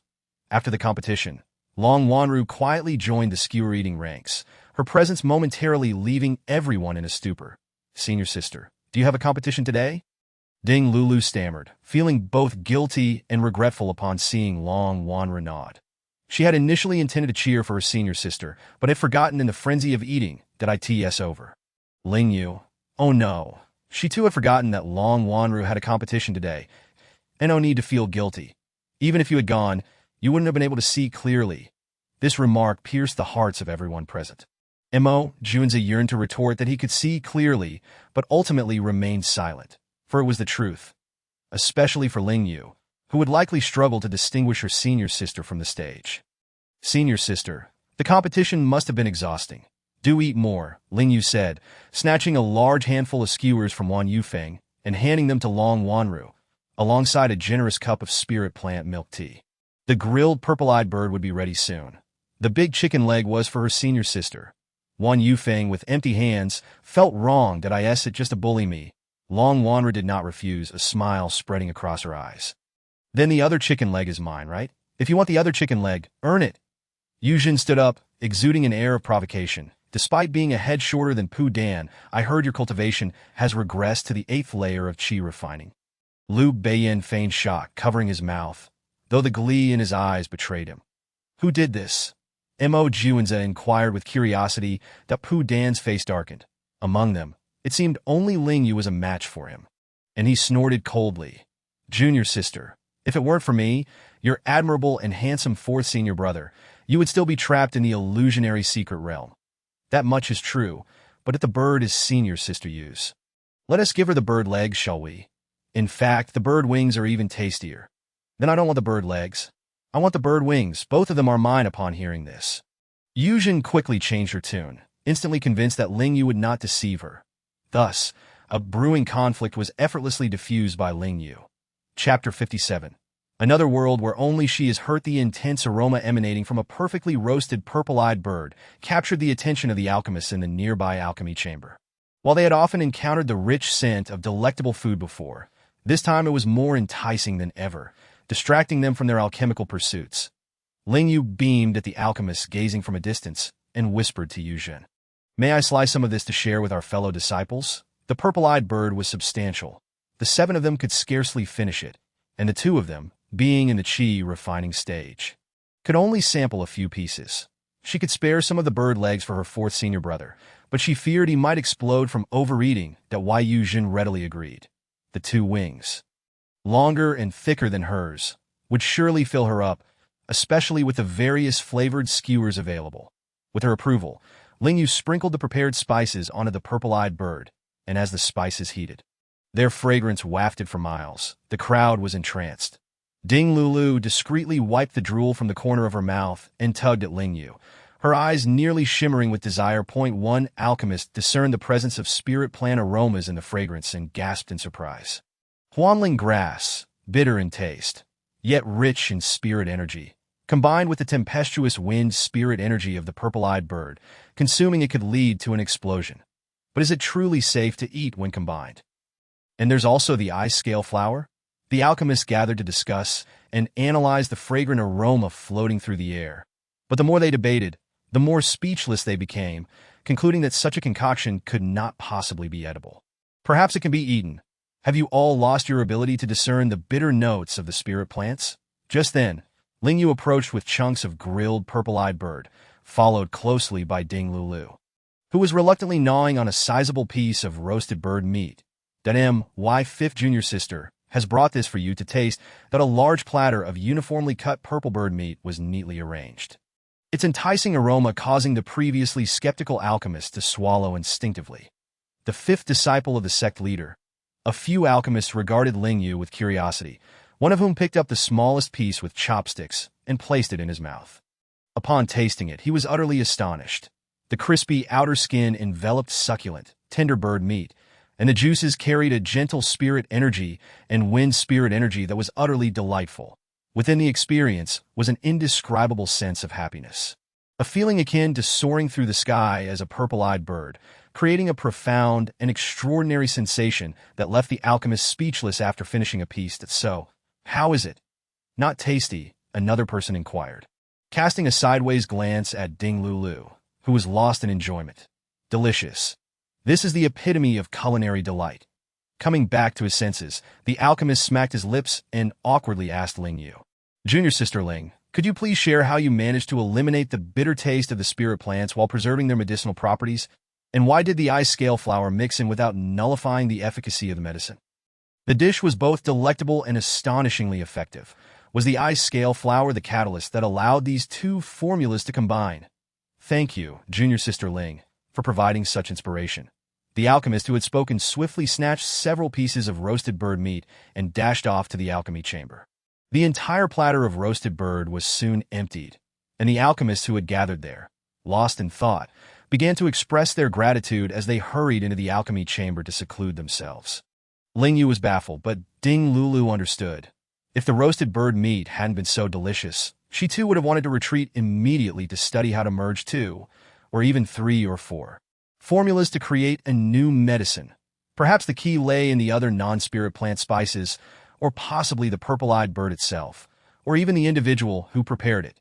Ding Lulu swallowed the meat in her mouth, casting a complex and slightly proud glance at Ling Yue as expected of my fifth junior sister. She just made something so casually to Yu Jin was even more impressive, one hand resting on her full stomach while the other gleefully gnawed at the bird wings.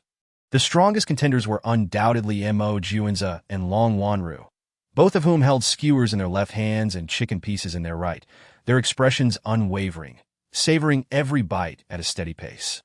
Ling Yue glanced at Pu Dan, whose pile of bones was nearly forming a small mountain, and she rushed over in alarm. "Fourth senior brother, you can't eat any more? You'll explode." "I'm not like you." Little weakling, Pu Dan licked his lips and picked up another piece, clearly relishing it without any signs of impending explosion. "Then aren't you also in the chi refining stage?" He had merely regressed in cultivation, while everything else remained unchanged. Long Wanru succinctly explained. Ling Yue, that another world where only she is hurt had come to fruition. Hurt and disgruntled, Ling Yue glared at Pu Dan, commanding him to cut the roasted bird into pieces. Reluctantly, he complied, grumbling as he began to chop the roasted bird under the watchful eyes of the 3 women from their sect, plating the chunks of bird meat and complimenting them with a pot of milk tea. Ling Yue felt that it was insufficiently appealing. Thus, she snatched a handful of roasted meat from Mo Juan's grasp and stuffed it into a food box, presenting it to the dazed Wan Yu Feng, saying, "Second senior brother, take this to our master."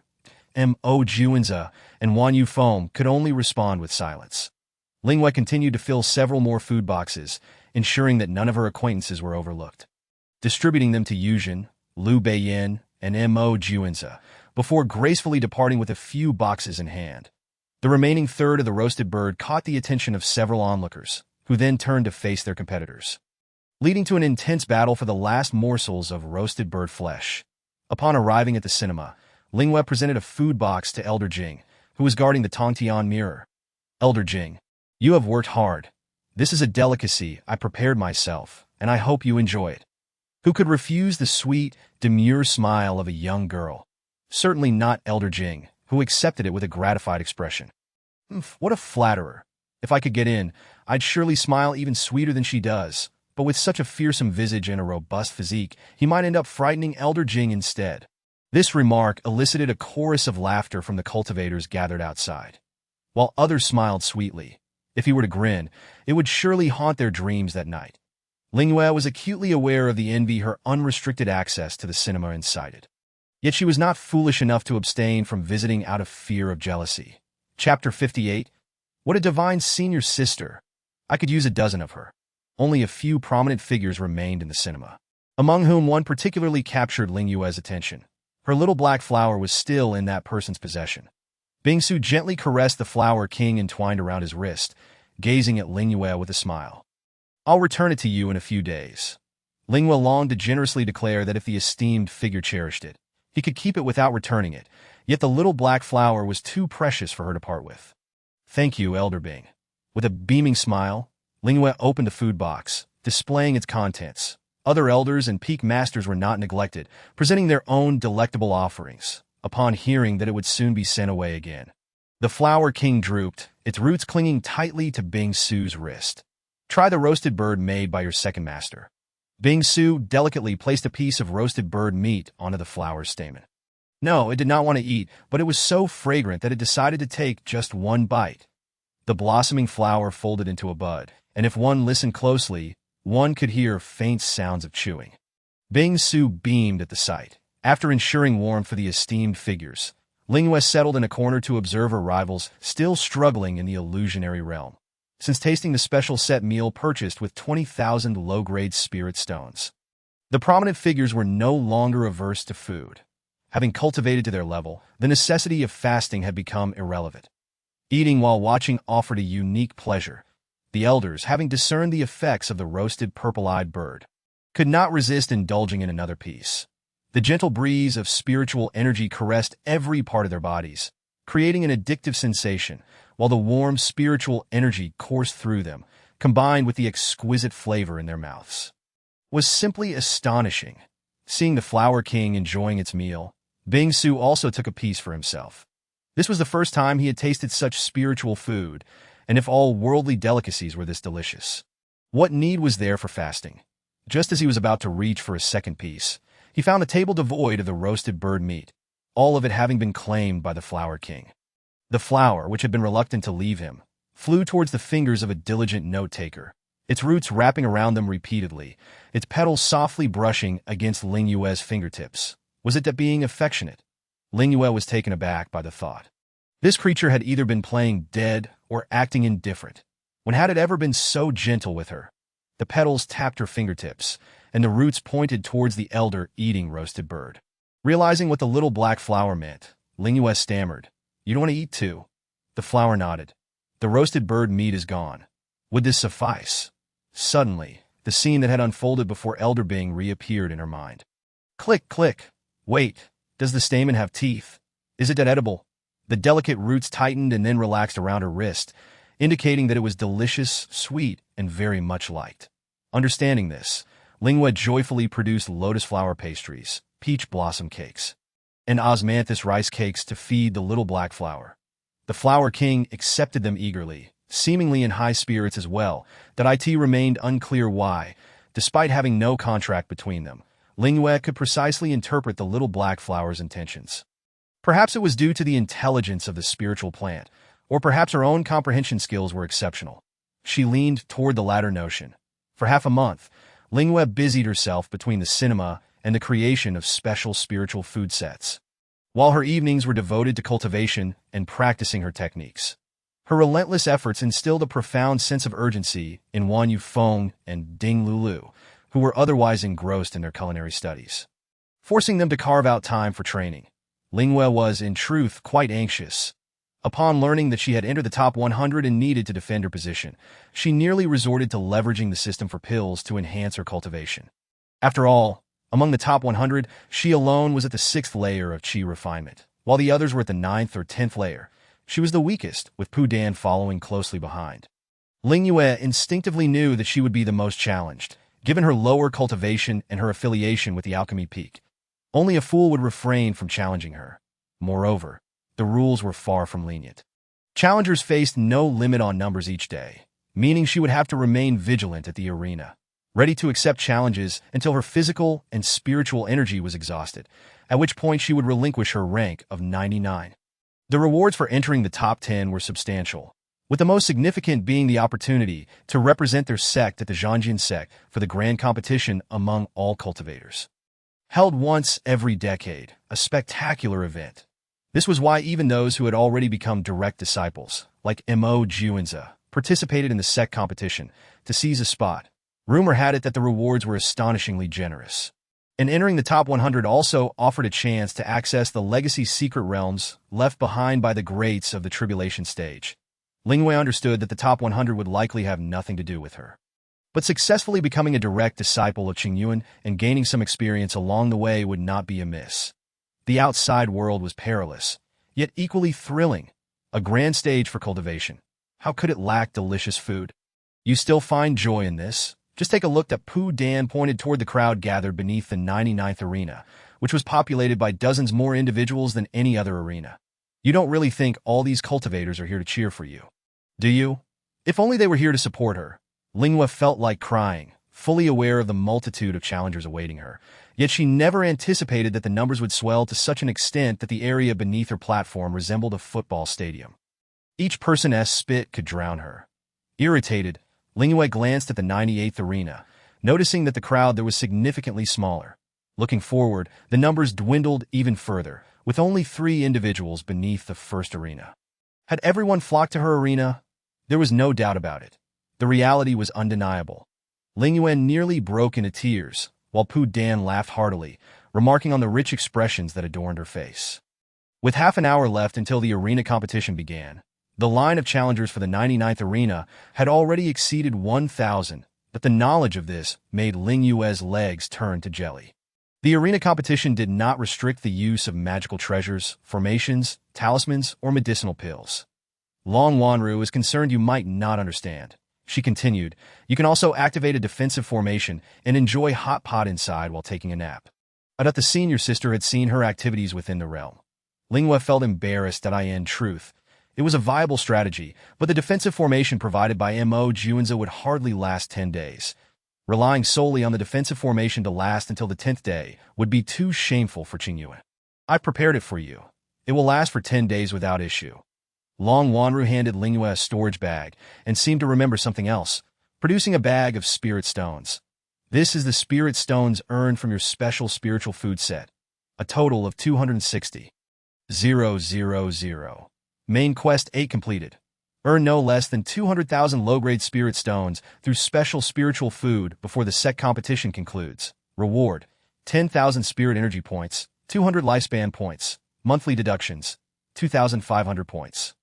Remaining: 17,670 points for 20 days. Ling Yue. What a divine senior sister. Chapter 59. This time, she wins through her own strength. Main quest 9. Skillfully utilize special, rare spiritual food and the all things growth technique to defeat the challengers and successfully defend the arena for 10 days. Reward: 10,000 spirit energy points, 200 lifespan points. Penalty: doubling. Having just received a glimmer of comfort from Long Wanru, Ling Yue's smile gradually faded from her face. Not that her smile had vanished, but it had merely shifted to the faces of the challengers. Upon seeing her, each one wore an expression of absolute confidence, their self-assuredness almost blinding her. Compared to the dazzling confidence of her challengers, Ling Yue was far more concerned with the task assigned by the system. System, you and T have me rely solely on special spiritual food and the all things growth technique in battle. Would you? Am I not allowed to use the mysterious mist technique? Skillful usage required. Was the system worried she might actually take Long Wanru's advice and lounge in the defensive formation for 10 days? That was underestimating her, although that method was indeed the most relaxed. Practical and expedient, the thought of lying back and winning was tempting. Why choose to exhaust herself when she could simply win while reclining? But she did not believe her strength would falter under the arena for 10 days. Look, that is the 99th Ling Yue. ISNT, that the one who triumphed in the life and death battle last time. Is that I thought so. How could a 6th-layer chi refiner possibly make it into the top 100? Now that I know it's her, it seems reasonable. The rumor is that she practices forbidden techniques. Ling Yue has indeed made a name for herself in the life and death battle.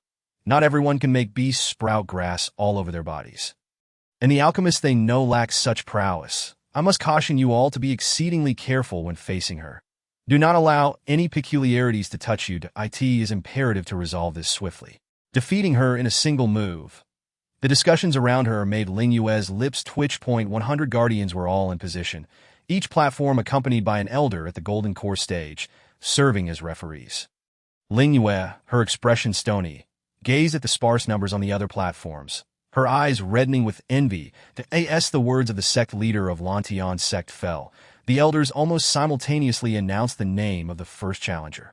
Along with his cultivation level, Ishan, an 8th-layer Qi refinement disciple from the Four Laws Peak, versus Ling Yue, the guardian disciple of the Alchemy Peak, clad in a familiar aquamarine robe, with a face of earnestness. He leaped onto the stage, forming seals with his hands and reciting incantations without a word.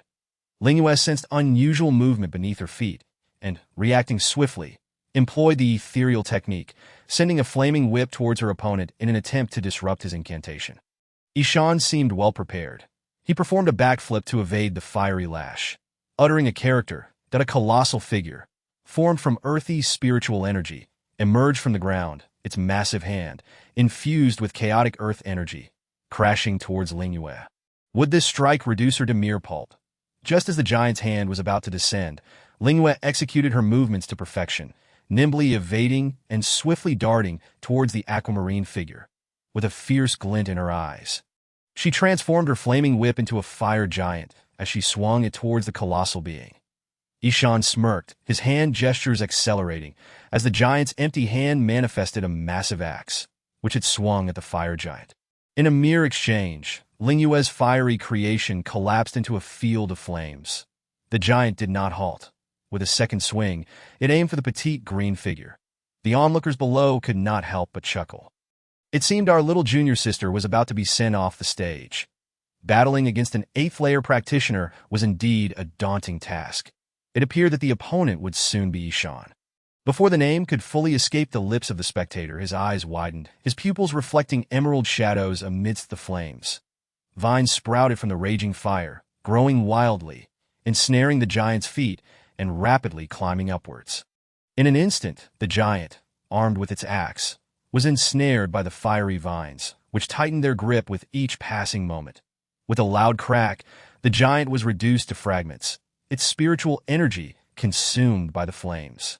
How could this be? Ishan's complexion turned pale that moment. Flames began to spread beneath his feet, and just as they were about to reach him, he vanished from sight. No, it was not mere disappearance. His speed was such that it seemed he had vanished. Ling Yue cursed internally, realizing too late that she had fallen for his trap, her body immobilized. The immobilization technique, her lifelong adversary. This boy was indeed cunning. His previously pale and incredulous expression had lured her into a false sense of security, and she had underestimated his rapid response. 2 serpentine entities, one aquamarine and the other earthy brown, surrounded Ling Yue. Ishan, standing at a distance, raised an eyebrow, signaling the end for junior sister Linghumph. Does he think he can declare it over just like that? Breaking the immobilization technique is not difficult. The real challenge lies in how she can evade the dual assault of the serpents. Just as Ling Yue dispelled the immobilization effect, one serpentine tail and a cavernous maw lunged at her simultaneously. Evasion was impossible. Ling Yue had no choice but to sacrifice herself, allowing the tail to ensnare her and hurl her into the air. While the brown serpent's head lunged forward, attempting to swallow her whole. The last serpent that had devoured her met a dreadful fate. Can a serpent made of spiritual energy compare to a real one? The fiery vines became frenzied, their once supple and resilient forms transforming into golden blades, simultaneously thrusting towards the 2 serpents. The figure distant from the battlefield evaded the golden vines, but could not escape an inconspicuous water vine, which ensnared Ishan and flung him away. The aquamarine figure vanished from the platform. Ling Yue emerged victorious. The abrupt turn of events left the spectators momentarily stunned. My heavens, is she truly only at the 6th layer of Qi refinement? Ishan actually lost. How could she achieve this with 5 spiritual roots? Typically, practitioners with multiple roots would choose to cultivate the one with the highest quality, abandoning the others. It is nearly unheard of to cultivate all 5 roots simultaneously, as it results in a slower progression and the need to multitask. They seem to have underestimated this petite practitioner at the 6th layer, and her triumph over Ishan, who was 2 layers above her, came as no surprise. That translucent vine could evade divine consciousness? No, it couldn't be. Ishan refused to believe it, certain there must be another explanation. The fallen Ling Yue gasped for breath, unable to conceal the smile on her face. Without employing arrays, talismans, or magical artifacts, not even summoning the little black flower, she had won purely through her own strength. She had indeed challenged beyond her means.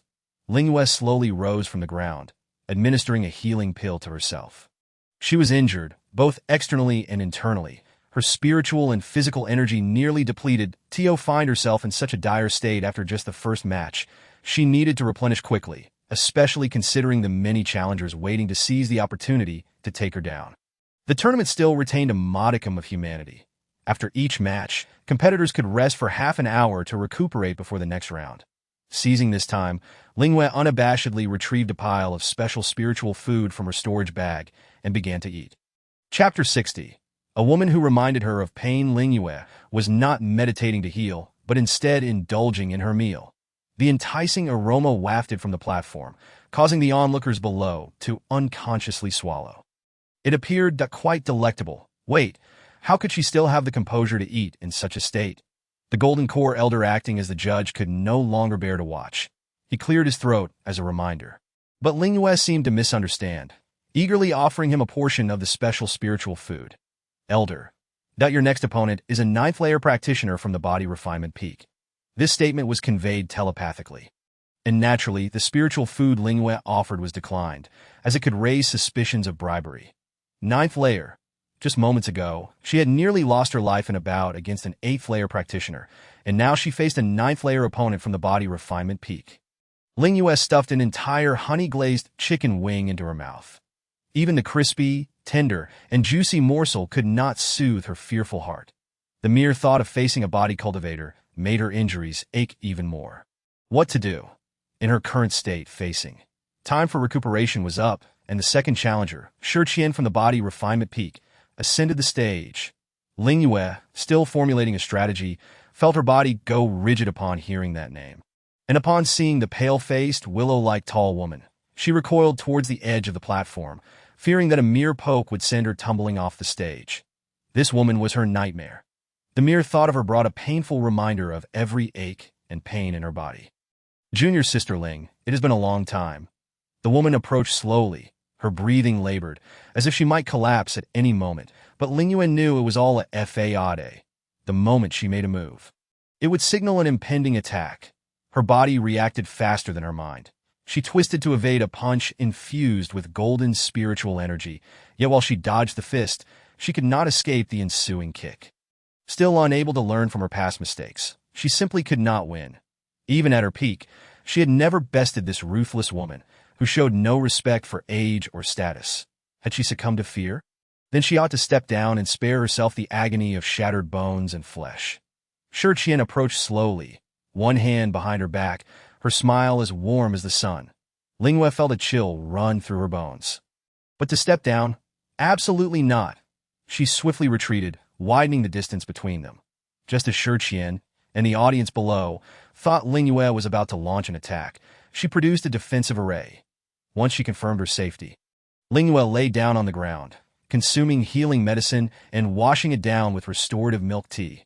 The spectators, that where had her earlier bravado gone? A golden glowing fist struck the defensive array. The array shook violently for a moment before settling down.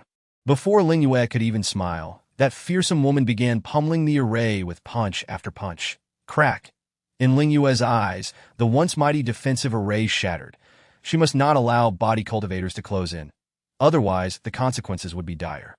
As her history of blood and tears attested, after consuming the rare dumplings, Ling Yue's speed surged. Shi, trailing behind, furrowed her brows, her speed. The two engaged in a relentless chase, with Ling Yue taking one step back and devouring a dumpling while Shi pursued her 30 steps. The chase became a spectacle that made the onlookers yawn. Shi, can you keep up? If not, let me take over. Some cultivators yelled from the sidelines, though their voices did not reach the platform, as excessive noise would disrupt the disciples' combat. How long would this pursuit last? Junior sister Ling could truly run. Her legs were significantly shorter than Shi's. There was no denying that body cultivators were strong, but their speed was a severe limitation. However, with a three-layer cultivation gap between them and Ling Yue already fatigued from her previous match, the outcome seemed inevitable. Indeed, it was inevitable. Long Wanru, who had already concluded her match, sighed. The outcome was already determined. It was merely a matter of time. The body refinement technique was powerful, but it had not yet reached its full potential. The chase went on for an entire day, and Shi, both amused and exasperated, found this little girl to be an extraordinary runner. As each time they nearly collided, Ling Yue would suddenly speed away. Ling Yue had no time to laugh. Her entire body felt numb, especially her legs, Sister Qian. Could you perhaps let me off to challenge someone else, like my neighbor Pun? He's quite weak too. Ling Yue attempted to divert the attention. Her brazen betrayal of her senior brother amused the watching Qingyu. She can still talk. Originally, Shi had intended to let Ling Yue off the hook, but her stubborn temperament flared up, compelling her to capture the girl and deliver a thorough beating. Ling Yue watched as Shi suddenly sprinted forward, prompting her to quicken her pace as well. However, the distance between them only diminished, and despite having replenished both her stamina and spiritual energy, the consumption rate was alarmingly swift. Was she doomed? Explosive.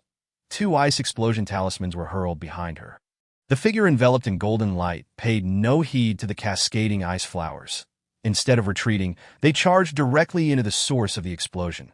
Ling Yue, witnessing this, cursed inwardly, having hoped that tossing a couple of talismans would create some space between them. Sister Qian, you will regret this. Regret? Shi chuckled lightly. Her only regret was having gone easy on her at the start, which gave Ling Yue the chance to slip away. A fist-shaped beam of golden light struck fiercely at Ling Yue, who had been sprinting moments before, driving her into the ground and leaving a human-shaped crater in her wake. This spectacle jolted the drowsy cultivators awake. After 2 days, they were finally getting to the crux of the matter. Hurry, let's knock her out of the arena. Ling Yue, get up. If you don't rise, you'll be reduced to pulp. Oh no, it's over. The challenger has switched. Can I withdraw my registration? The audience erupted in cheers, while the individual buried in the pit rolled aside, just as another strike descended. Growth! The once empty arena was engulfed in flames, and amidst the blaze, tendrils grew wildly. Suddenly, Shi found herself on unstable ground, as the fiery thorns below lashed out at her. Humph! Knowing Ling Yue possessed such a move, Shi was far from unprepared. The blinding golden light around her acted as a radiant armor, shattering the encroaching vines and thorns. Sister Ling, cease your resistance. No, she would resist. Though her strength faltered, the fiery thorns could not contain this ferocious woman. Thus, she resorted to alternative measures. Go, little black flower. Ling Yue tossed the small black flower towards the golden warrior emerging from the flames. Chapter 61. Walk her path, leaving her with no escape. Faced with the approaching black streak, Shi regarded it with disdain, her focus solely on the battered Ling Yue ahead. The Flower King, realizing that this human underestimated it, decided to showcase its prowess. In an instant, a shroud of black mist enveloped the arena, obscuring the blinding golden light. The Golden Core Elder gasped, recognizing the Wisdom Spirit plant, and was about to intervene to prevent a catastrophe, but before he could fully act, the black mist dissipated as if it had never been there. The once menacing golden warrior crumpled softly to the ground, a smile adorning its face, as if it had drifted into a beautiful dream. What just happened? No, how did Shi fall asleep? Is she mad to doze off at such a moment? That black flower looks remarkably familiar. Some cultivators seem to recognize the Flower King, their eyes widening in disbelief. What manner of being is Ling Yue, to possess such a formidable contracted plant? If she is such a demonic flora, why does she present herself in such a half-dead and pitiful state? Is it to prove something? Ling Yue trembled as she struggled to rise, blood streaming from her mouth, her face marred with bruises, and her tattered green robe barely clinging to her. She took a step forward, but collapsed to the ground. The little black flower had informed her that she had only 2 minutes to throw her opponent out of the arena. Only by doing so could she claim victory. Though the distance between them was short, it felt insurmountable to Ling Yue. With great effort, she grasped Shi's sleeve, her fingers tightening, while her other hand extracted a charged chicken leg. The audience, what time is it to be eating? If you're going to eat, at least consume a medicinal pill. What use is a chicken leg? Can it make you stronger? Ling Yue demonstrated through her actions that indeed, consuming a chicken leg could grant strength. Gripping Shi Qian's arm with both hands, she hurled her towards the edge of the arena, using the force of her throw to topple herself back, sliding several feet in the process. Victory in defense. The Golden Core elder gazed at the figure soaring far beyond the spectators, remarking, "She has thrown her out." The silhouette sailed over the audience's heads, traveling a considerable distance. This act bore a hint of personal vendetta. Though she could have merely tossed Shi Qian to the edge, she had exerted her strength. If she could, Ling Yue would have preferred to launch Shi Qian like a meteor, watching her vanish into the horizon. This extravagant display of consumption left the audience green with envy. When would they, too, be able to treat medicinal pills as mere candies? In the third bout, Ling Yue could hardly muster the strength to continue fighting. Surely, the first 2 rounds had sufficiently proven her worth, though the second round had its dubious aspects. Who said cultivators could rely solely on their strength without external assistance? External aid constituted a part of strength. After 2 consecutive battles spanning 3 days, she merely needed to endure for another 7 days. That it was decided. When the next challenger took to the stage, she would immediately activate her defensive array.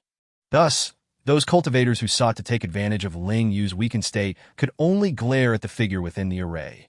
Without Shi Qian's might, they harbored no hopes of breaching the formation. Some challengers found themselves at a loss against the defensive array, merely lamenting their ill fortune, while others opted to wait, biding their time until the array's duration expired. Yet Ling Yue was indeed extravagant. As soon as the array's time elapsed, another immediately took its place, driving the challengers to madness while inciting envy. The inner disciples of the pill refining peak could comprehend the abundance of medicinal pills. But how could a mere 6th-layer qi cultivator, who had yet to formally apprentice under the esteemed Qing Yuan, possess such an array? Jealousy twisted their expressions into grimaces, fostering unity among the challengers. Each individual, as if in collusion, unleashed their full strength against the array, one after another targeting the same weak point. They were determined to ascertain just how many defensive arrays Ling Yue possessed. Ling Yue, that she had plenty of defensive arrays, yet witnessing them shatter one after another, her heart ached. This was an extravagant display indeed. However, her injuries were insufficient to embolden her to confront them head-on. Reluctantly, Ling Yue reclined once more, even retrieving a pillow and thin blanket to cover herself. The audience, that is she not satisfied with the animosity? Quickly, open your eyes and behold the cultivator attacking the array. He resembles an enraged bull, employing a self-destructive method to breach it. How can she still sleep? Of course, she could not sleep. Ling Yue dared not doze off, merely closing her eyes to rest. Who could predict how long the continuously assaulted array would hold? Crack! The defensive array began to fissure, the cracks spreading rapidly.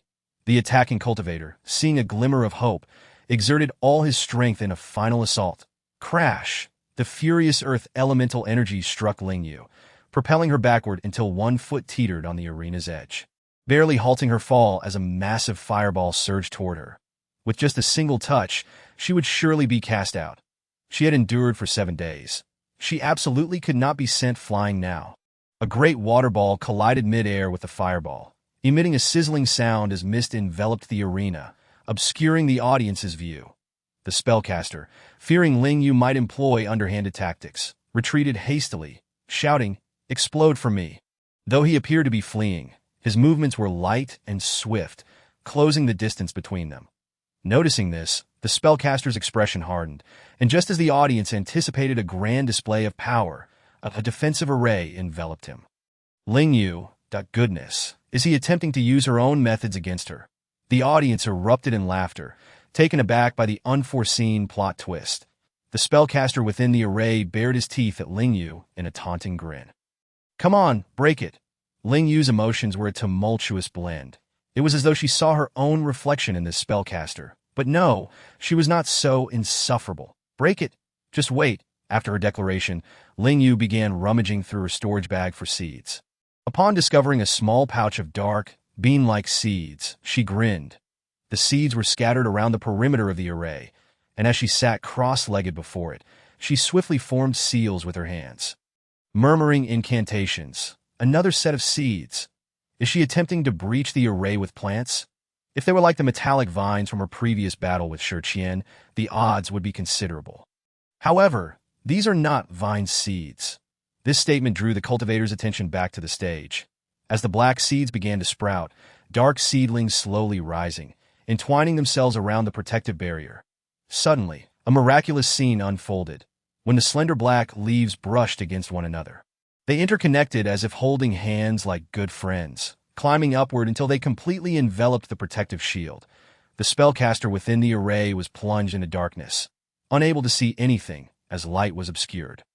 Nevertheless, he remained unfazed. Although his defensive array was not at the foundational level, it was more than sufficient to exhaust Ling Yue, who was merely at the 6th layer of qi cultivation. Chapter 62. Under the watchful eyes of all. Shida was extorted. Ling Yue herself was uncertain whether the corrosive grass could erode the protective barrier, but it was the only method she could conceive at the moment. Ling Yue urged the plant. It began to exude a foul-smelling black sap that so its corrosive grass. I was just thinking where I had seen it before. This mere corrosive grass toxin dares to breach a defensive array? Oh dear. It pales in comparison to the metallic thorns. Those are far more formidable than this dark fellow.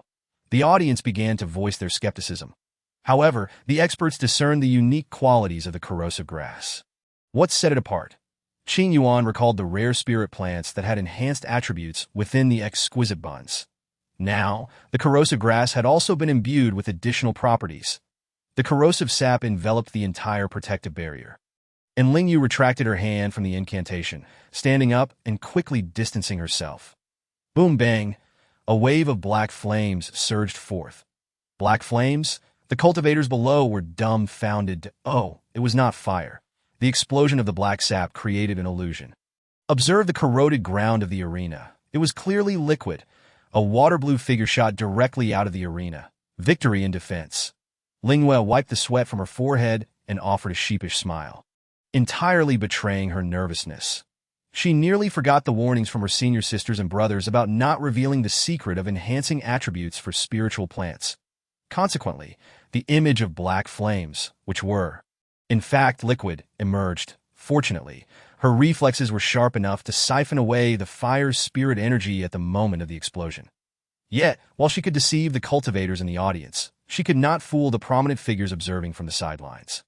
Sitting among them, Qing Yuan calmly endured the scrutiny of surrounding gazes and gently inquired, "What is the reason for such intense scrutiny upon me?"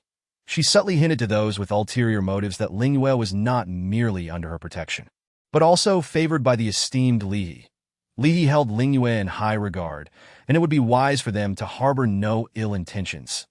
Xiongqi shot a fierce glance, silencing the prominent figures who had been swept by his wolf-like gaze. They were merely curious. Who would dare to target a junior? This bear truly underestimated others. Indeed, it was so. Sect leader Duan now regarded Ling Yue with utmost favor, and the future looked promising. Qing Yuan snorted softly, hoping it would remain thus. The multitude of gazes once again converged upon Ling Yue, who, at that moment, was reclining on the ground during a break. Her eyes narrowed as she counted the passage of time, while her hands and mouth continued to relish the delicious food. The audience had become entirely immune to this scene, even feeling a twinge of desire to partake in the feast. Ling Yue finally remembered her role as an ambassador. All those special spiritual dishes she prepared were meant for promotion. They were not only delectable, but also filling and imbued with medicinal properties. How could anyone refuse? Would you care for a chicken leg? Brother, confronted with the unexpected offering, Ishan silently accepted the chicken leg. Was this a consolation for the defeated?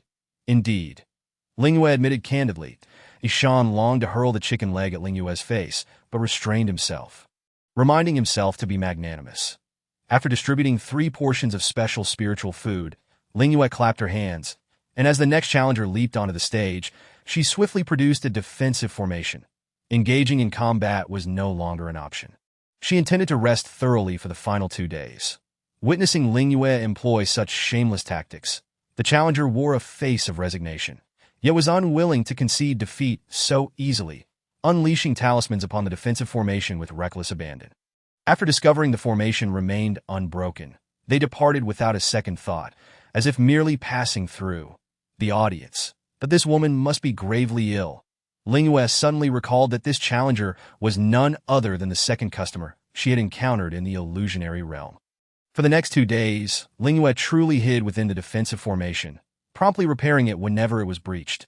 With 2 hours remaining until the end of the contest, Ling Yue began to fantasize about the comfort of lying in bed.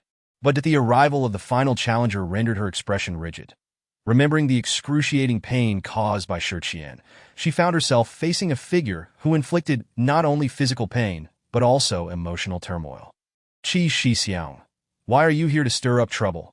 Ling Yue's eyes brimmed with tears, her pitiful demeanor igniting excitement among the audience. They felt a sense of unfulfillment witnessing Ling Yue conclude the competition so effortlessly. They yearned to see her receive a proper beating to alleviate their frustration. Her face resembling that of a doll, the new challenger smiled shyly, yet his movements were anything but gentle. Rather, they were fiercely aggressive.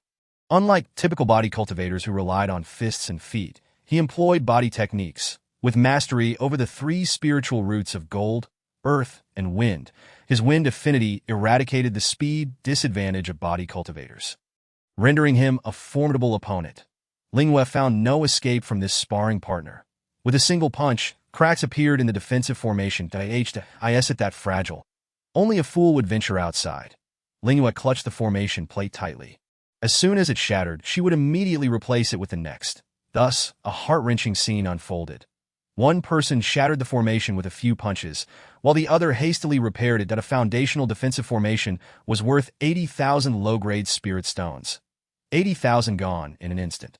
How many defensive formations do you possess? Qi Xiuxi chuckled lightly, his actions causing hearts to ache alongside the loss. Almost out. Qi Shixiang, would you grant me mercy this once? Can we settle this after the contest? To demonstrate her sincerity, Ling Yue reluctantly produced several portions of special spiritual food. Too little. Qi Xiuxi was dissatisfied, having heard from Yu Rue that each special package cost 800 low-grade spirit stones. Ling Yue retrieved 5 more portions, totaling Tien. Is this sufficient? Not at all. I require 10 portions. How can my sister Qian be satisfied with only 20 for her recovery? Shameless. This heartless little fiend. Just wait until my cultivation improves. I shall hang you by your feet and make you cry. If you don't produce more, shall I continue smashing? Qi Xiuxi declared, raising his fist menacingly. Wait. I'll get it. Everything was for the sake of victory. Ling Yue, with tears in her eyes, surrendered 30 portions of special spiritual food. Having obtained what he desired, Qi Xiuxi ceased his pursuit and nimbly leaped off the stage. The 10-day contest is now concluded. Finally, it was over. Ling Yue's body went limp as she collapsed to the ground. Chapter 63. A broken heart requires good food to heal. Main Quest 9 completed. Successfully defended for 10 days. Reward: 10,000 spirit points, 200 days of life. Balance: 25,210 points, 609 days. Ling Yue scarcely registered the system's voice. Upon collapsing, she lay there for quite some time until a green figure lifted her, ending her time being gawked at like a monkey. Startled awake upon being hoisted, she looked up to see the person's face, laughed foolishly, and fainted once more. Qingyin. What a simpleton. However, successfully defending the arena for 10 days with a cultivation level of 6 in Qi refinement is commendable. When Long Wanru entered the alchemy room, Ling Yue had already changed into clean robes, her external wounds nearly healed. Beside her pillow lay a pill bottle evidently crafted by her master. They had yet to formally acknowledge her as a disciple. Yet her treatment had already improved, demonstrating the favor bestowed upon the 5th junior sister. Ling Yue's internal injuries were healing at a rapid pace. In her dreams, her brows relaxed, and the corners of her mouth curled upward. Ding Lioli, dragging her battered body, upon seeing Ling Yue sleeping peacefully in bed, was seized by jealousy and rushed toward the bed, only to be swiftly caught and tossed onto the edge by Long Wanru. Let the 5th junior sister suffer a bit. Stay away. Ding Lioli clutched her chest, gazing incredulously at her beloved senior sister. Had she stopped being her dear junior sister, Long Wanru spread a blanket on the floor. You can lie here. The stark contrast and treatment shattered Ding Lioli's heart as she lay down. By the way, senior sister, did the 5th junior sister successfully defend the arena? I heard there was a throng of challengers, even those at the 9th level of Qi refinement. The current peaceful appearance of the 5th junior sister clearly indicated she had been battered. She held her ground. Mentioning this, Long Wanru's gaze softened. She truly had not expected Ling Yue, with only 6 levels in Qi refinement, to succeed in her defense. When our junior sister awakens, we must celebrate properly. Ding Liuli's eyes sparkled with anticipation, for her greatest desire was, of course, to feast. She had devoured all the special spiritual food in her spatial ring, leaving not even a lollipop behind. Alongside the absence of spiritual food, her talismans and formation plates were also depleted. And she would need to restock once her injuries healed. That I heard you scattered talismans and attacking formation plates like they were free during the contest. How come you still have so many wounds on you? Long Wanru frowned as she tended to Ding Liuli's external injuries. That I encountered a sword cultivator. It nearly cost me my life. Upon mentioning this, Ding Liuli burst into tears. He showed no mercy. Every strike was lethal. As if I had slain his entire family. Ling Yue, awakened by the commotion, opened her eyes to see Ding Liuli's back riddled with sword scars, instantly startling her into full awareness. How gruesome. Far worse than her own injuries. Third junior sister, you're back. Sobbing uncontrollably, Ding Liuli turned around, prompting Ling Yue to gasp sharply. Not only was her back marred, but there were also injuries on her front, a long sword wound extending from her abdomen to the nape of her neck. Just an inch away from being fatal. Was the foundational arena competition truly this brutal? Fifth junior sister, you almost didn't get to see me again. Filled with sympathy and heartache, Ling Yue embraced Ding Liuli. Recalling her own injuries from the contest, and tears streamed down her face. The two clung to one another, crying heart-wrenchingly, their sobs echoing dramatically as if someone had perished. Long Wanru's lips twitched in response. The two weeping souls became 3, with the addition of the pitiful Pu Dan left on the floor, each one more tragic than the last. Heartbroken yet amused, Long Wanru chose to gaze skyward. Ultimately, it was the two who had been crying that tended to the injuries of the later wounded. Just as Ling Yue attempted to move Pu Dan, he violently coughed up blood in protest. Startled, Ling Yue hurriedly poured a healing pill into his mouth, and only when his bleeding ceased did he weakly lean against the edge of the bed. The cessation of blood indicated that the pill was beginning to take effect. This is a high-grade healing pill left by the master. Long Wanru reminded her with a straight face. Ling Yue trembled as she clutched the empty bottle, wishing to pry open Pu Dan's mouth to retrieve the healing pill. Ultimately, recalling that the pill would dissolve into liquid upon entering the mouth, she had no choice but to relent. Fifth junior sister, I too have sustained severe injuries. The AS1 Yufeng rolled his eyes and fainted. He conveniently collapsed beside her feet, his lips slightly parted, conveying a clear message. Ling Yue. Very well. Since we are all fellow disciples, we should treat each other equally. Ding Liuli also received the esteemed treatment of advanced healing elixirs. Even more than the 2 men by 2 doses. With 3 bottles of advanced healing elixirs entirely consumed, Ling Yue belatedly realized that these were specifically reserved by their master for the other 3 injured individuals. They were certainly not intended for her. The efficacy of the advanced healing elixirs was unparalleled, and the mid-tier healing potions could not compete. After just a day's rest, Ling Yue's injuries had nearly healed. I'm so hungry. Ding Liuli began to play the pity card, that I have a new flavor of fasting elixir. Long Wanru immediately produced 12 bottles, 3 for each person, accompanied by a bowl of water served with great care.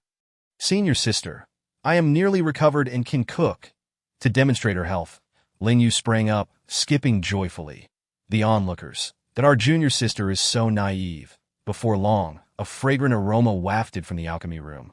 Ling Yue prepared a simple yet light meal today. A pot of healing chicken soup, a plate of pain-relieving steamed ribs, stir-fried mushrooms with healing herbs, and a steamed egg with minced meat for stamina recovery.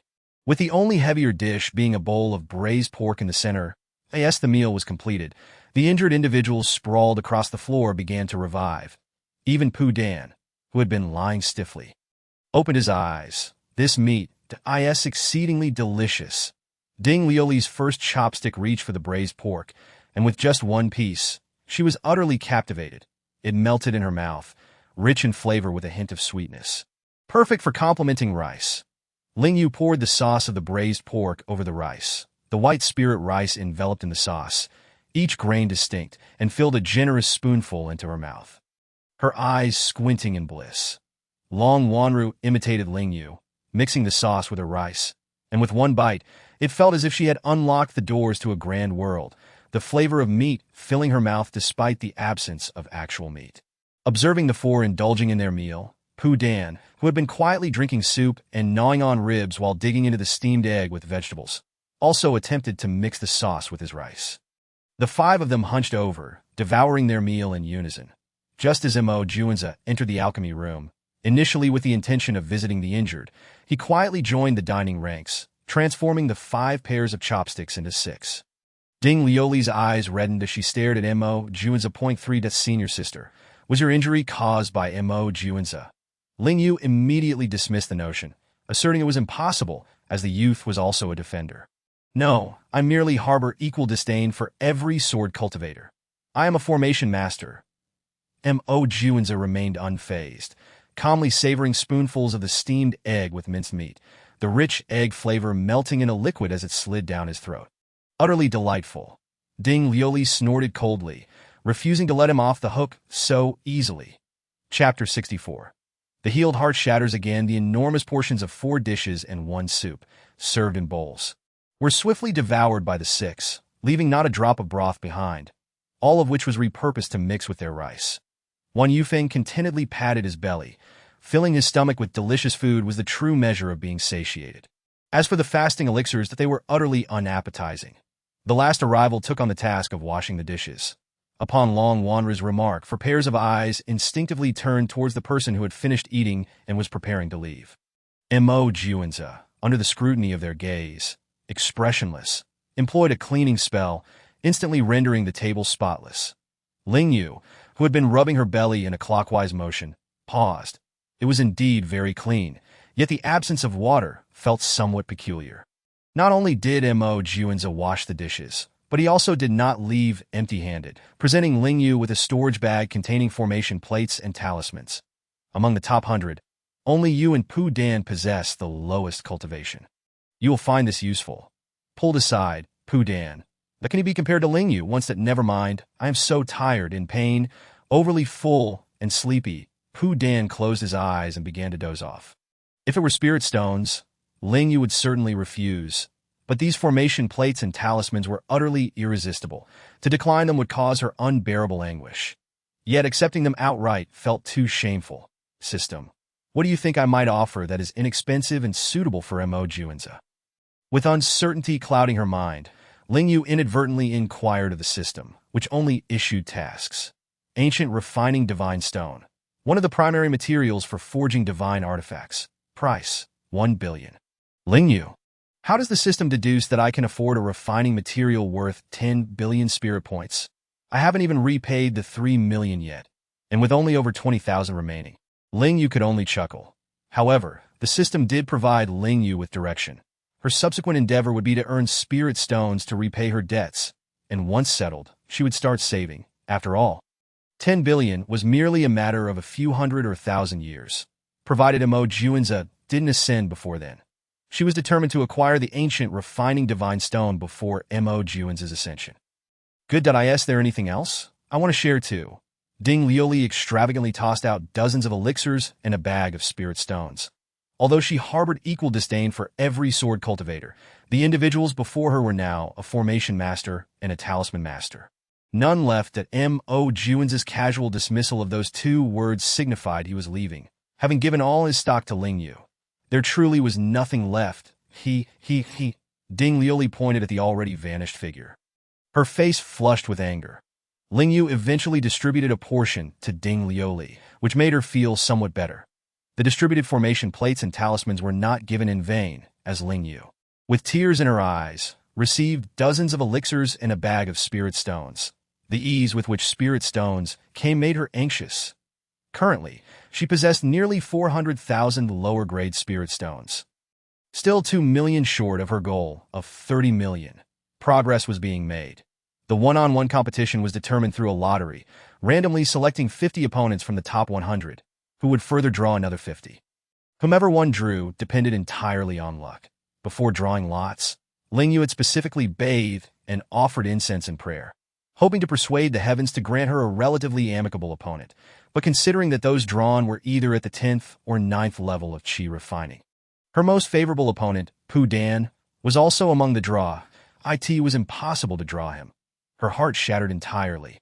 Regardless of whom she drew, she stood no chance against them, in contrast to Ling Yue's heartbreak. The opponent she drew was more than willing to be selected, as facing a 6th-level Qi refining cultivator was akin to getting a bye. Who wouldn't prefer that? Number 99 ascended the stage to draw lots. Ling Yue, lost in thought, found only 2 slips of paper left before her, the others having been taken away.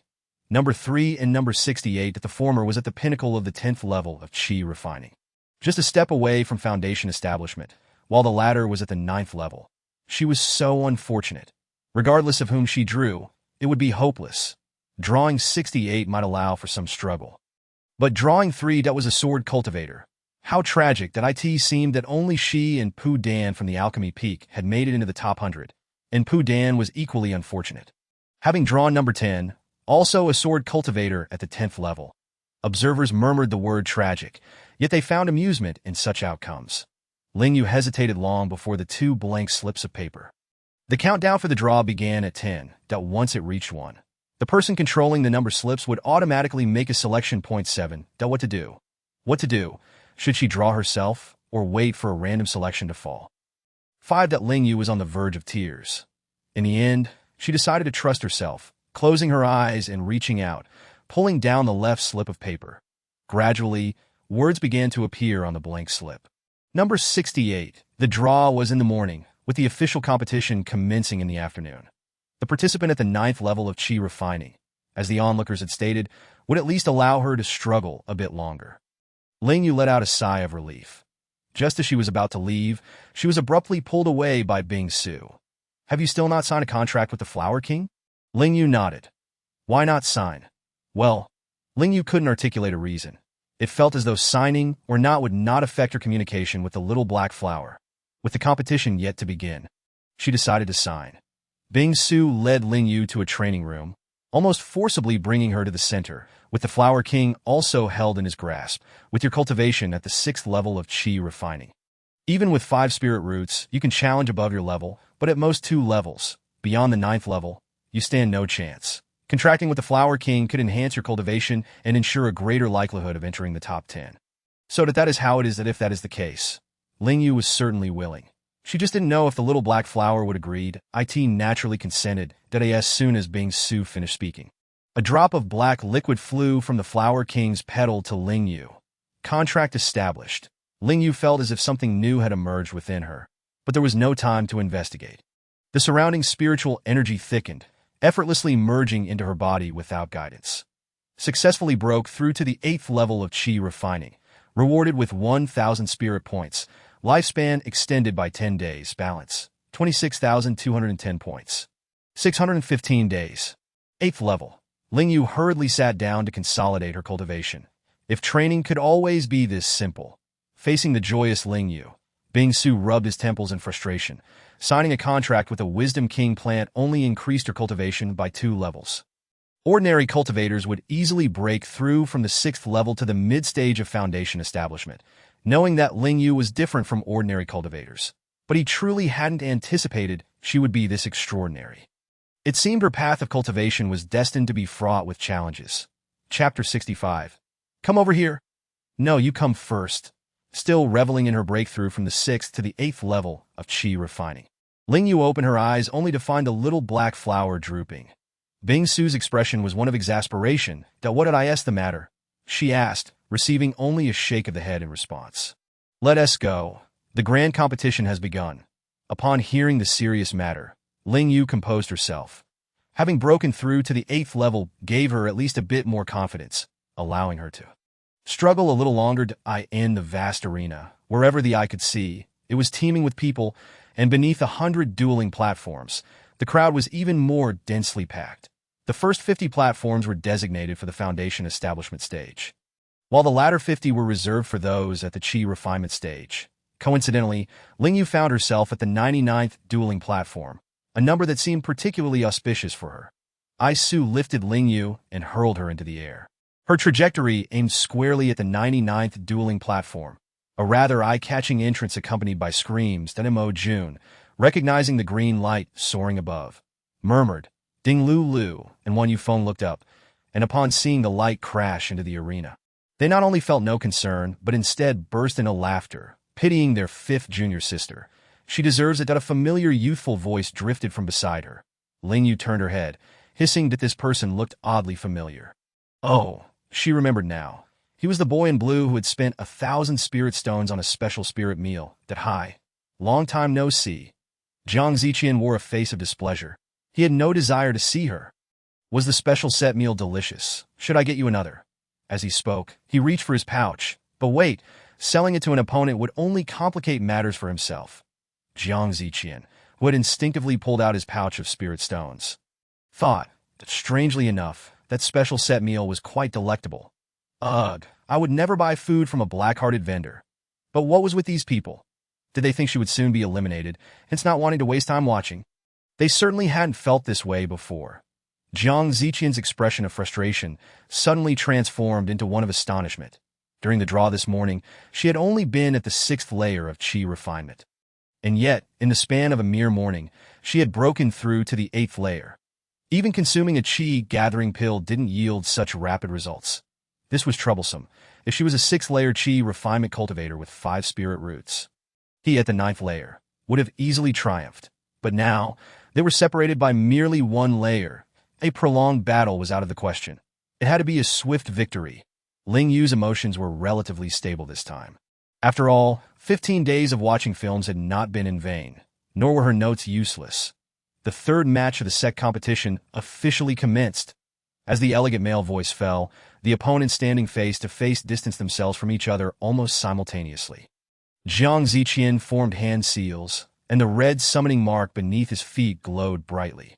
Realizing it was too late to stop him, Ling Yue summoned her petite black flower, that a tiny black blossom gradually enlarged in the air.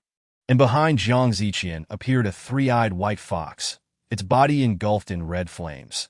The tightly shut 3rd eye opened upon seeing the flower king point 1 flower and 1 fox.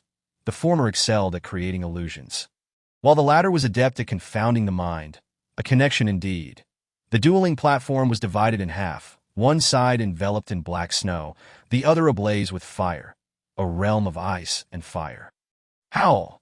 The 3-eyed white fox let out a piercing cry, its fluffy tail thrashing rapidly, as the 3rd eye shifted from red to dark crimson, causing the flames to twist and contort. The Flower King, unwilling to be outdone, unleashed a rapid spread of black mist, attempting to engulf the flames. The white fox's forepaw transformed into a massive paw, striking towards the Flower King. The Flower King gracefully evaded, with neither of the contracted beasts yielding to the other. Jiang Ziqian quickly sensed the effects of the black mist-inducing illusions and promptly tossed a pill into his mouth, channeling his spiritual energy to shield himself. Especially his head. His golden glowing head amused Ling Yue. Just as her lips began to curl into a smile, a rain of golden arrows, emanating from the bulbous figure, surged towards her. Ling Yue had anticipated this move. A water-blue wall shimmering with golden light rose up, while a thick thorn from the fire sea lashed out at Jiang Ziqian. How could this be? Jiang Ziqian was utterly bewildered. The 3-eyed white fox had not detected a thorn hidden within its own flames. This dark sorcery was beyond his expectations. As he executed his movement technique, intending to use the thorn's power to swiftly escape, he barely touched it when the thorns became remarkably hard, nearly piercing through his foot. Then, the thorns detached from their original form, transforming into a rain of arrows directed at Jiang Ziqian. The bare thorns elongated and narrowed, sprouting tiny thorns, seemingly intent on weaving themselves into a massive net to ensnare Jiang Ziqian.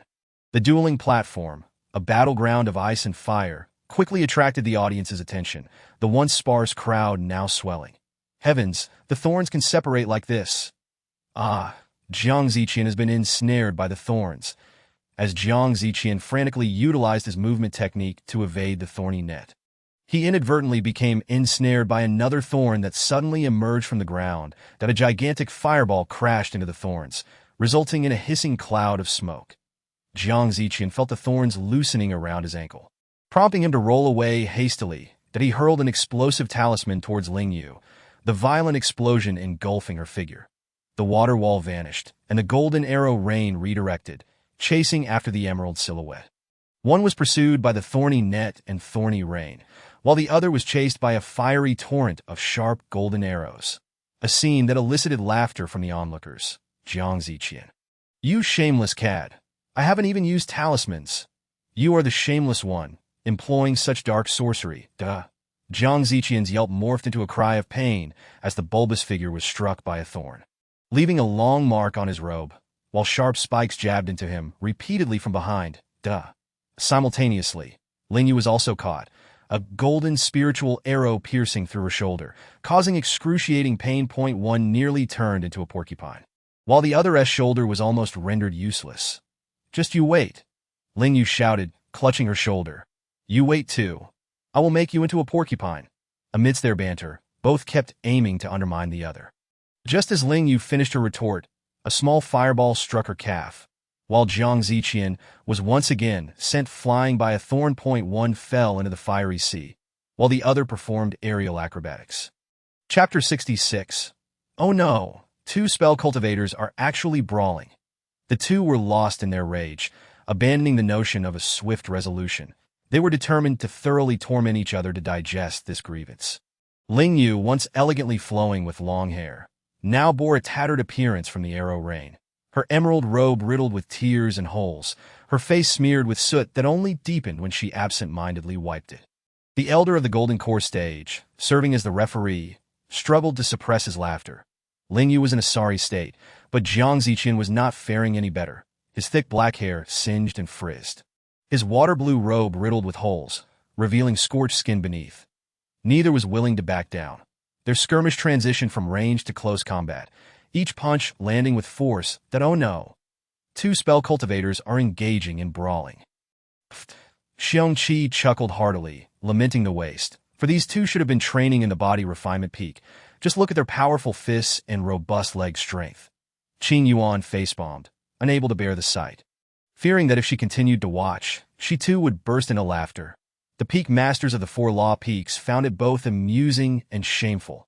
How could two dual spirit root spell cultivators, having contracted a three-eyed white fox, abandon all dignity to engage in such a brawl? Ling Yue, being petite and agile, had learned from numerous physical cultivators how to strike where it hurt the most. With a sudden charge and an uppercut, she sent Jiang Ziqian flying. As he soared through the air, he attempted a roll, only to be struck down by a thorn. Jiang Ziqian. He declared that the thorns would henceforth be his lifelong nemesis.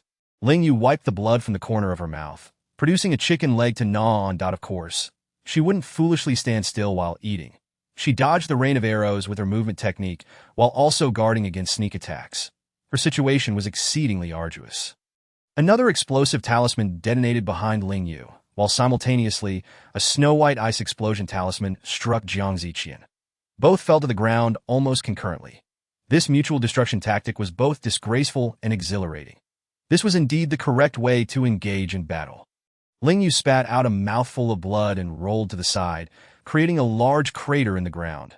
Good heavens, this boy truly seeks her life, Jiang Ziqian thought, having been pierced in the calf by a vine. The battle between their contracted beasts escalated as black petals detached from the Flower King, transforming into a colossal petal that lashed out at the three-eyed white fox. At this moment, the three-eyed white fox was already battered and bruised. Being struck sent it flying, leaving half of its white fur in tatters, bald. This was intolerable. The white fox's third eye flared with red light, wrapping the Flower King in a blazing inferno, intending to reduce it to ashes. The Flower King transformed into a streak of black light, weaving through the sea of flames. As it neared the white fox, with a powerful thrust, it sent the fox airborne once more. The blazing firelight vanished, leaving only darkness. Ling Yue grinned at this sight. Her little black flower was truly formidable. Jiang Ziqian, I advise you to concede, lest you face a more dire fate. Do you dare to challenge me to a duel? Jiang Ziqian recognized that without the white fox to restrain the ice-scale Flower King, his chances of victory had plummeted. Even so, he still wished. Only a fool would engage you in a duel. Farewell, victory for Ling Yue of the 99th Alchemy Peak. As the announcement echoed, Ling Yue placed her hands on her hips and laughed heartily, only to suddenly collapse to the ground. The audience. Long Wanru rushed to collect the utterly disheveled Ling Yue. Having sustained such a beating in the first match, what awaited in the next? One cleansing spell was insufficient. Long Wanru employed 3 spells before transforming the little black figure back to white. Ling Yue bore severe external injuries. Not a single patch of skin unscathed, suffering from burns and penetrating wounds. Master is truly unreasonable. Even if she doesn't make it into the top 10, will she not accept Ling Yue as her disciple? I don't believe it. Long Wanru wished to convey to her 5th junior sister that such desperation was unnecessary, but ultimately could only sigh in resignation. How could someone in a coma hear her words? After administering several healing pills, Long Wanru placed Ling Yue into a steaming medicinal bath, which would expedite the healing of her external wounds that it hurts, it hurts. Let me out, master sister. Ling Yue clung tightly to the edge of the tub, her expression one of utmost agony. You can endure the pain of the bone growth pill. What is this little discomfort? Sit cross-legged and absorb the medicinal power into your body using your spiritual energy. Ling Yue, seeing no hope of escape, could only weep and comply, dismissing distracting thoughts as she circulated her energy throughout her body. The medicinal power flowed with the spiritual energy, alleviating her pain to the point of discomfort. Even becoming somewhat pleasurable, the mask of agony began to crumble, her expression gradually transforming into one of enjoyment, as the bleeding from the penetrating wound on her shoulder ceased and began to heal at a steady pace. In the blink of an eye, 3 days had passed. Ling Yue had transformed from a severely injured patient to a lively individual. With elixirs and medicinal baths, recovery was swift. She resolved to take a look. Had she healed? Just as she stepped outside, she encountered Mo Juanza, who had descended from the Xianbing sword. Upon seeing the unscathed youth, Ling Yue begrudgingly acknowledged her envy. Well, you aren't injured, are you? I am injured. Mo Juanza extended his hand, revealing the healed burn marks on the back of his hand. Ling Yue could hardly contain her irritation. Was that even considered an injury? Quick, take me to the training ground. My 3rd senior sister, no, my 5th junior sister. A wail interrupted Ling Yue's words. Turning around, she saw her beloved 3rd senior sister being held by Long Wanru, resembling her own earlier plight, though it appeared far more severe. After Ding Lulu cried out, her neck tilted, and she fainted. Long Wanru dragged her into the alchemy room, and soon, a heart-wrenching scream sent shivers through both Ling Yue and Mo Juanza. Shall we go? Compared to witnessing the match, Mo Juanza preferred indulging in delectable food. The suffering was truly unbearable to watch. No, let's not. Ling Yue swallowed hard. The sight of Pu Dan's tragic condition horrified her, his crimson attire stained with blood. Droplets still falling from his fingers. Senior sister, come quickly to see 4th senior brother. Long Wanru dashed out almost immediately, carefully carrying the barely breathing Pu Dan away, allowing Ling Yue to exhale in relief. Mo Juanza retrieved a healing elixir and poured it into Wan Yufeng's mouth. His condition was significantly better than Pu Dan's. After administering the elixir, Wan Yufeng slowly regained consciousness. During this time, Ling Yue took the initiative to prepare a bowl of dumplings, Wan Yufeng's favorite, and offered one to his lips. Wan Yufeng. No, he didn't want to eat. What's wrong, 2nd senior brother? Lost your appetite. How about some chicken soup? Ling Yue set aside the dumplings and picked up the chicken soup, ready to feed him, only to be interrupted by Mo Juanza midway. I'll do it. You go deliver soup to your 3rd senior sister. Mo Juanza took the bowl from Ling Yue's hands, his expression cold as he spooned the soup toward Wan Yufeng's mouth. Wan Yufeng. Apologies, but with such a face before him, no matter how delicious the soup, he simply could not swallow it. Chapter 67. Is he showing off? He's indeed showing off. Inside the alchemy room, 2 men stared at each other, one like a statue holding a soup spoon in silence, the other gazing blankly ahead, taciturn. When Ling Yue entered, she was met with this scene. What are you doing? 2nd senior brother. Are you too injured to eat? Ling Yue. But how could one not eat? In front of a handsome man, she could devour 2 bowls. Could it be jealousy? 2nd senior brother was too envious of a face that surpassed his own. Ling Yue felt she had unraveled the mystery. It must be just that. In a fit of anger, Mo Juanza drank all the soup in his bowl, even as he sat in front of Wan Yufeng, heaped the steaming food before him, and began to eat. Childish. Both Ling Yue and Wan Yufeng chimed in unison. Unfazed by the accusation of childishness, Mo Juanza remained indifferent. Junior sister, look at him. One Yu Feng clutched his chest. Get him away from me. My recently healed wound is about to reopen.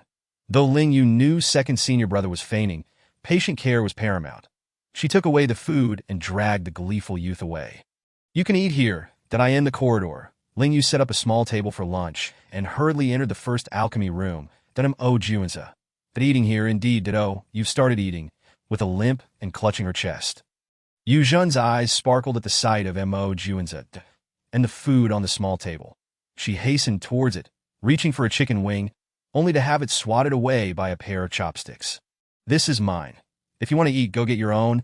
Upon hearing there was more, Yu Zhen, no longer limping, dashed into the third kitchen, or rather, the alchemy room, to fill a large bowl with chicken soup. A basin of soup dumplings, plus a steamer of dumplings and a serving of braised chicken wings, opting for a few vegetarian selections that, I heard you were injured, after devouring a piece of braised chicken wing. Yu Zhen licked her fingers, her eyes sparkling as she appraised Juanza. But from top to bottom, I can't see where you were hurt. Juanza displayed the back of his hand, the Yu Zhen's expression mirrored Ling Yu's previous reaction. Nearly unable to restrain herself from hurling the chicken wing bone at the boy's forehead, that called an injury. This kid is just showing off. What about Ling Yue? Helping out. Indeed, Ling Yue was genuinely assisting under Long Wanru's guidance. Meticulously wrapping the most severely injured Pu Dan like a mummy, the ruthless hand of a sword cultivator. Ling Yue recalled the sword wounds on Ding Lulu and found Pu Dan's injuries hardly less severe. She had encountered sword cultivators before, but at that time, she had cowered in a defensive formation, never facing them directly, thus had yet to experience their brutality. For the second match, I must avoid drawing a sword cultivator. Long Wanru remained silent, waiting for Ling Yue to finish bandaging before placing Pu Dan into a steaming medicinal tub. Ling Yue, what was the point of the bandaging now? He could not endure the full potency of the medicinal bath. Using sea silk to block some of the medicinal power would be more bearable, that I see. You may leave for now. I have enough help here. One hand supporting Pu Dan. Long Wanru used her other hand, glowing with green light, to touch his back, employing wood elemental energy to assist in absorbing the medicinal power. Under the dual treatment of wood's spiritual energy and the medicinal bath, the oblivious Pu Dan's eyelids fluttered, slowly opening to meet a magnified face. The worried eyes transformed from concern to joy upon realizing he was awake. Fourth senior brother, you've awakened. Does it hurt? Are you hungry? What do you wish to eat? I will make it for you. Pu Dan opened his mouth to respond, but only managed a muffled groan. Poor fourth senior brother. Must be in excruciating pain. Ling Yue thought, filled with sympathy. You want to eat meat, right? Bearing the pain, Pu Dan nodded. Exiting the elixir room, Ling Yue stroked her chin, pondering that it was time to update her recipe book. Thus far, she had only created 6 types of spirit food with medicinal effects. Although the recipes were numerous, many were repetitive. Ling Yue flipped through the low-tier elixirs, aiming to concoct some with hemostatic and analgesic properties. Ling Junior sister. The voice startled Ling Yue, making her shiver, her ears buzzing. But upon glancing at Yu Zhen, whose face was swollen on one side and darkened on the other, she couldn't help but laugh at why Yu Zhen looked aggrieved. Even in this state, you still laugh? You have no heart. She needed to eat more chicken wings to mend her wounded spirit. Are you full now? Ling Yue shot a pointed glance at Juanza and said that I still have a bit, before he could finish.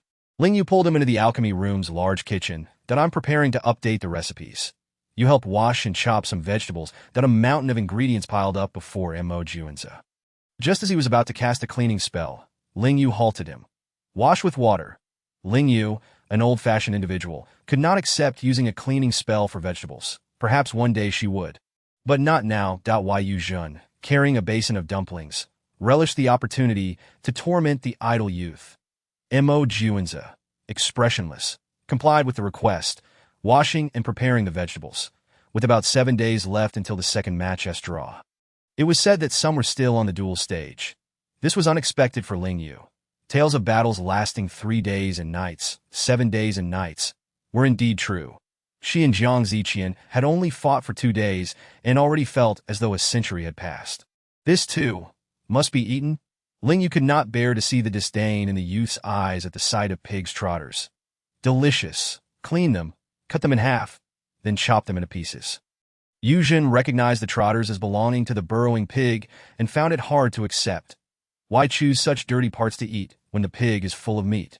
Junior sister Ling, aren't there plenty of ingredients? Perhaps we should skip these. Mo Juanza fully agreed that I want to eat. If you can't handle it, just watch me. Braised pig trotters, sweet and sour pig trotters. Stewed pig trotters, roasted pig trotters. Just the thought of these recipes made Ling Yue salivate. You two big fools, don't you dare drool. A large pot of specially blended marinade simmered over the fire. Some of the burrowing pig's meat was set aside to make meatballs, which could be used for soups, while fried and braised versions were equally delightful. Since they were frying, crispy pork belly and braised pork could also be prepared. Today's theme was the burrowing pig. In the third large kitchen, Mo Juanza and Yuzhen were bombarded by an array of enticing aromas. Although Yuzhen had just eaten her fill, she felt hungry once more. Especially at the sight of the golden red roasted pig trotters. The unprocessed trotters had appeared unappetizing, but now, wafting with an irresistible fragrance, her mouth almost watered all the way to 3,000 feet away. And that big pot bubbling with other rich aromas was simply too fragrant. Chapter 68. Oh dear, this smells divine. In the third alchemy room, Ding Lulu, lying like a corpse, was roused by the alluring scent. As she opened her eyes a crack, suspicious liquid began to trickle from the corner of her mouth. Realizing this, Ding Lulu attempted to wipe her drool, but the slightest movement sent agonizing pain coursing through her. Ah, it hurts. Am I dead? Third senior sister, you're awake. Ling Yue hurriedly ran over, holding a skewer of roasted pig's trotters in her hand. Moments ago, she had come to deliver soup, but Ding Lulu had fainted mid-meal. Now, calling out so loudly, it seemed she had regained some strength. Fifth junior sister, my hand hurts so much, and I'm so hungry. Ding Lulu's eyes were fixed on the roasted skewer in Ling Yue's hand. Although this skewer was somewhat different from what she had eaten earlier, anything made by fifth junior sister was guaranteed to be delicious. Ling Yue hesitated. Was it appropriate for someone with severe injuries to consume such rich food? There are other things. They'll be ready soon, but this and I want to eat this. I want to eat this. This is the trotters of the earth-escaping pig. Are you sure you want to eat it? The one who feigned weakness fell silent, staring at the dirty trotters, which looked incredibly appetizing. Ling Yue directed Mo Juanza to fetch a bowl of meatball soup. When the soup arrived, Mo Juanza was rewarded with a skewer of roasted trotters. He gazed at the trotters, while Ding Lulu and Yuzhen also stared, their expressions synchronized, wanting to eat, yet finding it hard to accept. Ling Yue paid them no mind, scooping up a pain-relieving meatball and bringing it to Ding Lulu's lips. Third senior sister, open your mouth. Delicious. Is it tasty? Ling Yue said with satisfaction. She scooped up another meatball and brought it to Ding Lulu's mouth, who eagerly opened up to eat, her face radiating enjoyment and contentment. Ding Lulu loved the sensation of the meatballs bursting with juice in her mouth, and it seemed her injuries were not as painful anymore. While this tender scene unfolded, the youth who had just completed his internal struggle cautiously took a bite of the roasted trotters. The skin was elastic, the flavors rich, and the little meat inside was marinated to perfection, exuding a complex yet irresistible aroma. How is it? Yuzhen asked, swallowing hard that in no time, the entire skewer of roasted trotters had vanished into his stomach. It was indeed delicious. Though the meat was too sparse to truly satisfy his cravings, his hand reached for the trotters still cooking, and Yuzhen snatched two skewers. That weren't you the ones who couldn't accept this? How come you're eating it? I never said that. Mo Juanza feigned innocence that I didn't say it either. Yuzhen also put on a pitiful face. Ling Yue chuckled softly, joining in on the feast. Bathed in such enticing aromas, Ding Lulu couldn't sleep at all, her eyes fixed intently on the three engrossed in their meal, not far away. Ling Yue was the first to succumb to the gaze, picking up a skewer to personally feed the injured. Have you forgotten about me, your poor injured friend? Wan Yufeng, dragging his seriously wounded body against the doorframe, had never felt so wrong before. Next door, they were indulging in delicious food while he lay alone on a cold bed, tortured by the enticing scents. Second senior brother, how did you get here? Ling Yue paused her feeding, rushing over to help Wan Yufeng inside. There is still a lot that isn't ready, so I didn't bring it over. She spoke. Ling Yue felt a twinge of guilt. She had indeed forgotten that someone else was lying next door. Juanza was about to offer to serve the injured a bowl of meatball soup, but suddenly recalled that this man had said he couldn't eat while they were eating, and promptly put down the spoon. He wasn't going to serve him. Ultimately, the responsibility of caring for the injured fell to Ling Yue, while the other two, Yu Jun and Ding Lu, were happily feeding each other. I wonder how fourth senior brother is doing.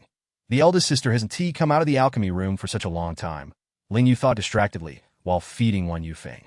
Initially, Wan Yufeng was displeased with fifth junior sister's dismissive attitude, but once the meatball soup entered his mouth, all his unhappiness dissipated, leaving only the delightful flavor of the meatballs. The sweet and sour aroma suddenly stood out amid the various fragrances. Sweet and sour pig trotters were ready. Ling Yue picked up a piece, the sauce-red trotters trembling as if the meat and bone would separate with a mere shake. Just looking at it made one's mouth water. Ling Yue had intended to taste the first piece herself. But at the sight of so many eager gazes, she swiftly turned her chopsticks and offered it to Ding Lu. The moment it was sent over, the chopsticks felt light. Ding Lu, fearing it would be snatched away, acted so quickly that Ling Yue barely caught a glimpse. The trotters, enveloped in a sweet and sour sauce, effortlessly detached from the bone with a gentle bite. The skin was soft and springy, and the meat melted in her mouth. How could one express such beauty in mere words? In the past 25 years, how many delicious dishes had she missed? Ding Lu suddenly felt that her previous life had been wasted. Oh, if only fifth junior sister had appeared sooner. I said incredibly delicious. Yu Jin drooled enviously, despite having just devoured a skewer of roasted trotters. Help yourselves, I'll go check on the eldest sister. Before leaving, Ling Yue made sure to pack some of the prepared food. She had already decided that if the eldest sister was still busy, she would personally feed her eldest sister. Ling Yue pushed open the door, stealthily calling out like a thief. She entered with the food box, mirroring the position they had been in before. Long Wanru opened her eyes. I am almost done, that I made a lot of delicious food. Ling Yue moved a table over, placing the dishes on it, and the previously lifeless figure of Pu Dan slowly opened his eyes. This is just part of it. There's more. Ling Yue eagerly fed Pu Dan some meatball soup. He struggled to open his mouth and took a sip. The warm soup slid down his throat, warming his aching body and giving him a sense of being revived. Ling Yue switched to another bowl and fed Long Wan. Eldest sister, you should eat too, faced with such a considerate and obedient fifth junior sister. Long Wanru found it impossible to refuse, nor did she wish to, and opened her mouth to eat. That it's very delicious. Ling Yue continued to feed her for several rounds before finally stopping. If I'm not mistaken, I'm the injured one here, right? Pu Dan, having only tasted one bowl, was on the verge of sulking. Eldest sister is also working hard to heal you. What is wrong with eating later? Ling Yue mumbled softly, careful not to raise her voice, fearful of provoking him. Pu Dan was about to speak when an unidentified morsel was shoved into his mouth. It's somewhat delicious. I suppose I'll let the matter go for now. One more piece, and the broth with rice. Hey, this little guy can really eat. Once they finished, Ling Yue was eager to see Pu Dan's expression when she revealed what he had just eaten. Chapter 69. Please stay away from me. I beg you, don't force me to cry for you. The meal had been entirely consumed by the severely injured patient. That Pu Dan felt an unprecedented sense of satisfaction, something the fasting pill could never provide. Thank you, eldest sister. Pu Dan leaned back in the bath barrel, swatting away Ling Yue like a fly. What a scoundrel. He hadn't acted this way when she was feeding him. Ling Yue huffed and linked her arm with Long Wanu. Eldest sister, let us go. Long Wanru seemed somewhat unaccustomed to such intimacy, her arms stiffening slightly. Ling Yue noticed and slightly loosened her grip, but didn't let go completely. Long Wanru merely sighed helplessly, not pushing her away. As they stepped out of the alchemy room, the aroma in the air became more pronounced. The spiced dishes, steamed braised pork, and stewed pig trotters should be ready. The smoke curled, the fragrance wafting, stirring emotions within Long Wanru that had long been dormant. Since fifth junior sister arrived, this place had been filled with the warmth of life. Ling Yue plated the completed dishes, totaling 10 courses, with 9 being meat dishes and the only vegetarian option being a cold mixed vegetable salad. Eldest sister, this is specially made for you. Thank you for your constant care.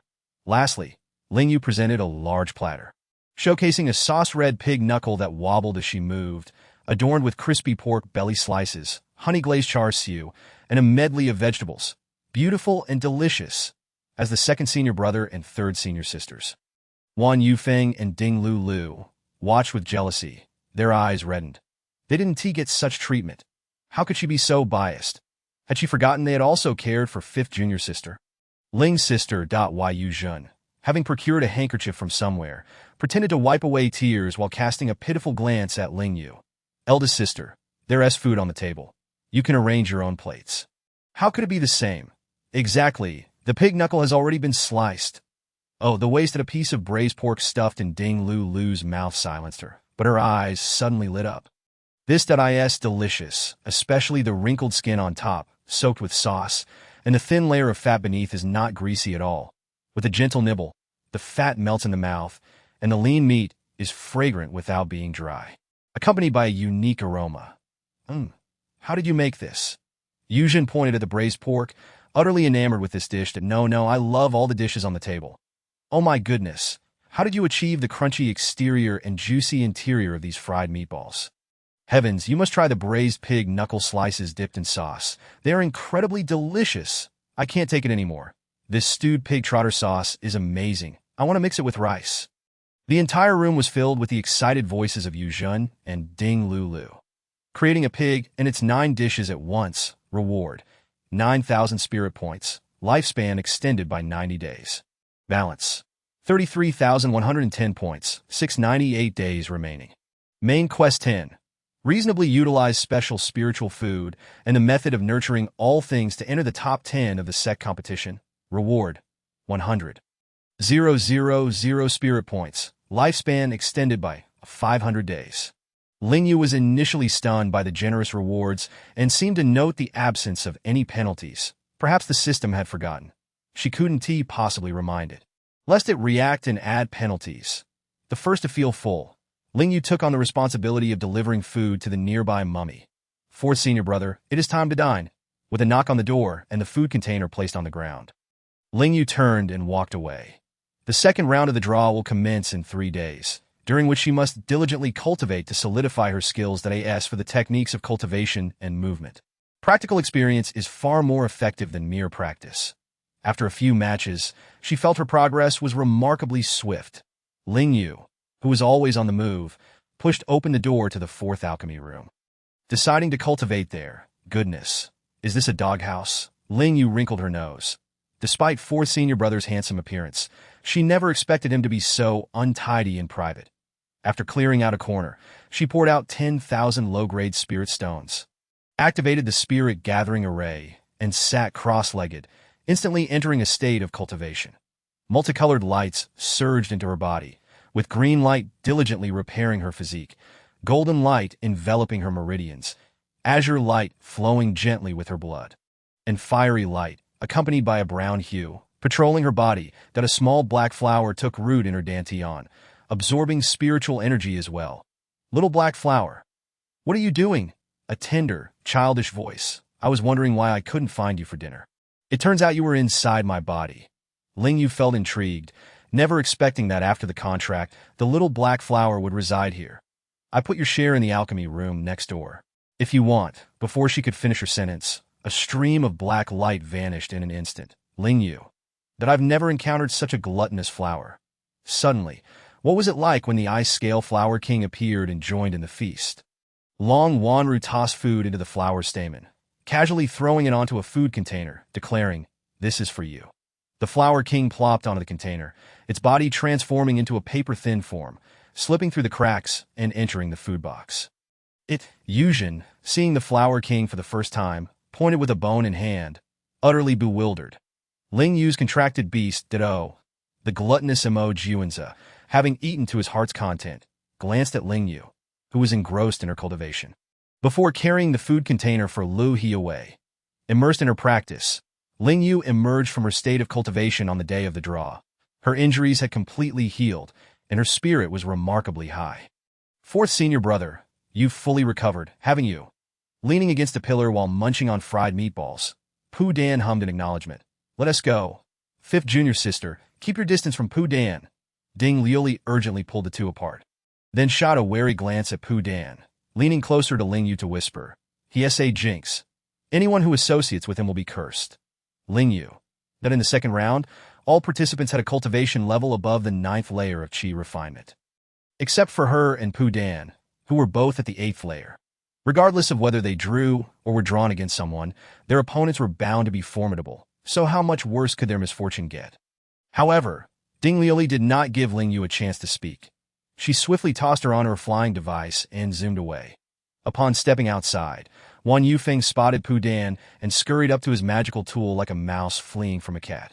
Exclaiming, "Fourth junior brother, please keep your distance from senior brother today. I beg you that I won't," Pu Dan retorted, quickly leaping onto the magical tool, grabbing Wan Yufeng's wrist with a mischievous grin that it's over. Wan Yufeng felt tainted. Chapter 70. Nonsense. She is not scared, silly. Wan Yufeng stood on the drawing stage, tears in his eyes, having cast 100 cleansing spells on himself beforehand, hoping they would be of some use. Below the stage, Ding Liuli stifled a laugh, knowing it was futile. Even 1,000 cleansing spells couldn't rid him of the jinx's aura. Poor second senior brother. Who knows who he will face? Ding Liuli's gaze flickered toward Mo Juanza, who stood at the drawing position. Thankfully, second senior brother avoided him. Otherwise, the cleansing spells might be quite useful. Who knows if Ling junior sister took her advice to heart and stayed away from that jinx? The answer was no. Ling Yue stood alongside Pu Dan, waiting to be drawn, her heart praying fervently not to encounter a sword cultivator. She wished to avoid the same fate as third senior sister and fourth senior brother. The draw began. These 4 words struck like a hammer on Ling Yue's heart. With her hands clasped in prayer, she muttered something unknown, drawing laughter from Pu Dan. Regardless of who drew them, their outcome would be equally dismal. Number 11 versus number 98. Pu Dan's smile froze. Number 11 was a 10th layer Qi refinement talisman master. Number 15 versus number 99. Ling Yue's praying hands stiffened, her expression turning to one of existential doubt. If she remembered correctly, number 15 was a 10th layer weapon refiner. The 2 siblings exchanged glances, their eyes filled with sympathy. Fourth senior brother, your bad luck has indeed rubbed off on me that I haven't even said that you. The jinx infected me.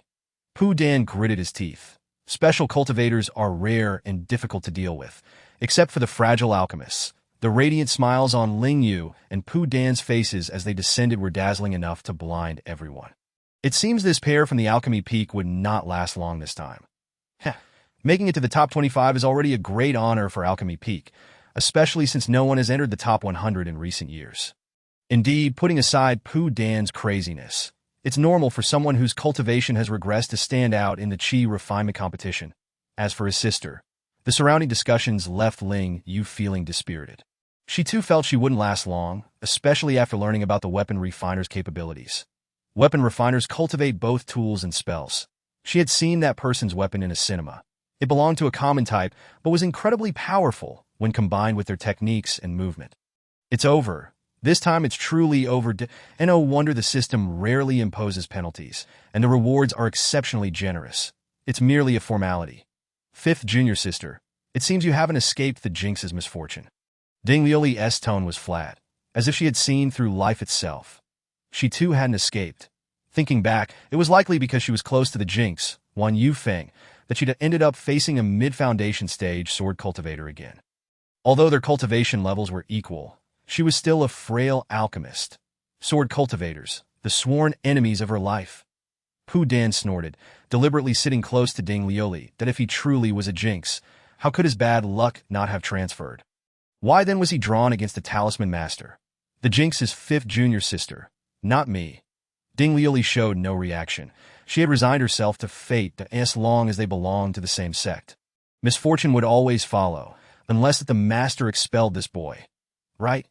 Why hadn't she thought of that sooner? She needed to seek the master. No, I must prepare more formations and talismans. Wan Yufeng was in a dire situation. His opponent was a late-stage foundation cultivator, just a step away from golden core. A mere newly advanced foundation cultivator stood no chance. Ultimately, only Ling Yue and Pu Dan remained on the main peak. Throughout the morning, Ling Yue focused on studying magical treasures. She had never used a magical treasure in the previous matches, but to win this battle, she could not afford to forego it. Time quietly slipped away, and the competition was about to begin. The 4 forlorn figures embarked on their journey. With 100 dual platforms reduced to 50, the audience was more numerous than the day before, with prominent figures filling nearly every seat. Unlike the sparse crowd from yesterday, each platform was surrounded by eager spectators. Ling Yue suddenly felt a surge of emotion. It must be the strength she displayed in the first match that inspired the audience, fostering their competitive spirit. Just as this thought crossed her mind, she was swiftly met with reality. Sister Fu, you are the strongest. Of course, Sister Fu can definitely defeat the frail alchemist in one move. One move? Half a move is sufficient. What sort of technique is needed? Look at that little alchemist. She looks utterly terrified, huh? Ling Yue, that nonsense, she is not scared, silly. She merely felt a sting in her face. Having been dazzled by the sight of Fu Lin in her pink dress, compared to watching in a cinema, seeing her in person was far more captivating. Ling Jr. Sister, if you surrender now, you can avoid bodily harm. The enticing voice immediately captivated the audience, leaving them in a frenzied awe. Sister Fu's voice is so melodious. Hey, that alchemist better know her place and concede. Sister Fu is only looking out for you. Exactly. She really lacks self-awareness. Hurry up and concede. Ling Yue, upon hearing this, made a face at the vociferous audience, refusing to back down, determined to infuriate them. Not a chance. She not only refused to yield, but also planned to find a way to throw her opponent off. It is not about the buns. It's about pride. She would never admit defeat. As soon as Ling Yue declared this, a momentary silence enveloped the arena that Fu Lin smiled gently. Since Ling Jr. Sister has said so, I shall not hold back later. Sister, please don't hold back. If Junior Sister accidentally wins, your supporters will certainly claim I won unfairly. Ling Yue also smiled, her grin sweet, yet her gaze exuding disdain. As if the person before her was nothing but a trivial shrimp, insignificant. This provocative stance nearly caused Fu Lin to lose her composure, but she managed to maintain her smile with great effort. You talk big. I hope you don't beg for mercy later, but she wouldn't allow her the opportunity to plead for mercy. Sister Fu, I support you in dealing with her, truly unaware of the consequences. I spit. The sweeter the smile now, the worse the outcome later. The sycophants expressed Fu Lin's inner thoughts. Ling Yue merely shrugged off their comments, having experienced enough battles to fear being defeated. But I'm still afraid. It really hurts, the pre-match banter concluded. And as Ling Yue calculated the timing, the instant the announcement of the match's commencement echoed, she swiftly unfurled a colorful umbrella that in that very moment, a phantom of a golden dragon surged towards her. Boom! The golden dragon phantom collided with the colorful umbrella, producing a thunderous explosion. Ling Yue, gripping the umbrella handle, was thrown back a considerable distance. Observing this, Fu Lin, armed with a golden spear, let out a cold chuckle. With a swift movement, she appeared right behind Ling Yue. Chapter 71. The women here are so ferocious. I want to go home.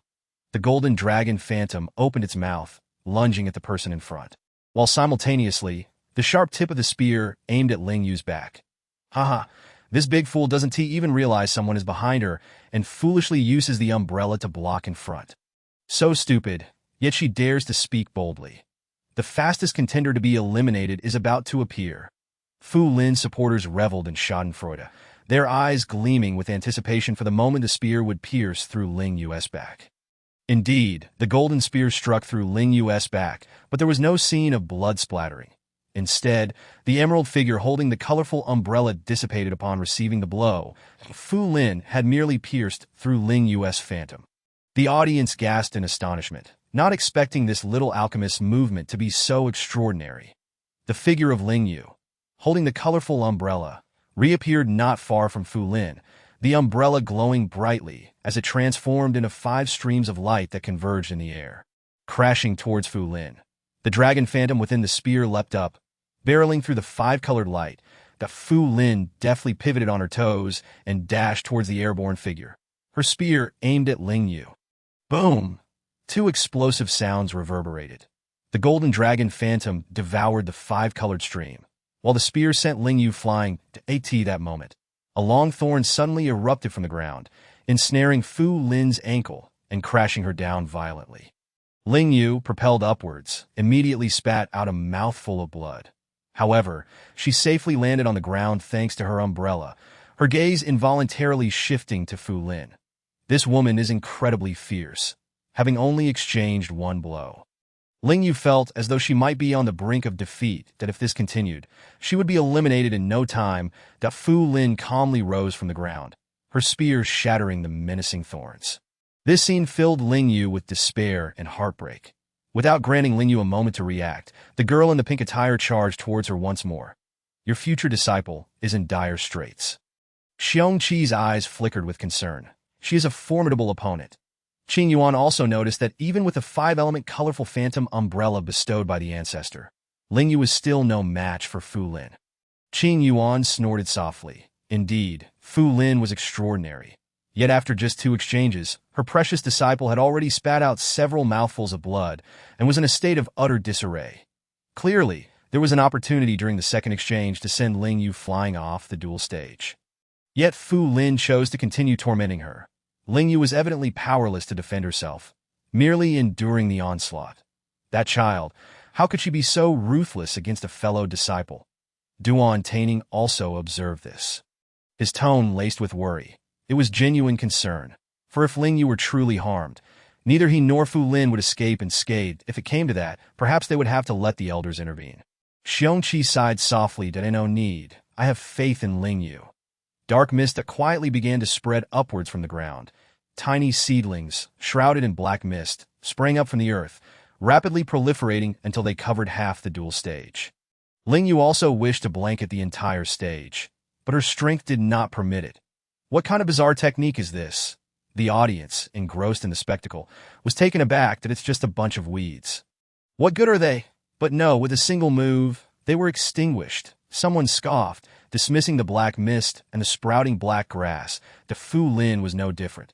She swung her spear, severing large swathes of black grass in an instant. The fallen grass morphed into writhing black worms, their sharp mandibles screeching as they lunged towards Fu Lin. The sheer multitude of these grotesque worms was enough to send chills down one's spine. Fu Lin momentarily faltered, realizing that while she knew Ling Yue could imbue plants with combat capabilities, she was unaware of this particular trick. Nevertheless, it was merely that the spear radiated golden light, effortlessly obliterating a significant number of the black worms. What other techniques do you have? Unleash them all, or you may find yourself out of opportunities. As Fu Lin's voice fell, the spear transformed into a dragon, lunging towards Ling Yue. However, this time, Ling Yue did not allow the spear to touch her. She quietly used the technique of transforming all things into beasts through self-sacrifice. Already gravely injured, that if she were to take another blow, it would leave her with little more than a breath. The colorful umbrella spun and expanded, instinctively shielding her from the attack, as five-colored light surged once more towards the cold-faced girl in pink. Seizing this opportunity, Ling Yue swiftly distanced herself, her hands moving in rapid succession as she chanted incantations at an increasing pace. "Ah, look, grass is growing on senior sister Fu. Oh heavens, what kind of sinister technique is this? She can't possibly be a demonic cultivator or a dark practitioner, right? It must be. Those wretches are truly wicked. Do you remember the Tianqing sect that was infiltrated by demonic cultivators? They were all annihilated." At these words, the atmosphere fell silent for a moment. Such a nefarious technique, combined with the dark mist and the transformation of plants into beasts, is undoubtedly the work of a demonic practitioner. The green plants affixed to Fu Lin's robe appeared harmless, yet only Fu Lin understood the terror they harbored. Her spiritual energy was depleting. Golden light erupted from her hands as she attempted to eradicate the green plants. But within moments, they regrew. Gritting her teeth, Fu Lin shed her robe. Uncertain if it was due to contact with the green plants, green shoots had sprouted on her arms as well. The plants that had clung to her robe had merely drained a bit of her spiritual energy. But those on her hands caused it to drain rapidly. "You must be a dark practitioner." Fu Lin resolved to exert her utmost effort to eliminate this shameless demonic cultivator, ridding the sect of a menace. Ling Yue remained silent, aware that speaking would only cause her to cough up blood. She pressed her lips together, continuing to manipulate the spiritual plants to siphon Fu Lin's energy, with the colorful umbrella blocking her. Fu Lin could not reach her for the time being. As Fu Lin unleashed her ultimate technique, she suddenly found her movements sluggish, her mind wandering. It was precisely this moment of distraction that left her spiritual energy completely drained. Her body turned limp, and with a slip of her foot, she collapsed to the ground, unable to rise.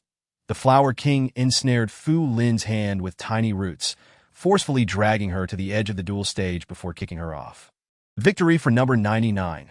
The Golden Core Elder calmly announced the winner. Just moments ago, he had briefly suspected Ling Yue of being a dark practitioner and considered halting the match unilaterally. But thanks to Qingfeng's timely transmission, he refrained. Fu Lin, thrown off the duel stage, found herself in a disheveled state, surrounded by concerned fellow disciples who were at a loss for what to do. Senior Sister Fu, wait for us. We will avenge you. Ling Yue must be a dark practitioner. We must inform the sect master. I will find the head of the punishment division. We must eliminate this dark practitioner. The audience below dispersed in a frenzy, leaving only one person standing alone, smiling at those on stage. Long Wanru leaped onto the duel stage, lifting Ling Yue in her arms, sighing inwardly.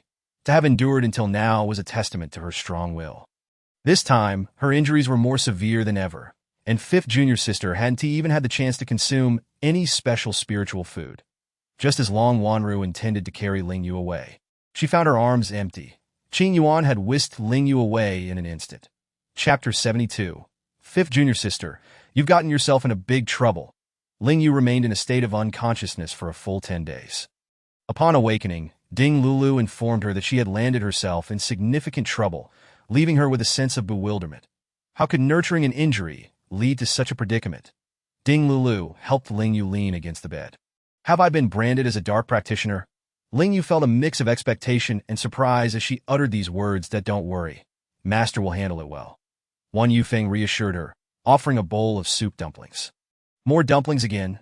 Does second senior brother only know how to make dumplings? Once the grand competition concludes, I will make sure to teach him properly. However, the famished Ling Yue still took the spoon and began eating the dumplings. Delicious, second senior brother, your culinary skills have improved. After finishing a spiritual plant meat dumpling, Ling Yue gave Wan Yufeng a thumbs up. Wan Yufeng grinned proudly. After all, he had spent considerable time perfecting the recipe. And it was no longer the inedible fare it once was. The Ling Yue savored the dumplings. Her thoughts drifted back to the battle, silently replaying the events in her mind. She realized she had expended far too much ineffective energy during that confrontation. In the future, she needed to minimize such waste, for even with her 5 elemental roots, she could not sustain such consumption. For being labeled a dark practitioner, she had considered it when employing the parasitic technique and the plant transformation technique. She had felt the spell was too sinister when using it on Moo Moo. Thus, during the match, she had only dared to use the nurturing technique until she encountered Fu Lin, at which point she had been unable to resist the urge to win. If she were to be expelled from the sect, where would she go? No, she could lose her life. Expulsion from the sect would be the lightest punishment. Sigh, losing the match was one thing, but now it felt like a losing deal. As she continued eating, her spirits suddenly plummeted, and she gently pushed the bowl away, shaking her head. Second senior brother, I'm full that you've only had 6. Just eat 2 more. Wan Yufeng was well aware of Ling Yue's appetite. Her inability to eat was certainly due to Ding Liolio's big mouth, which had left her troubled and without an appetite. Casting a discreet glare at Ding Lulu, he began coaxing Ling Yue to eat a few more. As if soothing a child, Ding Lulu, caught in his gaze, felt a twinge of guilt. She truly should not have brought up such matters that worried her junior sister. However, chaos ensued outside, with a throng of disciples surrounding the main peak. Accusing the alchemy peak of harboring dark practitioners, questioning their intentions, and claiming they were acting on behalf of justice. The fifth junior sister always has to go out. It's impossible to avoid it. Now that it has been mentioned, it allows her to prepare herself mentally in advance, which can be considered a good thing. Furthermore, there is something even more troubling that she is yet to disclose. The fifth junior sister has been suspended from competition, and the disciplinary hall is currently investigating Ling Yue's background. The sect leader has also stated that there will be an explanation for the entire sect. Bah, a bunch of fools. How could her fifth junior sister possibly be an evil cultivator? She is such an upright and hardworking young lady. At this moment, the sect leader is nearly driven to distraction by Mo Juanza, who follows him everywhere, but he wasn't this clingy as a child. And now, as he has grown older, he can hardly remember who he is. Only when trouble arises does he seem to recall that he has a father. How much longer must this continue? Mo Wentian halted his steps, looking helplessly at the stubborn boy trailing behind him, until Ling Yue's innocence is proven. The disciplinary master is investigating, and there will be results by tomorrow. Mo Juanza, upon hearing this, showed no intention of leaving. Instead, he thoughtfully produced a cup of milk tea for Mo Wentian. Father, you've been busy all day. Drink this to regain your strength. Mo Wentian. His son's sudden display of filial piety and affection should have been a comforting matter. Yet he couldn't shake the feeling of unease that Mo Juanza stubbornly held out the milk tea until Mo Wentian accepted it before finally letting go. After taking a sip of the fragrant, spirit-infused milk tea, Mo Wentian's mood lightened considerably, and he found his son more agreeable to look at. To be honest with you, Ling Yue is very important. Even if she truly were an evil cultivator, the sect would still set her on the right path. Mo Juanza felt reassured and even managed to smile that he didn't inquire why Ling Yue was important, as long as he knew she wouldn't lose her life or be expelled from the sect. That was sufficient. Then, Father, you carry on with your affairs. I shall take my leave. Mo Juanza nodded in agreement.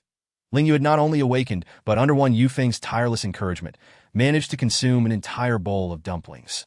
Feeling so full she was nearly dozing off in her dazed state, the appearance of one individual jolted her fully awake. Master. Qingfeng Master. Ling Yue hesitated but ultimately changed her address. Given the circumstances, even if she were innocent, it was unlikely that she would be accepted as a direct disciple by Qing Yuan after such an incident. After the grand competition concludes, I shall host a grand apprenticeship banquet to announce to the entire cultivation world that you are my 5th direct disciple. With a month remaining, prepare yourself. What? Ling Yue thought she had misheard, her mind going blank, even failing to react when Qing Yuan affectionately patted her head before leaving that if her memory served her right, the competition had not yet concluded. And she had not even entered the top 10. Ding Lulu, unable to bear Ling Yue's complete daze, disclosed the news of her suspension. Ling Yue. So, does this mean she has turned misfortune into fortune? Main task 10 failed. The system promptly appeared, announcing the anticipated outcome. Ling Yue was once again at a loss for words. Did the wretched system foresee that she would fail to complete the task for this reason? Main task 11. Create a special spirit food at the apprenticeship banquet, raise the profile of rare spirit food, and gain recognition from 10,000 cultivators. Reward: 100,000 spirit points, extend life by 500 days. Task progress: 0 10,000, and yet there was no punishment. Would she again fail to complete the task? At this moment, Ling Yue's emotions were akin to a roller coaster, soaring to the pinnacle before plummeting down. No, she must accomplish this task. Evil cultivators must be expelled from the alchemy peak, expelled from the Lan Tian sect. Ling Yue, you evil cultivator, just die already, don't drag us down with you. The Qingfeng master must have been bewitched to declare her as his 5th direct disciple. The shouts from outside roused Ling Yue from her slumber. However, as she listened closely, the earlier voices had vanished and a barrier array gently enveloped the entire room, causing Wan Yufeng and the others to disappear. This confirmed that she had not misheard. Ling Yue opened the door and looked outside. What did she see? A brawl. Whoever dares to say my 5th junior sister is an evil cultivator will meet the same fate. The irate Pu Dan stood over a disheveled alchemist, wielding a fire whip aimed at the shouting alchemists before her. You again, instigating trouble with your disciples. Long Wanru seized the hidden jewel Ling Yao and slapped her hard. I'll beat you to death. I'll beat you to death. Ding Lulu was going wild in the crowd. Wen Yufeng restrained himself slightly, moving through the throng, kicking and punching. Even Mo Juanza and Yuzhen had arrived. Seeing this, Ling Yue felt a pang of discomfort. It was all because of her. She couldn't hide here while they bore the brunt of the chaos. Ling Yue stepped out of the alchemy room. Chapter 73. A mind unleashed, frightened by her own conspiracy theories, an evil cultivator has emerged. Bah, it's a demonic cultivator. Everyone, charge forth and rid the sect of this menace. As Ling Yue stepped outside, she was met with a flurry of various talismans. She calmly opened her colorful, enchanted umbrella to shield herself. What are you doing here? Long Wanru approached Ling Yue. Ling Jr.'s sister, stay out of the way. We still need you to deliver meals later. You absolutely mustn't be caught and confined at Yu Zhen. Ever so eloquent, had barely finished speaking when the Grand Elder led a team of elders to apprehend the troublemakers. Surrounding them all, they were all taken away for 3 days of confinement. The onlookers cast furious glances at Yu Zhen, as if they wished to tear her apart. What are you staring at? Didn't you see that I was the first to be captured? Yu Jun, hoisted up like a chick by the Grand Elder, still flailed her arms, glaring fiercely at the now subdued alchemists. Grand Elder, they attacked first. We merely came to eradicate the evil. Grand Elder, you must have noticed how loathed alchemists are right now. It's all because of Ling Yue. They can't sell their pills because of her. Ding Lulu scoffed. Have you considered that your pills don't sell because your alchemy skills are lacking, and the efficacy of your pills is subpar? How dare you blame my fifth junior sister? What audacity! Exactly, a bunch of shameless fools. Yujin chimed in agreement that you're the ones without shame. Harboring an evil cultivator will lead to the downfall of the sect. Say one more word about my fifth junior sister being an evil cultivator, and I will tear your mouth apart. Ding Lulu struggled free from her restraints and charged toward a male alchemist, knocking him to the ground, then pouncing on him to grasp his collar and deliver a flurry of punches. You were the loudest. I think you must be the evil cultivator.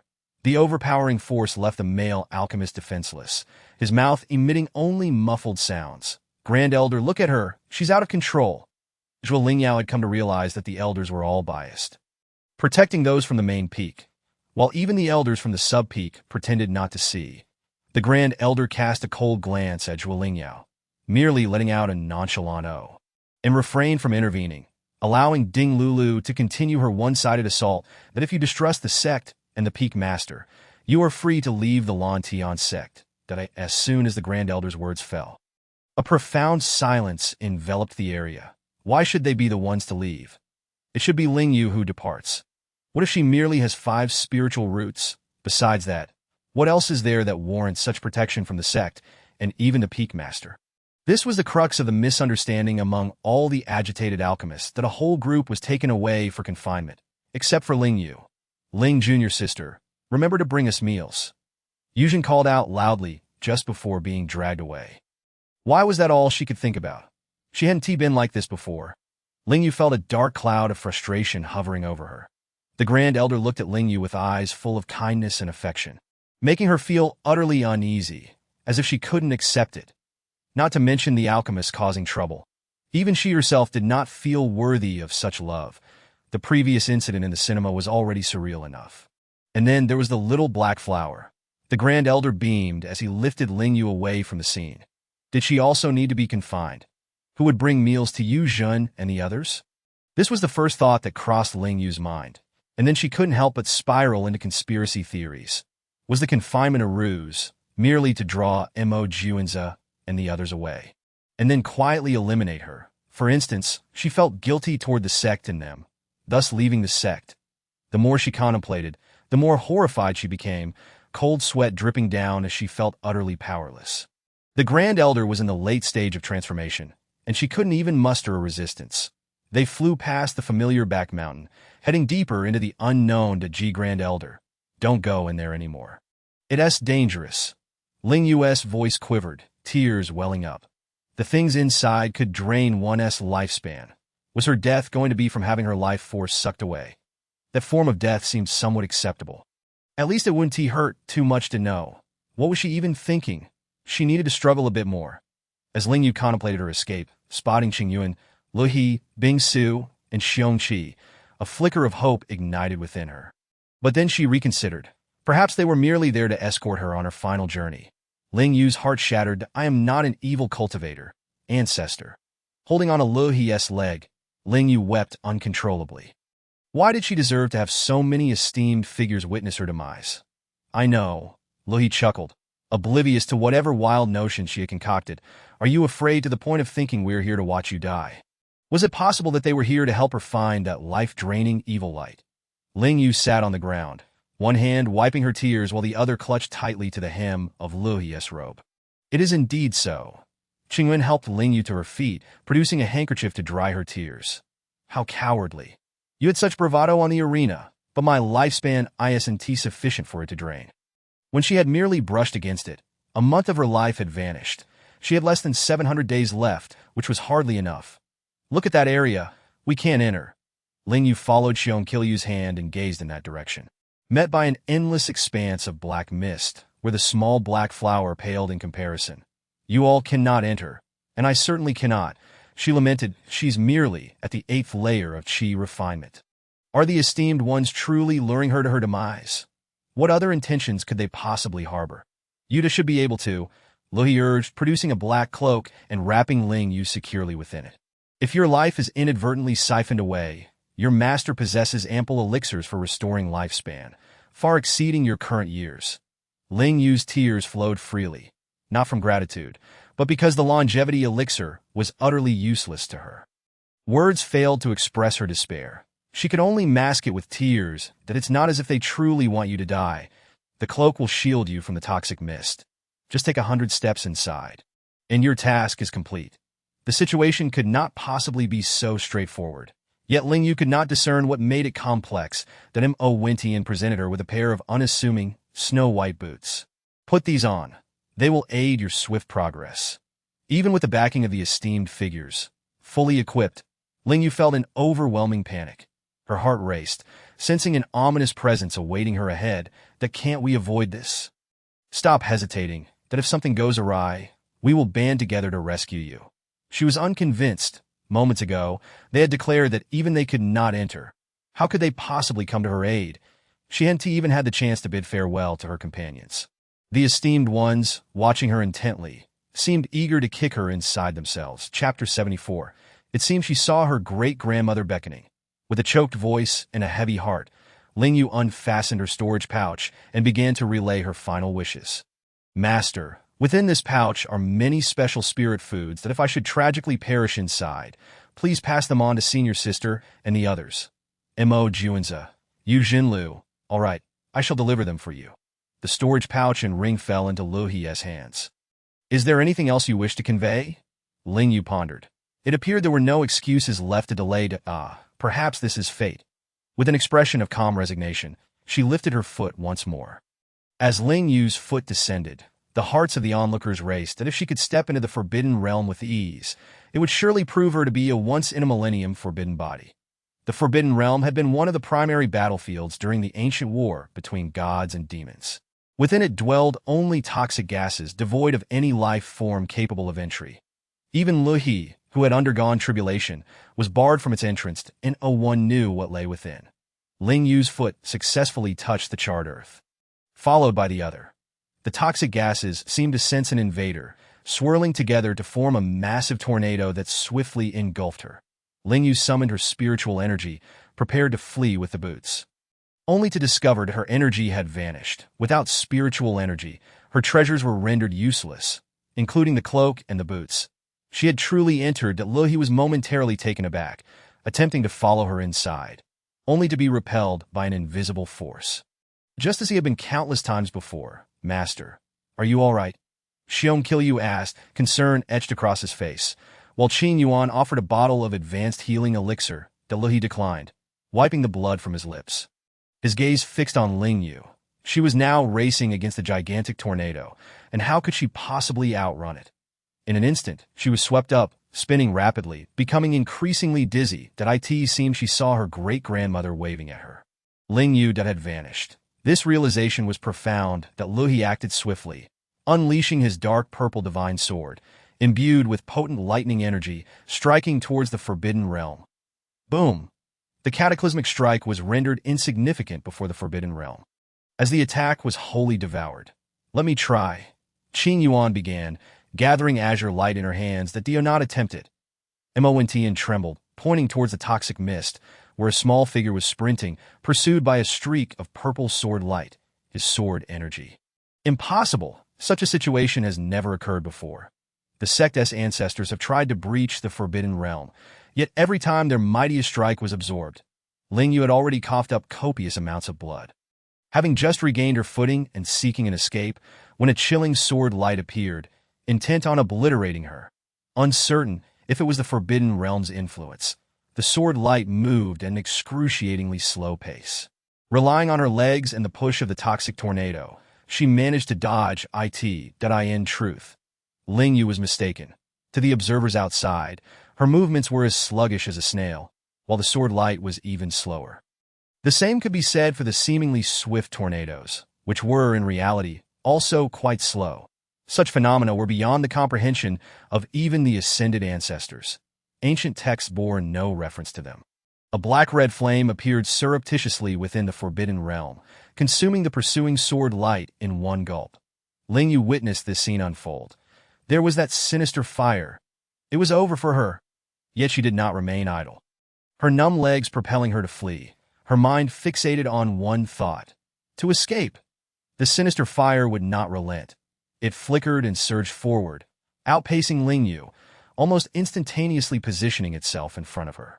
It did not devour her immediately, instead dancing before her, seemingly relishing her terrified expression. "Da, this aura. It is the most delectable morsel I have tasted in millennia. That I remember you, little sprout," it spoke. Ling Yue's tears flowed anew. She was so close to escape, yet her legs felt as if they were weighed down by lead. "What little sprout? I do not comprehend your words." Gritting her teeth, she forced another step forward. "You are nearing death. Allow me to relieve your suffering." The sinister fire extended a flame-like tongue, licking the air. "Da, yes, you cannot perish just yet. You must first take me out." The fire twirled in the air, exuding an air of glee. Though Ling Yue was ignorant of its nature, she understood that taking it out would not merely endanger her life. "You are so powerful. Cannot you escape on your own?" "I cannot. I am cursed. However, if you agree to be my servant and take me out, I can extend your life." "Bah! You deserve your curse and your confinement, yet you wish for me to become your servant? What a foolish dream!" "System, quickly, is there a treasure to bind it for a few seconds? I need to flee."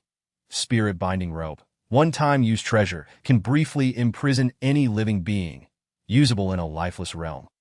Price: 10 million spiritual energy points. I'd outbuy it. After all, what was there to fear from debt? "Yes, I shall take you out." Ling Yue extended her trembling hand, forcing a smile. "How perceptive of you." The sinister fire alighted on Ling Yue's palm, and in the next instant, the flames stiffened. Life extension -100. Ling Yue, bereft of time to mourn, summoned a surge of strength and bolted out of the forbidden realm. The moment she escaped, the spirit-binding rope disintegrated into ash, and the lifeless realm ignited in a conflagration. A crimson hue spread across the sky of the rear mountain, casting it in a dark red glow. The sinister fire, evidently furious, would have reduced her to ashes had she not fled swiftly. "You dare deceive me." The innocent voice echoed throughout the forbidden realm.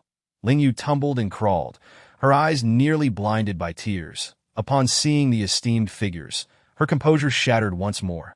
After entering the cultivation world, she had become a weeping mess, so terrifying. With that exclamation, the fragile Ling Yue's head drooped, her eyes rolled back, and she fainted yet again. Qin Yuan calmly checked her pulse, only to discover, "Master, Ling Yue's spiritual energy is abundant. There are no signs of exhaustion. Aside from her external injuries and fatigue, she bore no internal wounds and would recover with a single restoration pill." After a restoration pill was administered, Ling Yue slowly regained consciousness, only to find herself facing several large heads. The sky remained a blood-red expanse, indicating that she had only just fainted and been revived. Could she not be allowed to faint for a few more days to mourn the loss of her 100 days of lifespan? Chapter 75. The alchemist next door wept with desire. The sky above the back mountain of the Lan Tian sect suddenly turned a deep crimson, instilling panic among the disciples that it must be the evil cultivators contacting the outside world, preparing to attack the Lan Tian sect. "What are we afraid of? We shall stand with the sect through thick and thin. I told you that little alchemist was definitely a spy sent by the evil cultivators, preparing for an inside job. Now that she has been caught early, it's a matter of life and death." Disciples rushed to the back mountain, and as enough people gathered, some took it upon themselves to guard the gates. Over 100 individuals, confined, grasped the bars of their water prison, gazing towards the crimson clouds above. "What is happening? Have the evil cultivators entered?" Before Yu Zhen could finish her sentence, she felt a sharp blow to her head. "Who hit me? I'll make her pay." "I did," Long Wanru replied coolly, her expression unreadable yet laced with provocation. Yu Zhen rubbed her head and grinned. "Well done, senior sister Long." The crimson cloud appeared ominously sinister, prompting the senior sister to suggest, "Let us escape from this prison." Ding Lioli rolled up her sleeves, preparing for a bold endeavor. The seclusion mountain of their sect was crafted by those in the tribulation stage, and among them, The highest cultivation was at the golden core level. Escaping this prison would be an unattainable dream for them. Foolishness, June coldly remarked. Damn those sword cultivators. I won't take you along when we escape. What had Ling Yue been doing these past 2 days? She had not come to deliver meals. The only force sustaining Yujin was the thought of the prison fare.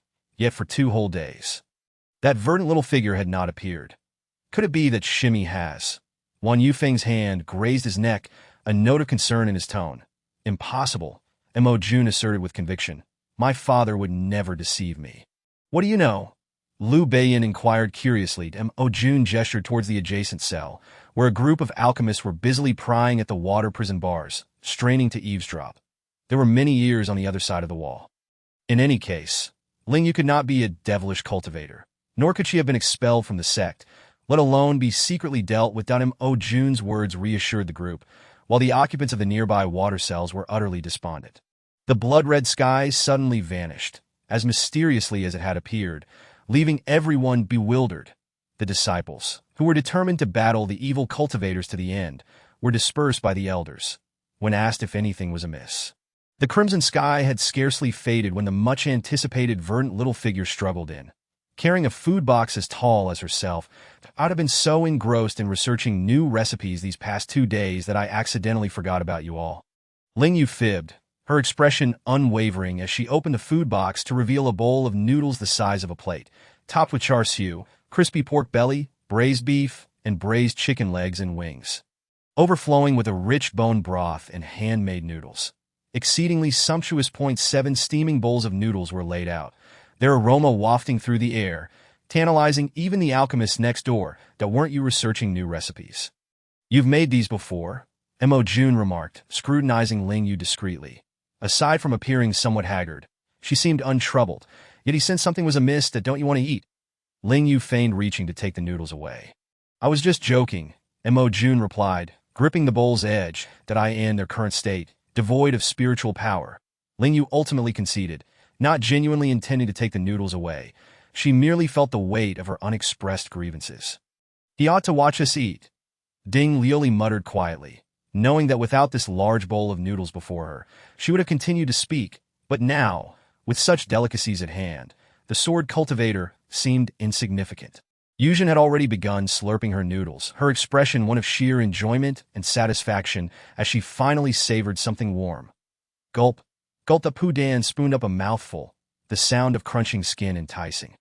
The sounds of slurping noodles and sipping soup echoed in the tranquil confinement mountain. All 7 knew that Ling Yue was certainly concealing something, yet she chose not to divulge, and they refrained from questioning her, particularly since this was not the appropriate setting for inquiries. Seeing that no one pressed the issue further, Ling Yue let out a silent sigh of relief and began to eat her own portion. Having rushed to deliver it as soon as it was ready, and she was quite hungry herself. This time, Ling Yue accompanied the imprisoned individuals in their meal, while the occupants of the nearby water cells watched with longing. Ling Yue, do you have any more? Sell me a portion, senior brother. The one calling out was among those who sought to apprehend Ling Yue, his neck craned longingly, his eyes ablaze with desire. You dare consume something crafted by an evil cultivator? Have you no regard for your life? A nearby alchemist tugged at his sleeve, whispering a warning. Despite having swallowed his saliva countless times, he hesitated to speak. No thanks, we're getting out tomorrow anyway. Someone shifted from standing to lying down, deciding that if one desired nothing, one could no longer smell the enticing aroma, that if you don't want to buy, that's fine. Ling Yue sat on the ground. Eating her meal, the alchemists were left speechless, their expressions indicating that this was indeed intentional. This method of revenge could only have come from a young girl, yet what could they do? It was infuriatingly effective. Ling Yue flitted from one water prison to another, providing a live streaming of her meal, relishing every bite, utterly lost in the moment. Childish. Zhuo Lingyao ground her teeth in frustration. This wretched girl followed her every move. Fine, being unable to leave means this won't be settled now. And I lack the energy to speak.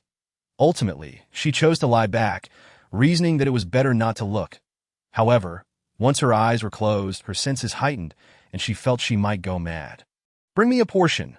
This person, that she recognized him as one of the prominent figures who had gathered on the back mountain, but at the time, her thoughts had been scattered. Afterward, when she recounted her experiences. She had rushed to deliver meals, and thus, she had not discerned how many prominent figures were present, but it was certain that there were more than 10. Chief of the Punishment Division. Chief of the Punishment Division. Could you please remove Ling Yue? She is severely affecting us. The tormented alchemists voiced their grievances against Ling Yue's misdeeds, lamenting their own actions, yet feeling they should not have to endure such psychological torment. Chapter 76. If we don't strive to seize money, how will we repay our debts? The chief of the Punishment Division rejected the alchemist's unreasonable demands and stated, she may remain for as long as she likes. The chief of the Punishment Division first handed Ling Yue a pouch of spirit stones before accepting the noodles. I'd take it as a gift. Thank you. Chief of the Punishment Division. Ling Yue beamed with delight, as she was in urgent need of spirit stones. After all, her debts had skyrocketed from 300 spirit points to 33 million, which translated to over 300 million spirit stones needed to settle her obligations. Over 300 million! If she didn't work diligently to earn that money, how could she ever repay it? Ling Yue's eager manner as she stored the spirit stones caught the chief's attention. Even Qing Yuan was notably stingy. Unwilling to part with a few spirit stones for her own disciple, it seemed she would have to intervene. The chief of the Punishment Division vanished with the bowl of noodles. Ling Yue paid her no mind. After all, how could a prominent figure savor noodles in public? With a quick thought, she began to promote her noodles to the nearby, imprisoned cultivators, ultimately garnering 100 orders. Her promotional efforts proved quite effective. Realizing she could not manage alone, she enlisted the help of Si Zhu and the others, offering them food in return for their assistance. However, they declined spirit stones, wanting only to eat to their fill, which was precisely what Ling Yue desired. After 2 hours of bustling activity, the 100 orders were finally prepared. The char siu and crispy pork belly were straightforward, while the braised dishes were a breeze. As the braising liquid was ready-made, all that was required was to knead and roll the dough, layer the ingredients, pour in the broth, and a lavish bowl of handmade noodles was ready. The 4 of them approached the seclusion mountain, each carrying 2 towering food boxes. Si Zhu and the others followed the route Ling Yue had provided to distribute the meals. The air surrounding the alchemist cells was enveloped in the tantalizing aroma of food, far more torturous than before. Fifth sister, how can you bear to let us watch those people eat? Ding Lioli lamented.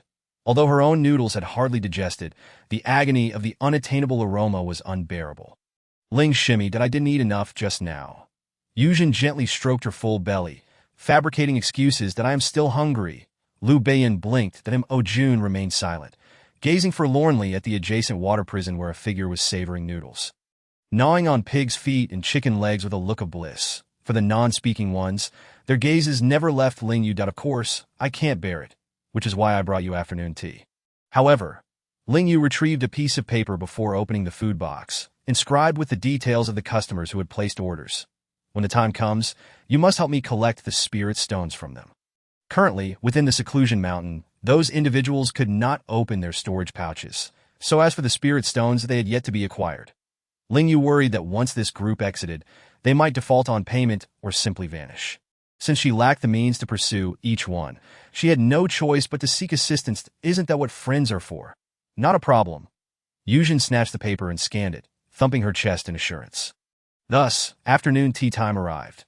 Although it consisted of previous stocks, who could refuse exquisite pastries, cakes, and milk tea?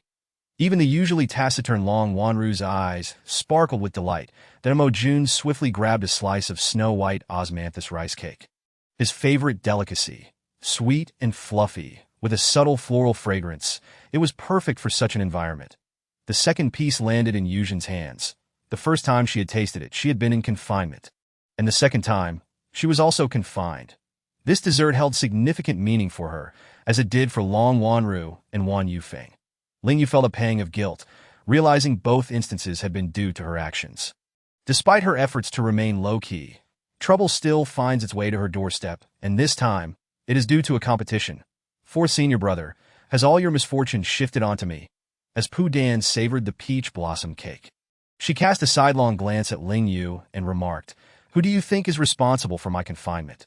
Indeed, it is not merely confinement. It is the journey to confinement that Liu Beiyan laughed heartily, adding a sharp retort. Ling Jr. sister, you needn't feel guilty. It's just a trivial confinement. Consider it a change of scenery to enjoy delectable food, that Mo Jun nodded as he sipped his milk tea. Though they insisted it was no trouble, Ling Yue still felt a twinge of guilt.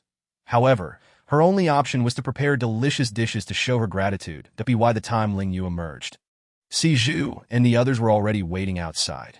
Ling Jr. sister, you have no idea how envious those alchemists who sought to take you down are.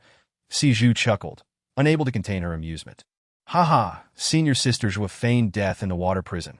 A person usually so proud was evidently quite vexed that Mu chimed in with his own jibe, noting how the alchemists, typically so haughty, appeared pitiful today as they craved food, yet hesitated to part with their spirit stones. Gao Yi stood by with a subtle smile, clearly in good spirits. That be why the way. Do you all have some free time in the next few days? Would you like to learn how to make delicious dishes with me? Ling Yue was reluctant to let go of these three excellent helpers. Even though she could multitask, she only had 2 hands. And no matter how skilled she was, it was impossible to prepare an entire grand feast alone. Moreover, she not only aimed to create special spiritual food, but also wished to explore rare spiritual delicacies. Having only managed to make rare buns thus far, oh yes, absolutely. Si Zhu eagerly agreed. The 3 of them had been eliminated in the first round of the grand competition and were utterly bored. Are you truly willing to teach us how to make these delicious dishes infused with medicinal properties? Gao Yi asked, somewhat incredulous. And do we really have the ability to create them? How could we not? My second senior brother has already mastered it. Ling Yue replied, feeling a bit smug. Although he had only learned to make one type of dumpling, it was the result of nearly a month's effort. So it counted. Making special spiritual food truly necessitated the identity of an alchemist, as familiarity with spiritual herbs was a core subject for them. While she had yet to concoct any elixirs, she possessed the spiritual chef manual as a guiding advantage. Ling Yue had not forgotten her lofty ambitions to pull all alchemists into the realm of special spiritual food and spread it throughout the cultivation world. Believe in yourselves, you can do it. Ling Yue led the 3 of them directly to the number 3 alchemy room. The once pristine alchemy chamber had been completely transformed by her relentless tinkering, to the point where no signs of an alchemy room remained. Even the alchemy furnace had been repurposed for simmering bone broth. She wondered if third senior sister would give her a good scolding upon her return. Chapter 77. The most important thing in life is to know oneself. Is it possible to process spiritual herbs in this manner? The tea brewed was delightful, and the deep-fried spiritual herbs maintained their medicinal properties while becoming quite delectable. Ling Jr. sister, I find this particularly challenging. It's the first time I feel so foolish. Ling Yue was patient in guiding her 3 helpers, teaching them with great care, using her hands when possible and directing with her words when they were occupied. The atmosphere was exceptionally harmonious. Ling Yue intended to sell these special spiritual dishes. The finals of the set competition were approaching, and she anticipated a large crowd. To her knowledge, no one was selling food during this period, largely due to the practice of fasting among cultivators. She recalled how, in Huaxia, bustling areas were filled with small vendors, especially those selling food that as someone burdened with a massive debt, she needed to make and sell more. Though she was uncertain if it would sell, while given that many disciples still viewed her as a heretic to no matter, she thought, she would focus on creating first. The 4 of them were so engrossed in their work that they failed to notice a few individuals emerging from confinement. Standing at the door, upon seeing her alchemy furnace wafting a rich aroma, Ding Liuli's eyes widened in astonishment. 5th, junior sister, pointing at the furnace, asked in wonder, can an alchemy furnace also simmer soup? 3rd senior sister, you out, you must be famished. The soup is ready, and I'll whip up a bowl of wontons for you to try. The broth made in the alchemy furnace is simply divine. Ling Yue was not lying. The broth produced in the alchemy furnace was indeed more flavorful than that made in a cheap pot from the system, though perhaps the expensive pots in the marketplace were not bad. But she couldn't afford them. Is that so? Allow me to sample it first. Wai Yuzhen pushed past Ding Lioli to grab a bowl of what looked like delicious wontons. The translucent skin revealed tender meat filling, while the milky broth shimmered with hints of gold, topped with vibrant green herbs, a feast for the senses. Just as Yu Jun was about to taste it, the wonton was swiftly commandeered by Long Wanru, who calmly took a spoonful, broth and wonton alike. The soup was fresh, the delicate skin was chewy, and the meat was tender and fragrant. As the savory flavors filled her mouth, Her spirits lifted. Mo Jun quietly took a bowl for himself, mimicking Ling Yue's method to scoop out the cooked wontons. Adding broth and garnishing with chopped spiritual herbs, the others soon followed suit. Ling Yue laid out the spoils of her night's labor on the table: fragrant crispy ribs, pepper salt, and cumin-seasoned dishes. Garlic-flavored pork, spicy and numbing chicken bites, 5-spice fried beef chunks, and pork pieces. That the variety of meats reached an impressive 16 types. For the vegetarian options, there were pepper salt and spicy series, lotus slices, mushrooms, and various spiritual herbs. These dishes could simply be packed into paper bags for sale, and there were also various flavored spiritual milk teas available that if one felt overwhelmed, a sip of milk tea would be the perfect palate cleanse. The taste. My heavens! Liu Beiyan exclaimed as he picked up a piece of fried mushroom, which was a beautiful golden red. Placing the whole piece in his mouth, it was crispy and salty, and the mushroom inside burst with a refreshing fruity flavor. Crackling as he chewed, the broth within hinting at sweetness and a unique aroma that stirred his internal spirit energy. That Mo Jun also sampled a piece, having always had a fondness for meat. He found the fried spiritual vegetables to be just as satisfying. Fifth junior sister, don't you think you've made a bit too much? Wan Yufeng remarked, struggling to keep up with the feast. Everything was incredibly delicious, especially paired with wontons. It was as if they were destined to become portly. Not too much. I've prepared a generous portion for each of you, enough to serve as snacks for quite some time. Thus, each of them received a sizable bag of assorted snacks and dozens of cups of flavored milk tea. Wai Yujin could barely hold onto her paper bags, tears of gratitude streaming down her face. Ling junior sister, I never anticipated that being confined would come with such splendid treatment. Perhaps I should find an excuse to get confined again after the competition ends. This way, I could emerge to a bounty of delicious treats. Ling Yue, the dream on the deal you take us for pigs, Pu Dan said with disdain, yet she was quick to stash her share in her spatial ring, fearing Ling Yue might change her mind. Mo Jun instinctively reached for his spirit stones, but halted under Ling Yue's cheerful gaze. Wasn't she short on spirit stones? Why would she glare at him while expecting him to hand over spirit stones? Fifth junior sister. Ding Liuli's expression was one of utter devotion, as if she were ready to pledge her life on the spot. I in the future, if such good fortune arises again, please count me in. Liu Beiyan grinned widely. Confinement is truly wonderful. Long Wanru produced a light green jade token, declaring, this is for the number 5 alchemy room. It shall belong to you from now on. I have done my own alchemy room now. Ling Yue exclaimed in excitement as she accepted the jade token, nearly soaring with joy. Originally, Master intended to wait until the apprenticeship banquet to present it to you, but since the token is in my possession, she decided to give it to you now. Thank you, senior sister. Ling Yue could hardly contain her eagerness as she dashed into the number 5 alchemy room. At first glance, it was vast, truly expansive. The alchemy chamber and rest area bore no significant difference from other alchemy rooms. But if she had an enormous kitchen, something other alchemy rooms lacked. Do you like it? Wan Yufeng smiled slightly, a hint of pride in his expression. I personally oversaw the expansion, and the kitchen utensils were specially crafted by disciples from the Artifact Peak. I love it. Second senior brother, you truly have a thoughtful heart. Ling Yue was genuinely pleased and deeply moved, her eyes glistening. Those kitchen utensils are lacking. Ling junior sister, wait for me to find something better to forge for you. The opportunity for him to shine had vanished, and Liu Beiyan began to belittle the kitchenware, even eyeing the alchemy furnace. Meanwhile, Mo Jun pondered quietly as he ate, mentally noting what might be lacking here, preparing to acquire it. However, his chance to shine vanished in an instant as Long Wanru had already addressed all deficiencies, such as the dining table and chairs in the living room, even the dishes and exquisite plates. This is the first time I feel so useless. Even the formations he excelled at were present, clearly crafted by a grand formation master. He currently lacked the capability to set them up. Have you suddenly realized how inadequate you are? Yujin's remark cut through sharply as she bit into him. Mo Jun shot her a cold glance. He was lacking, but did that imply she was not? I feel quite inadequate too, but seeing you in the same boat brings me some solace. What inadequacy? The monster ingredients I use are all provided by you. Ling Yue countered immediately, addressing the visibly downcast youth. And besides, the formations and talismans I employed were also provided by you, right? So the most useless ones are Yu Jun and Pu Dan suddenly singled out. Pu Dan glared fiercely at Mo Jun. Gesturing for a challenge. Silence enveloped the group. Junior brother, the most important thing in life is to know oneself.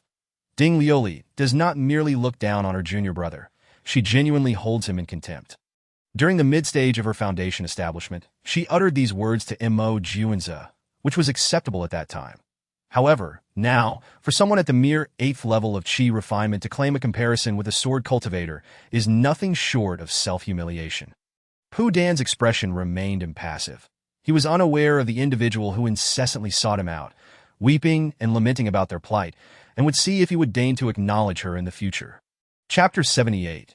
The Art of Contemptuous Provocation. You deserve it. As Ling Yue busied herself with various tasks, the finals of the sect competition quietly approached. She, along with Si Zhu and another, had numerous storage bags hanging from their waists, filled with special spiritual delicacies intended for sale. You might wonder, if I were to appear, would I be beset by a throng? Although the title of evil cultivator that had been thrust upon her was clarified, the ominous crimson cloud only deepened her association with that identity. The righteous disciples of the sect might very well turn against her en masse, and Ling Yue felt a pang of anxiety. The more powerful bodyguards were all occupied with the competition and could not provide protection. Surely, it wouldn't come to that? No, I cannot step forward. Selling these spiritual delicacies relies on you all. Rest assured, you will not fight alone. I shall enlist a few more to assist. With a glint in her eye, Ling Yue made her way to the place with the most body cultivators. Of course. Today she had donned a disguise, wearing outer sect clothing and applying heavy makeup to ensure that no familiar faces could recognize her. Sister Qian. Ling Yue squeezed into the innermost circle, and indeed, she spotted her target. Two conspicuous figures standing at the center. With a broad smile revealing her bright red lips, she produced a bag of mixed fried spiritual food. The moment the bag opened, a delightful aroma wafted through the air, causing Shi Qian's eyes to widen as she snatched it up and held it close to her chest. Last time, her junior brother had taken 20 portions, grudgingly sharing only 3 with her. And though she had initially found them lacking, once she tasted them, they became unforgettable. This time, they looked even more delectable. So, what do you need me to do? Before Ling Yue could elaborate, a hand reached out before her. Ling Shimmy, how can you indulge in such good fortune without considering your senior brother Qi?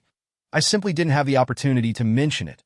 Subsequently, the 3 of them huddled together in a corner, whispering for quite a while, and finally, Ling Yue distributed several storage bags to the 2. They exchanged a knowing glance, sharing a mischievous smile. Ling Yue could tell exactly what they were plotting, that if you dare to keep any for yourselves, I will have Sister Yu personally deal with you. If that is not enough, I will go complain to Chief Xiong, and you 2 will be in for it. Shi Qian rolled her eyes. This cunning girl is quite clever. I ask that how you see me. Indeed, both of you. Alas, Ling Shimmy's misunderstanding of me is too profound. Qi Xiuxi gazed at Ling Yue, who had vanished into the crowd. Gnawing on a chicken nugget, his expression a mix of enjoyment and regret. After the sales concluded, he intended to haggle with Ling Yue for a greater share of the spiritual food. Shi Qian, uninterested, pushed her way into the throng. Sisters, come. I have something wonderful, delicious, and inexpensive. What is it? Shi Qian dramatically opened a paper bag, releasing an enticing aroma. Food? I thought it was something special. 500 low-grade spiritual stones per portion. At this revelation, the irate body cultivators nearly leapt to physically assault this blatant money grabber. Blah, blah.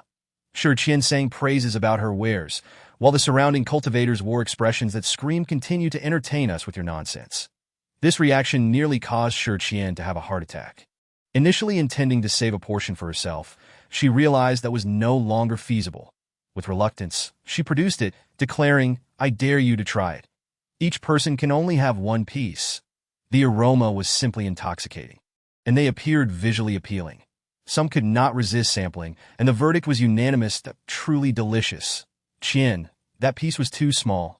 I barely tasted anything. Let me try another. While Shi Qian employed a strategy of persuasion coupled with taste testing. On the other side, Qi Xiuxi resorted to a method of contemptuous provocation. What is the matter? Can't you all even scrape together 500 spiritual stones? What a disgrace to the body refinement peak. I'll show you. I can manage 10 portions. I'll take 20. Once the competition concludes, I will personally flay you alive. What audacity! The body cultivators were more irate by the moment, purchasing while hurling threats. Ensuring that Qi Xiuxi would not leave unscathed after the competition, that if Ling Yue were aware of this, she would surely be overjoyed. Yet at this moment, she was preoccupied with warming the hearts of the prominent figures. Blending into the crowd to sell her wares would likely lead to her being besieged by her fellow disciples. But the notable figures were different. Their gazes towards her were filled with affection. Ling Yue could only surmise that it was because of her ability to enter the spirit-free area in the back mountains. Without her needing to speak, the peak masters and elders proactively offered their bags of spiritual stones. This left Ling Yue feeling quite bashful. Despite her embarrassment, she nonetheless accepted with a bold face. "Hey, this is surprisingly good." Xiongqi nibbled on a peppery, fried mushroom and a spiritual plant, enjoying the crispiness without feeling greasy. After taking a bite of garlic ribs, he felt as if he were floating. Quite exquisite. Bing Su chimed in, sipping milk tea while enjoying the meaty morsels, with the dueling disciples before them making the food seem even more delectable. Having collected so many spiritual stones, Ling Yue diligently filled the small table of the prominent figures to the brim with various fried foods and exquisite pastries. "Come here." Qing Yuan beckoned. "Master." Ling Yue obediently approached. "I heard from Xingshi that you are in dire need of spiritual stones. Take this and spend it." Qing Yuan, in front of Xingshi, presented Ling Yue with a spatial ring, raising an eyebrow at her. How absurd. Her disciple would be impoverished. Who doesn't know that the disciples of the Alchemy Peak are extravagantly wealthy, particularly her own direct disciple? Xingshi, receiving the challenging gaze, merely smiled faintly. The grandeur of the spatial ring left Ling Yue momentarily speechless. Hesitant to accept, did not be polite with your master. The spiritual stones within are more than enough to elevate you to the god transformation stage. This is merely a drop in the bucket. You certainly know me well. Qing Yuan cast a sidelong glance at the instigator, Xingshi, and deftly slipped the spatial ring onto Ling Yue's finger, as if she were a shy maiden. "Whatever your master offers. Just accept it." "Thank you, master." Ling Yue beamed with joy, though she also felt a twinge of guilt. Yet, upon reflection, her debt of 30 million had stemmed from her venture into the forbidden area of the rear mountains. It was entirely reasonable for the prominent figures to assist in settling her debts. With this thought, all feelings of guilt evaporated, and Ling Yue accepted the gift with a sense of rightful entitlement. When she had the opportunity to meet the ancestor later, she planned to play the poverty card. She needed to secure a more substantial compensation for her spiritual losses. Thus, the decision was made with great satisfaction. "Thank you, master. I shall go watch Sister San's match now." Ling Yue dashed away. After all, she had already entrusted the special spiritual food to others for sale, so she need not personally intervene. She could go enjoy watching her friends compete. Ling. Before the sentence could be completed, a sharp pain shot through her arm, nearly causing her to lose her aloof facade. The grip was quite fierce to a focal point. Mo Juanza remained the center of attention, particularly after effortlessly defeating his opponent in 3 moves, drawing gazes wherever he went. Now, having caught Ling Yue, she suddenly found herself in the limelight. Ling Yue thought to herself, "But this boy is doing this on purpose. Isn't he?" Chapter 79. "What are you staring at? Never seen a beauty before. My goodness, who looks like they're in such a hurry to meet their maker. Scared me to death. How can someone be so unattractive?" To her astonishment, Mo Shirshu actually recognized such a person. Ling Yue's heavily made-up face with bright red lips turned to Mo Juanza, causing the youth's expression to split into a grin. The area around his eyes was darkened. His cheeks adorned with bright red patches, and his lips appeared as if smeared with several layers of blood. "What are you looking at?" "Never seen a beauty before." The crowd. But who gave her the audacity to say such things? Oh no, she has no face left, so of course she would say something like that. "Don't think just because you're Mo Shirshu, I would be swayed. Dream on." Mo Juanza. That heaven above, he had never encountered such a confidently unattractive girl. How could Mo Shirshu have any interest in her? Indeed, she truly is quite the audacity. "I can't even bear to look." Ling Yue stood like an arrogant, ugly duckling, lifting her chin defiantly and casting a sidelong glance at the crowd. "If you can't bear to look, then step aside. Good dogs don't block the way." Hiss. The cultivators in the crowd collectively inhaled sharply. Where did she find the courage to utter such words? Just as Mo Juanza was about to intervene before she was overwhelmed, He swept her up and dashed off on his ice steed. Ling Yue was taken aback. It seemed she had overacted a bit. "Where are we going?" "To watch the competition." "How could you finish so quickly?" Ling Yue had intended to stroll over and take a look, only to find the young man had already descended. While his opponent was being carried away, that if she remembered correctly, the competition had barely begun 20 minutes ago. "Stop. Let me down." Upon seeing the severely beaten Ding Lioli, Ling Yue was reminded of her former self and felt a sudden pull of empathy. As they landed, Mo Juanza, the conspicuous figure, trailed beside her, much to Ling Yue's annoyance. "To go amuse yourself. With you here, I feel quite unsafe." After speaking, she seemed to recall something and suddenly became excited. "Why don't I help you with your makeup?" To waste such a face that could invoke both admiration and ire was an exhilarating thought in itself that Mo Juanza was so taken aback that he stumbled backwards several steps. He would rather die than don a face resembling Ling Yue's. He swiftly wiped his face, revealing an ordinary visage. "What a dull person." Ling Yue pouted. "You should change your clothes as well. This outfit is far too conspicuous." Thus, Ling Yue watched in astonishment as the set of black attire transformed into the short outfit of the outer sect. "What remarkable clothing! I desire it." In response to Ling Yue's eager gaze, Mo Jun helplessly explained, "This is merely an illusion. The clothes haven't truly changed." Ling Yue felt a pang of disappointment that as the two navigated through the throngs of people, they caught a familiar fragrance and the crisp sound of fried food being chewed. Where did this delightful morsel come from? Purchased from an alchemist. 500 spirit stones for a portion. What a ripoff. Not entirely so, considering it surpassed the efficacy of low-tier elixirs, providing both sustenance and flavor. Where can I find that alchemist? I shall buy 10 portions. Upon hearing of a potential business opportunity, Ling Yue, like a slippery eel, dragged Mo Jun into the crowd. "Hey there, big brother. Are you interested in buying?" "I have some," Ling Yue exclaimed, pulling out 10 portions from her storage bag, along with a cup of milk tea, claiming that purchasing in bulk earned an extra cup.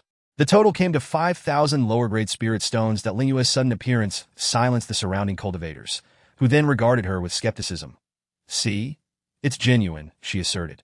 Noticing Ling Yue's persistent gestures, Mo Jun understood and opened the bag, releasing an enticing aroma. "Come, fellow brothers and sisters, feel free to sample. It surpasses the effects of low-tier elixirs. You won't regret it." The diligent Mo Jun handed the paper bag into the crowd, exuding an air of aloofness. Yet this did not dampen the enthusiasm of the cultivators, who eagerly began to taste. "Little girl, can you offer a discount? I'd like to buy 20 bags. "All right, if you buy 20 bags, I'll throw in an extra one." The cultivator readily produced the spirit stones, and a total of 10,000 spirit stones was promptly exchanged. "And I'll take 10 bags. I'll take 5. Great." Ling Yue was overjoyed. Meanwhile, Mo Jun, acting as the money collector, seemed less enthusiastic. He too longed to enjoy snacks and sip milk tea while watching Ding Lulu get pummeled. That moment, Ding Lulu, who was being soundly thrashed, caught sight of the two selling in the crowd. Seeing her dear 5th junior sister's radiant smile only deepened her despair. How could she be in such a dire situation while her 5th junior sister remained carefree enough to sell snacks?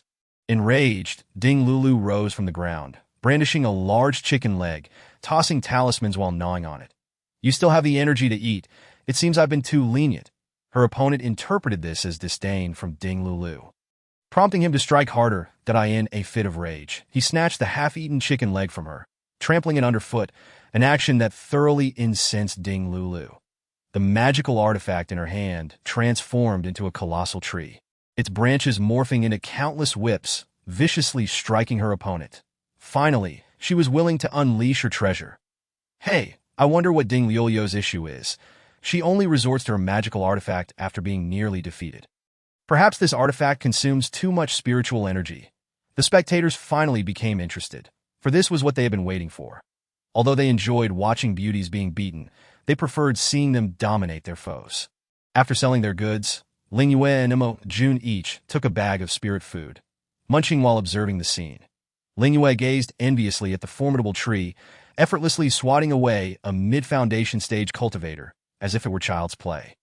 When would she be able to summon such a tree? Perhaps after reaching the foundation establishment stage? In her mind, the woman from the cultivation manual had transformed all the plants in the world into fearsome beasts. tearing apart invading demons as though ripping paper. Surely, she too could achieve such prowess, or so she hoped. Even possessing a tenth of that power would be enough to ignite Ling Yue's passion. This battle seemed far from over. So Ling Yue decided to share the spoils. Let us go see the second senior brother. Mo Jun allowed himself to be led by Ling Yue into the crowd. Upon arriving at the dual platform, Ling Yue spotted another business opportunity. To her surprise, the few salespeople she had found were remarkably skilled, selling even to those at the foundation establishment stage. With each step, she noticed individuals enjoying spirit food while cheering. Come on, bring that Wan Yufeng down. Ha, Wan Yufeng, can you handle it? If not, hurry down. Yes, take that scoundrel down. The crowd below expressed their frustration at Wan Yufeng, some even shaking their fists at the air, as if that could somehow allow them to join in the fray alongside the body cultivator opposing him. Just how many had the second senior brother deceived? Ling Yue felt a shiver run down her spine. If she were discovered to be not only a heretic, but also Wan Yufeng's junior sister, it would spell disaster. Thus, she ceased selling spirit food and hurriedly pulled the youth away.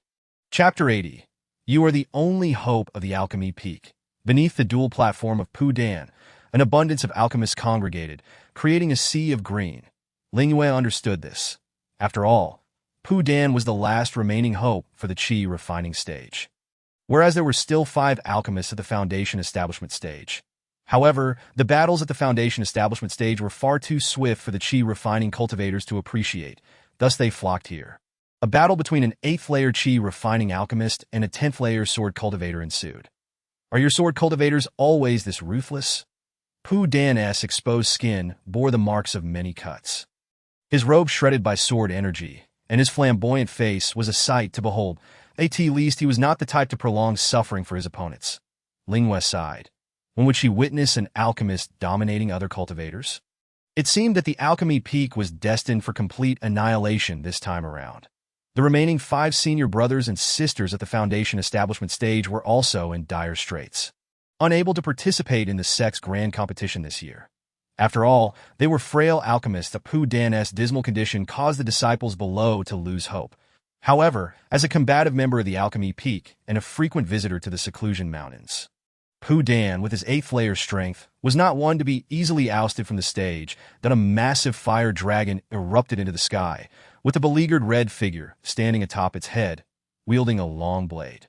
The spectacle of a person and dragon clashing head-on against the sword cultivator, the dazzling display of light and shadow, made Ling Yue's eyes sparkle with excitement. She was too engrossed to even eat her spirit food. Your 4th senior brother is about to get pummeled. Though it appeared evenly matched, Pu Dan was indeed at a disadvantage.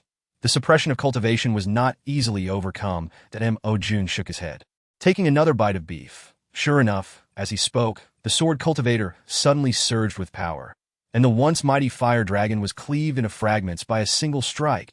The Pu Dan nearly stumbled off the platform, but managed to steady himself mid-air. Flames erupted from his long blade as the red figure charged forward. Pu's senior brother, you are a spell cultivator. Why engage in close combat with a sword cultivator? Isn't that inviting disaster? Set her ablaze. Or use that heretic's plant magic to crush her? Ling Yue was speechless. The fellow alchemists watching the battle were even more animated than Pu Dan, itching to rush forward and gang up on the female sword cultivator. Do you think my 4th senior brother can win? Mo Jun neither nodded nor shook his head. It was too early to tell, just as Pu Dan was about to be kicked off the stage. The spiritual energy in the air suddenly surged, as if it were frantically rushing into the barely conscious red figure, but he had actually broken through. The sword cultivator's teeth nearly ground to dust as the sword in her hand transformed into 3 streams of sword energy, racing towards Pu Dan. This was his only chance. Humped at a thick wall of fire rose almost instantaneously, blocking the 3 streams of sword energy. The red figure, now lying on the ground, slowly stood up, leisurely munching on a chicken leg. It's over. With a chicken leg in his mouth, Pu Dan's swiftly formed hand seals, and 3 fire dragons almost instantaneously engulfed the sword cultivator. 4th senior brother has broken through to the 9th layer. Ling Yue tightened her grip on Mo Jun's wrist, her eyes glued to the imposing figure on stage. Oh my, that's equivalent to a breakthrough of 2.5 levels of cultivation. No wonder he is her 4th senior brother. Ling Yue felt a surge of pride to go, "Senior brother." Knock her off the stage. With her hands cupped like a trumpet, Ling Yue's cheers blended seamlessly into the cacophony. The onlooking alchemists went wild. After all, that red figure above was the sole hope for the chi-refining disciples of the alchemy peak. "Pooh, senior brother, you're so cool." "Ah, Pooh, senior brother, you're so charming." "I think I'm falling for you, kill. Charge."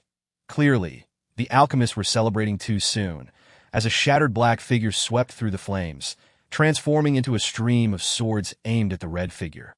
Pooh Dan reacted swiftly, using a shell to block the attack, while simultaneously the fire dragon once again consumed the black figure.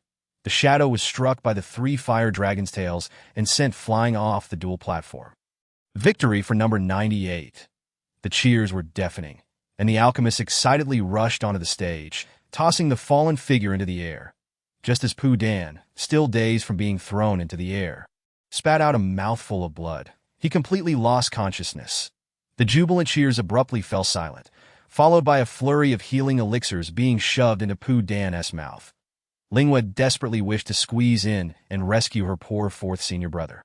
But as she attempted to do so, she was pushed back out. That it was Imo Jun who, unable to bear it any longer, hoisted Pooh Dan and stepped onto his sword. Has he forgotten about me? That silhouette bore an uncanny resemblance to Ling Yue.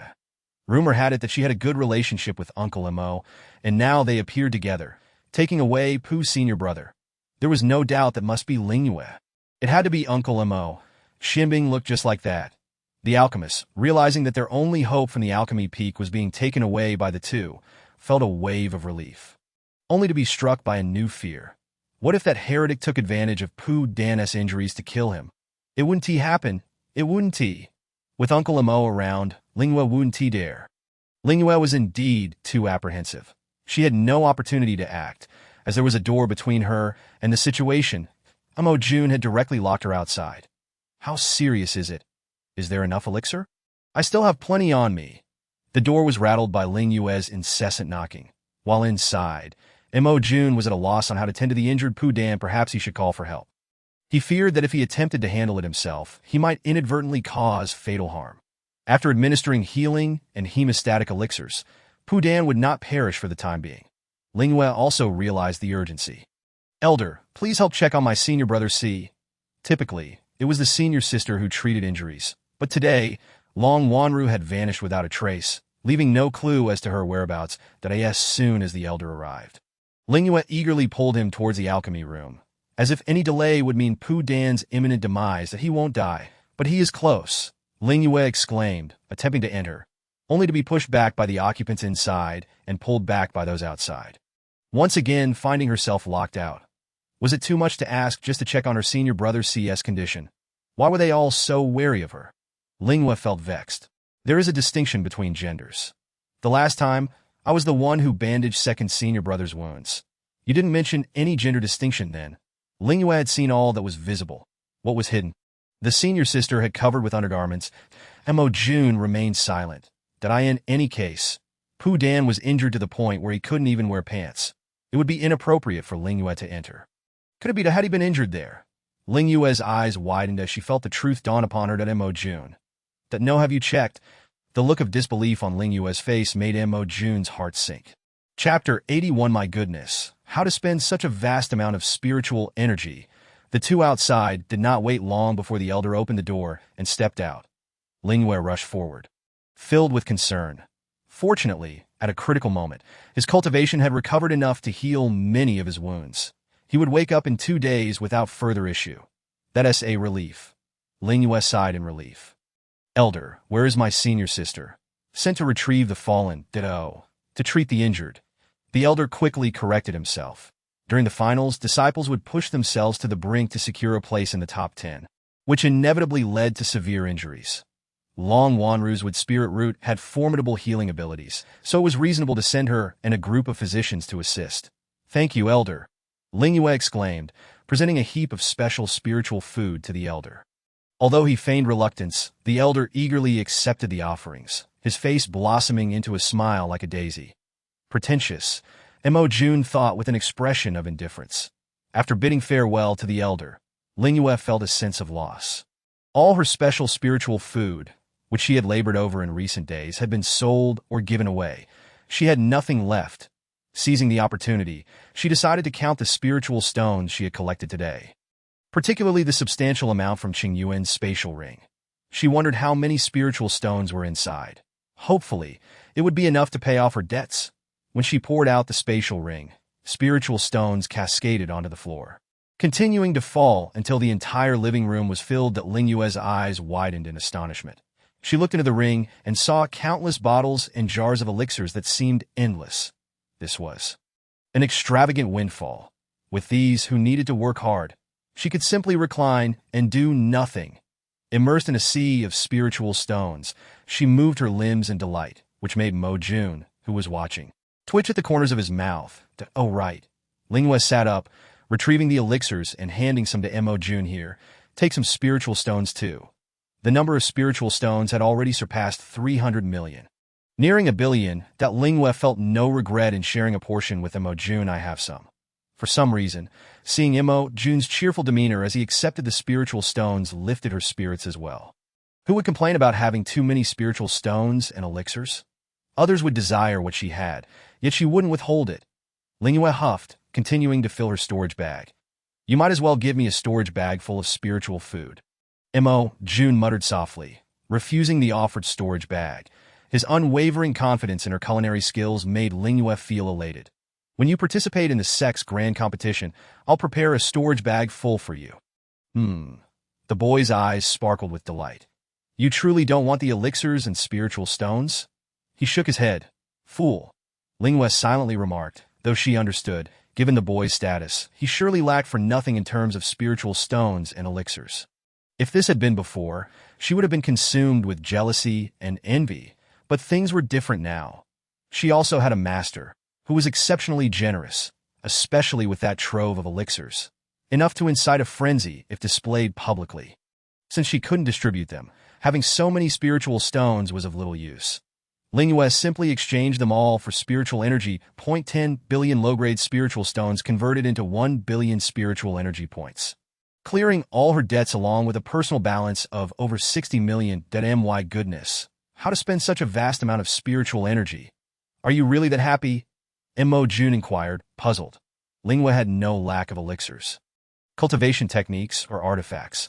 She didn't need so many spiritual stones. Even for cultivation, without a decade, she wouldn't exhaust them. You wouldn't understand, but as someone who had never lacked for anything since childhood, he certainly couldn't grasp the exhilaration of suddenly becoming affluent and clearing all debts in an instant. The burden of debt was unbearable. Debts might be easy to repay, but emotional debts were not. Ling Yue shot a glance at Mo Jun, particularly at this individual who lacked for nothing. Still lacking, she thought. Lacking an ancient refining stone worth a full billion to upgrade the Xianbing demigod sword. Just earlier, she had been pondering how to spend the 60 million spiritual energy points, but now she sighed. 60 million seemed substantial, certainly more than the 30,000 spiritual energy points she had previously, but as one's cultivation level increased, the value of needed items rose exponentially. A careless spend could deplete it all. For instance, the materials to repair the 5 elements locking demon tower would likely consume all 60 million. That Ling Yue's mood shifted dramatically, as if the weather had turned. Just moments ago, it had been sunny, and now it felt like a torrential downpour. Having celebrated with roasted birds last time, what should she roast this time? The research into rare spiritual food also needed to be prioritized. Wait. Ling Yue quickly stopped herself. There were still many demon beasts left over from the last time she and senior sister Yue had gathered. Just picking one would be enough for them to feast on. The boy looked slightly disappointed.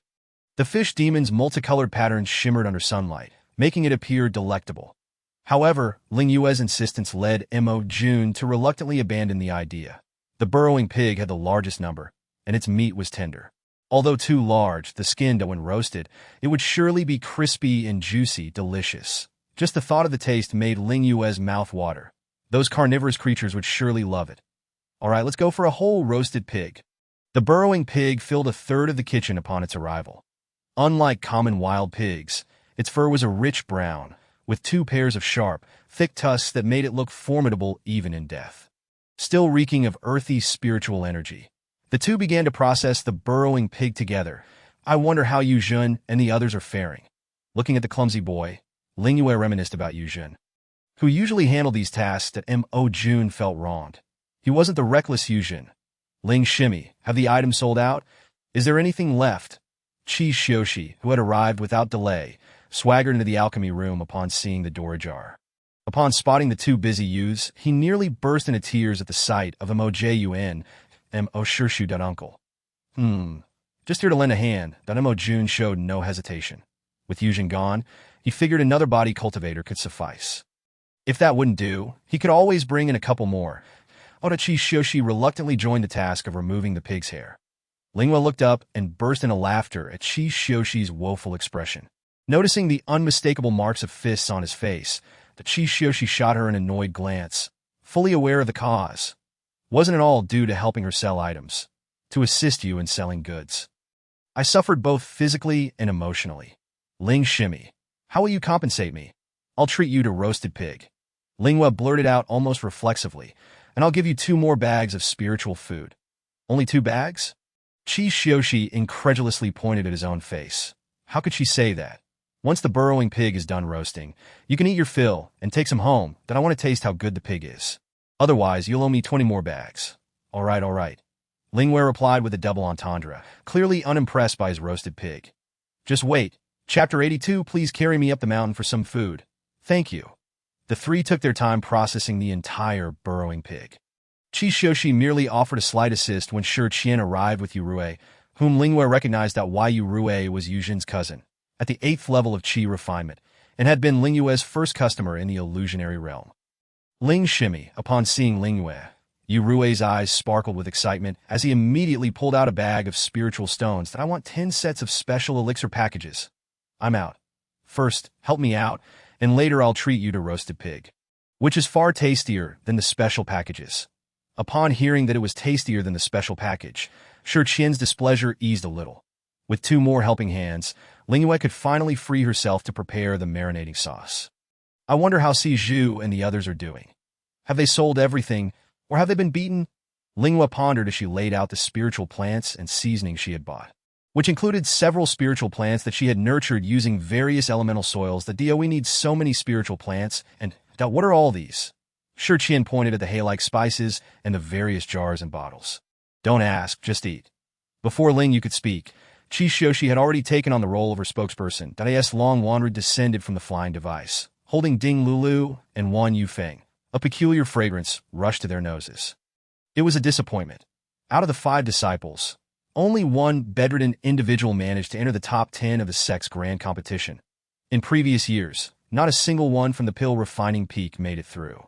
But this year, thanks to the 4th junior brother's unorthodox approach, he willingly lowered his cultivation to participate in the Qi refining contest.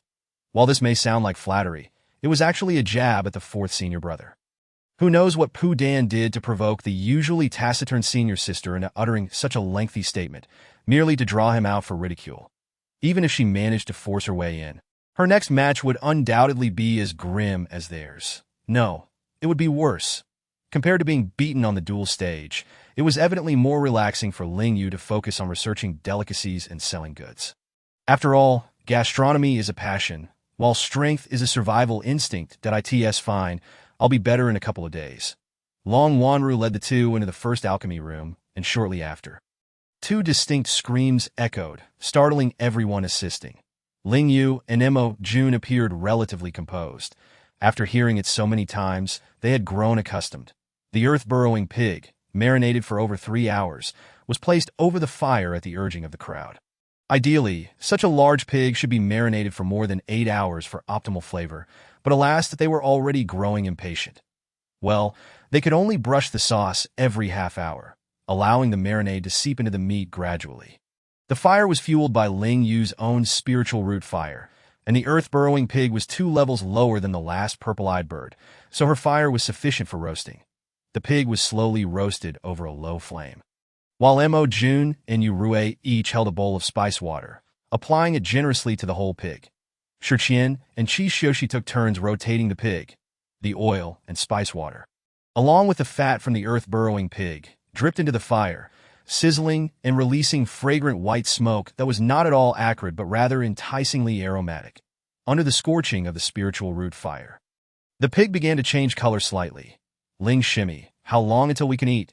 Sure Qian licked her lips, eager to devour the pig. Perhaps 3 to 4 hours. Ling Yue was uncertain, as this was her first time roasting an entire demon beast. So long. Qi Xiuxi's hopeful flame began to dwindle, implying they would need to continuously turn the pig for 4 hours. While turning was not an issue, the agony of merely smelling it without tasting was unbearable for him.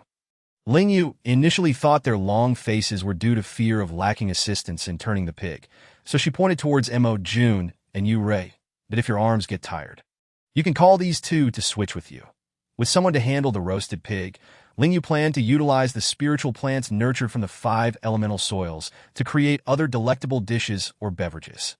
The aroma from the 5th alchemy room was whisked away by the wind, wafting far beyond the dual stage, reaching Yu Jun, who was struggling to persuade her junior disciples to carry her to the pill refining peak.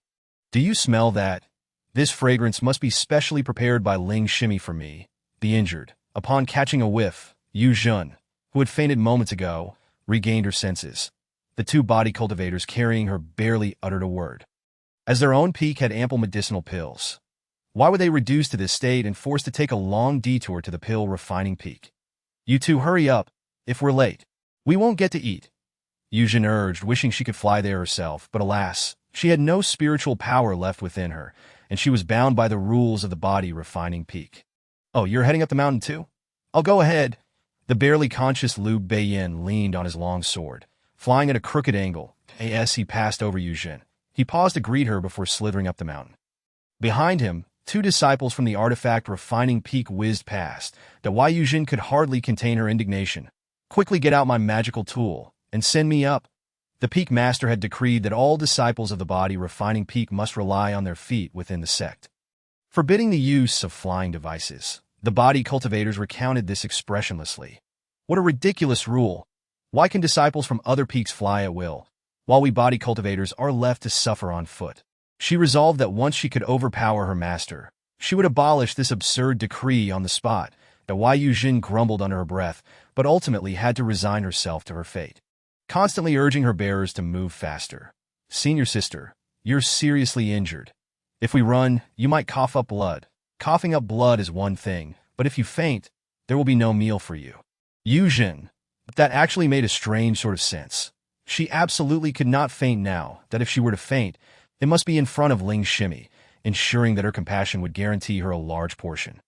Thus, Yu Jun fell silent and closed her eyes, her expression turning blissful. The closer they got to the mountain top, the more intense the fragrance became, justifying her effort to drag herself up here. She had not anticipated that the lad named Liu would have the same thought. Despite his crooked flight, Liu Beiyin reached the summit a step ahead of Yu Jun to Ling Shimmy. After calling out, he could no longer maintain his balance and plummeted straight down. But thankfully, the 2 disciples from the artifact refining peak caught him in time. Ling Yue, busy in the kitchen, felt goosebumps all over upon hearing the commotion, but still rushed out. The senior brother instructed us to protect him here.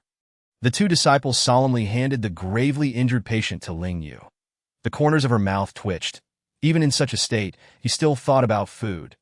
Bring him inside. It seemed he was fortunate, having just acquired a large batch of potent medicinal pills. His head tilted and he fainted again, but this time, his expression bore a smile.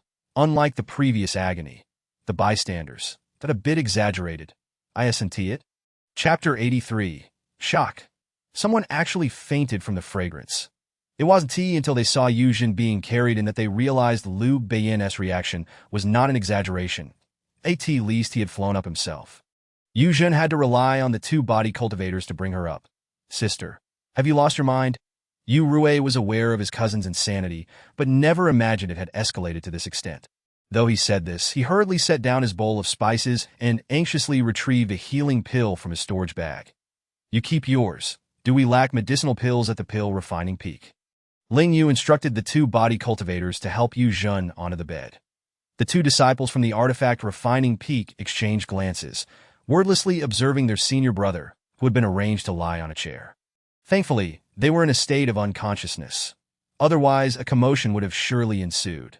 That senior brother-sister, we leave them to you. We will take our leave. The four disciples echoed in unison, departing slowly with their gazes fixed on the now slightly golden earth-burrowing pig.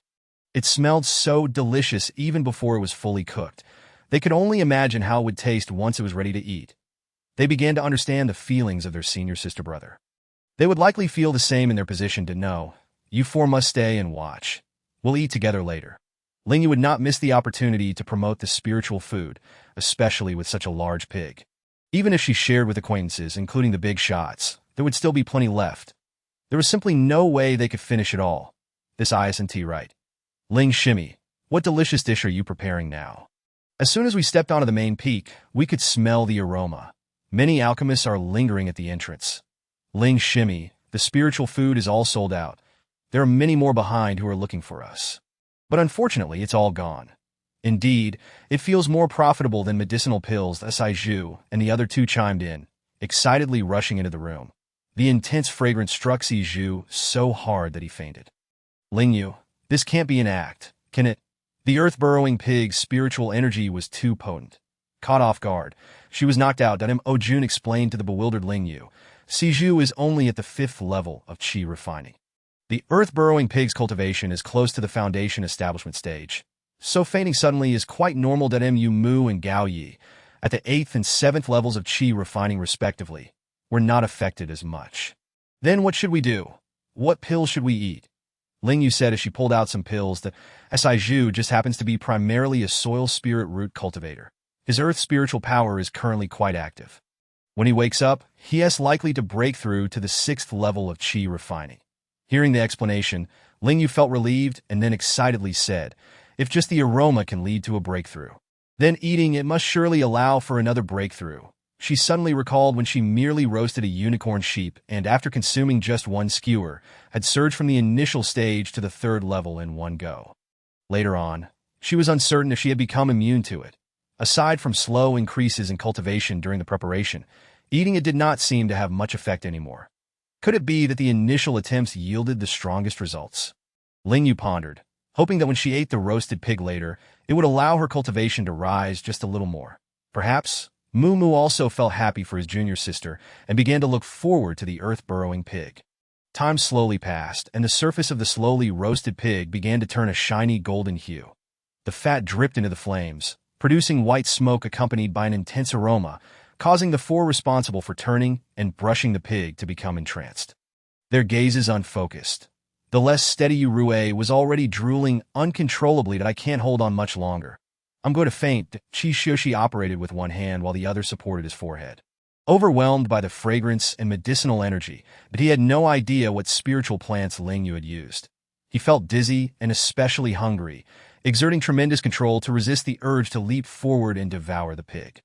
Shi Qian was not faring much better, her expression one of infatuation, fixated on the earth-burrowing pig roasting over the fire. The subsequent individuals had already settled cross-legged around the earth-dodging pig, engaging in their cultivation. Ling Yue and Mo Juanza pondered, could it be that the last purple-eyed bird was roasted outside, thus allowing its spiritual power and aroma to escape confinement? A gathering spirit elixir formula, Long Wanru stood at the entrance. Her brow furrowed in contemplation. Indeed, there was a gathering spirit effect, but it seemed to be more than that. Had Fifth Junior's sister enhanced the attributes of the spiritual plants once again? The air was not only rich in earth spirit energy. The other four types were also remarkably vibrant, and there even appeared to be mutated attributes. Who exactly was Fifth Junior's sister? Long Wanru racked her brain, but could not recall anyone with talents akin to Ling Yue's. It was truly perplexing. Unable to unravel the mystery, she decided to set it aside. After all, Ling Yue was her 5th junior sister. Meanwhile, the 5 individuals lying next door, initially contorted in pain, wore rather peculiar expressions. Their eyelashes fluttering as they struggled to open their eyes to no avail. Ding Lulu was desperately trying to exert herself, but could only drool. After 8 hours of the earth-dodging pig being roasted, it had shrunk considerably, its skin gleaming with a golden-red sheen, the layer of meat slightly charred. Could it be eaten now? Shi Qian's mouth was almost dry from salivating. That moment, Ling Yue had already piled a multitude of verdant spiritual vegetable leaves on the table. Come, move it over here for easier cutting. Amidst the verdant foliage lay a massive roasted pig, its golden red skin exuding an irresistibly enticing aroma. For the first time, Juanza found the grotesquely hideous earth-dodging pig to be extraordinarily alluring. You do the cutting. Your swordplay is superior. Ling Yue handed the boy a long knife. Let me do it. How could I trouble Uncle Imo? Chi Xioshi, now feeling less dizzy, snatched the long knife, the blade aimed straight at the roasted pig. As the first cut fell, a crisp sound instantly captivated everyone's hearts. The skin was delightfully crunchy. It must be exquisite upon tasting, right? Chi Xioshi quickened his pace, and soon the roasted pig was sliced into pieces. You all eat first. Ling Yue seized a pig leg and dashed out the door into the next room that a rich and distinctive meaty fragrance assaulted Pu Dan's nostrils, and with all his might. He managed to pry his eyes open. Before him was a gigantic pig leg, its golden red hue swaying tantalizingly. He did not know where he found the strength, but he embraced the leg and fiercely took a large bite. The rich aroma invigorated him. The outer skin was both flaky and crispy, and as he chewed, his mouth filled with the essence of oil and the fragrance of spiritual plants. The meat was tender and juicy. And with just one bite, Pu Dan felt revitalized, that he was no longer limp and weak, springing upright from the bed, yearning for more, that only to see that verdant figure carrying a leg taller than her. Ling Yue glared at the bitten pig leg with dissatisfaction. Her intention had been to entice them awake with the aroma, but Pu Dan was too swift, and she hadn't even reacted before a hefty chunk was taken. This pig leg had originally been hers, but now it was ruined, unclean, and thus inedible. Chapter 84. A Bite to the Soul. Directly reaching the divine realm, Ling Yue followed suit, bringing the now unclean roasted pig leg into the third alchemy room. Inside the fifth alchemy room, everyone had gathered in a large circle, their eyes fixated on Juanza. Even Long Wanu did not act immediately, for this lad had the highest seniority, although Juanza was indeed craving the meat. He chose to wait for Ling Yue. It wasn't long before Ling Yue appeared at the door, the pig leg in her arms already gnawed down to 3 sizable bites, an utterly pitiful sight. Followed by 3 limping individuals. Fifth junior sister, give me the pig leg. Pu Dan reached out to snatch it, but Ling Yue simply sidestepped, causing him to tumble to the ground. Ding Lulu behind him stifled a laugh, letting out a honk. Wan Yufeng supported himself against the wall, inching his way inside. He never expected to be lured by a pig leg one day. Even in his weakened state, he was determined to crawl over for a taste. Juanza effortlessly lifted the prostrate Pu Dan onto a chair. Wan Yufeng and Ding Lulu were respectively assisted to chairs by Chi Xioshi and Shi Qian, while the still unconscious Liu Beiyan and Yu Jin were placed in chairs by their protectors. What could they do? The one with the highest seniority had spoken, and as juniors, they could only endure with tearful smiles. Now that everyone was present, Ling Yue grinned. Well then, shall we eat? In truth, she had secretly torn off a piece of roasted pig skin to savor earlier. The crunchiness and the aromatic oil could drive anyone mad. Everyone commenced feasting and the 2 unconscious individuals remained unmoving, perhaps sensing the impending crisis. Their eyes simultaneously opened, and upon witnessing the rapidly vanishing roasted pig, they instinctively reached out to grab a piece. The moment Yu Jun took her first bite, she burst into tears. She could not find words to describe the flavor in her mouth. All her sentiments condensed into 2 words: worth it. It was entirely worth her to drag her broken body here, that if you find it lacking in flavor, you may dip it in sauce, Ling Yue suggested, first dipping a piece herself, then wrapping the meat in the spiritual plant leaves she had personally nurtured. Stuffing it all into her mouth, the crisp sweetness of the spiritual plants, the fragrant and oily pig skin, the succulent meat bursting with rich juices, each bite layered with flavors, an overwhelming sense of happiness surged within her. Most importantly, this mouthful was not only delicious, but also brimming with spiritual energy. Fifth junior sister, did you perhaps mix 3 elixir formulas? Ding Lulu relished the delightful taste while sensing her internal injuries healing slowly. The wood spirit energy actively aiding her recovery, and even her cultivation seemed to be loosening. The pain in her body felt less acute. No, it's 4. No, it's 5. Pu Dan quickly corrected. No, I only used the gathering spirit formula and the healing formula. But I added some spiritual plants that I thought would taste good, Ling Yue said cautiously. She did not explicitly mention the addition of spiritual plants that altered attributes, but those who had tasted rare buns understood. Liu Beiyin and Yu Zhun exchanged glances before quickly averting their eyes.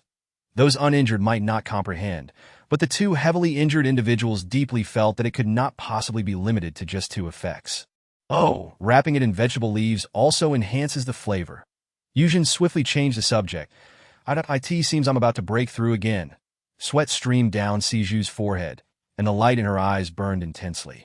Suddenly, Qi Xiuxi, who had been munching, halted. Oh no, I'm about to establish my foundation. His cultivation had already reached the peak of the Qi refinement 10th layer. He was just a hair's breadth away from that crucial opportunity. And now it had arrived that Qi Xiuxi gazed at the half-eaten meat in his hand. Never did he expect this opportunity would be granted by the roasted, earth-dodging pig. He could not fathom how that could be the case. Thunder rumbled above the alchemy peak. Mo Juanzi seized Qi Xiuxi and stepped onto the Xianbing, transforming into a streak of light that vanished into the horizon. Following his departure, the dark clouds above also pursued after him. As Mo Juanzi tossed Qi Xiuxi to the back mountain, he hurried off again, leaving the latter alone with a meat chunk, confronting the impending thunder tribulation.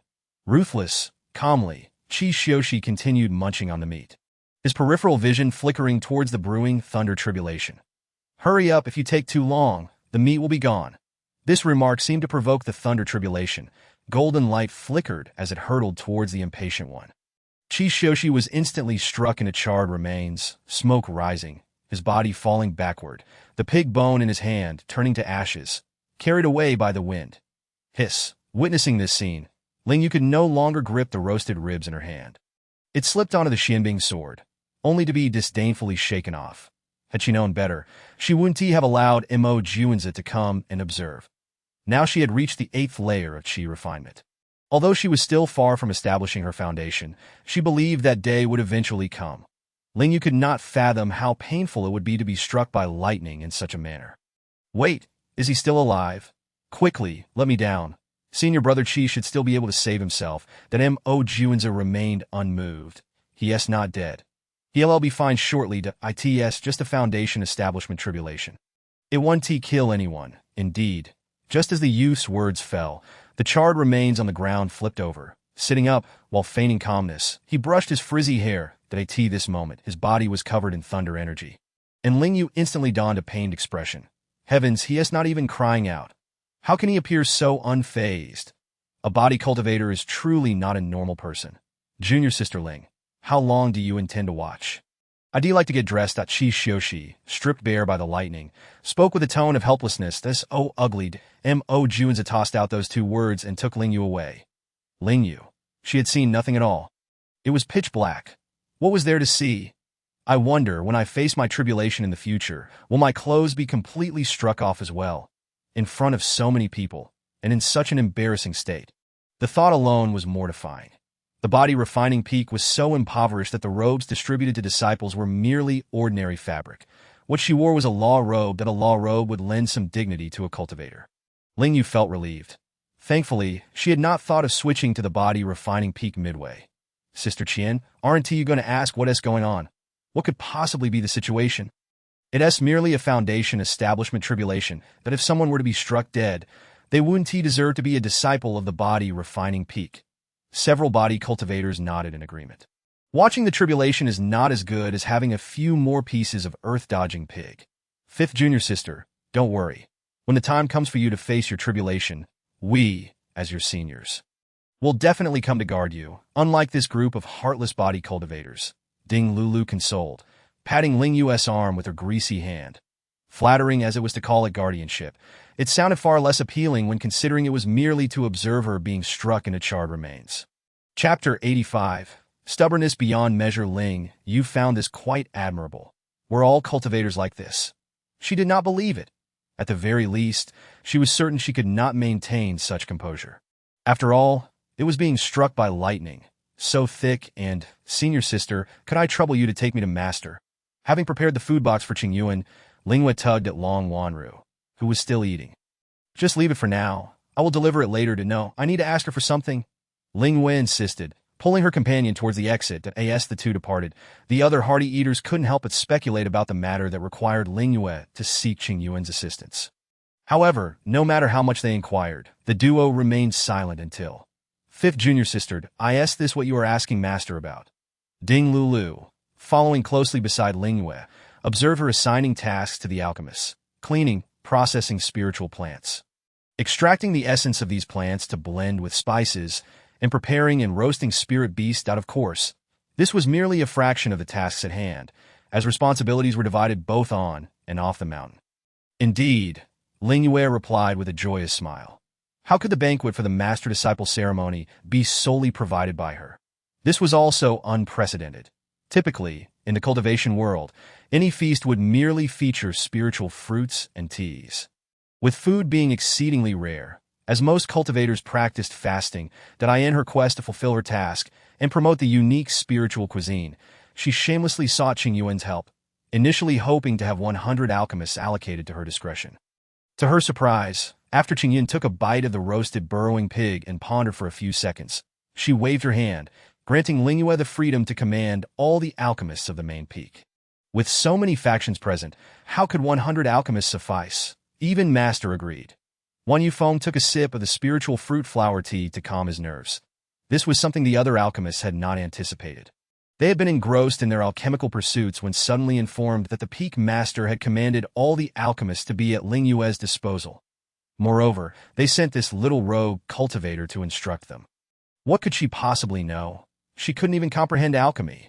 And what was this peculiar thing, spiritual cuisine? Could it possibly compare to elixirs? A few alchemists grumbled internally, taking a bite of their freshly fried pills, and remarked, well, as expected, they taste quite good.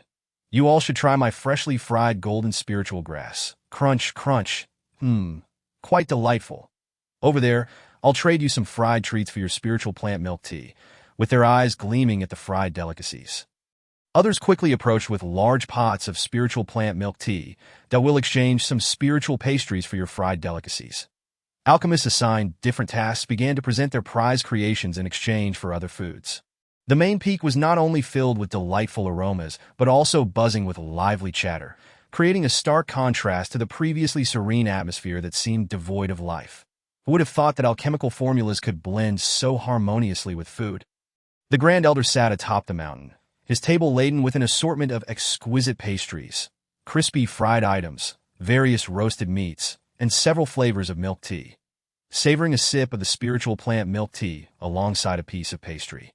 He marveled at the delightful experience. Indeed, I cannot fathom how such a method of alchemy exists, and I shall give it a try as well.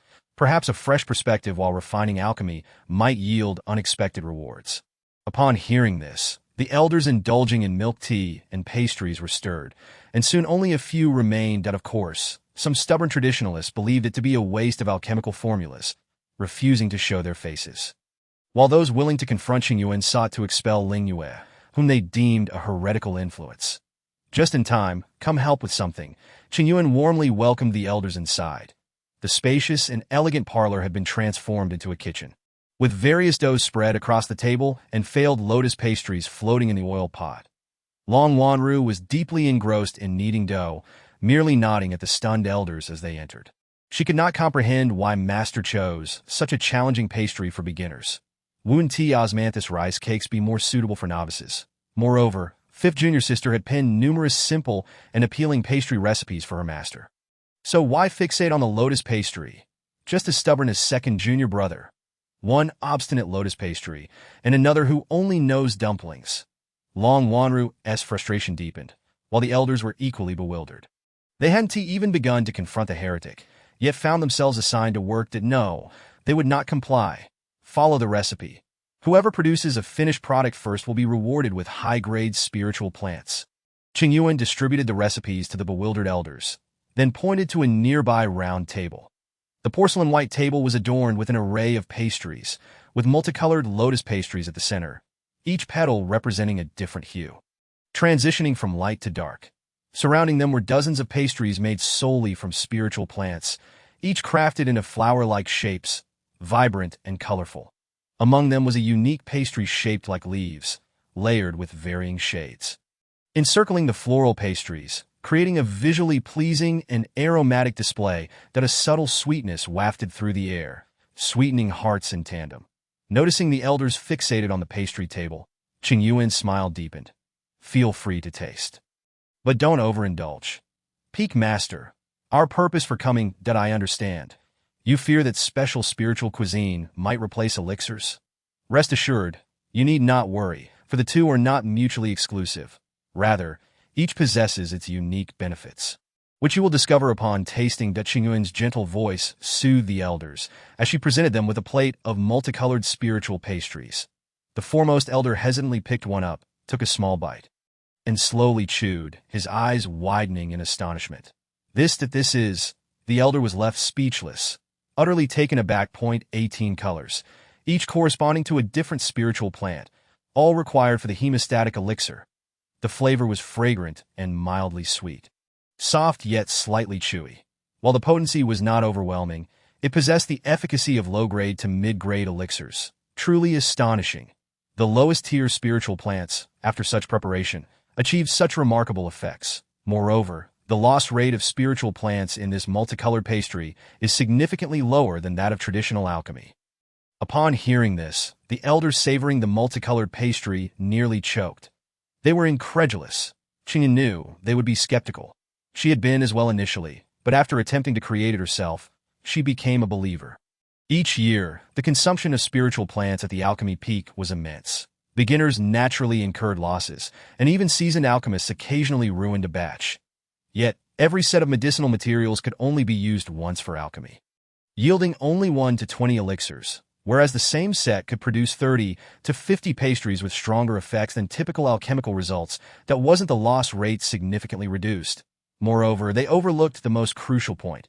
Every special spiritual dish possessed fasting properties, with efficacy lasting from 1 to 20 days. While it may be less potent than fasting elixirs, it at least satisfied one's cravings, making it quite desirable. As Ling Yue recounted her discoveries, the elders remained resistant in their hearts. Yet their resolve to expel Ling Yue waned, particularly after learning that beginners could effectively and swiftly recognize the properties of spiritual plants through special spiritual cuisine. They found themselves at a loss for words. Among the listeners, Long Wanru admired her master for cleverly persuading over a dozen elders to begin researching pastry making. Observing their change in attitude, Ling Yue smiled faintly, took a bite of the layered pastry, and squinted in delight. The efficacy was secondary. The taste was truly exquisite. How many more surprises awaited her from her fifth disciple? The delightful aroma wafting from the main peak spread to the secondary peaks and beyond, even reaching the nearby, refining peak. What was the alchemy peak up to? Squatting closest to the source of the enticing scent, a small disciple from the refining peak had a suspicious glimmer at the corner of his mouth. Surrounded by several others, they propped their faces in their hands, their expressions dreamy. It smells heavenly. The scent of elixirs is normal, but why does it also carry sweet, spicy, and sour notes? The other scents were indescribable. Yet the mixture was simply irresistible. Shall we head to the alchemy peak's outer area for a whiff? I heard it's even more fragrant over there. However, upon noticing that they were all Qi refining stage disciples, he felt reassured that it was normal for those who had not fasted to be drawn by the aroma. He, who had already fasted, was driven mad. After some thought, Liu Beiyin took out the food he had just received from Ling Yue and approached the small disciples. Here, my dear senior brother? Yes, aren't you curious about what the alchemy peak is doing? Take this and share it among yourselves. Out on the surface, Liu Beiyin appeared calm, but inside, he felt a pang of regret. All of this was the result of his hard work over the past 10 days. How could he not feel heartache? Meanwhile, on the other side, Yu Zhen was directly robbed. You band of thieves, daring to steal outright. Just wait until I'd up before she could finish her threat. A horde led by Shi Qian and Qi Xiuxi charged forward. The alchemy peak was busy preparing special spiritual cuisine, restricting the entry of outer peak disciples, which naturally included Shi Qian and her group. But how could they bear to miss out on the delicacies? Knowing that Yu Zhen could sneak in, her storage bag must be filled with delectable treats. Flattery and charm were not the style of body cultivators, thus that they decided to seize it by force. Overwhelmed by sheer numbers, Yu Zhen could only watch helplessly as her large bag of food was completely divided among them. You all wait. Just you wait. Yu Zhen furiously pointed at the junior disciples who had dared to rebel against her. Xiongqi strode over and extended his hand toward Yu Zhen. Still have some in your storage ring. Yu Zhen protectively covered her storage ring, gritting her teeth. No, The large hand caressed Yuzhen's head, a smile gracing the face, yet the eyes bore a threatening glint. Xiong remarked, the roasted burrowing pig from last time was delectable, but Xiaoya only brought back a meager portion. This is uncharacteristic of her. Tell me, did you secretly pocket some for yourself? Yuzhen's heart skipped a beat. How could the master know? She had been so careful in her demeanor. Thus, under the watchful eyes of countless body-cultivating disciples, Yuzhen was subjected to a second robbery. Sister, don't cry. I've saved you 3 fried meatballs, Yuru said, but before she could even muster a smile, she was bewilderingly beaten up by her own cousin, stirring a fervor among the onlookers. What a fool, Qi Xiuxi sighed, shaking his head at this moment. Daring to approach Yuzhen was both valiant and foolish. Just as Ling Yue was bustling about, having just sent Yuzhen away, another figure arrived, this time disheveled, with a tidy ponytail now resembling a tangled mess of straw. Mo Juanza, without uttering a word, merely chuckled, robbed. Were you? Yuzhen shot a fierce glare at him, before turning to Ling Yue, adopting a pitiful expression akin to a young bride, her lips rattling off accusations against the group of disciples. Emphasizing how excessive Xiong had been. Ling Yue could no longer suppress her laughter. Isn't this just the culture of the body refining peak? The peak master is, after all, the greatest bandit. The busy alchemists around offered their own comments. Showing no sympathy for Yuzhen. Feeling wronged, Yuzhen stealthily reached for some food to soothe her wounded spirit, but as soon as her hand brushed against a chicken leg, it was swiftly swatted away by a passing elder. How much have you taken already? It's all been stolen, Yuzhen retorted, her face flushed and her neck thick with indignation. Yet, Ling Yue's compassion shone through as she retrieved a large pork knuckle from the brine pot for Yuzhen. At least Sister Ling understands my plight.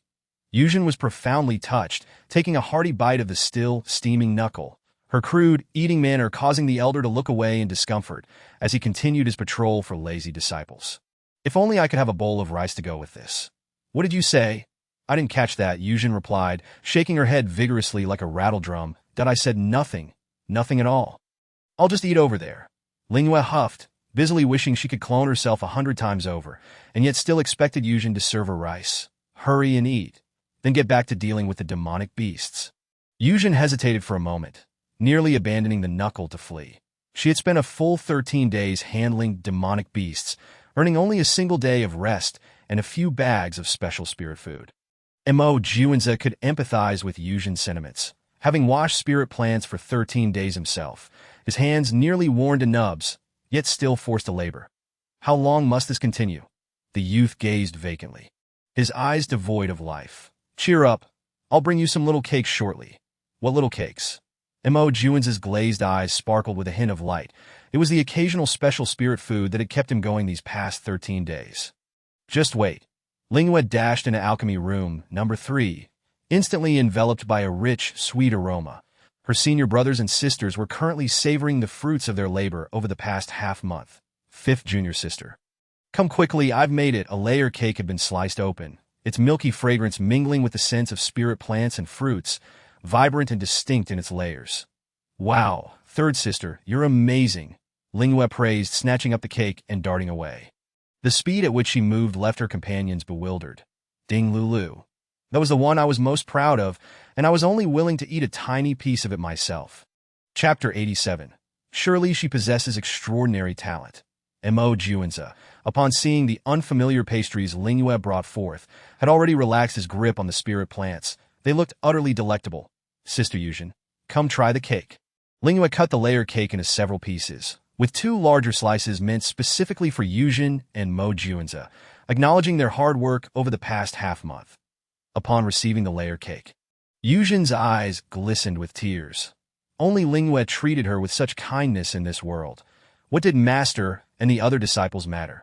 Mo Juanza took a spoonful, savoring the sweet, fragrant essence that filled his mouth, rekindling the dull thrum of his heart. All right, eat. Yuzhen licked the faint pink cream from her lips, her expression one of pure enjoyment and bliss that it was her first experience with such a cake. The fluffy layers reminded her slightly of osmanthus rice cake. Yet upon closer tasting, it was distinctively different, the texture more delicate, softer, sweeter. In short, a single phrase could scarcely encapsulate its rich flavor. Was this made by Lulu? Yes, mastering temperature control is a fundamental skill every alchemist must possess. They themselves are like portable ovens, capable of regulating heat at will. Thus, baking cakes, bread, and even meats is a mere trifle, while the system shop does sell ovens. Requiring spirit stones to activate, their design is quite similar to alchemy furnaces, and purchasing one would be foolish when there are so many free mobile ovens at the main peak. I want more. Mo Juan's large, glistening eyes fixated on the remaining 2 pieces of layer cake on the table. Is this a form of enticement? Ling Yue shivered, quickly dividing the last 2 pieces among the 2 gluttons. Time flew swiftly amidst the bustling alchemists at the main peak, and before long, the day of the master-disciple banquet arrived. The entire Lantian sect buzzed with excitement. The geographical proximity of Lantian sect and Zhangjin sect meant that many sects had come along the way upon hearing the news. Eager to witness the grand announcement of Qing Yuan's 5th direct disciple to the entire cultivation world. The previous 4 direct disciples had never received such treatment. Surely this one must possess extraordinary talent. The prominent figures and their disciples from various sects were ushered to their seats, forming a vast circle around dozens of long tables. Some tables were fiery red, with flames visibly dancing within, while others were pure white, emanating a chilling aura and billowing white mist. Truly, such a grand sect utilized blazing stones and ice spirit stones as tables.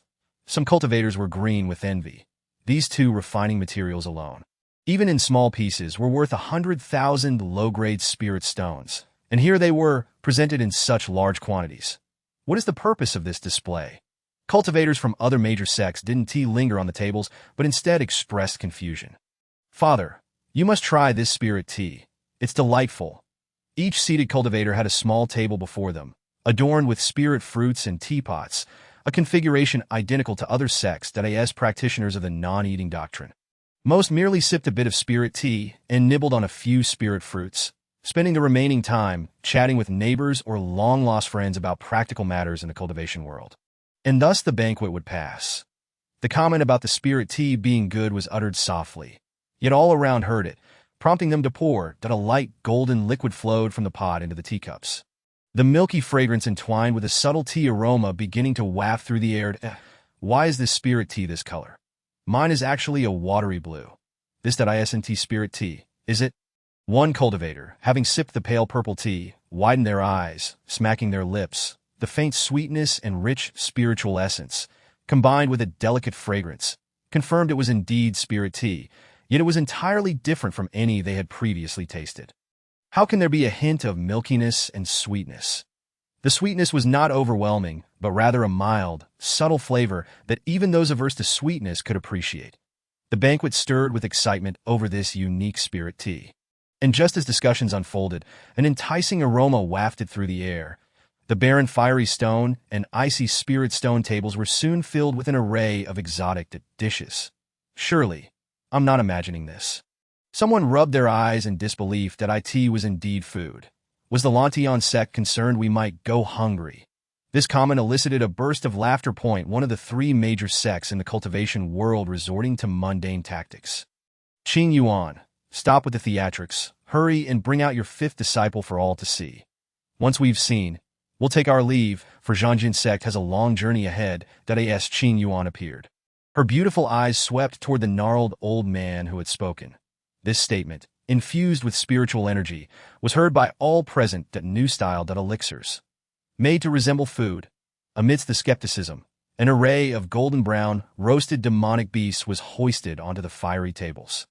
Their arrival instantly overpowering the aromas of other dishes: the purple-eyed birds, burrowing pigs, flaming cows, and horned sheep.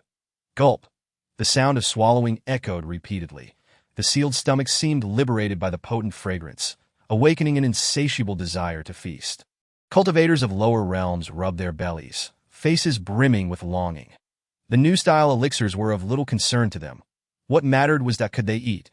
Whole, roasted demonic beasts were presented on the tables, while the icy tables were adorned with exquisite pastries, resplendent and enticing. Are those pastries? At the center table, vibrant lotus flowers bloomed, dazzling in their brilliance, while the pastries on the adjacent table, though less flamboyant, were equally beautiful and elegant, shrouded in mist, exuding an ethereal charm. The delicate pastries released a subtle, sweet fragrance, standing in stark contrast to the bold aroma of the demonic beasts. Strange. Why can't I control my drool? Chapter 88. What is an image? Can it be consumed? The emergence of a new type of elixir at the master-disciple banquet has stirred a great commotion. Ling Yue, still at the peak of alchemy, constantly fidgets with her new dress at a young girl, clad in a classical azure silk gown. Her complexion, slightly youthful, is reflected in the mirror. Her pair of glistening eyes blinked, and her waist-length hair is secured with a black, ice-scaled hairpin. Ling Yue pokes at the small black flower that is transformed into a hairpin, her smile gradually brightening. While it may appear somewhat mismatched at first glance, upon closer inspection, it is quite charming. The Flower King, prodded by her fingertip, remains motionless, dutifully playing the role of an emotionless hairpin. Fifth junior sister, are you ready? The banquet is about to begin. If we delay any longer, we might miss the meal. Ling Yue, arms crossed, anxiously paces outside the door. Honestly, why does it take so long to put on a dress? If you can't manage it, let third junior sister help you. Shut your mouth. Pu Dan rolled her eyes at Ling Yue, who had been chattering ever since Ling Yue went inside to change. That I asked this how you speak to your third junior sister. The two were silenced by Wan Yufeng's glare, to AT this moment. Only the four of them remained on the main peak. The eldest senior sister, as the chief disciple, had already taken the other disciples out to prepare the dishes. The three of them were to act as Ling Yue's bodyguards, ensuring her safe arrival at the banquet. Ling Yue opened the door, her smile nearly blinding the three waiting outside. Fifth junior sister, you look rather shabby. Ling Yue blinked, noticing that aside from the color of the gown, everything else was quite ordinary. How is it shabby? Pu Dan had a different perspective, questioning how many Qi refinement stage disciples could adorn themselves with a hairpin of the level of the Wisdom King. Do you have one? Wan Yufeng, upon being asked, shook his head solemnly. It was rather sad, as he did not even possess a foundation establishment stage. Fifth junior sister is still young. She doesn't need an overly elaborate adornment. This simple and elegant look is playful and adorable that Pu Dan suddenly cast a sidelong glance at Ling Yue, who had heavily made up her face and seemed eager to adorn herself with an abundance of hairpins. As one ages, one indeed relies on these. What kind of look is that? Ling Yue pointed at Pu Dan, sensing that the two were about to bicker again. Ling Yue hastily linked arms with each of them, urging, let us go. We'll miss the meal. Pu Dan cast a sidelong glance at the arm linked with his, snorting softly but graciously refraining from shaking it off. When the four arrived at the venue, they were struck with awe by the sight before them. Well, only Ling Yue was truly astonished. Faced with so many unfamiliar cultivators, she suddenly felt a wave of social anxiety. Having been here for nearly half a year, she had never stepped outside the sect and had not encountered a single cultivator from the outside world. Even the people she knew were all through the young men and senior brothers and sisters. Pu Dan clearly noticed the person linked to his arm instinctively tightening her grip. What are you so nervous about? This is the territory of the Lan Tian sect. Indeed, why was she anxious? Today, she was the main character. Yes, the main character ought to radiate confidence. Qing Yuan was the first to notice Ling Yue's arrival. Extending a hand, Ling Yue, who had been standing on the flying device, found herself beside Qing Yuan in the next moment. Did you all want to see my fifth beloved disciple? Here she is. The much-anticipated Ling Yue immediately stood tall, her smile poised and graceful, as she gently bowed in various directions. Countless strands of spiritual consciousness attempted to probe into Ling Yue's body, all of which were swiftly repelled by Qing Yuan and probing. My fifth disciple is delicate and frail and cannot withstand the overwhelming scrutiny of your consciousness.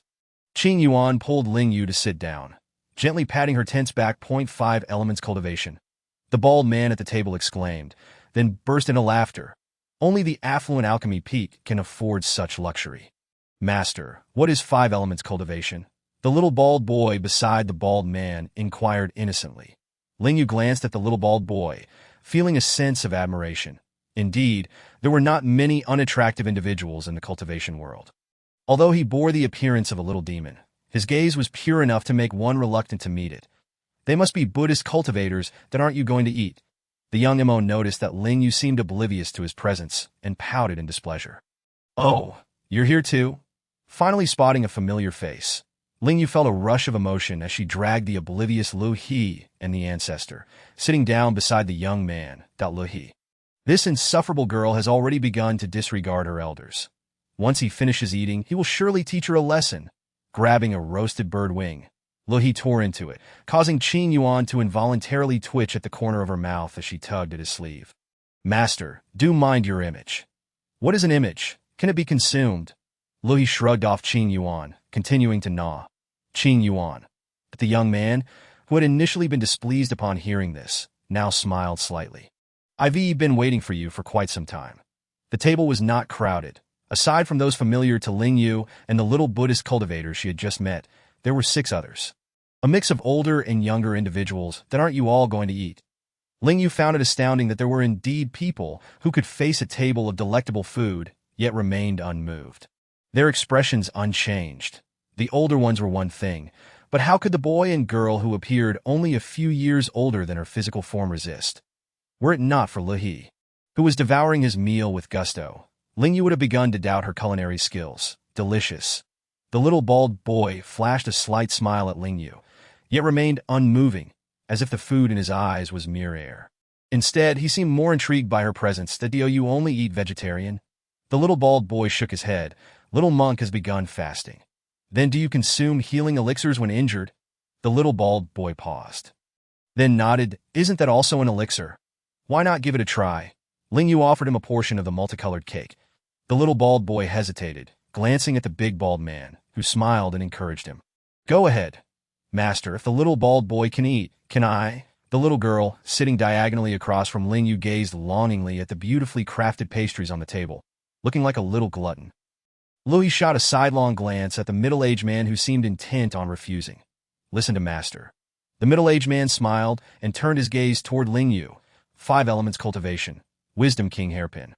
Quite extraordinary that he was the revered Yin Shi, a mid-stage integration cultivator and the leader of the Yin Sound sect that Mo Jun quietly reminded Ling Yue. He is actually a sound cultivator. Sound cultivators are as rare as talisman masters and formation masters. The Lan Tian sect doesn't have any sound cultivators, Ling Yue thought, her gaze filled with curiosity as she regarded Yin Shi. What could be his weapon? What about the little girl S? She was eager to see. Feeling Ling Yue's intense gaze upon him, revered Yin Shi felt a hint of discomfort. Why you look at me like that? Ling Yue grinned foolishly. I'm just curious. This is the first time I've met a sound cultivator. Upon hearing this, Qing Yuan drew attention as she munched on a small cake. She wondered, what are you looking at her for? You don't think I kept Ling Yue locked up in the sect? Denying her the chance to see the outside world. Do you? Is she really that kind of person? Chapter 89. The Beauty Trap? Not in my presence, that won't work. As Ling Yue munched on her food, she suddenly recalled her task and glanced at the panel. Progress toward earning 1,000 cultivators admiration. 774 10,000, with over 20,000 attendees, and this is all I have. Ling Yue drooped her shoulders. Clearly, the people around her loved to eat, having almost turned them into foodies. Yet in the face of such delectable dishes and several handsome and beautiful live food broadcasters, the 3 prominent figures at the table remained indifferent, not even deigning to sip a cup of milk tea. What is this? Are you 3 really going to deny me even a semblance of respect? Just as Ling Yue was about to pull out some rare spiritual herb tea to serve the 3 prominent figures, Qing Yuan spoke up, effectively voicing what Ling Yue, the poor thing, dared not say. The beautiful woman, who had remained silent among the 3, cast a glance at Qing Yuan, took a sip of milk tea. Her expression seemingly asking, is this enough? Am I giving you face? No. Today you all must taste each dish individually. Otherwise, none of you shall leave. Lu He pointed at the 3 with a roasted pig's foot skewer in hand, unwilling to allow his beloved food to be treated with such disdain. It was an affront to him. Qing Yuan stifled a laugh, realizing this was precisely why she had insisted on seating the ancestor at the same table. Who dared to show disrespect would receive none in return. Revered Yin Shi, the big bald man, and the beautiful woman, that they should have left upon encountering her. The beautiful woman raised her cup again, downing the milk tea in one go, her expression unchanged. Meanwhile, the little chubby boy beside her savored every bite, his face smeared with grease. One hand gripped a gnawed bird leg, while the other continuously shoveled fried meatballs into his mouth, finishing with a sip of milk tea before tearing another bite from the bird leg. The most engrossed and gluttonous at the table was undoubtedly this little chubby boy. "Mother, if you're not going to eat yours, leave it for me," the chubby boy mumbled, finally freeing a hand to raise the milk tea in front of the beautiful woman, downing it in one gulp, smacking his lips in delight. He found this amusing. It was this little one who piqued his interest. "Master, if you don't wish to eat, I can help." Since tasting a piece of the multicolored cake, the little bald boy had unsealed his restraint, having already devoured most of the pastries on the table. Though his pace was quick, it lacked the rudeness of the little chubby boy. Still, he was youthful at heart, with cream smeared across his face. The little girl opposite him maintained a relatively refined manner of eating, though she seemed quite afraid of revered Inchi, cautiously stealing glances at him, while nibbling. One might mistakenly believe that I, as your master, have subjected you to daily torment. Given your melodramatic sighs that are both pitiable and amusing, go ahead and indulge yourself. Today, there are no restrictions on your consumption." Upon hearing this, the young maiden immediately beamed a sweet smile. "Sister Ling Yue, did you make all of this? How impressive!" Her eyes sparkled with admiration as she took a hearty bite, devouring half of the millefeuille, her mouth stuffed to the brim. "What you are enjoying now was prepared by my third senior sister." It was inconceivable for Ling Yue to have personally crafted such a vast quantity of food. In truth, it had been a collaborative effort involving all the alchemists from the main peak over the past month. And there would likely be plenty left over. After all, there were not many cultivators willing to partake in such a feast, with most of the attendees being junior disciples. To be by the way, if you feel it's insufficient, you can head over there. Ling Yue gestured toward the central square, where a long buffet table was surrounded by a considerable number of people. As Ling Yue observed, most were young, while a few elder cultivators discreetly indulged in the food, as if relishing it was something to be ashamed of. Some of the more conspicuous individuals, in their gluttony, caused Ling Yue to shake her head in disbelief as the food visibly diminished on the table. "Yujie, what are you doing?" The brazen Yujin, caught stuffing food into her storage ring, flinched at Ling Yue's inquiry, but then grew even bolder. "In a couple of days, we will be heading to the Zhangjin sect, and the journey is long. I must bring plenty." While speaking, Yujin stuffed a piece of beef in her mouth, motioning for Ling Yue to look at the other cultivators who were neglecting their meals, fearing waste if too much was left behind. Indeed, the eldest sister is absolutely right. Beside them, Shiqian, Qixio, Yuru, and several physical cultivators busily stuffed their storage bags. "I say, do you all really need to go to the Zhangjin sect?" Ling Yue grasped Shiqian's arm, exasperated. Yet the slippery individual twisted away and continued unabashedly filling her bag.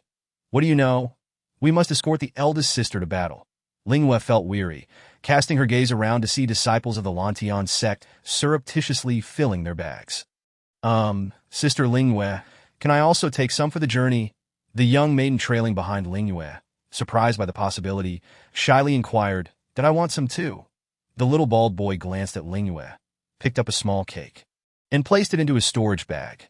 Seeing Ling Yue remain silent, he continued to fill his bag, undeterred. Consequently, he managed to pilfer a third of the pastries from the table. Then Idem Jun reached out, eager to take some as well, but was immediately pulled back by Ling Yue. The boy's expression turned sullen, filled with grievance. Why could they take and he could not? "I recall giving you a storage bag. Did I not? Who would complain about having too much food?" The boy's long, thick eyelashes fluttered as he extended his hand toward the various pastries and colorful spirit plant ice creams, exclaiming to Ling Yue that he had never tried them before and they appeared delicious.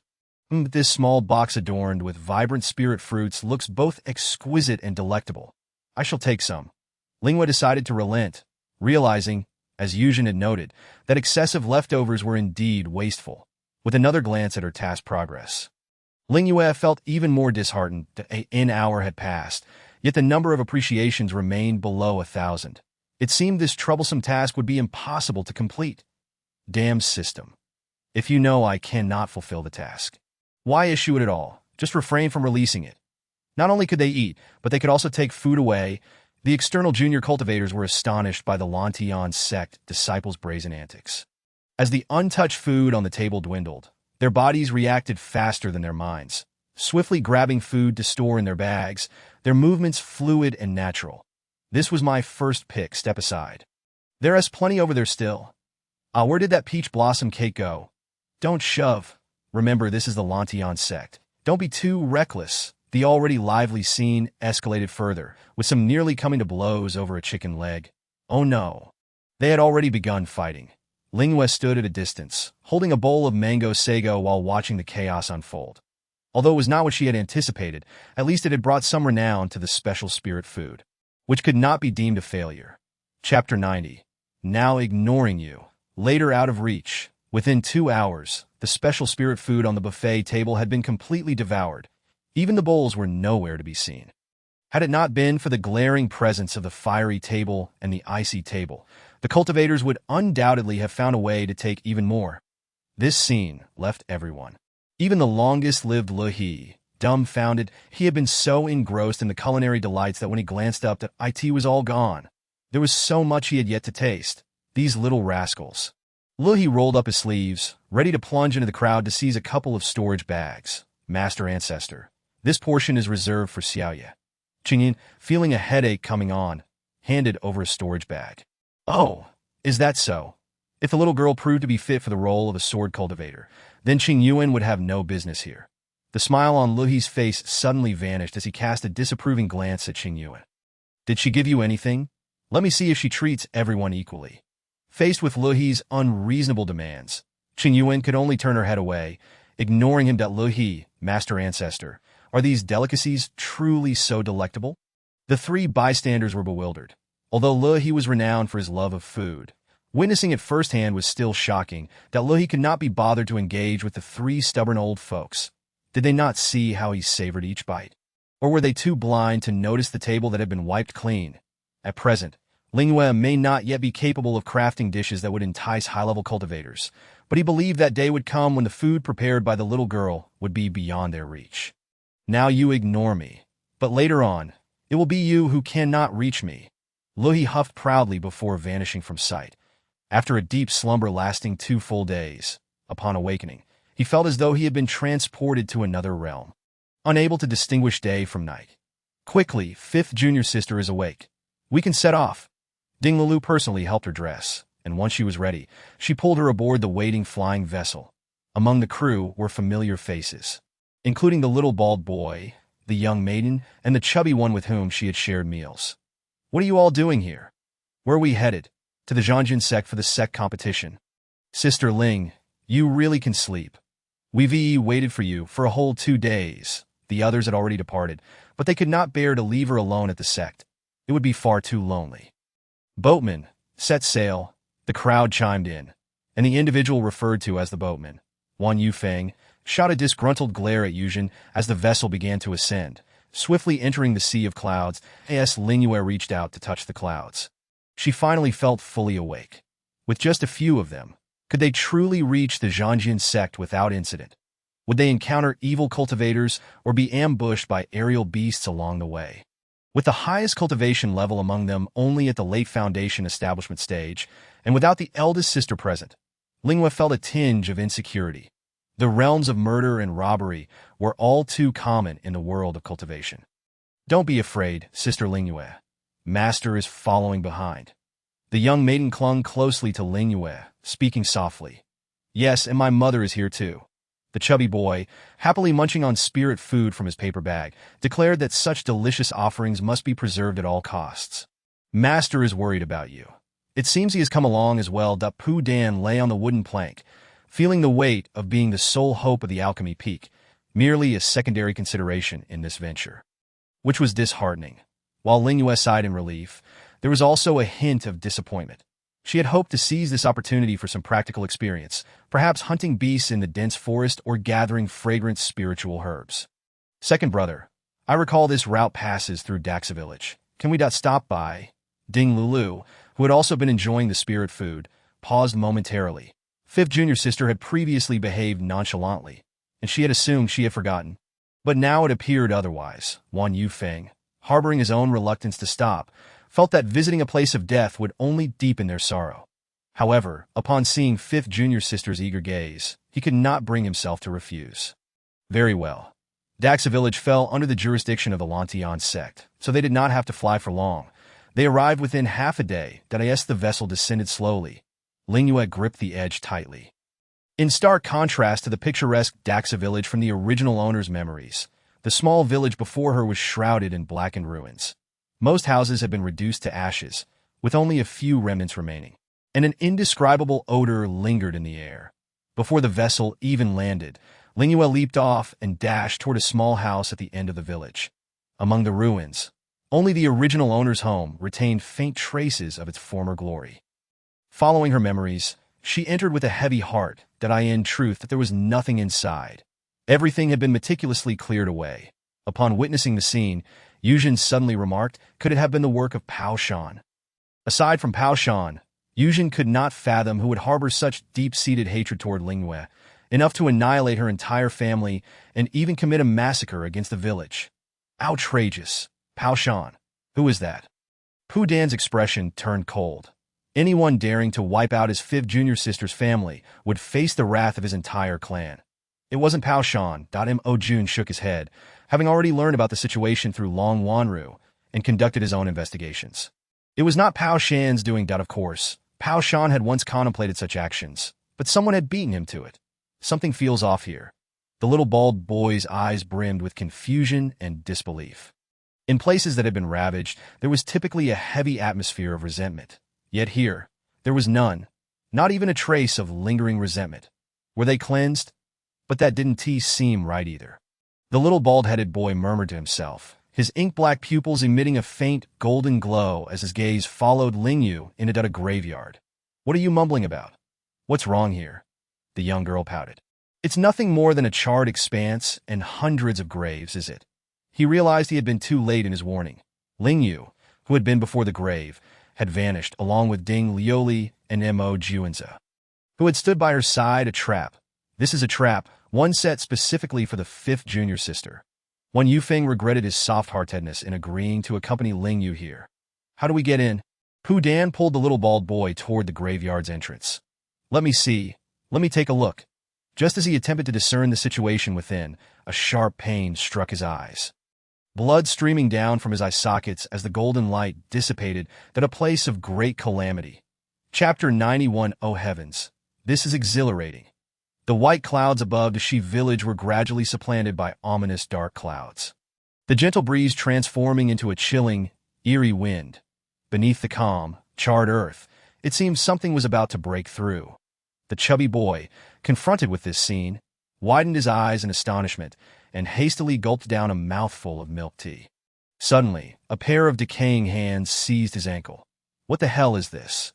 Nearly choking on his milk tea, the chubby boy swiftly stomped on the hand clinging to him. Just as he dispatched one, another corpse emerged from the ground, lunging at him. He was not alone in this predicament. Of the 9-person group, excluding the 3 who had disappeared, all were beset by the lurking, terrifying corpses beneath the ground. Before Pu Dan and the little bald boy, the grave mound was being pried open by countless rotting hands. Upon seeing the living, they emitted excited hissing sounds, their speed surpassing that of the corpses crawling out from the charred earth. The fiery whip lashed out at the approaching corpses, which crumbled like paper upon impact. Then, an incredible scene unfolded. The burning remnants of corpses and bones appeared to possess a semblance of life. Writhing and reassembling before Pu Dan's eyes, that a large, grotesque corpse, pieced together from various body parts, emerged. What on earth is this? Surrounded, Yuzhen encountered a similar spectacle, the stench of the reassembled corpses nearly causing her to retch. Dozens of heads stitched together, hundreds of hands waving, and countless legs charging toward her. The ground trembled with dissonant cries, a cacophony that frayed one's nerves. That a golden light enveloped her entire being as Yuzhen leaped, delivering a powerful golden fist onto the monstrous corpse. Unlike before, where a single punch shattered the foe, this time the creature raised countless hands to absorb the blow, dozens of closed eyes snapping open. Though devoid of pupils, Yuzhen sensed they were fixated on her, an inexplicable fear and pressure washing over her. A wild impulse surged within her to merge with them, that a melodious sound of a zither resonated through to Shi village, dispelling the enchantment clouding the minds of the onlookers. To Liu Beiyin, who had nearly been captured, swiftly retreated, brandishing a dark red long knife toward the reassembled monstrosity and quickly shifting his gaze to the young girl seated on the ground, playing the guqin. The others instinctively fell back toward her, forming a protective circle to shield her from interference. There can't be that many people in Dashi village, right? Liu Beiyin inquired, gravely approaching Wan Yufeng, that no, there are only 58 households. A total of 156 individuals, with corpses strewn about. It was clear there were far more than 100 souls. How peculiar. He wondered about the fifth junior sister. Had she encountered even more formidable corpses? At that moment, Ling Yue was in a dire state, frantically fleeing for her life. Unlike the situation outside, she was being pursued by pitch-black skeletons, while Mo Juanza and Ding Lioli, who had entered with her, were trapped elsewhere. Countless skeletal hands emerged from the ground. Grasping at the panicked Ling Yue as her footing faltered, she fell face first, colliding with a protruding skull. Ling Yue's vision blurred, but as she felt her robe being tugged, a surge of adrenaline jolted her awake, and she trampled the fragile bones beneath her feet, fleeing with tears streaming down her face, with no means to combat them in this place, because she couldn't use spiritual power. This reminded her of the forbidden area deep in the back mountain, where spiritual power was also ineffective. Without it, she was utterly helpless. Ding Lioli found herself in a similar predicament, desperately trying to reach Ling Yue, but soon found her path blocked by the black skeletons. Don't be afraid, junior sister. Just hold on a little longer. I'll be there soon. Despite being surrounded by the skeletal army, she still exerted herself to reassure Ling Yue. Run southwest. Mo Juan's voice was quiet, yet provided a sense of relief to the two, prompting them to change direction almost simultaneously. System, are you there? Make a sound. Ling Yue pondered whether this place was more perilous than the forbidden area in the back mountain. Her keen eyes caught a glimpse of the southwest direction, which seemed devoid of skeletons emerging from the ground, igniting a spark of hope within her. However, unbeknownst to her, the skeletal army appeared to be herding them away from that direction. Mo Juanza was the first to notice this anomaly. As his position was closest to the southwest, that hissed in a moment of distraction, Ling Yue felt a deep gash on her arm, blood oozing out, instantly transforming into a dark liquid it's highly toxic. Ling Yue realized with alarm, attempting to tear off her robe, only to discover it was impossible to rip. The fabric was of such high quality. Panic welled within her as she clutched her injured arm and fled. The skeletal horde seemed harmless, easily dispatched, yet a mere brush against them could lead to certain death. Ling Yue felt as if several versions of Mo Juanza were dancing before her eyes. Mo Juanza reached out to catch the stumbling Ling Yue, kicking away the skeleton that lunged at them, sending it crashing into a multitude behind. The southwest was tantalizingly close, yet the skeletal army was relentless. The fallen skeletons were swiftly trampled by their kind, surging forward without end. Mo Juanza hurled Ling Yue toward the southwest, and as she soared through the air, she gritted her teeth to remain conscious. However, upon opening her eyes, she was met with a pair of empty eye sockets. The owner of those sockets suddenly crouched before leaping up, attempting to intercept her. Fortunately, Ling Yue reacted swiftly, maneuvering her limbs in midair, evading the skeletal grasp. Yet, there was not just one skeleton, but countless. The once sluggish skeletal army, which had only pursued and blocked their paths, now seemed empowered, all gaining the ability to leap. Fifth junior sister. Ding Lioli watched in horror as Ling Yue was engulfed by the skeletal horde from above, buried beneath them. It's over. But no, perhaps the junior sister still had a chance. In that moment, both Ding Lioli and Mo Juanza raced toward the direction where the skeletal army was most concentrated, crashing through the fragile skeletons in their path. Ling Yue struggled beneath the weight of the skeletons, gasping for breath as vibrant blood spilled from her mouth. How can I save myself in this situation? No, can I even survive? She understood the world outside the sect was perilous, but she never anticipated it would be this deadly, and they hadn't even left the sect's jurisdiction. Blood poured from Ling Yue's mouth as her consciousness began to fade. Chapter 92. The Flower King, forced into slumber, suddenly caught a whiff of an intoxicating fragrance that drove it wild. It struggled to emerge from Ling Yue's collar, its roots absorbing the blood, transforming the dark flower into a mesmerizing red. Its roots spread to the gaping wound on Ling Yue, voraciously consuming the toxic black liquid. The once red flower king gradually reverted to black after absorbing the toxic liquid, yet the uppermost petals retained their crimson hue. The flower king burped contentedly, unfurling its petals, which transformed into a massive fan that sent the skeletons pressing against Ling Yue flying. She is not dead. Ling Yue. Mo Juanza was the first to arrive, scooping Ling Yue up and dashing to the nearby ground. The disheveled Ding Lioli, protected by the Flower King, also made it safely. Well, fifth junior sister, you scare me to death. Ding Lioli panicked, hugging Ling Yue tightly. Tears flowing that if something happened to the fifth junior sister, she knew she would follow suit. Cough, third senior sister. Let go that I can't breathe that Mo Juanza, lips pursed and expression stern, pried Ding Lioli away that he had once encountered a realm devoid of spiritual power. And that experience had conditioned him to carry several healing pills in his sleeve. Yet this time, he had been careless, never expecting such a place could exist even within the sect's territory. After consuming a healing pill, Ling Yue felt somewhat better, though what she truly needed was a blood-replenishing pill. It's fine now. It's strange that these skeletons seem not to want my life. Otherwise, when they pounce from the air, they could have easily torn me apart or crushed my skull. Yet none of that occurred.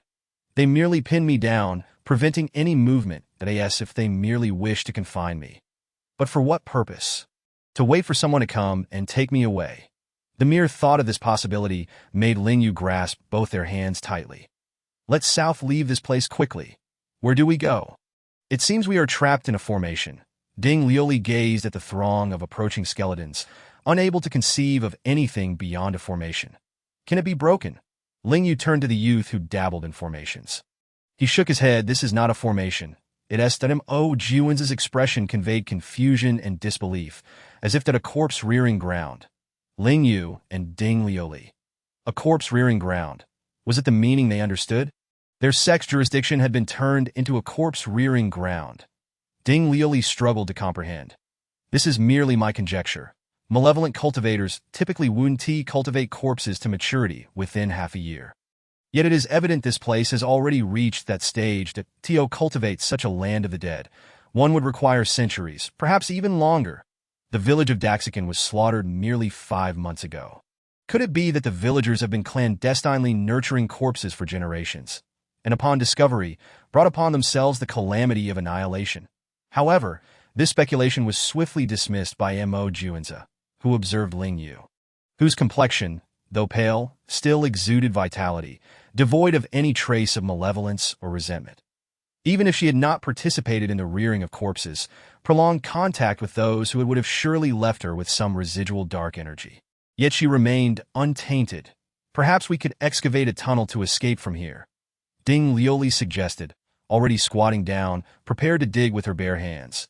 She spread her fingers wide, forcefully plunging them into the ground. Ouch, ouch, ouch! It hurts, Ding Lioli cried, pulling her hands back, blood oozing from her index and middle fingers. That I've hit a rock. We must think of something. I might not be able to hold on much longer. A tender voice echoed in Ling Yue's heart. She turned her gaze towards the small black flower, fiercely fending off the skeletal army before them. It certainly did not appear to be on the verge of collapse. Nevertheless, she did not dwell on it for long. They needed to leave quickly. She was uncertain who sought to imprison her, but that individual was undoubtedly en route. Yet how could they escape? Yu Jun and the others were nowhere to be seen. They must be trapped outside. Inside, outside. Yes, we can leave through the underground. I have a plan. Just as Ling Yue felt a surge of hope, her expression darkened.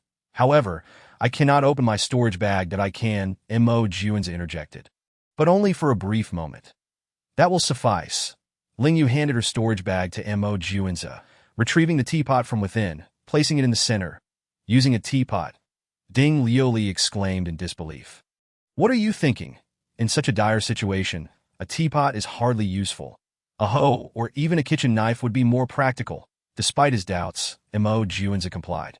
However, as he extracted the teapot, he faltered momentarily, nearly toppling over, only to be caught by the quick reflexes of the two beside him.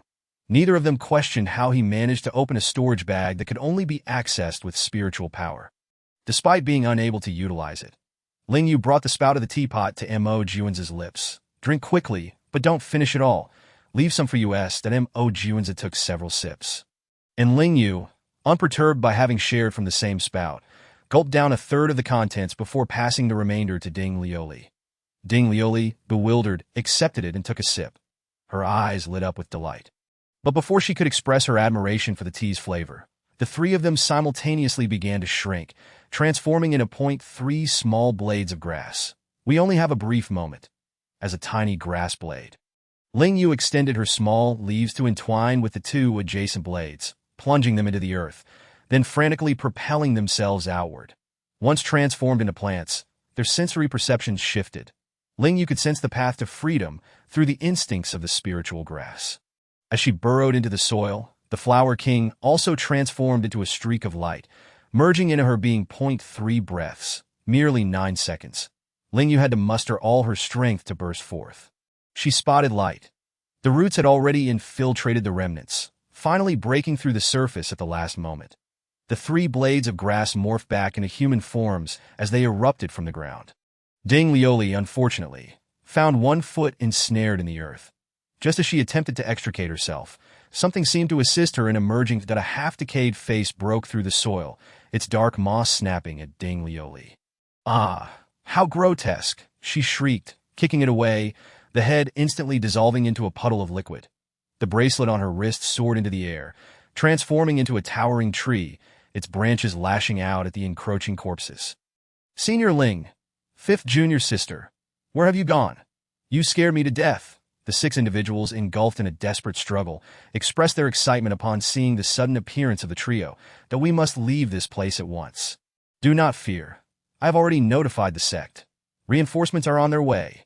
One Yufeng shouted to Ling Yue from afar. Hearing of the impending assistance, Ling Yue still felt a twinge of unease.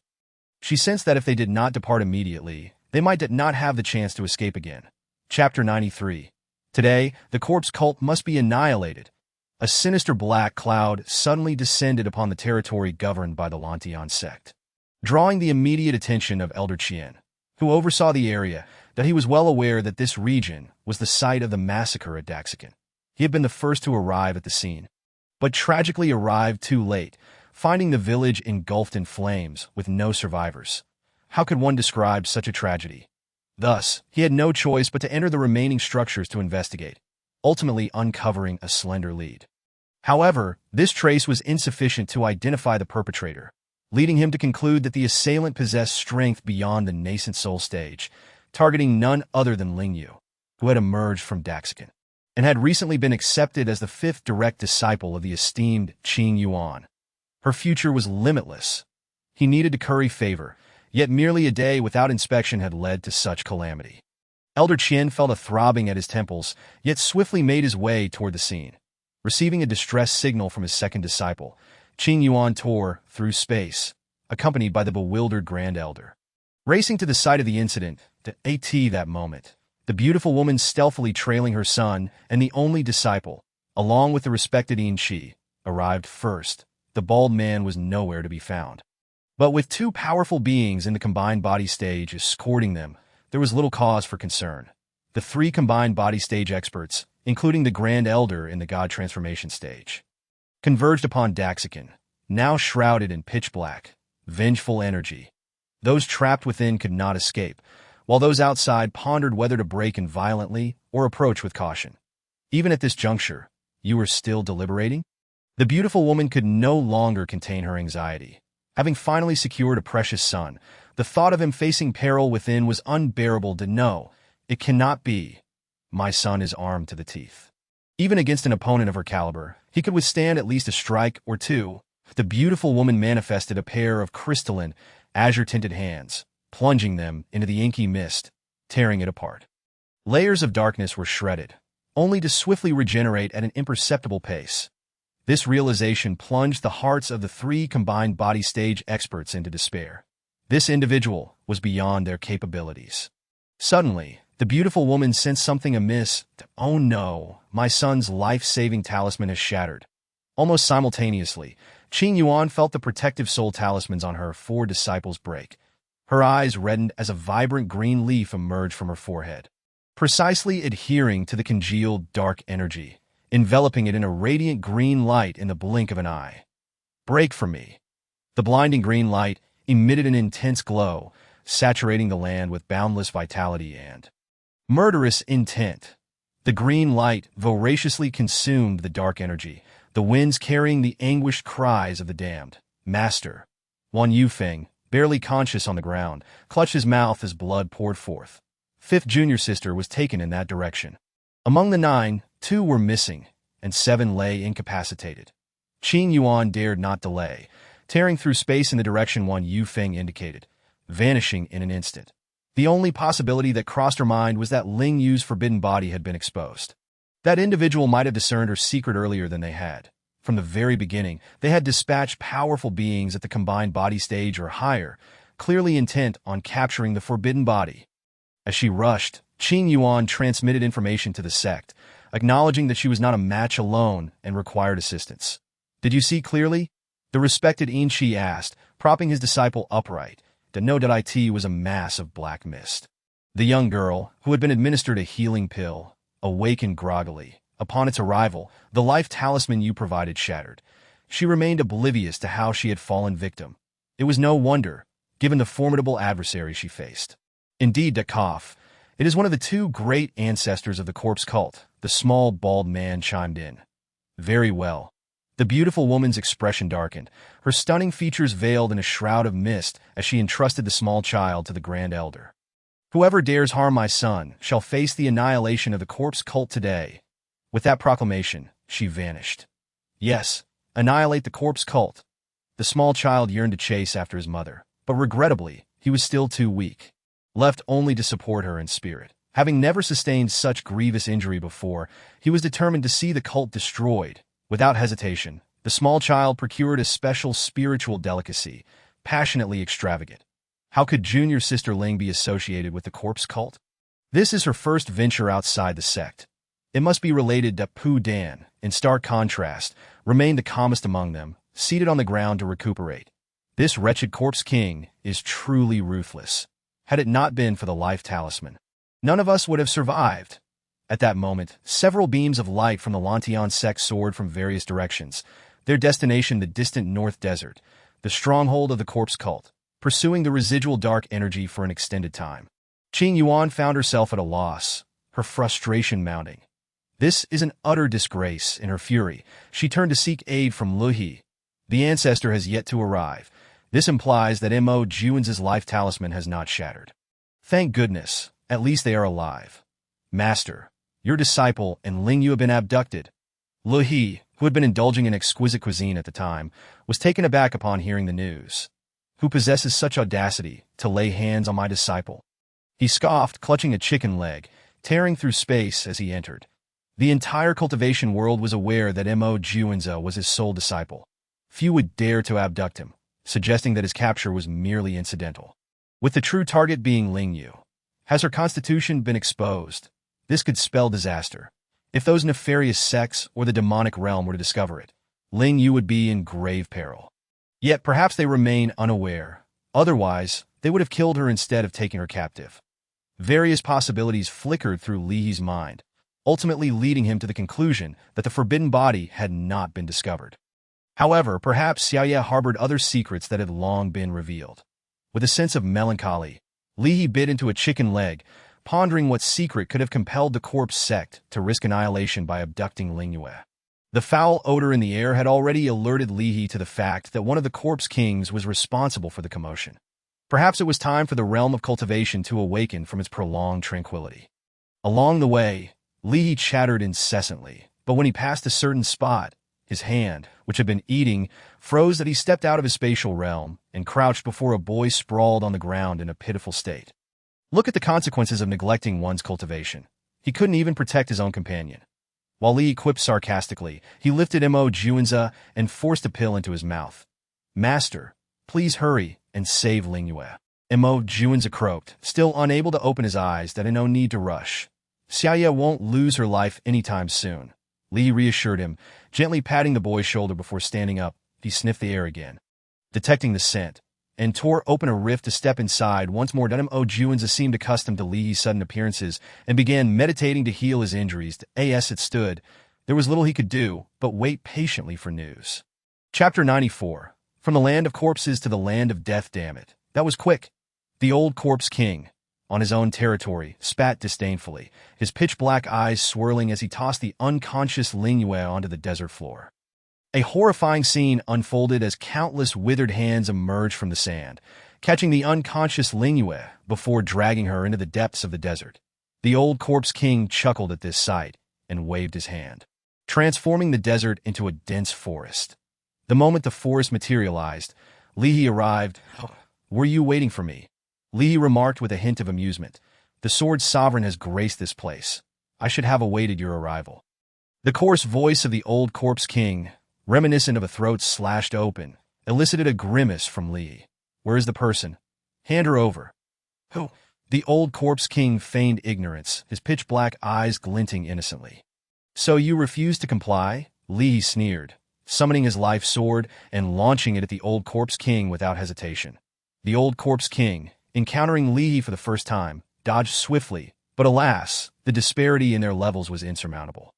The thunderous essence restrained him significantly, resulting in the loss of half his shoulder. "This grave suits you well." Li, no longer fixated on where Ling Yue was, toyed with the old corpse king like a cat with a mouse. "I possess many corpses. If the sword sovereign dislikes this one, I can easily swap it."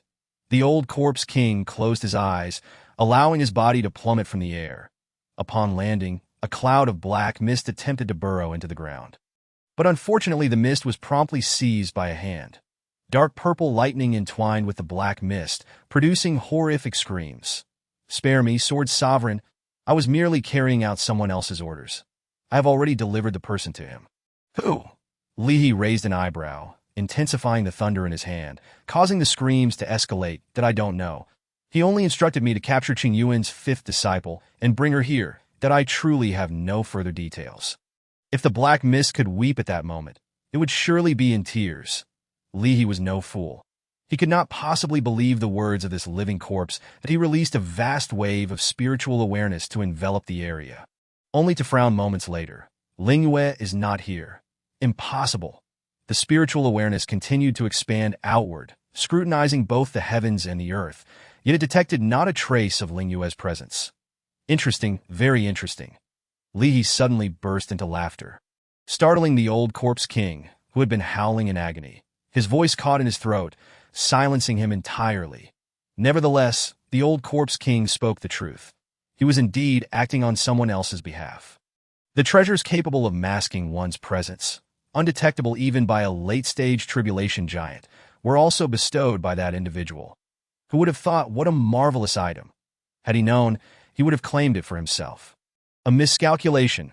After enough laughter, Li produced a small black bottle and stuffed the black mist inside, sealing it and hanging it at his waist. He was certain that Ling Yue was still here, since his spiritual awareness could not uncover her. He would dig 3 feet into the ground. In an instant, the entire forest was uprooted by Li's sword. Ling Yue, buried underground, felt the tremendous commotion and abruptly opened her eyes, only to close them again in haste. What should she do when surrounded by a horde of desiccated corpses, all staring at her with eerie gazes? Time was of the essence. Lying on the ground, Ling Yue's body tensed, afraid to breathe too loudly lest she disturb the encircling corpses. The outside world was truly, utterly, perilously dangerous that if given the choice, she would wish to remain in the Lan Tian sect for eternity. Ling Yue attempted to move a finger, only to find that the corpse beside her mirrored her movement. "Do you really need to stare so intently?" However, after careful consideration, she realized her life was not in immediate danger. Still, the uncertainty of the future filled her with dread. Advanced Escape Talisman can teleport to a random location thousands of miles away. Price: 60 million spiritual energy points. Having painstakingly amassed over 60 million spiritual energy points, Ling Yue exclaimed, "The damn system is definitely doing this on purpose." What could she do, with tears in her eyes? She had no choice but to purchase it. "Would you like to use the escape talisman?" "Yes," Ling Yue shouted in frustration, and upon her utterance, the horde of corpses stirred. However, they could only watch helplessly as Ling Yue's figure vanished from sight. The corpses were left in shock. "It's over. The old ancestor will surely make us suffer." While the corpses were immobilized, the chaotic beasts were on the rise, and their numbers only grew to make matters worse.